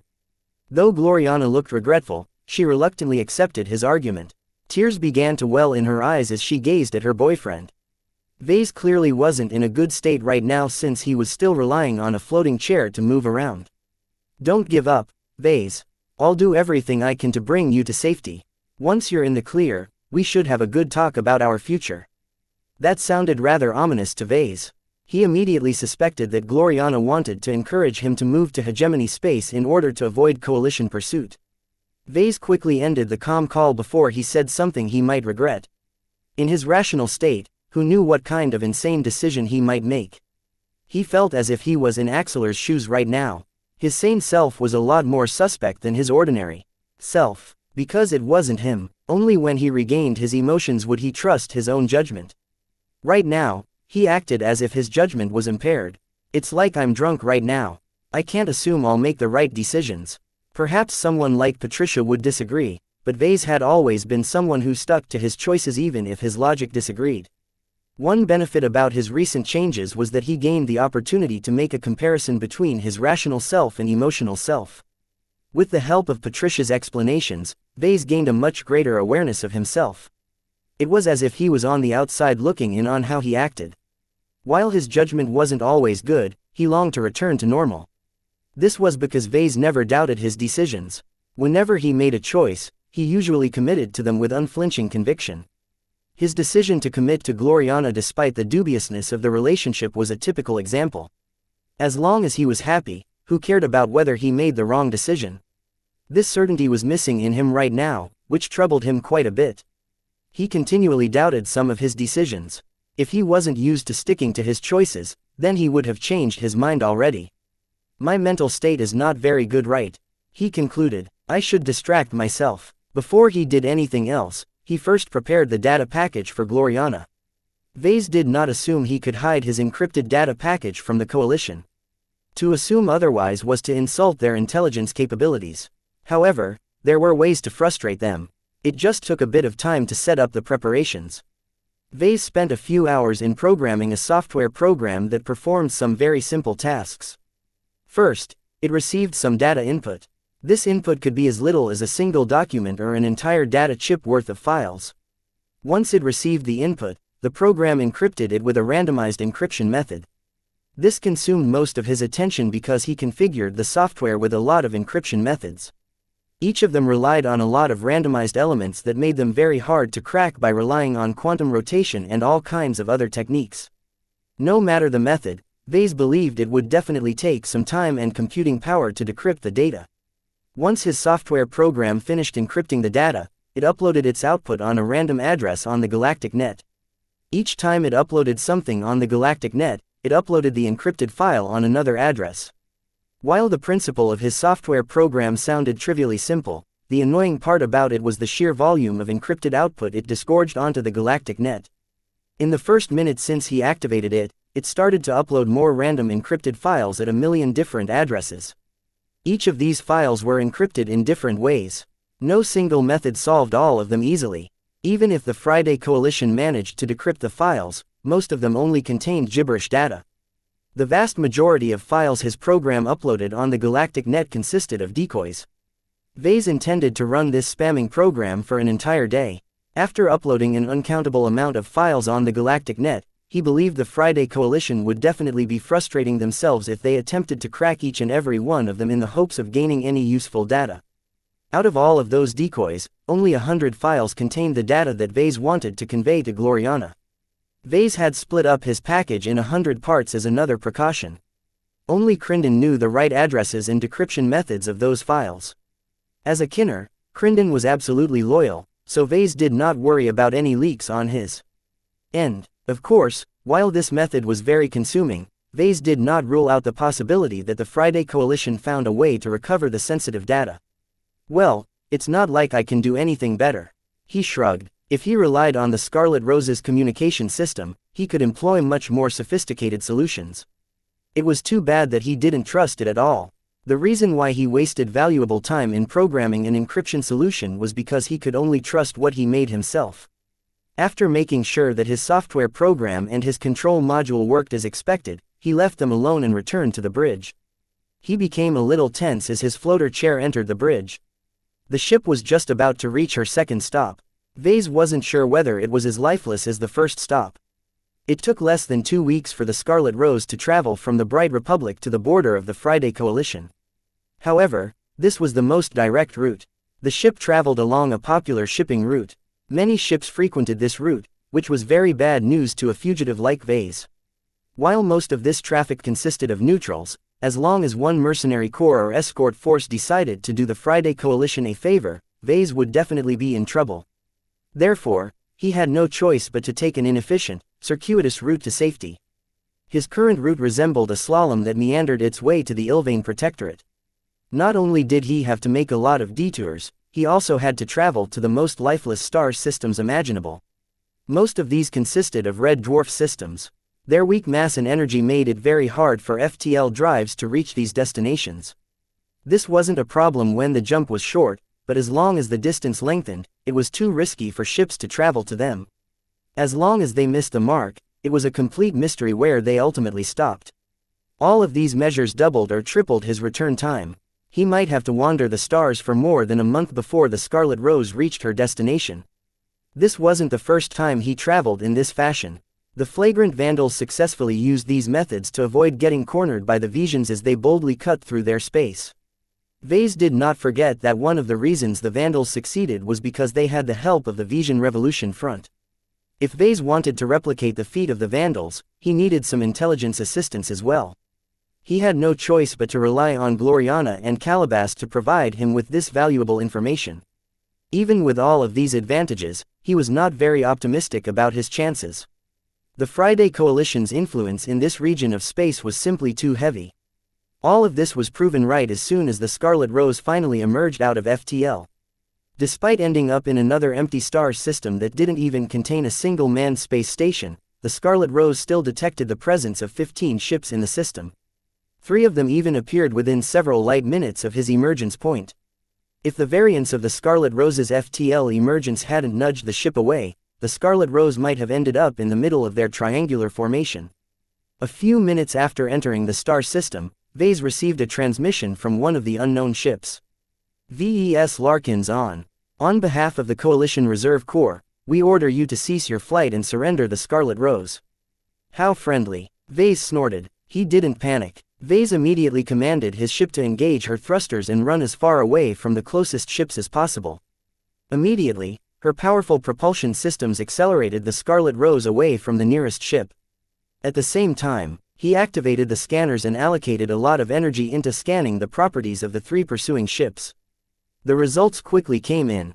It turned out that the 3 vessels belonged to a third-class mercenary corps that had doubtlessly been hired to squat at one of the likely emergence zones the Scarlet Rose might end up next. The 3 ships were all light carriers. Due to their low relative velocity, none of the carriers enjoyed a head start on the Scarlet Rose. More importantly, the pursuing ships consisted entirely of bog-standard third-class light carriers. Compared to a second-class mobile supply frigate, their acceleration was too inferior. The mercenary corps would never be able to catch up to the Scarlet Rose before she transitioned back into FTL. Vase put down his worries. Though the light carriers appeared to be distressingly close, in truth the distance would only grow larger instead of smaller. There's no reason for me to worry about them. At this distance, not even laser weapons can hit my ship. While Vase put down his concerns, he was still displeased. This was just the start. Vase bet that he would definitely encounter this situation several more times. Chapter 1743 3 Republics After exchanging encrypted messages with Gloriana, Vase received a bunch of useful information. First, he received an analysis of the Dire Broslev class. The Scarlet Rose just happened to be an upgraded version of the Dire Broslev class, so the information he received was very useful in increasing his understanding of his new ship. The Hexers not only analyzed the Dire Broslev class in detail, but also documented all of the traps, safeguards and backup measures slipped into the various systems of the ship. Though Vase managed to disarm many of them, he still missed a couple of hidden dangers, especially the ones embedded in the minor systems. A sour expression faintly marred his face. Starships are way too complex. If Vase was working with a mech, then he would have grasped it to a much greater degree. Even if it wasn't possible for him to master 100 of the ship, then he would have at least managed to understand 50 or 60% of its mechanisms. In comparison, Vase felt he had only gained a selective understanding of the ship. He barely grasped 10 to 20% of the Scarlet Rose, but actually understood less than 5% of her workings. The only reason why Vase managed to gain control of the mobile supply frigate was because no one else was left to contest his coup. As long as the captain or a senior officer of the ship remained alive, they could have instantly taken back control over the core command systems. The information provided by the Hexer specifically pointed out this well-hidden security risk. Though it only posed a threat when someone accessed the bridge, Vase still poured all of his efforts into closing this back door. Aside from this useful information, Gloriana also passed on a modified route for him to navigate back to safety. When Vase inspected the route, he found out that it actually consisted of several branches. If one destination wasn't safe for any reason, he could opt to travel to another star system instead. Vase had to admit that this plan was very comprehensive. He wouldn't end up without direction when circumstances forced him to diverge from his primary route. He could definitely tell that Calabast was responsible for forming this plan.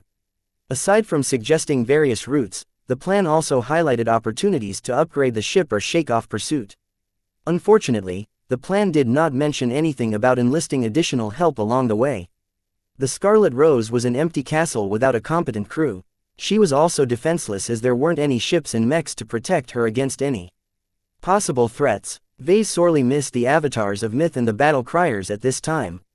As long as he enjoyed their protection, he had much more confidence in sneaking back to safety. Fortunately, the one saving grace was the Scarlet Rose's exceptional mobility. As long as Vase disregarded the longevity of her propulsion system, his ship could easily outrun nearly any pursuers. The fast cycling time of her FTL drive made it difficult for carriers and lower-quality vessels to keep up with her flight. The original crew of the Scarlet Rose deserved a lot of credit for keeping the ship in excellent shape. Her FTL drive and her propulsion system were both in tip-top shape. Though it was risky to overburden them, Vase didn't have to worry about wearing them out in a short amount of time. Ships were built to endure, especially the more expensive ones like the Scarlet Rose. In ordinary cases, she should easily be able to maintain optimum performance for 50 years. Overburdening the ship in any way would shorten this optimum state.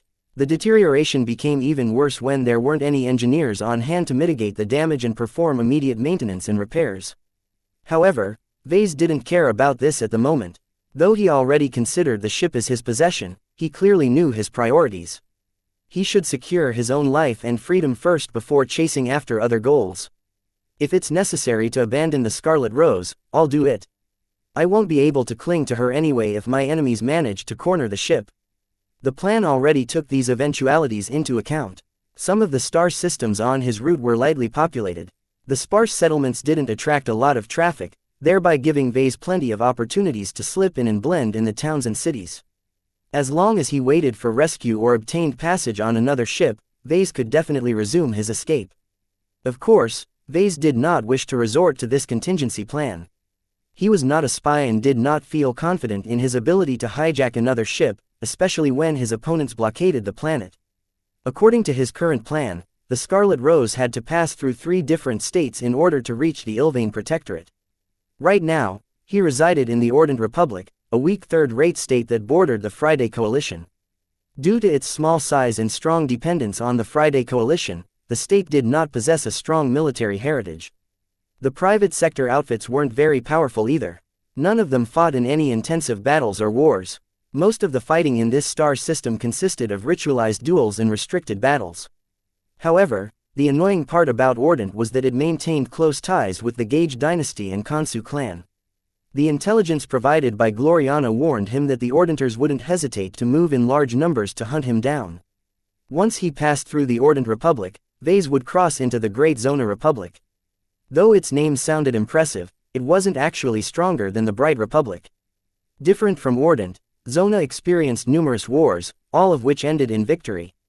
The reason why it adopted its current name was because the smaller Zona Republic managed to annex various neighboring states.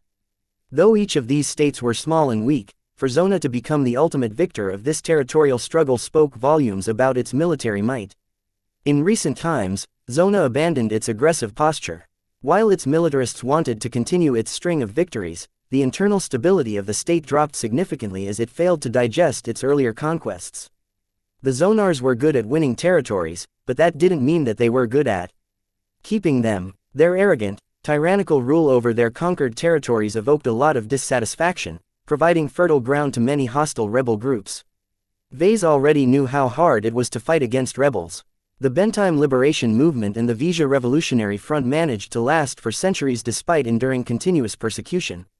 While it was almost impossible for these rebel groups to topple an entire state, they nonetheless turned into persistent dogs that continued to gnaw at the legs of the Great Zona Republic.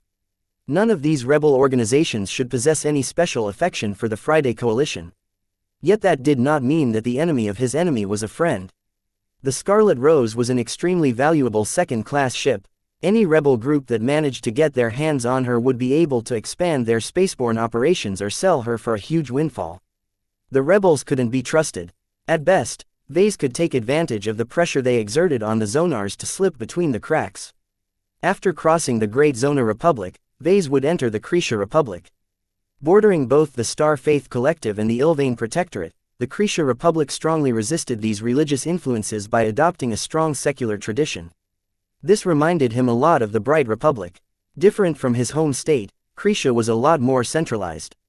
The president held most of the power as there weren't any founding families or other legacy influences to divide power among themselves. As a result, Krisha boasted very strong stability, which was bad news to Vase. The more chaotic the state, the easier it was to slip through its territories. A stable state like xianxia meant that it could easily muster up a lot of assets to cut off his escape routes. Well, whatever, I'll deal with this problem when I get to it. He shrugged. I can only solve my problem step by step. In total, Vase needed to cross through the territories of 3 republics, making him feel as if he was embarking on another odyssey. The odds were against them. Vase was all alone with no one else but Lucky to keep him company. He couldn't obtain any further help along the way. None of the mercenary corps and other possible sources of help could be trusted. They were much more liable to capture the Scarlet Rose and offer her back to the Friday Coalition in order to obtain rich rewards. Vase grimaced. The states in this region are all aligned with their big neighbor. A second-rate state ordinarily didn't bother with taking over the poorer territories of third-rate states. That did not mean a more powerful state could ignore the riffraff entirely. The former undeniably expanded their tentacles to the latter in order to prevent its enemies from doing the same. As long as all of the third-rate states in the vicinity came under the influence of the coalition, the Hexers wouldn't be able to infiltrate them and use them as a springboard to mess with their rivals. The Ilvain Protectorate happened to avoid getting swept up in the coalition's influence due to several reasons. First, throughout its history, the Protectorate isolated itself from the outside galaxy. It rejected any outside influences and continued to bury its head in the sand regardless of what went on outside its borders. Second, the partners of the coalition all consisted of secular powers. None of them possessed much enthusiasm in building ties with a religious culture they regarded as superstition. Third, the Friday Coalition already built up influences in many other third-rate states. It was not a big deal to leave behind some gaps. Even if the Hexadric hegemony tentatively built some relationships with the Ilvain Protectorate, the isolated state would never pose a threat to the coalition's territorial supremacy. This neglect gave Vase an opportunity to evade pursuit. As long as he crossed the border into the Ilvain Protectorate, all of his other pursuers should think twice. Perhaps in ordinary times, there was no reason to respect Ilvain Protectorate's sovereignty. However, the Komodo War made everything more sensitive. Most states didn't actually want to forge a life-and-death bond with the Friday Coalition. If they betted on the wrong horse, the Hexers would surely make them pay for their hasty judgment. Another complicating factor was the dazzling role played by the Deliverers. While Vase didn't have the time to keep up with the news, what little he read suggested that the so-called Eye of Ilvain became the latest sensation of the Sand War. The Deliverers all performed well when piloted by Ilvainans. However, they seemed to perform the best in the hands of the Hunters of Ilvain. It was as if the Great Prophet started to concentrate his blessings on these chosen elites. With the Ilvain Protectorate expressing willingness to dispatch their Hunters of Ilvain to foreign states, the Ilvainans gained a lot of appreciation. If at this time some states conspired to attack the Ilvain Protectorate, what would happen to its military assistance? Since I'm the designer of the Deliverer, other people should better harbor some scruples in pursuing me. He reasoned. Only the most committed lackeys of the coalitions should pursue him wholeheartedly. As for others, his entanglement with the Ilvain Protectorate and Hexadric hegemony should definitely deter them from trying too hard in pissing him off. In these troubled times, it's best to stay neutral and let the big boys fight it out. After making this realization, Vase regained some hope. While his actual deterrence wasn't that great, as long as he leaned on his backers, he might be able to worm his way out of trouble. Chapter 1744 Empty Quarters, Calabast. I haven't seen you for a while. Her projection looked around to observe the ruined bridge. Though the cleaning bots had done their best to clean up the bodies and debris, the melted surfaces and the torn holes still told a vivid story. I'll keep this short, Vase. She said. It took a lot of effort to establish this encrypted channel, and it is only effective for a couple of minutes. Vase frowned. How? It's complicated. Suffice to say, you need a way to obtain an inside connection to the COM Consortium. COM Consortium. Even with his muted emotions, Vase couldn't help but feel shocked. This was an organization that governed every quantum communication node. It oversaw pretty much the entire galactic communication network with its vast web of instantaneous communication channels. How Calabast managed to make an arrangement with someone inside the COM Consortium was a mystery. Why go through this trouble? To explain myself, and to transmit some helpful data to you. As we speak, I'm transferring some software that you can install in the Scarlet Rose's operating system. You will need this to close some of the more difficult backdoors and loopholes. I've also included some helpful programs that will help you in masking the identity of the Scarlet Rose and falsify her transponders. It won't fool determined bounty hunters, but it will help you in attracting less attention from incidental bystanders. That sounded very welcome to Vase. His disappointment towards her subsided a little, but it wasn't enough. Can I get some actual help? He pushed. I could use some actual crew to run this ship. I could also use some escorts to bring me to safety. We're working on that, Vase. Gloriana and I have been exploring our options, but we can't give you anything concrete. You'll have to fend for yourself for the time being. Her vague reply did not satisfy Vase at all. He grimaced even further. Why didn't you warn me about General Cavendish's plot? I've already said that my intelligence network hasn't penetrated the state level. Calabast answered in an exasperated tone. I admit that I've underestimated the conspiracy some of these state actors have hatched. I've already adjusted my organization to detect these plots faster, but don't expect too much from us. My operation can never match the effort of a state. What were you even doing during this time? I was preparing an opportunity for you, Vase. Didn't you want to break into a second-rate mech market? Among other actions, I've approached various entities and managed to obtain a positive response from a group that is interested in your mechs. Let me guess. They're Hexers, right? She grinned. Naturally. Did you think I would offer you to design a mech for the Fredaman? Though Vase absolutely refused to do any favors for the Friday Coalition after everything that Aisling Curver had done, that didn't mean he was open to designing mechs for the Hexadric hegemony. I didn't ask for this, Calabast. I know you had plans to offer your services to the second-rate states from Vicious Mountain, but you don't have a foundation there. It's better to start closer home. Gloriana fully supports our initiative. Didn't you forget that I'm a man? How could I ever break into the hegemony's mech market? All designs have to be vetted by the Hexers. This is why you need the cooperation of Gloriana. As long as she takes responsibility for your work, most Hexers won't pay too much attention that a boy is the actual lead designer. The downside is that you won't earn as much credit as you deserve. Vase hadn't even considered designing a Hexer mech at this point. However, due to the need to earn Constance Woden's approval, he really needed this opportunity, so he did not reject Calabast's assistance. Can you give me more details? She shook her head. It will only distract you from your current priorities.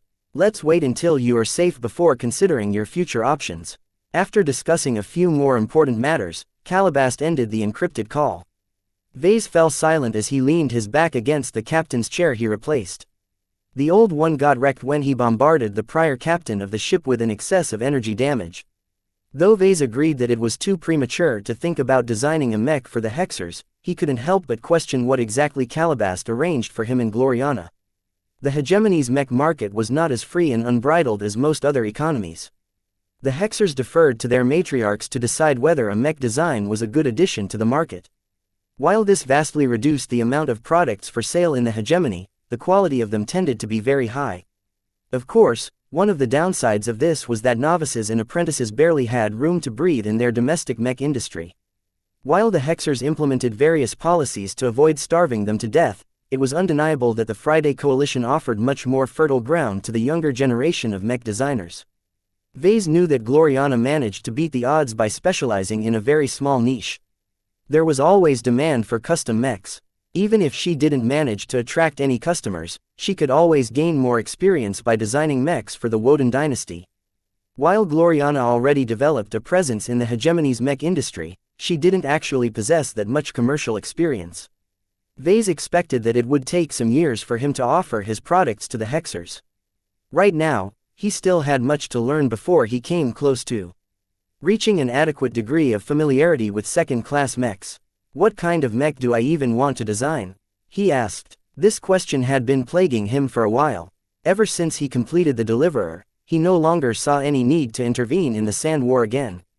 Outside of this destructive conflict, the states in the region shouldn't be eager to fight on a massive scale.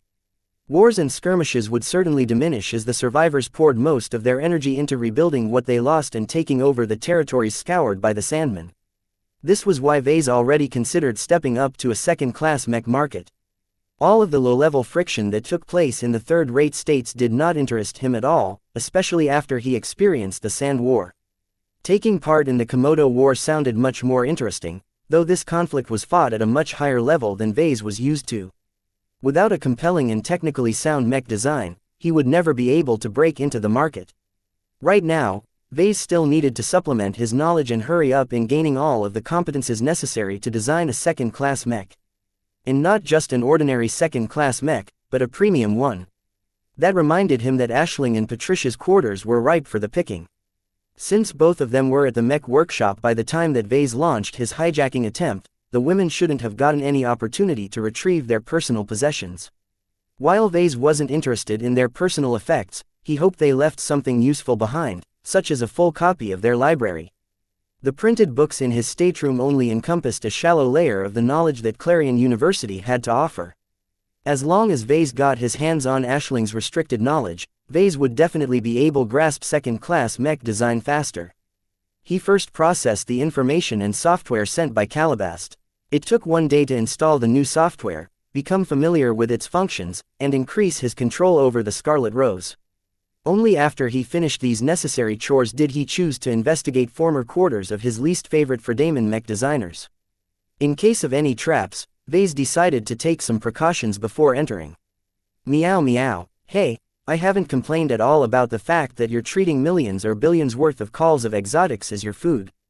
The least you can do is to scout ahead and dig out any secret stashes. Meow. Though Lucky looked a bit grumpy, Vase thought it was best to pull Lucky away from the material stores. He still needed at least some supplies to perform critical repairs when needed.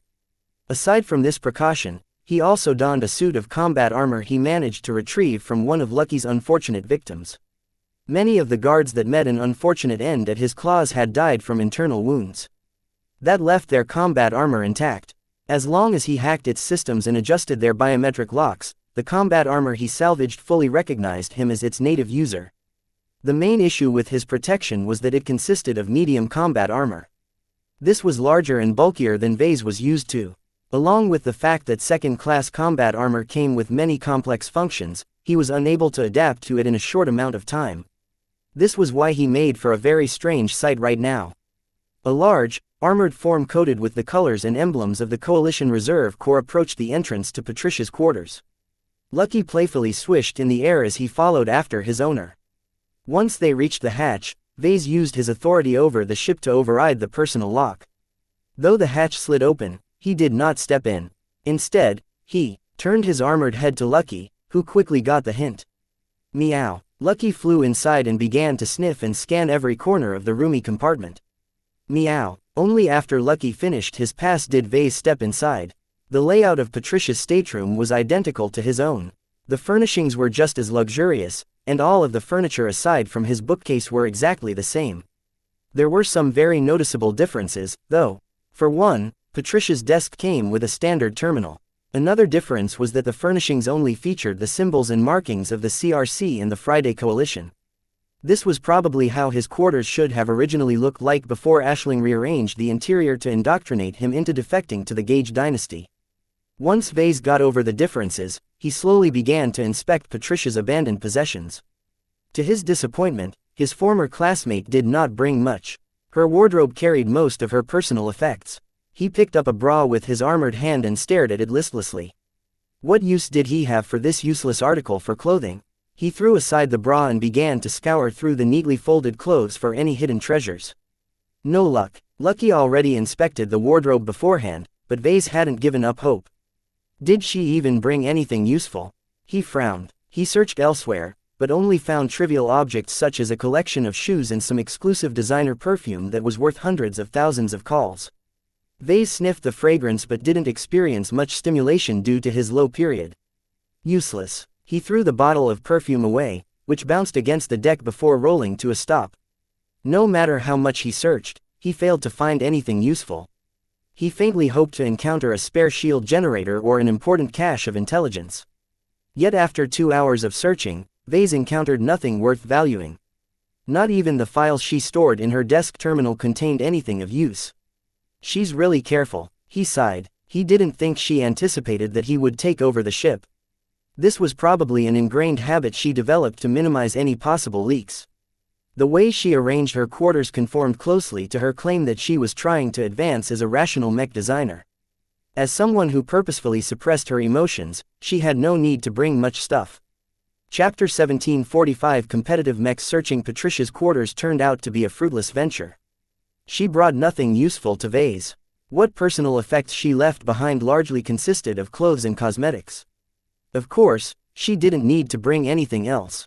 She was just supposed to be serving alongside a monitor on behalf of the Coalition Reserve Corps. This was a fairly boring duty that demanded little of her. Aside from providing Aisling with her insights on the Bright Republic, Patricia did not need to do anything else. The only meaningful gain he secured was getting a better insight on Patricia. For some reason, Vase believed that there was a good chance that he would encounter her again in the future. Though they both came from the same state, they somehow ended up on opposite sides. While she was just an apprentice for the time being, the confidence she exuded when she stated that she was steadily working towards journeyman impressed him a lot.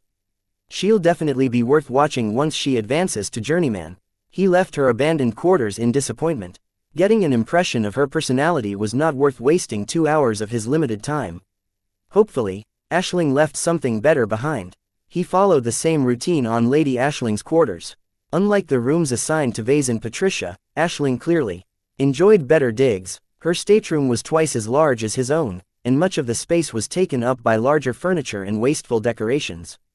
Unlike Patricia, Aisling clearly brought more stuff. Her wardrobe alone contained 4 times as much clothes. She even brought along more shoes.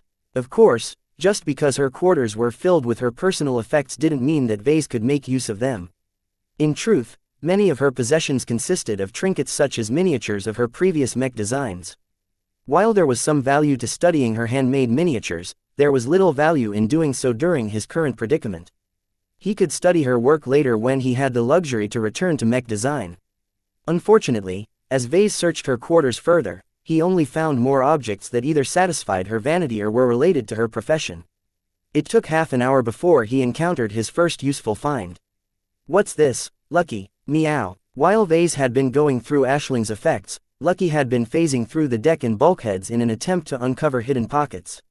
Vase half expected to find nothing. There was no reason for Aisling to bring anything too sensitive or valuable for her assignment. Just like Patricia, she shouldn't be bringing anything superfluous to her duties. Instead, Lucky managed to dig out a strange vial containing some sort of glowing blue fluid. Vase had no clue what he was holding, yet he intuitively sensed that it was very valuable. "Is there something else in the stash where you found this vial?" Meow. "Nothing at all, not even a data chip or something." Meow. Without any documents or other objects, Vase did not know the value of this vial. He could make some guesses, though. The contents of the vial reminded him a lot of a gene boost elixir. The ones he was familiar with acted as primers that increased a person's tolerance towards genetic modification. Vase obtained an entry-level boost from Master Olsen. He gained a follow-up boost after undergoing an operation at the Starlight Megalodon. The value between these boosts differed substantially. While an entry-level boost was already valuable, a second-phase priming agent could be worth as much as the Scarlet Rose. Though his vision grew hot for a moment, his rationality quickly reasserted itself. How could Aisling be so careless as to bring along a second-phase priming agent to this mission? She should never be carrying something so valuable without more protection. Unless it's not for her. Perhaps it might have been prepared for an upcoming trade. Vase recalled that Aisling ended her monitoring assignment early. In exchange, the CRC passed some other assignments to her in order to make up for her premature return. Is this a part of her makeup assignments? He couldn't really tell. There was something special about the vial that prompted Aisling to store it away in a hidden stash in her quarters. Whether it was a gene boost elixir or some other valuable substance, Vase couldn't immediately make use of it, let alone identify it right away. Maybe her terminal contained some information. He left aside the unmarked vial and sat down behind her desk. With Lucky's assistance, he managed to gain entry into her files. Well, it's not as empty as I thought. Unlike Patricia, who maintained a very light footprint, Aisling clearly didn't possess the same concerns. She dumped all sorts of files and documents in the storage space of her personal terminal. While her files were locked behind numerous passwords and encryptions, Lucky easily solved them all, revealing all of their contents to Vase without any further hindrance. He combed over Aisling's haphazard file structure. Many of the files were related to her former and current design projects. He not only encountered Aisling's design schematics, but also her notes, logs and explanations. The former only provided him with some reference value. The former combined with the latter allowed him to imitate her mech design. While Vase didn't feel any desire to engage in such a shameless action, he could still gain a deeper insight into her specialty. Wait a second. These design schematics are very familiar. 4 of the folders contained the full design documentation of the mechs stored in the mech hangar. Each of those dormant mechs were actually her own work. She designed and built all 4 mechs to serve as her honor guard of some sorts. If Vase hadn't sabotaged their neural interfaces, then he would have definitely failed in his hijacking attempt. As it was, without any mech pilots, the mechs basically turned into metal statues. There was no way that Vase could take advantage of their strength. Nonetheless, that did not mean that Vase discounted them entirely. At the very least, if he didn't have anything else to do, he might as well study Aisling's work in order to deepen his understanding of second-class mechs. If he combined personal inspections of the mechs with studying Aisling's design files, Vase would definitely be able to grasp the essence of their designs. This was considerably valuable to Vase as he didn't really have many opportunities to inspect a second-class mech up close. Out of curiosity, Vase delved into the documentation related to her specialty. He immediately encountered pages filled with calculations, projections and incomprehensive jargon. Vase only possessed a shallow understanding of neural interface technology. His scattered learning on this subject only encompassed the tip of the iceberg. If Vase wanted to gain a technical understanding of neural interconnectivity, then Vase had to develop an actual foundation in this field. Did she leave any useful learning material behind? He wondered. He immediately stopped exploring her design files and turned his attention to her other folders. Vase encountered various irrelevant documents related to Clarion University and Master Huron. They encompassed subjects such as offering to tutor some important students and becoming a consultant to the Sundered Phalanx. According to the correspondence logs, Aisling refused the offer to join a clandestine mech design team related to the Gage dynasty's mech military. Ordinary individuals would never be given the opportunity to say no, but Aisling was different. As a direct disciple to a master, she enjoyed a more privileged status in society. Vase idly browsed her correspondence further. While she didn't deliberately obfuscate her information, she still exhibited some care in avoiding anything too sensitive. The most he gained out of reading the messages she sent to her friends, colleagues and her master was that she was a very wanted partner for collaboration, especially when it came to mechs designed for small-scale military units and mech athlete teams of all things. The former made a lot of sense. Neural networks worked best when they tied a small number of mech pilots together who shared a lot in common. Outside of close relatives, the only people who qualified were those who underwent the exact same rigorous training that shaped their attitudes and personality traits in the same direction. Vase did not expect Aisling to be involved in the design of mechs proposed for group sport competitions. The mech game circuit of the Friday Coalition is much more popular than the scene in the Bright Republic. The mech pilots and diversity of competition formats were on an entirely different level. A lot of money passed around in this industry due to the sheer number of fans they attracted. Not only the Fredamen, but many other fans from the Bright Republic and other third-rate states watched the matches. Vase personally didn't waste any time in watching them since second-class mechs were too far away from him. He regretted this decision now, as he would have gained a much better feel for these types of mechs if he witnessed thousands of battles. He turned his attention back to the correspondence. It turned out that neural interconnectivity was a high-risk, high-reward addition to group sports mechs. Competitive teams who wanted to gain an edge in teamwork were all interested in leveraging the power of neural networks. Though neural networks increased the chance of incurring brain injuries and other neural problems, to mech athletes who wanted to win at all costs, even a 5% increase in effective performance was worth the risks. Reading through all of this correspondence not only enlightened him to the demand for neural interconnectivity, but also expanded his horizons of the mech games circuit. He couldn't help but consider what it would be like to follow Aisling's footsteps and design some mechs for a professional mech athlete team. Depending on the league and team tiers, mech designers stood to gain a lot of money. As mechs served as one of the main victory factors, their designs were very crucial. In the team correspondence, Aisling received offers that rewarded her with 2 to 5% shares of a mech athlete team's seasonal profit. As long as her mechs continued to be used, the calls would keep rolling in her bank accounts. However, to a mech designer like Aisling, she had little interest in the monetary remuneration. What interested her more was exposing her work to an incredibly huge audience base. Though the offers she received only came from teams competing in the lesser leagues, this was still a very great opportunity to build up a reputation and expose her work to many future customers.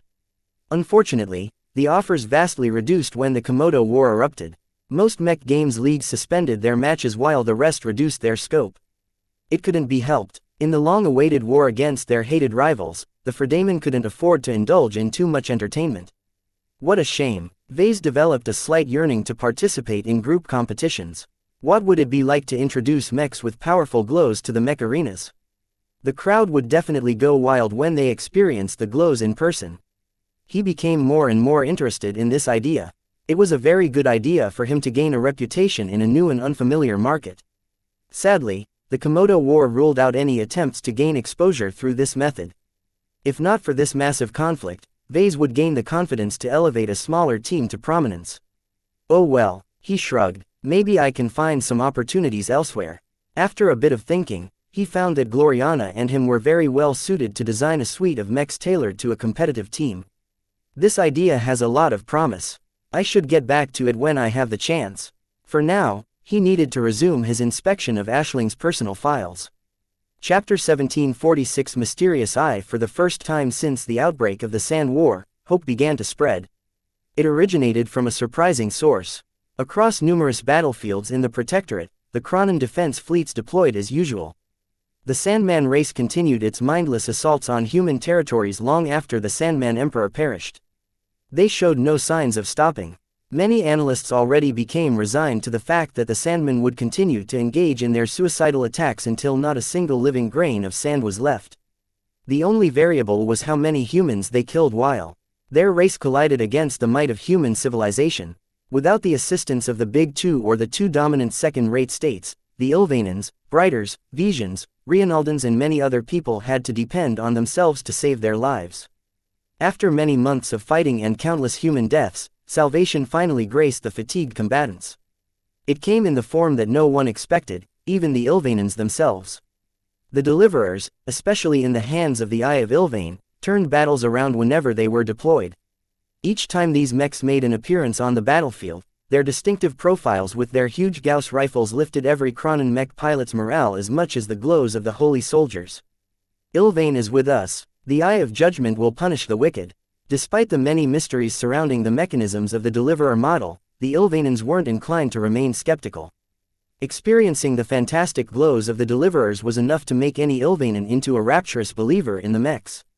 Each time these mechs engaged the Sandmen, every other mech pilot and starfighter pilot tried to see how bright their luminescent third eyes shined into space. The brighter the shine, the greater the mech pilot's devotion to the Ilvanan faith. The brighter the shine, the more responsive the Deliverer's blessings acted on the mech pilot's aim. Of all the mech pilots, the hunters of Ilvain often achieved the best results. Their intense devotion, which was constantly being reinforced by their exposure to the Deliverer's sacred glows, turned them into vessels of the great Prophet's will. Prophet Ilvain had not forsaken his flock. He lived, and lent his assistance to the descendants of his original believers. Tears welled in the eyes of both the hunters of Ilvain and the Kronan mech pilots that were willing to sacrifice their lives to shield these precious mechs. Their faith had been rewarded. The legacy they preserved was real. In one major star system, several mech regiments resisted a large Sandman fleet that consisted of up to 20 Sandman admirals. Millions of drones buzzed around three humongous monoliths. The monoliths each fired heavy laser beams at distant starships, pressuring the Ilvanans into concluding the battle quickly. Without their motherships, the mechs had nowhere else to go. The Ilvanans couldn't afford to lose their ships, especially when the losses far outpaced their replenishment rate. However, the starfighter screen that protected the vital holy soldiers and other vulnerable mechs were dropping like flies. Just like the Briters, the Ilvanans introduced a second generation of starfighter models that featured much more substantial armor. Yet against the collective might of more than 1 million drones, these starfighters became flooded with light lasers. The Eye of Ilvain did not sit still for long. 3 of the Deliverer mechs deployed right at once. They split up in order to encompass 3 sections of the approaching Sandman fleet, determined to strip it down as fast as possible. The hunters of Ilvain are here. Keep fighting. Don't let the Sandmen threaten the Deliverer mechs. As soon as the Deliverer mechs arrived in position, they prepared their Gauss rifles but held their fire. The hunters of Ilvain had to bide their time.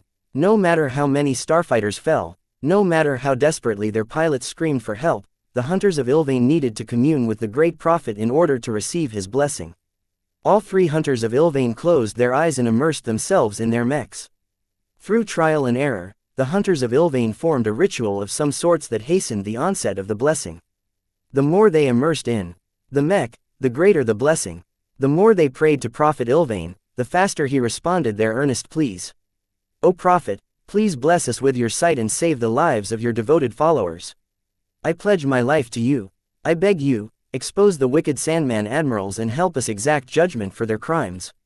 Whenever they arrived on the battlefield, each hunter of Ilvain prayed in their mechs as if they were kneeling before an altar. Though this exposed the mechs to enemy fire, their distance from the Sandman fleet made it extremely unlikely that they would get fired upon. Even if the Sandman did attempt to destroy the distant targets, the attending mechs would never allow the deliverers to be profaned. A squad of space knights escorted each deliverer and surrounded it from each cardinal direction. No enemy was allowed to interrupt this sacred ritual. With the cover of these valiant space knights, the third eyes of all 3 deliverer mechs shone brighter and brighter. Though they had already shone as soon as they came online, the moment the hunters of Ilvain finished their prayers, the glows of their deliverers connected to their minds at a degree that could scarcely be measured. In fact, many mech designers tried to figure out which variable caused the third eyes increased or decreased their luminosity. No one managed to find an answer as of yet. The input that controlled the intensity of their shining crystal orbs seemed to be connected to nothing. This application went beyond established science. Only a deep understanding of Vase Larkinson's design philosophy would allow other mech designers to replicate this mysterious feat. Many have tried, but none have succeeded. The copycats who faked the shining third eyes were easily exposed as counterfeits. This was because these mechs were devoid of glows or only contained traces of one. The third eyes glowed according to concrete inputs such as pilot immersion or the quality of the man-machine connection, which was not exactly what an authentic deliverer conveyed. What the brightness of the third eyes actually represented was the alignment between the mech pilot and the mech. Only by resonating with the design spirit of the deliverer would the mech pilot be able to make the third eye shine a light in the dark. Right now, the 3 deliverer mechs shone like torches in the night, repelling the darkness that threatened to engulf the vulnerable Ilvainans. Death. All 3 deliverer mechs fired in unison in very specific directions. Each hunter of Ilvain observed the outcome of their shots with unnatural intensity. As soon as the hyper-accelerated projectiles slammed against 3 random Sandman drones, every mech pilot and starfighter pilot briefly paused.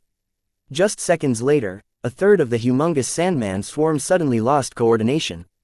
Hundreds of thousands of deadly Sandman drones seemed to lost their signals and began to drift apart, having received no instructions to turn around and keep up with the swarm. A collective roar erupted from the throats of the rapturous Kronan mech pilots and Ilvainan starfighter pilots. Ilvain is with us. The miracle wasn't over yet. Shortly after their Gauss rifles chambered another round, they barked out yet again. 3 more random Sandman drones shattered apart after suffering devastating kinetic impacts. Hundreds of thousands of surrounding Sandman drones all lost cohesion. They no longer fired their lasers and simply drifted off as if their souls had left their bodies. Ilvain. The deliverers unleashed a couple more volleys, hitting a Sandman admiral almost every time.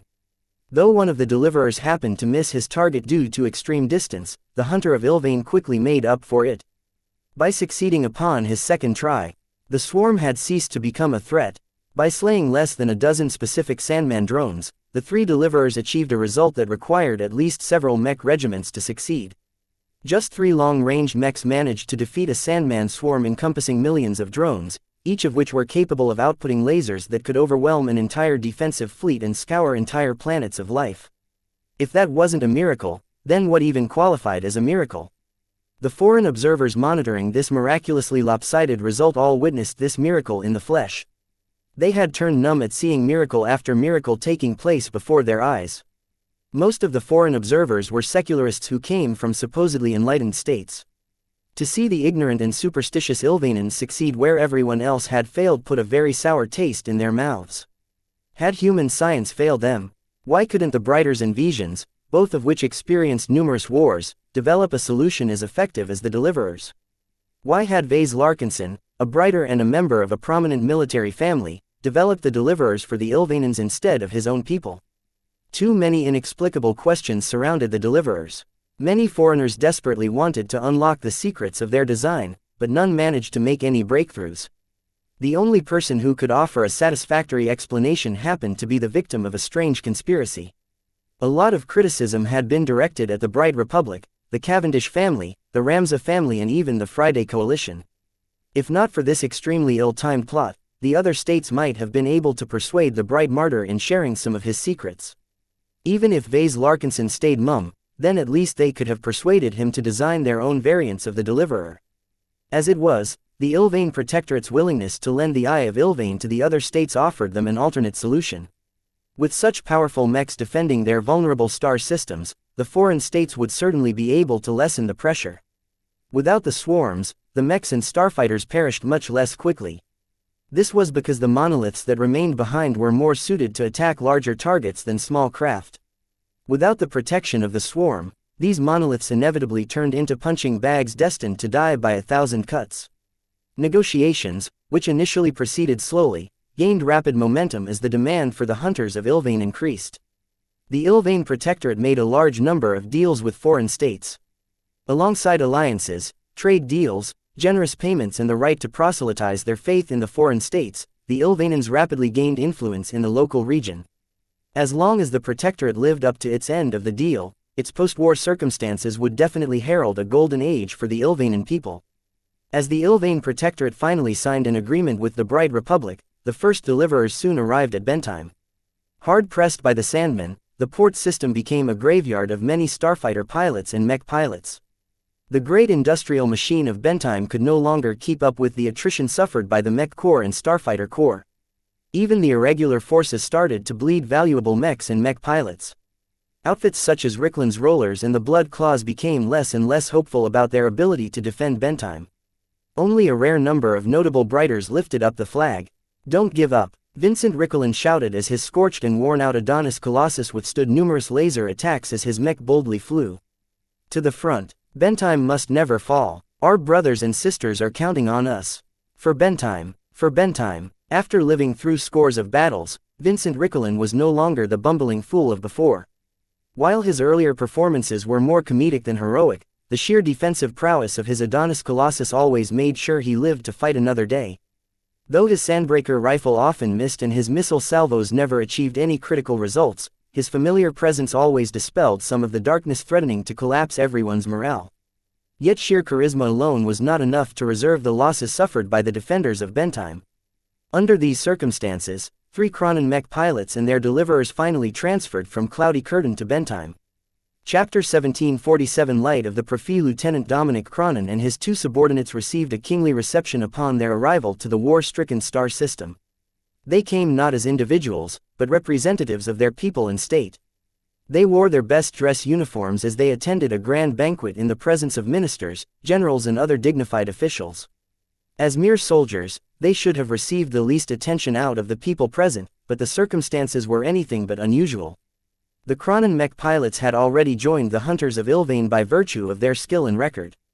Not only that, but Dominic, Edward and Jezel all became one of the foremost representatives of the Eye of Ilvain. Not only did they test pilot the prototypes of the deliverers, they also piloted the only 3 gold-labeled deliverers in existence. Technically, the precious mechs still belonged to the LMC. However, Raymond Billingsley Larkinson graciously lent the mechs to the Eye of Ilvain as long as they were used to defend the Bright Republic. With these great mechs about to show their magic, every Brighter in the Bentheim system anticipated a miracle. Some of them even began to show some desire to convert to the Ilvainan faith. In their darkest moments, all of the enlightened ideals of the Bright Republic failed to give them solace. Only the light of the Ilvainan faith gave them warmth. The second-class mercenary corps that recently lent their assistance at Bentheim failed to stir the people's hearts. Not only did the Fredaman mercenaries look down on the Brighters, they could only cover one direction at most. Their role was extremely marginal in relation to the overall war theater. Even though they always smashed every Sandman fleet that they met, the powerful mercenaries refused to split up and dilute their battle strength. All of the goodwill that the Brighters held towards the Fredaman mercenaries quickly evaporated. Though they still appreciated the help, their arrogant and dismissive attitudes did not win any hearts. The 3 Kronens became the focus of many expectations. To their credit, the three veteran Kronins endured the attention with stoic professionalism. They parroted the formal pleasantries that had been drilled in their heads and constantly smiled politely in public. No matter how much they resented the Brighters for harming the Bright Martyr, they had to follow the arrangements of their superiors. At this time, the Ilvain Protectorate wanted to develop friendly relations with the Bright Republic. The Brighters really don't deserve to be saved, Jezebel Cronin whispered as they sat down at the seats of honor. If I had my way, I would have stepped aside until they finally cough up the Bright Martyr. It's useless, Lieutenant Dominic admonished her. Mr. Larkinson is long gone from the Bright Republic according to our sources. As much as we want to save him, we have an obligation to our people. The Protectorate needs us to play our roles. Edward Klesser put his hand on Jezebel's shoulder. The great prophet is watching over all of his believers. The Bright Martyr is no exception. Believe in Mr. Larkinson. He shall return. I am sure of it. His journey has not come to an end. The Kronins had little choice but to cling to faith. As the dishes started arriving, several officials awkwardly approached the hunters of Ilvain, but failed to engage them in conversation. They had too little in common. Though the Kronin mech pilots were decent in speaking prepared remarks, they possessed no diplomatic training to speak please like and follow the Cultivation Audiobooks channel of. Their expressions of faith completely fell flat and their lingering animosity towards the Bright Republic made any attempts to forge a friendship a fruitless endeavor. Fortunately, at least some higher-ups anticipated such an outcome. Ordinarily, soldiers understood other soldiers the best. However, any officers of the Mech Corps received cold shoulders from the stoic hunters of Ilvain.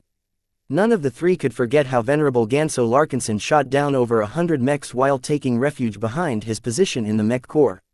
Even though Ganso was only one mech pilot among many, the entire service had been tarnished in the eyes of the Kronin dynasty. As far as they were concerned, the entire Mech Corps carried the sin of betraying the Bright Martyr.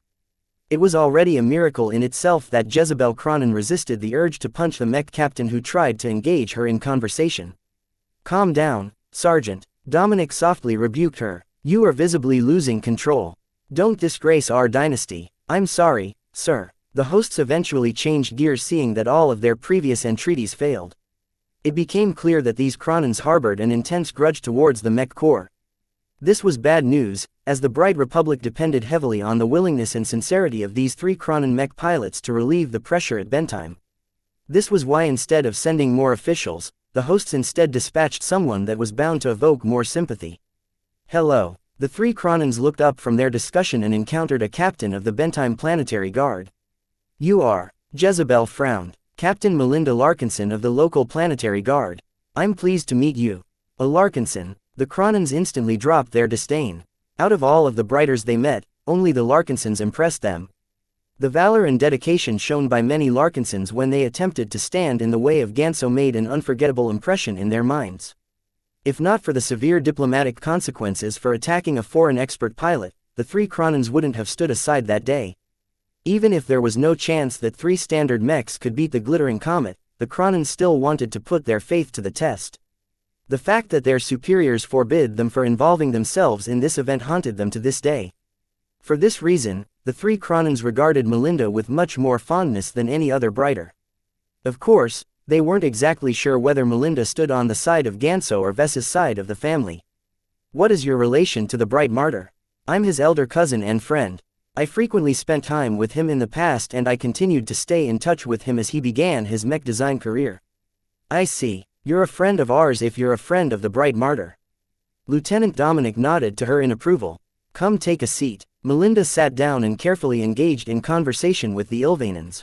Just for full disclosure, it wasn't my idea to attend this reception and approach you in this way. I would have wanted to meet you in more informal circumstances, but duty demands otherwise. You Larkinsons are so dedicated to your duties. Jezebel sneered. Aren't you Kronins the same? I believe Vase had a word to say about your rigid dedication to your mission. What I often find lacking from Vase is that he's too obsessed with his work and career to remember what our lives are really all about. Our work shouldn't define our lives. Our friends and family define our lives. All three Kronins looked at her with incomprehension. Well said, but our mission must always come first. Our protectorate wouldn't have lasted so long against the Sandmen if not for our valiant dedication. We are the protectors of the flock. It is our duty to fight for our people. Melinda smiled ruefully at them. You don't seem to understand my point. We do, Dominic replied. We just choose to give up the many pleasures and delights that life can bring. Every Cronin born in the dynasty or adopted into it is willing to sacrifice everything for the betterment of our people. This is what our faith compels us. Don't think we are giving up everything for nothing. We will definitely be rewarded in the afterlife. All three Cronins shared looks of conviction with each other. No matter how devout they were in their faith, every member of the Cronin dynasty had been instilled with the values of their lineage. The Cronin dynasty sacrificed an enormous amount of members in escorting the fugitive believers to the edge of human space. Through the selfless sacrifice of their predecessors, the Ilvanan faith finally managed to take root in the territories that encompassed their current state. Their zealotry and unflinching devotion threw Melinda off balance. She had the sense she was talking to a member of the conservative faction of the Larkinson family. That sounds nice, she eventually remarked. In any case, you'll soon be deployed to different fleets in order to assist them in resisting the tide of Sandmen. Are you willing to lend a hand to our people? We are professionals, Dominic declared. We follow the instructions of our superiors. As long as Ilvain wills it, we shall defend you Brighters as if you are part of our flock. What if there is a conflict between the two? What if your superiors and Ilvain disagrees? Jezebel grinned. The great prophet's will is absolute. As our greatest leader and founder of our faith, his orders take precedence. He's dead, though, Melinda blurted out. How can you possibly take orders from someone in the grave? The great prophet isn't dead, Edward responded. He's alive. We know because his heart beats with ours each time. If you are a devout Ilvanan believer, you will know this as well once you step in the cockpit of a holy soldier or deliverer Mech. Aren't you one of the Bright Martyr's friends? You must have piloted one of his mechs, then. I participated in the battle for Bentheim from the beginning by piloting a desolate soldier into battle. Then you must surely know that your mech is alive. Every mech made by the Bright Martyr is alive. The Living Mech Corporation isn't called this way for nothing. Melinda agreed. I've always felt that there is more to the glows of the desolate soldiers. I imagine it's the same for your Ilvanan mechs. However, I find it hard to accept that this is the same as your prophet coming back from the dead to help your people tide over this crisis. This is what we believe. Jezebel spoke with conviction. The Bright Martyr is the true blessed of our great prophet. Your cousin's unique talent with mechs is the vehicle in which Prophet Ilvain has bestowed his light onto us once again. We are eminently grateful to Mr. Larkinson for saving us, in reigniting our people's faith. Melinda couldn't help but remain skeptical. If this prophet of theirs was so great, then why did he need to communicate with his followers through the medium of a mech? Why couldn't the prophet pass on his revelations to his followers directly? Weren't gods supposed to be able to bless their believers directly? However, it wouldn't be very polite nor diplomatic to express her brighter skepticism. She still remembered her mission. She needed to forge a friendly relationship with these weird and zealous Cronins. Dominic asked his own question to Melinda. It is no secret that many Larkinsons have applied to move to our sacred state. The LMC, Avatars and other organizations that belong to the Bright Martyr have all lost faith in the Bright Republic. With their departure, some of the members of your esteemed family are following suit. Will you be accompanying your enlightened relatives as well? Melinda shook her head. I'm not part of this silly fight between Vase and Ganso. I am committed to my duty, but not in the bone-headed way of my aggressive cousin. I plan to continue my service to the Planetary Guard. Bentheim and the Bright Republic still needs us Larkinsons. Ah, your stance is the same as that of your honorable uncle. Uncle Ark is a true Larkinson as far as I'm concerned. He's the only expert pilot in the family who isn't trying to tear us apart. Melinda sighed. While it is disappointing that Colonel Ark Larkinson is still committed to his corrupt mech corps, we respect his loyalty and dedication. Melinda only grimaced further when she heard that. No matter how hard her uncle tried to play peacekeeper, even he couldn't stave off the inevitable outcome. Just thinking about the inevitable split up of the family depressed her to no end. She never imagined that the Larkinson family would ever break into two due to ideological differences. Chapter 1748 Three Bentheimers. Not a lot of Larkinsons wished to divest themselves from the Bright Republic. Despite all of the recent drama, many Larkinsons still valued their commitment to the Mech Corps and the state they vowed to protect. More importantly, almost every Larkinson couldn't bear to part with the friends and family who lived in the Bright Republic. It simply wasn't possible to move their entire social circle to an entirely different state. What complicated the matter even further was that the Ilvain Protectorate held very little appeal to the Larkinsons. The Ilvain Protectorate pretty much mandated belief in their state religion. How could the Larkinsons, who all grew up in the brighter tradition, put down all of their skepticism and engage in superstition? It was impossible. While the Ilvain faith was fairly mild, some of its tenets were very controversial, particularly the one that stated that humans and aliens were all brothers and sisters. Nonetheless, some Larkinsons, especially the younger ones who weren't tied down by their spouses and children, decided to take the plunge. They believed that a bright new adventure awaited them if they followed Vase Larkinson in quest to make the Larkinsons greater than ever before. Those who were still obliged to serve the remainder of their tours of service were still stuck in the Bright Republic. However, as soon as they got free, they would definitely leave and join wherever Vase wanted to go. Some Larkinsons had already become convinced that Vase would find some way to bring them all to the Red Ocean Dwarf Galaxy. Once they arrived at an entirely new galaxy, their future prospects were bound to be bright. Of course, only the earliest enthusiasts and loyalists of Vase had already made the plunge. Many others who were tempted still remained undecided. After all, the leader they put all of their hopes in had gone missing. How could the Larkinsons ever dream of surpassing their current height when the main person responsible for carrying them upwards was nowhere to be found? Rayla Larkinson crossed her arms as she oversaw a crew of mech technicians servicing the prideful soldiers and other mechs of the Blood Claws. She made for a slightly unusual sight. Not only was she wearing a cast, but much of her body and face was covered by a special medical fabric. A woman wearing overalls and a puffy beret soon approached her side. "How goes the repair?" "Not very good," Kedis responded and wiped some metal dust from her firm hands. "I've taken a good look of your prideful soldier, what is left of it anyway? How did you even survive a direct series of hits on your mech? It takes more than a random barrage of lasers to take down a Larkinson." She grinned. "Aren't you supposed to be exiled from your family? That's just to shut the old coots up. Their nagging drove me crazy. Even if my name is not in the family rolls anymore, my blood still flows true. Maybe you have an opportunity to go back. I've heard the Larkinsons are splitting up. I'm sure that Vase will welcome you to his half of your family." Rayla looked uncertain, which was highly uncharacteristic of the ferocious blood captain.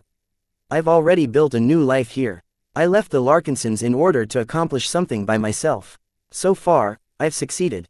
As Kedis had been working alongside Rayla for some time, she knew that the rebellious Larkinson truly valued her independence.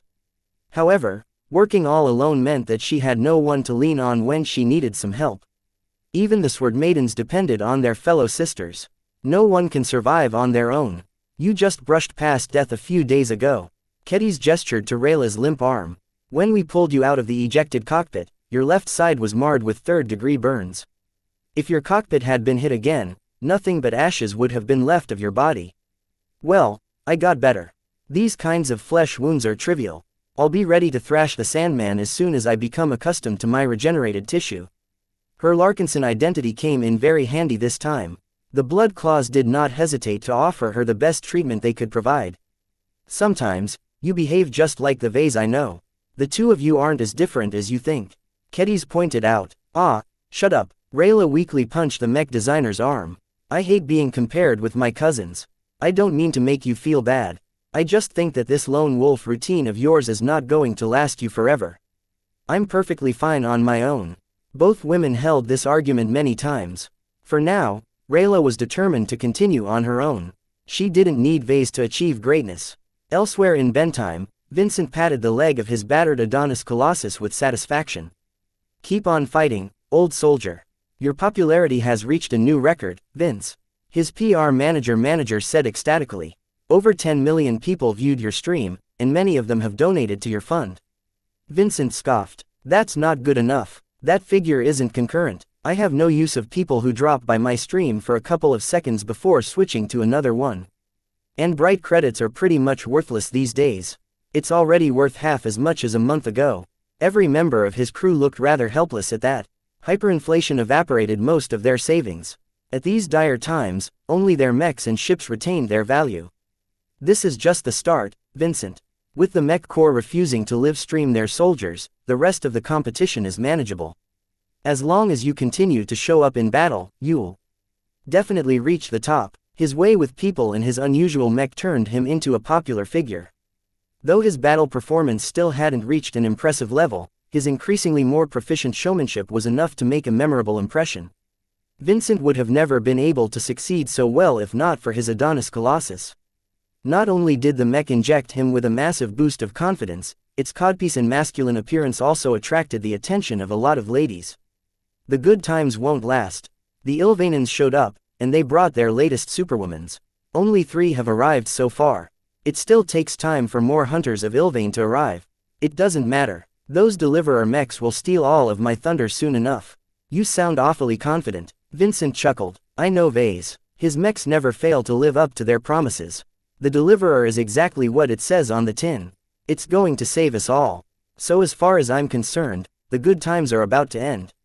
The PR manager looked stunned. We'll have to adjust our plan if that's the case. I don't think we can meet our targets if we can't showcase you in battle. I'll just find something else to excel in. Vincent smiled and looked up at his mech.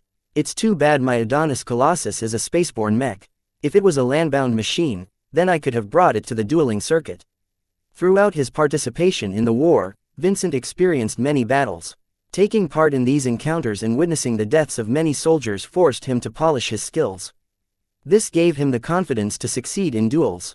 However, that was not enough to sustain his popularity. There were many idols in the dueling circuit, so a newcomer like Vincent wouldn't be able to gain any traction at first. He needed to do something bigger to attract attention. A few ideas ran through his mind. What do you think about taking part in the Komodo War? Are you crazy, Vince?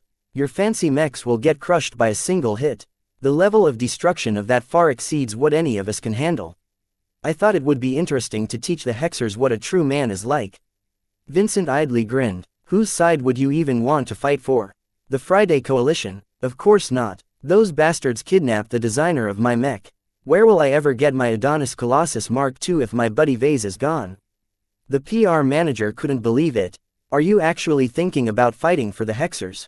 Why not? Vincent grinned, showing off his gleaming white teeth. Those repressed women can't get any satisfaction from their emasculated boys. I'm sure I can change their minds about men once I show how great I am. Whether it's on or off the battlefield, those sizzling hot chicks will fall before my knees. Lunatic. The Hexers would rather kick his codpiece than submit to a man.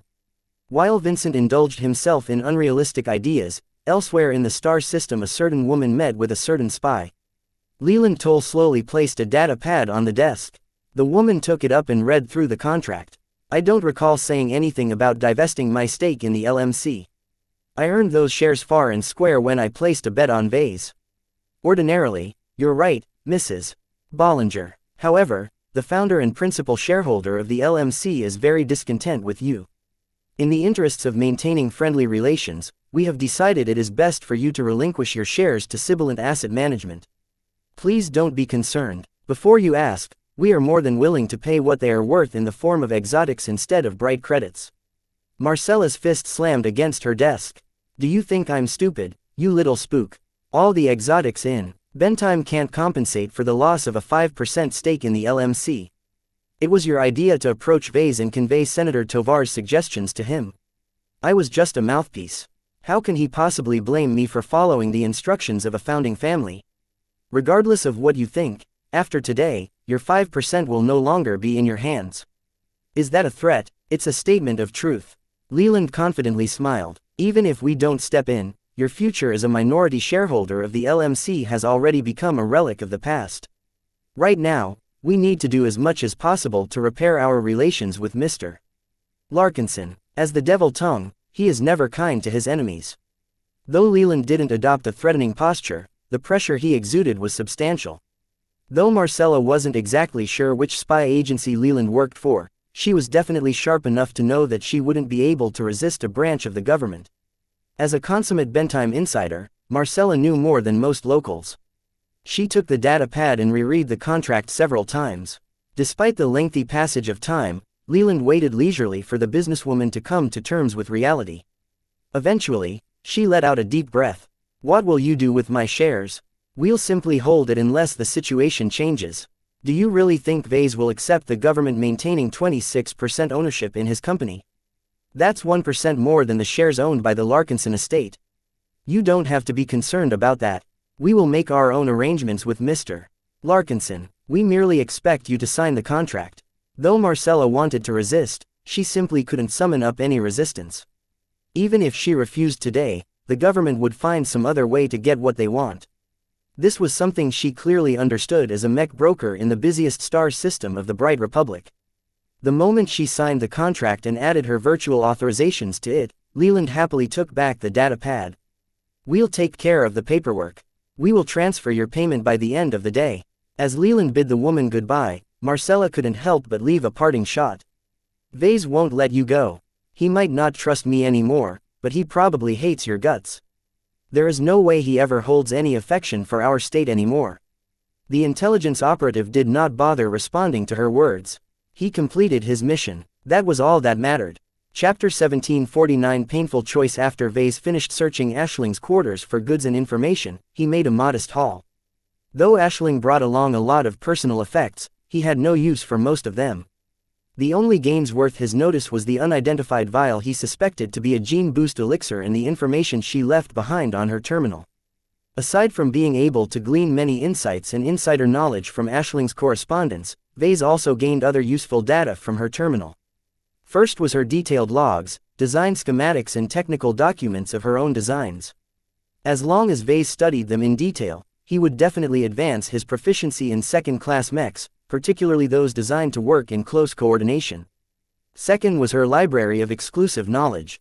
Vase not only encountered the virtual versions of the textbooks that Lady Curver printed out, but also found many other Clarion University textbooks that covered other fields and more advanced subjects. While most of their contents already overlapped with his prodigious knowledge, they were all specifically tailored for second-class mech designs. This made them very worthwhile to skim through. As far as Vase was concerned, all of this knowledge that was exclusive to Clarion University students and graduates was his most worthwhile gain. He believed that even without receiving lessons and tutoring from others, he would still be able to become a qualified second-class mech designer after half a year of focused study. Ashling is pretty sloppy for leaving all of these textbooks behind. If the Scarlet Rose's internal network connected to the galactic net, then her terminal would probably receive an instruction that would wipe its databanks.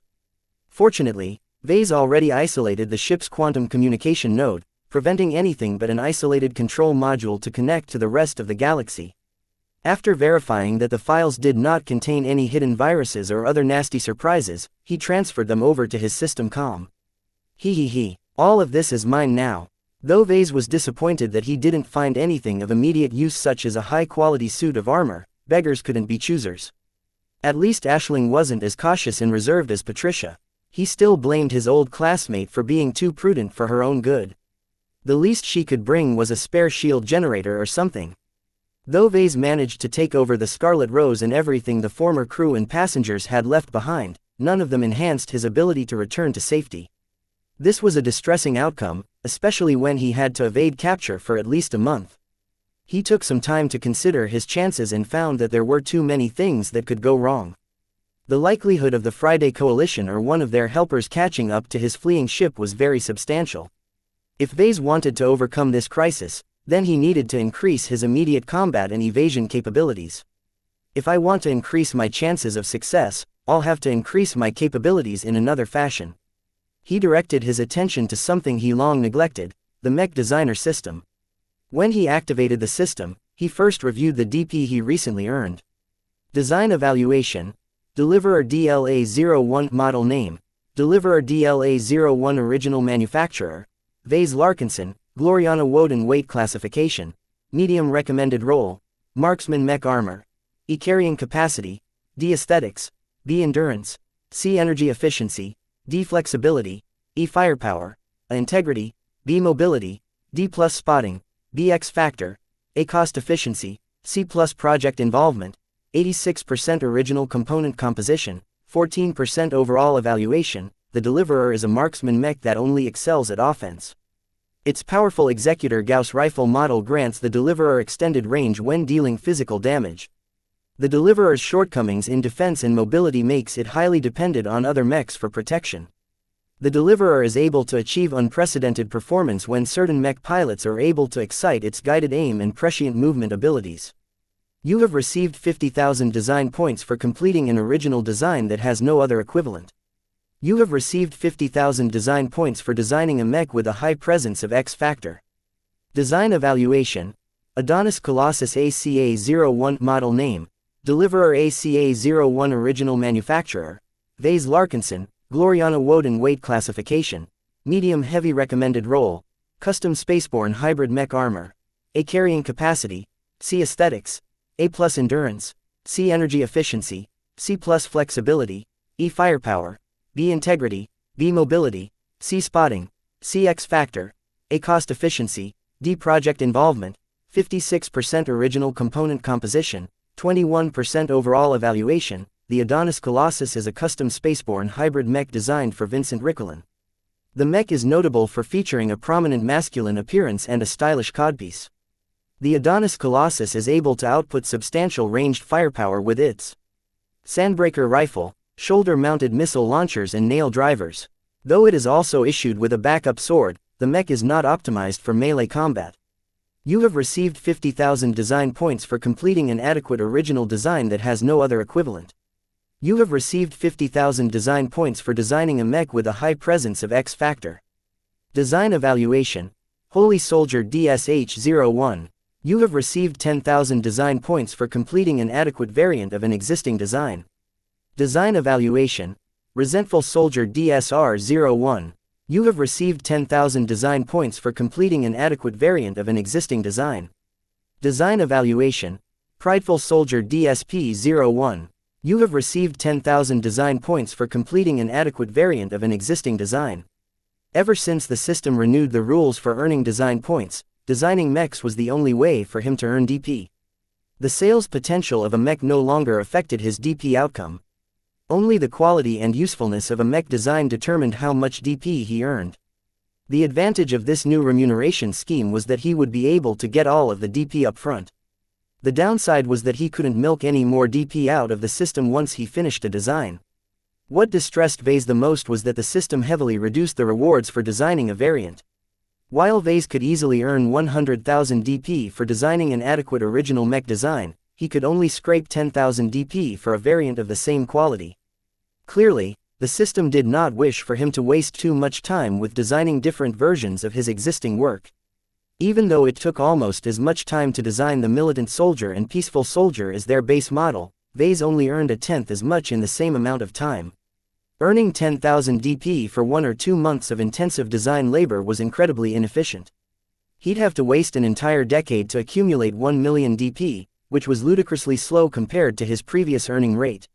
Status Name, Vase Larkinson. Profession, Journeyman Mech Designer. Specializations, Spiritual Man-Machine Symbiosis. Design points, 1,333,622. Attributes: Strength, 1.6 Dexterity, 1.6 Endurance, 2.0 Intelligence, 2.2 Creativity, 2.1 Concentration, 2.1 Spirituality, 1.8 Neural Aptitude. F Skills: Assembly, Journeyman, 3D Printer Proficiency IV, Assembler Proficiency IV, Masterwork Mech Assembly I, Battle Mechatronics, Apprentice, Knight Mech Mastery I, Rifleman Mech Mastery I, Space Knight Mastery I, Hero Mech Mastery I, Custom Mech Design 3, Business, Apprentice, Computer Science, Journeyman, Mech Hacking 3, Programming 3, Electrical Engineering, Journeyman, Structural Pathway Configuration IV, Energy Storage IV, Conductors 3, Ultra Compact Energy Storage I, Power Reactors I, Materials Science, Journeyman, Crystallography 3, Crystal Laser Propagation 2, Lithic Materials I, Mathematics, Journeyman, Simulations IV, Mechanics, Senior, Jury Rigging IV, Speed Tuning IV, Mechanical Fault Detection I, Fine Motion Control I, Metallurgy, Senior, Alloy Compression 3, Fixed Armor Specialization 3, Flexible Armor Specialization I, Smart Metal IV, ASMAS 3, Internal Structure Specialization I, Metaphysics, Apprentice, X Factor IV, Spiritual Senses 2, Spiritual Exploration I, Spiritual Manipulation 2, Spiritual Engineering 2, Interfacing, Novice, Neural Interface Optimization I, Physics, Senior, Directed Energy Weapon Optimization 3, Gamma Laser Weapons I, Lightweight Armor Optimization 2, Medium-Weight Armor Optimization IV, Melee Weapon Optimization IV, Polarizing, Shielding 2, Rapid Fire Laser Weapon Operation 2, Optics 3, Ballistic Weapon Optimization IV, Propulsion, Journeyman, Flight Systems IV, Salvaging, Apprentice, Field Repairs 3, Signals and Communications, Journeyman, Anti-Stealth Detection 2, Stealth and Cloaking, Novice Abilities, Superpublish, available. Can be activated once a year. Inventorize, unavailable. Evaluation, a qualified journeyman mech designer whose products gained prominence for their unique and distinctive glows. His prior self-study paid off as his status added several new sub-skills to the list. He particularly took note of neural interface optimization I, which signified his ability to tweak neural interfaces to achieve greater performance. Of course, this wasn't anything impressive compared to neural interface specialists such as Aisling Curver. Vase could only turn a few knobs at most, while the Clarion graduate could pretty much design a neural interface from scratch. Vase was a little bit undecided whether he should expand his expertise in this field. With the help of all of the textbooks that he gained from Aisling's terminal, Vase obtained enough material to do more with neural interfaces. The downside was that he hadn't actually gained any authorization from the MTA to employ this knowledge in his mech designs. The only way he could make use of his expanded capabilities was by designing another underground mech such as the Devil Tiger. It's not worth it, he shook his head. He was only interested in Aisling's research in unifying the minds of different mech pilots. What if he could use some of her methods to increase the cooperation of the mech pilots of his mechs? Whereas Aisling relied on neural interfaces to form a connection between mech pilots, Vase believed that it might be possible to form a more intangible bond through the use of a design spirit. Vase already formed some ideas on how to make this work, but this wasn't the time to delve into something so distant. I need to focus on my immediate needs. Right now, escaping mattered more than increasing his design capabilities. With over 1,300,000 DP in reserve, Vase gained a lot of choice in how he could strengthen himself. If he wanted to, he could try his luck and squander it all on lottery tickets. Considering the precariousness of his current situation, Vase did not dare to gamble with his life and freedom. Even if he won something, chances were his prize wouldn't actually be useful at this time. Vase ruled out spending his DP on skills and sub-skills. He already possessed more than enough knowledge to control the Scarlet Rose. The system didn't offer him any skills related to starships, which was another reason he dismissed this option. Perhaps the only field that was useful to him was to expand his expertise in hacking. Ever since he evolved his design philosophy in a certain direction, he no longer objected too much at becoming more proficient in hacking. However, Lucky already covered all of his hacking needs. What Lucky couldn't hack, Vase wouldn't be able to accomplish anything. That left the store. Only by purchasing and upgrading his items would he be able to increase his immediate survival capabilities. Vase dove into the shop and sought out an upgrade that he had long been eyeing. Calm upgrade, Privacy Shield, Level 2 full stealth price, 1 million DP duration, 30 minutes temporarily upgrades a Level 2 Privacy Shield to emit an overpowering field that disrupts any means of observation. It is capable of obfuscating every possible means of observation that is known to the mech designer system. Compared to his current full stealth augment, the Level 2 upgrade extended its charge by 20 minutes. With 30 minutes of complete and total stealth, Vase could probably assassinate the entire crew of a moderately sized ship. Still, 30 minutes is not enough for 1 million DP. Vase would have bought this upgrade immediately if it extended his use up to 60 minutes.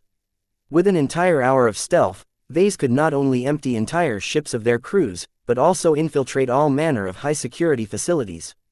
As it was, 30 minutes was barely enough for him to consider spending so much DP. The system was such a greedy profiteer that Vase would have to give up other possible goodies if he purchased this upgrade. While this option significantly enhanced his personal security, it was no use at all in enhancing the Scarlet Rose's ability to evade pursuit. After a long moment of consideration, Vase ultimately decided to upgrade his full stealth augment. If I have to, I'll give up the Scarlet Rose. She's just a ship, my own life is much more important.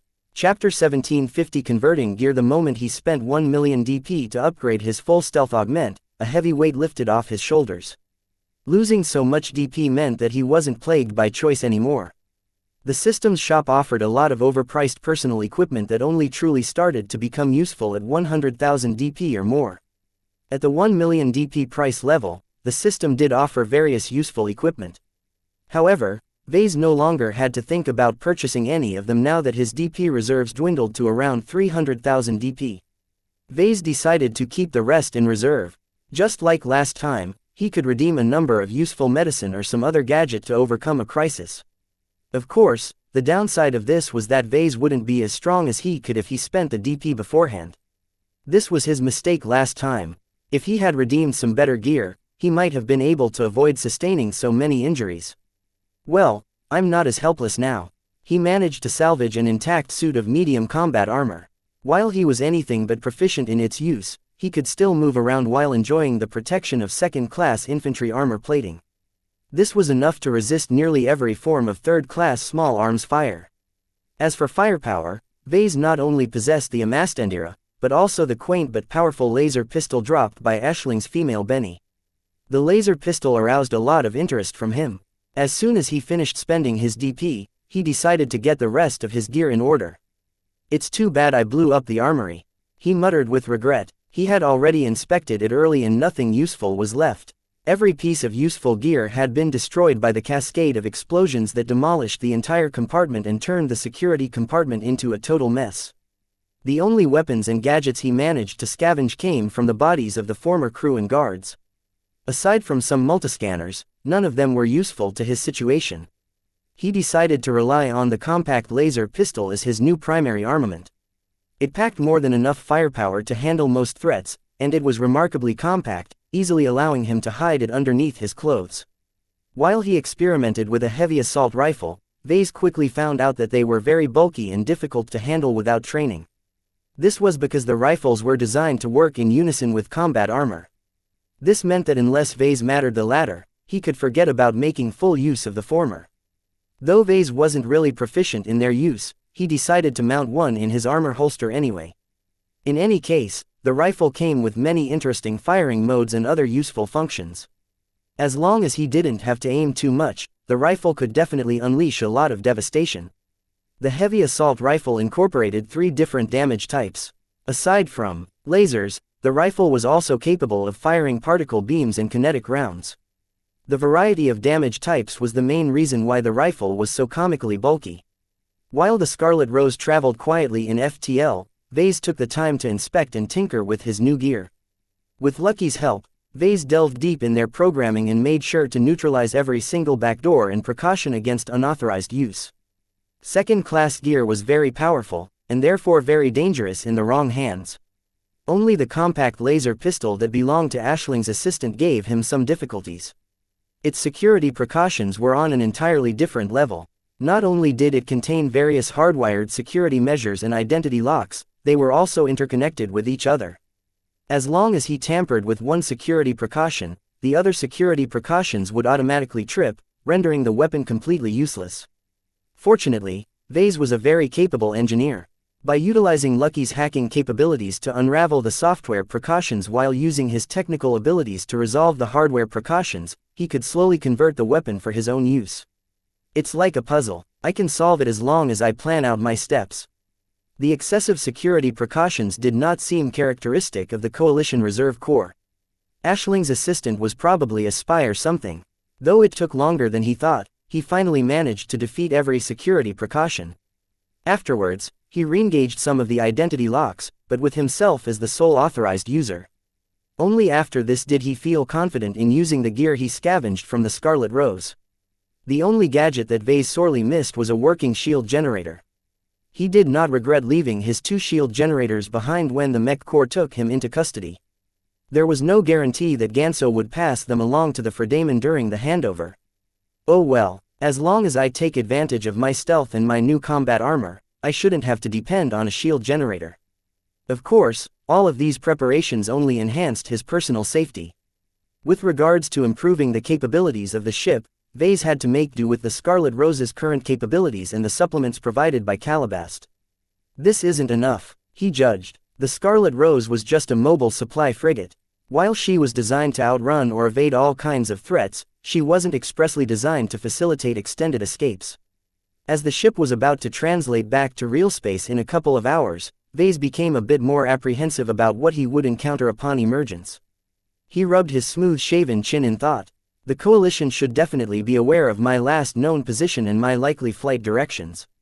Just like last time, Vase expected to encounter an outfit or two who had been hired to intercept the Scarlet Rose. There was a small but real chance that his ship would emerge within interception range of these hunters after exiting FTL. If this ever occurred, Vase would have very little means of resisting. I'll just have to bite the bullet when it comes to that. As the hours ticked down, the ship entered yet another lifeless star system. The weak glow of the red dwarf star illuminated a handful of rocky satellites that barely qualified as planets. The Ordant Republic, which had become quite dependent on the Friday Coalition, did not possess a large and powerful mech military. Its private sector outfits weren't anything impressive either. Just like the decadent Kamen Republic, Ordant mainly focused on developing its economy and culture. Seems like there aren't many formidable mercenary corps in Ordant, he commented from the bridge as he observed the ships skulking in the star system. The Scarlet Rose detected 7 light carriers spread out in 3 different groups across the star system. None of them happened to be within a light hour of the Scarlet Rose, which meant that Vase did not have to worry about interception. Though one pair of light carriers actually possessed a head start on the Scarlet Rose due to their relative motion, Vase did not worry too much. He called up an interface and performed some quick calculations.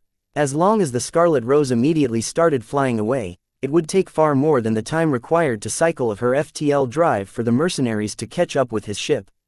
In short, unless the FTL drive or propulsion system malfunctioned, he was safe. Well, I shouldn't be too complacent. He shook his head. I can't forget about hidden threats. Just like before, he engaged the active sensors and dialed them up to full power. The Scarlet Rose would definitely be able to detect stealthed mines and vehicles in advance. Once he issued the necessary commands, he sat back and observed the local situation for a time. If nothing unexpected happens, I won't face any threats.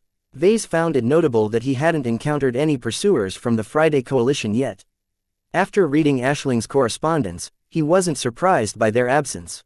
Right now, the Komodo War forced the Coalition to retract most of its peripheral assets.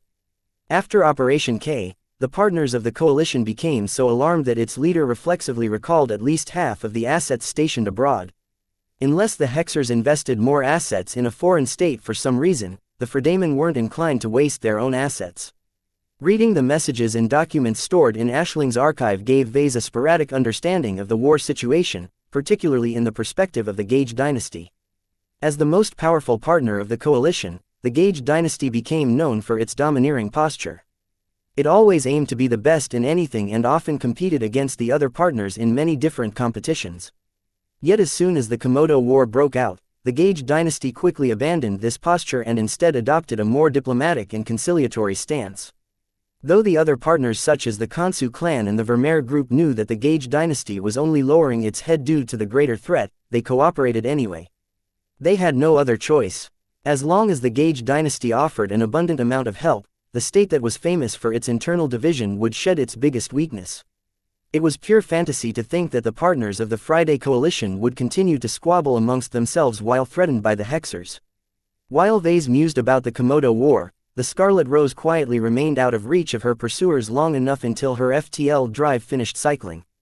The moment the ship transitioned back to FTL, Vase finally relaxed. In the next week or so, the Scarlet Rose repeated this routine. Each time, the ship emerged in a star system patrolled by at least 2 or more outfits. In none of those cases did the stolen ship come anywhere close to these hostile bounty hunters.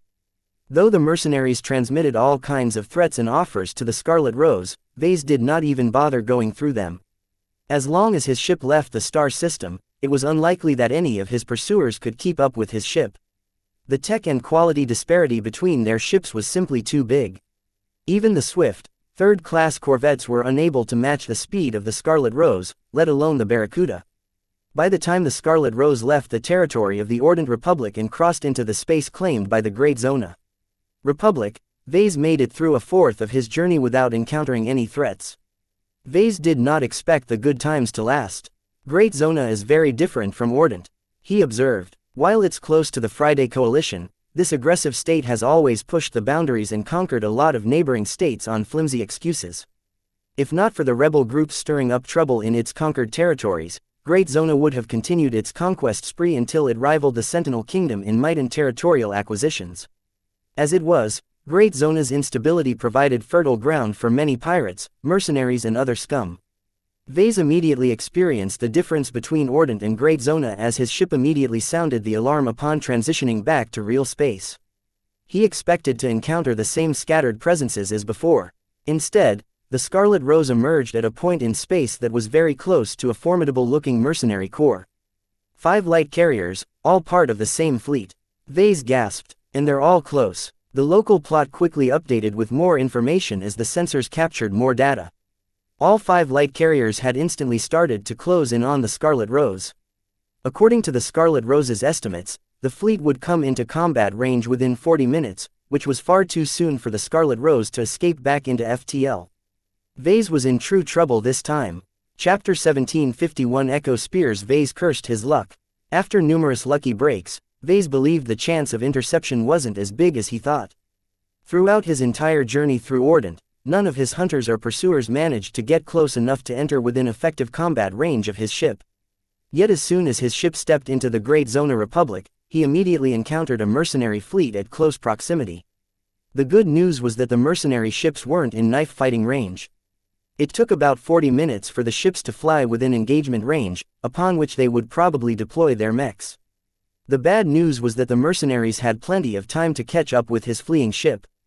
While his mobile supply frigate possessed a clear edge in acceleration, the mercenary fleet just happened to be flying in relative motion in his direction. Even without activating their thrusters, the light carriers were already drifting in his direction. This head start was an undeniably critical advantage. If both the mercenary fleet and the Scarlet Rose started off stationary, then the latter ship's superior acceleration would quickly enable Vase to outpace his pursuers. Yet all of that was not in consideration as soon as Vase confirmed the Scarlet Rose's calculations. Her navigation systems hadn't made any errors. Within 40 minutes, his ship would become vulnerable to long-range fire. That didn't mean the mercenaries would fire at his ship. Vase believed it was extremely unlikely that the Friday Coalition issued a mission that called for blowing up one of their assets. There was no way the mercenaries would ignore the temptation of capturing an intact second-class ship either. Whether they wanted to abscond with the valuable mobile supply frigate or hand her over to the Coalition for a rich reward, Vase would fall into their hands regardless of what happened. As time started ticking down, Vase rapidly contemplated his options. First, I can hop into one of the special escape pods and drift away. This was a dead end. Even if he left the Scarlet Rose, where would he go? Vase purposefully traveled to a typical lifeless star system with nothing of value. There weren't any human settlements for him to shelter in, and neither would he be able to bump into another ship aside from the ones belonging to his captors. Second, I can sneak aboard one of their carriers with my escape pod. As long as he maintained complete stealth, Vase was reasonably confident he could infiltrate a ship unnoticed. As long as the carrier's internal security wasn't too tight, he could probably find a hiding spot and remain hidden for weeks. Yet what would this accomplish? Even if he repeated his earlier feat and killed every crew member of the carrier, what could he do against the other 4 carriers? The moment the rest of the fleet noticed anything wrong, they would doubtlessly disable and corner their compromised ship with their mechs. At most, he would be able to keep himself hidden while the mercenaries took their prize ship all the way back to the hub system of some sorts. There, they could process their new acquisition or make arrangements to hand it over to the Fredaman. The chance that Vase could re-enter the Scarlet Rose and flee all of the presences at the hub system was comically small. Vase had no choice but to rely on his personal capacities to navigate a foreign planet or space station and find some way to find passage away. This was not an unacceptable outcome to him, but it entailed abandoning the Scarlet Rose. Is a second-class mobile supply frigate really worth all of the risk? If Vase still remained in his rational state, then he would likely choose this option. It was one of the best ways to preserve his life and make it back to safety.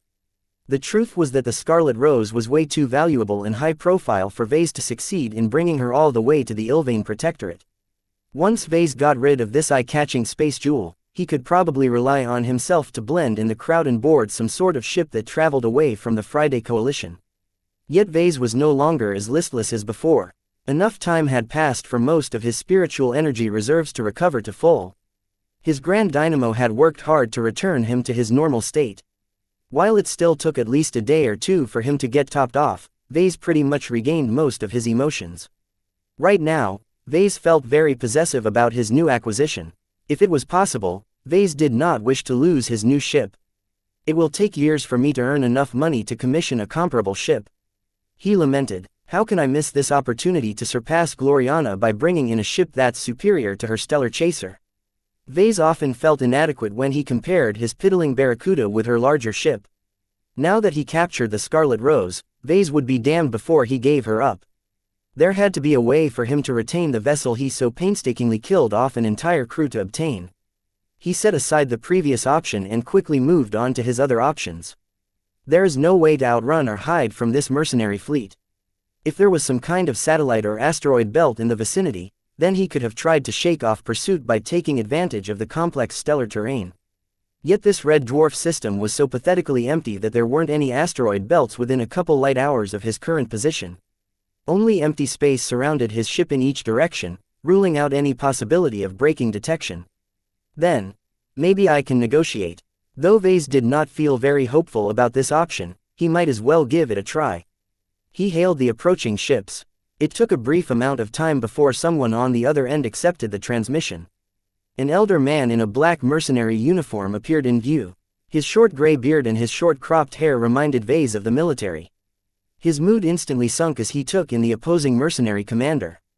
The leader's straight, ramrod posture and his well-honed air of authority suggested that he was a really tough bone. "Mr. Vase Larkinson," the old commander began, "I am glad you have reached out to us. You have saved us the effort of figuring out whether we are chasing after the right ship. It appears you already know. Could you introduce yourselves?" "Why, certainly. I am Leonard Quint, commander of the Echo Spears. We are a rather notable mercenary corps of the Great Zona Republic. We specialize in bounty hunting and punishing pirates." "I see. Could you please go elsewhere? Your ships are getting uncomfortably close to mine." "I'm sorry, Mr. Larkinson, but that ship isn't yours. We have accepted a mission to return the Scarlet Rose to her rightful owners. As for you, the Coalition has offered a rich bounty for your capture. You're all alone on that ship, correct?" "Who knows? Don't lie. There is no one on the bridge except for you. If you want to prove otherwise, then feel free to expand your projection." Vase tried his best not to grimace. This was a very clever way of confirming that Vase hadn't picked up a crew along the way. Knowing that he wouldn't be able to disprove Commander Quint's guess, Vase simply moved on and tried to find some way to get himself out of this predicament. "I highly advise you to reconsider your current actions, Commander Quint. If you have studied my record, then you'll know that I have a history of surviving or coming out on top of confrontations. No matter how many advantages you think you have, I'll never give up. Don't make me overload the power reactor of the Scarlet Rose. I can do it in an instant as long as any of your ships or mechs get close." The commander did not look deterred. He offered Vase a knowing smile. "We prefer to take our chances. Let me give you our own warning. If you do anything to the Friday Coalition's properly, we'll be glad to show you why that is a monumentally bad idea. I believe the Fredamen won't mind receiving you in a less than healthy state. With their medical technology, we can cripple every part of your body without repercussion." Vase idly waved his hand as if he brushed the threat of torture aside. "You'll only be signing your death warrants if you do so. If you haven't heard, Lady Aisling Curver of the Gage dynasty is smitten with me. While I am not very willing to be with her, I'm sure I can tell her how hospitable you've been. Let's not talk about this unpleasant matter any further. Time is running out. Let me ask you one more time. Will you cease your flight and surrender the Scarlet Rose and yourself to us quietly, or do we have to do this the hard way?" Vase sneered and leaned forward. "You'll regret approaching my ship. This is my final warning. Back off or suffer the consequences." Unfortunately for him, the old dog did not take his threat seriously. As far as Commander Quint was concerned, Vase was purely empty air at the moment. If the Scarlet Rose still possessed a crew, then the ex-Spears would have thought twice before closing in. Yet with no living person aside from Vase crewing the ship, there was no reason for the mercenaries to think they would suffer any retribution. The mercenary commander soon ended the call when he realized there was nothing more to gain from the conversation. Neither Vase or the Echo Spears gave in to the other's demands. A confrontation was inevitable. Damn it! Vase slammed his fist against the armrest of the captain's chair. Would he really be forced to give up his shiny new ship and become a stowaway aboard one of the carriers of the Echo Spears? "I'm not giving up, not when I still have options." He began to explore some other possibilities. One option was to overload the propulsion system and increase the Scarlet Rose's acceleration to a very dangerous degree. Perhaps he might be able to boost the acceleration by 30% or more depending on how much strain he was willing to put on the propulsion system. Yet such a margin was still too small to evade pursuit. According to some quick calculation, the most he could do was to delay the interception by half an hour or so. This would only delay the inevitable. "What else can I do?" Another option was to force the FTL drive to transition into the higher dimensions without completing its cycling. This was an extremely hazardous choice. While it was technically possible to force an FTL drive to engage just minutes after finishing a trip, it was extremely difficult to perform a so-called double jump or continuous transition. Only a very good chief engineer who was intimately familiar with the ship and FTL drive model would be able to set the right configuration for a double jump. Even then, a double jump was racked with danger and uncertainty. Depending on the quality, tolerance and soundness of the FTL drive, there was a very significant possibility that it would explode or malfunction midway. If the ship that performed the double jump managed to reach her destination safely, then the FTL drive would be in a very bad shape. Not only had its lifespan decreased by at least a couple of decades, but all of the damage it suffered along the way might very well disable it entirely, preventing the ship from fleeing any further. In other words, since Vase was not a chief engineer, he could forget about pulling off this insanely complex technical feat. I can't run away in this fashion. Vase had to resort to other options to escape this predicament.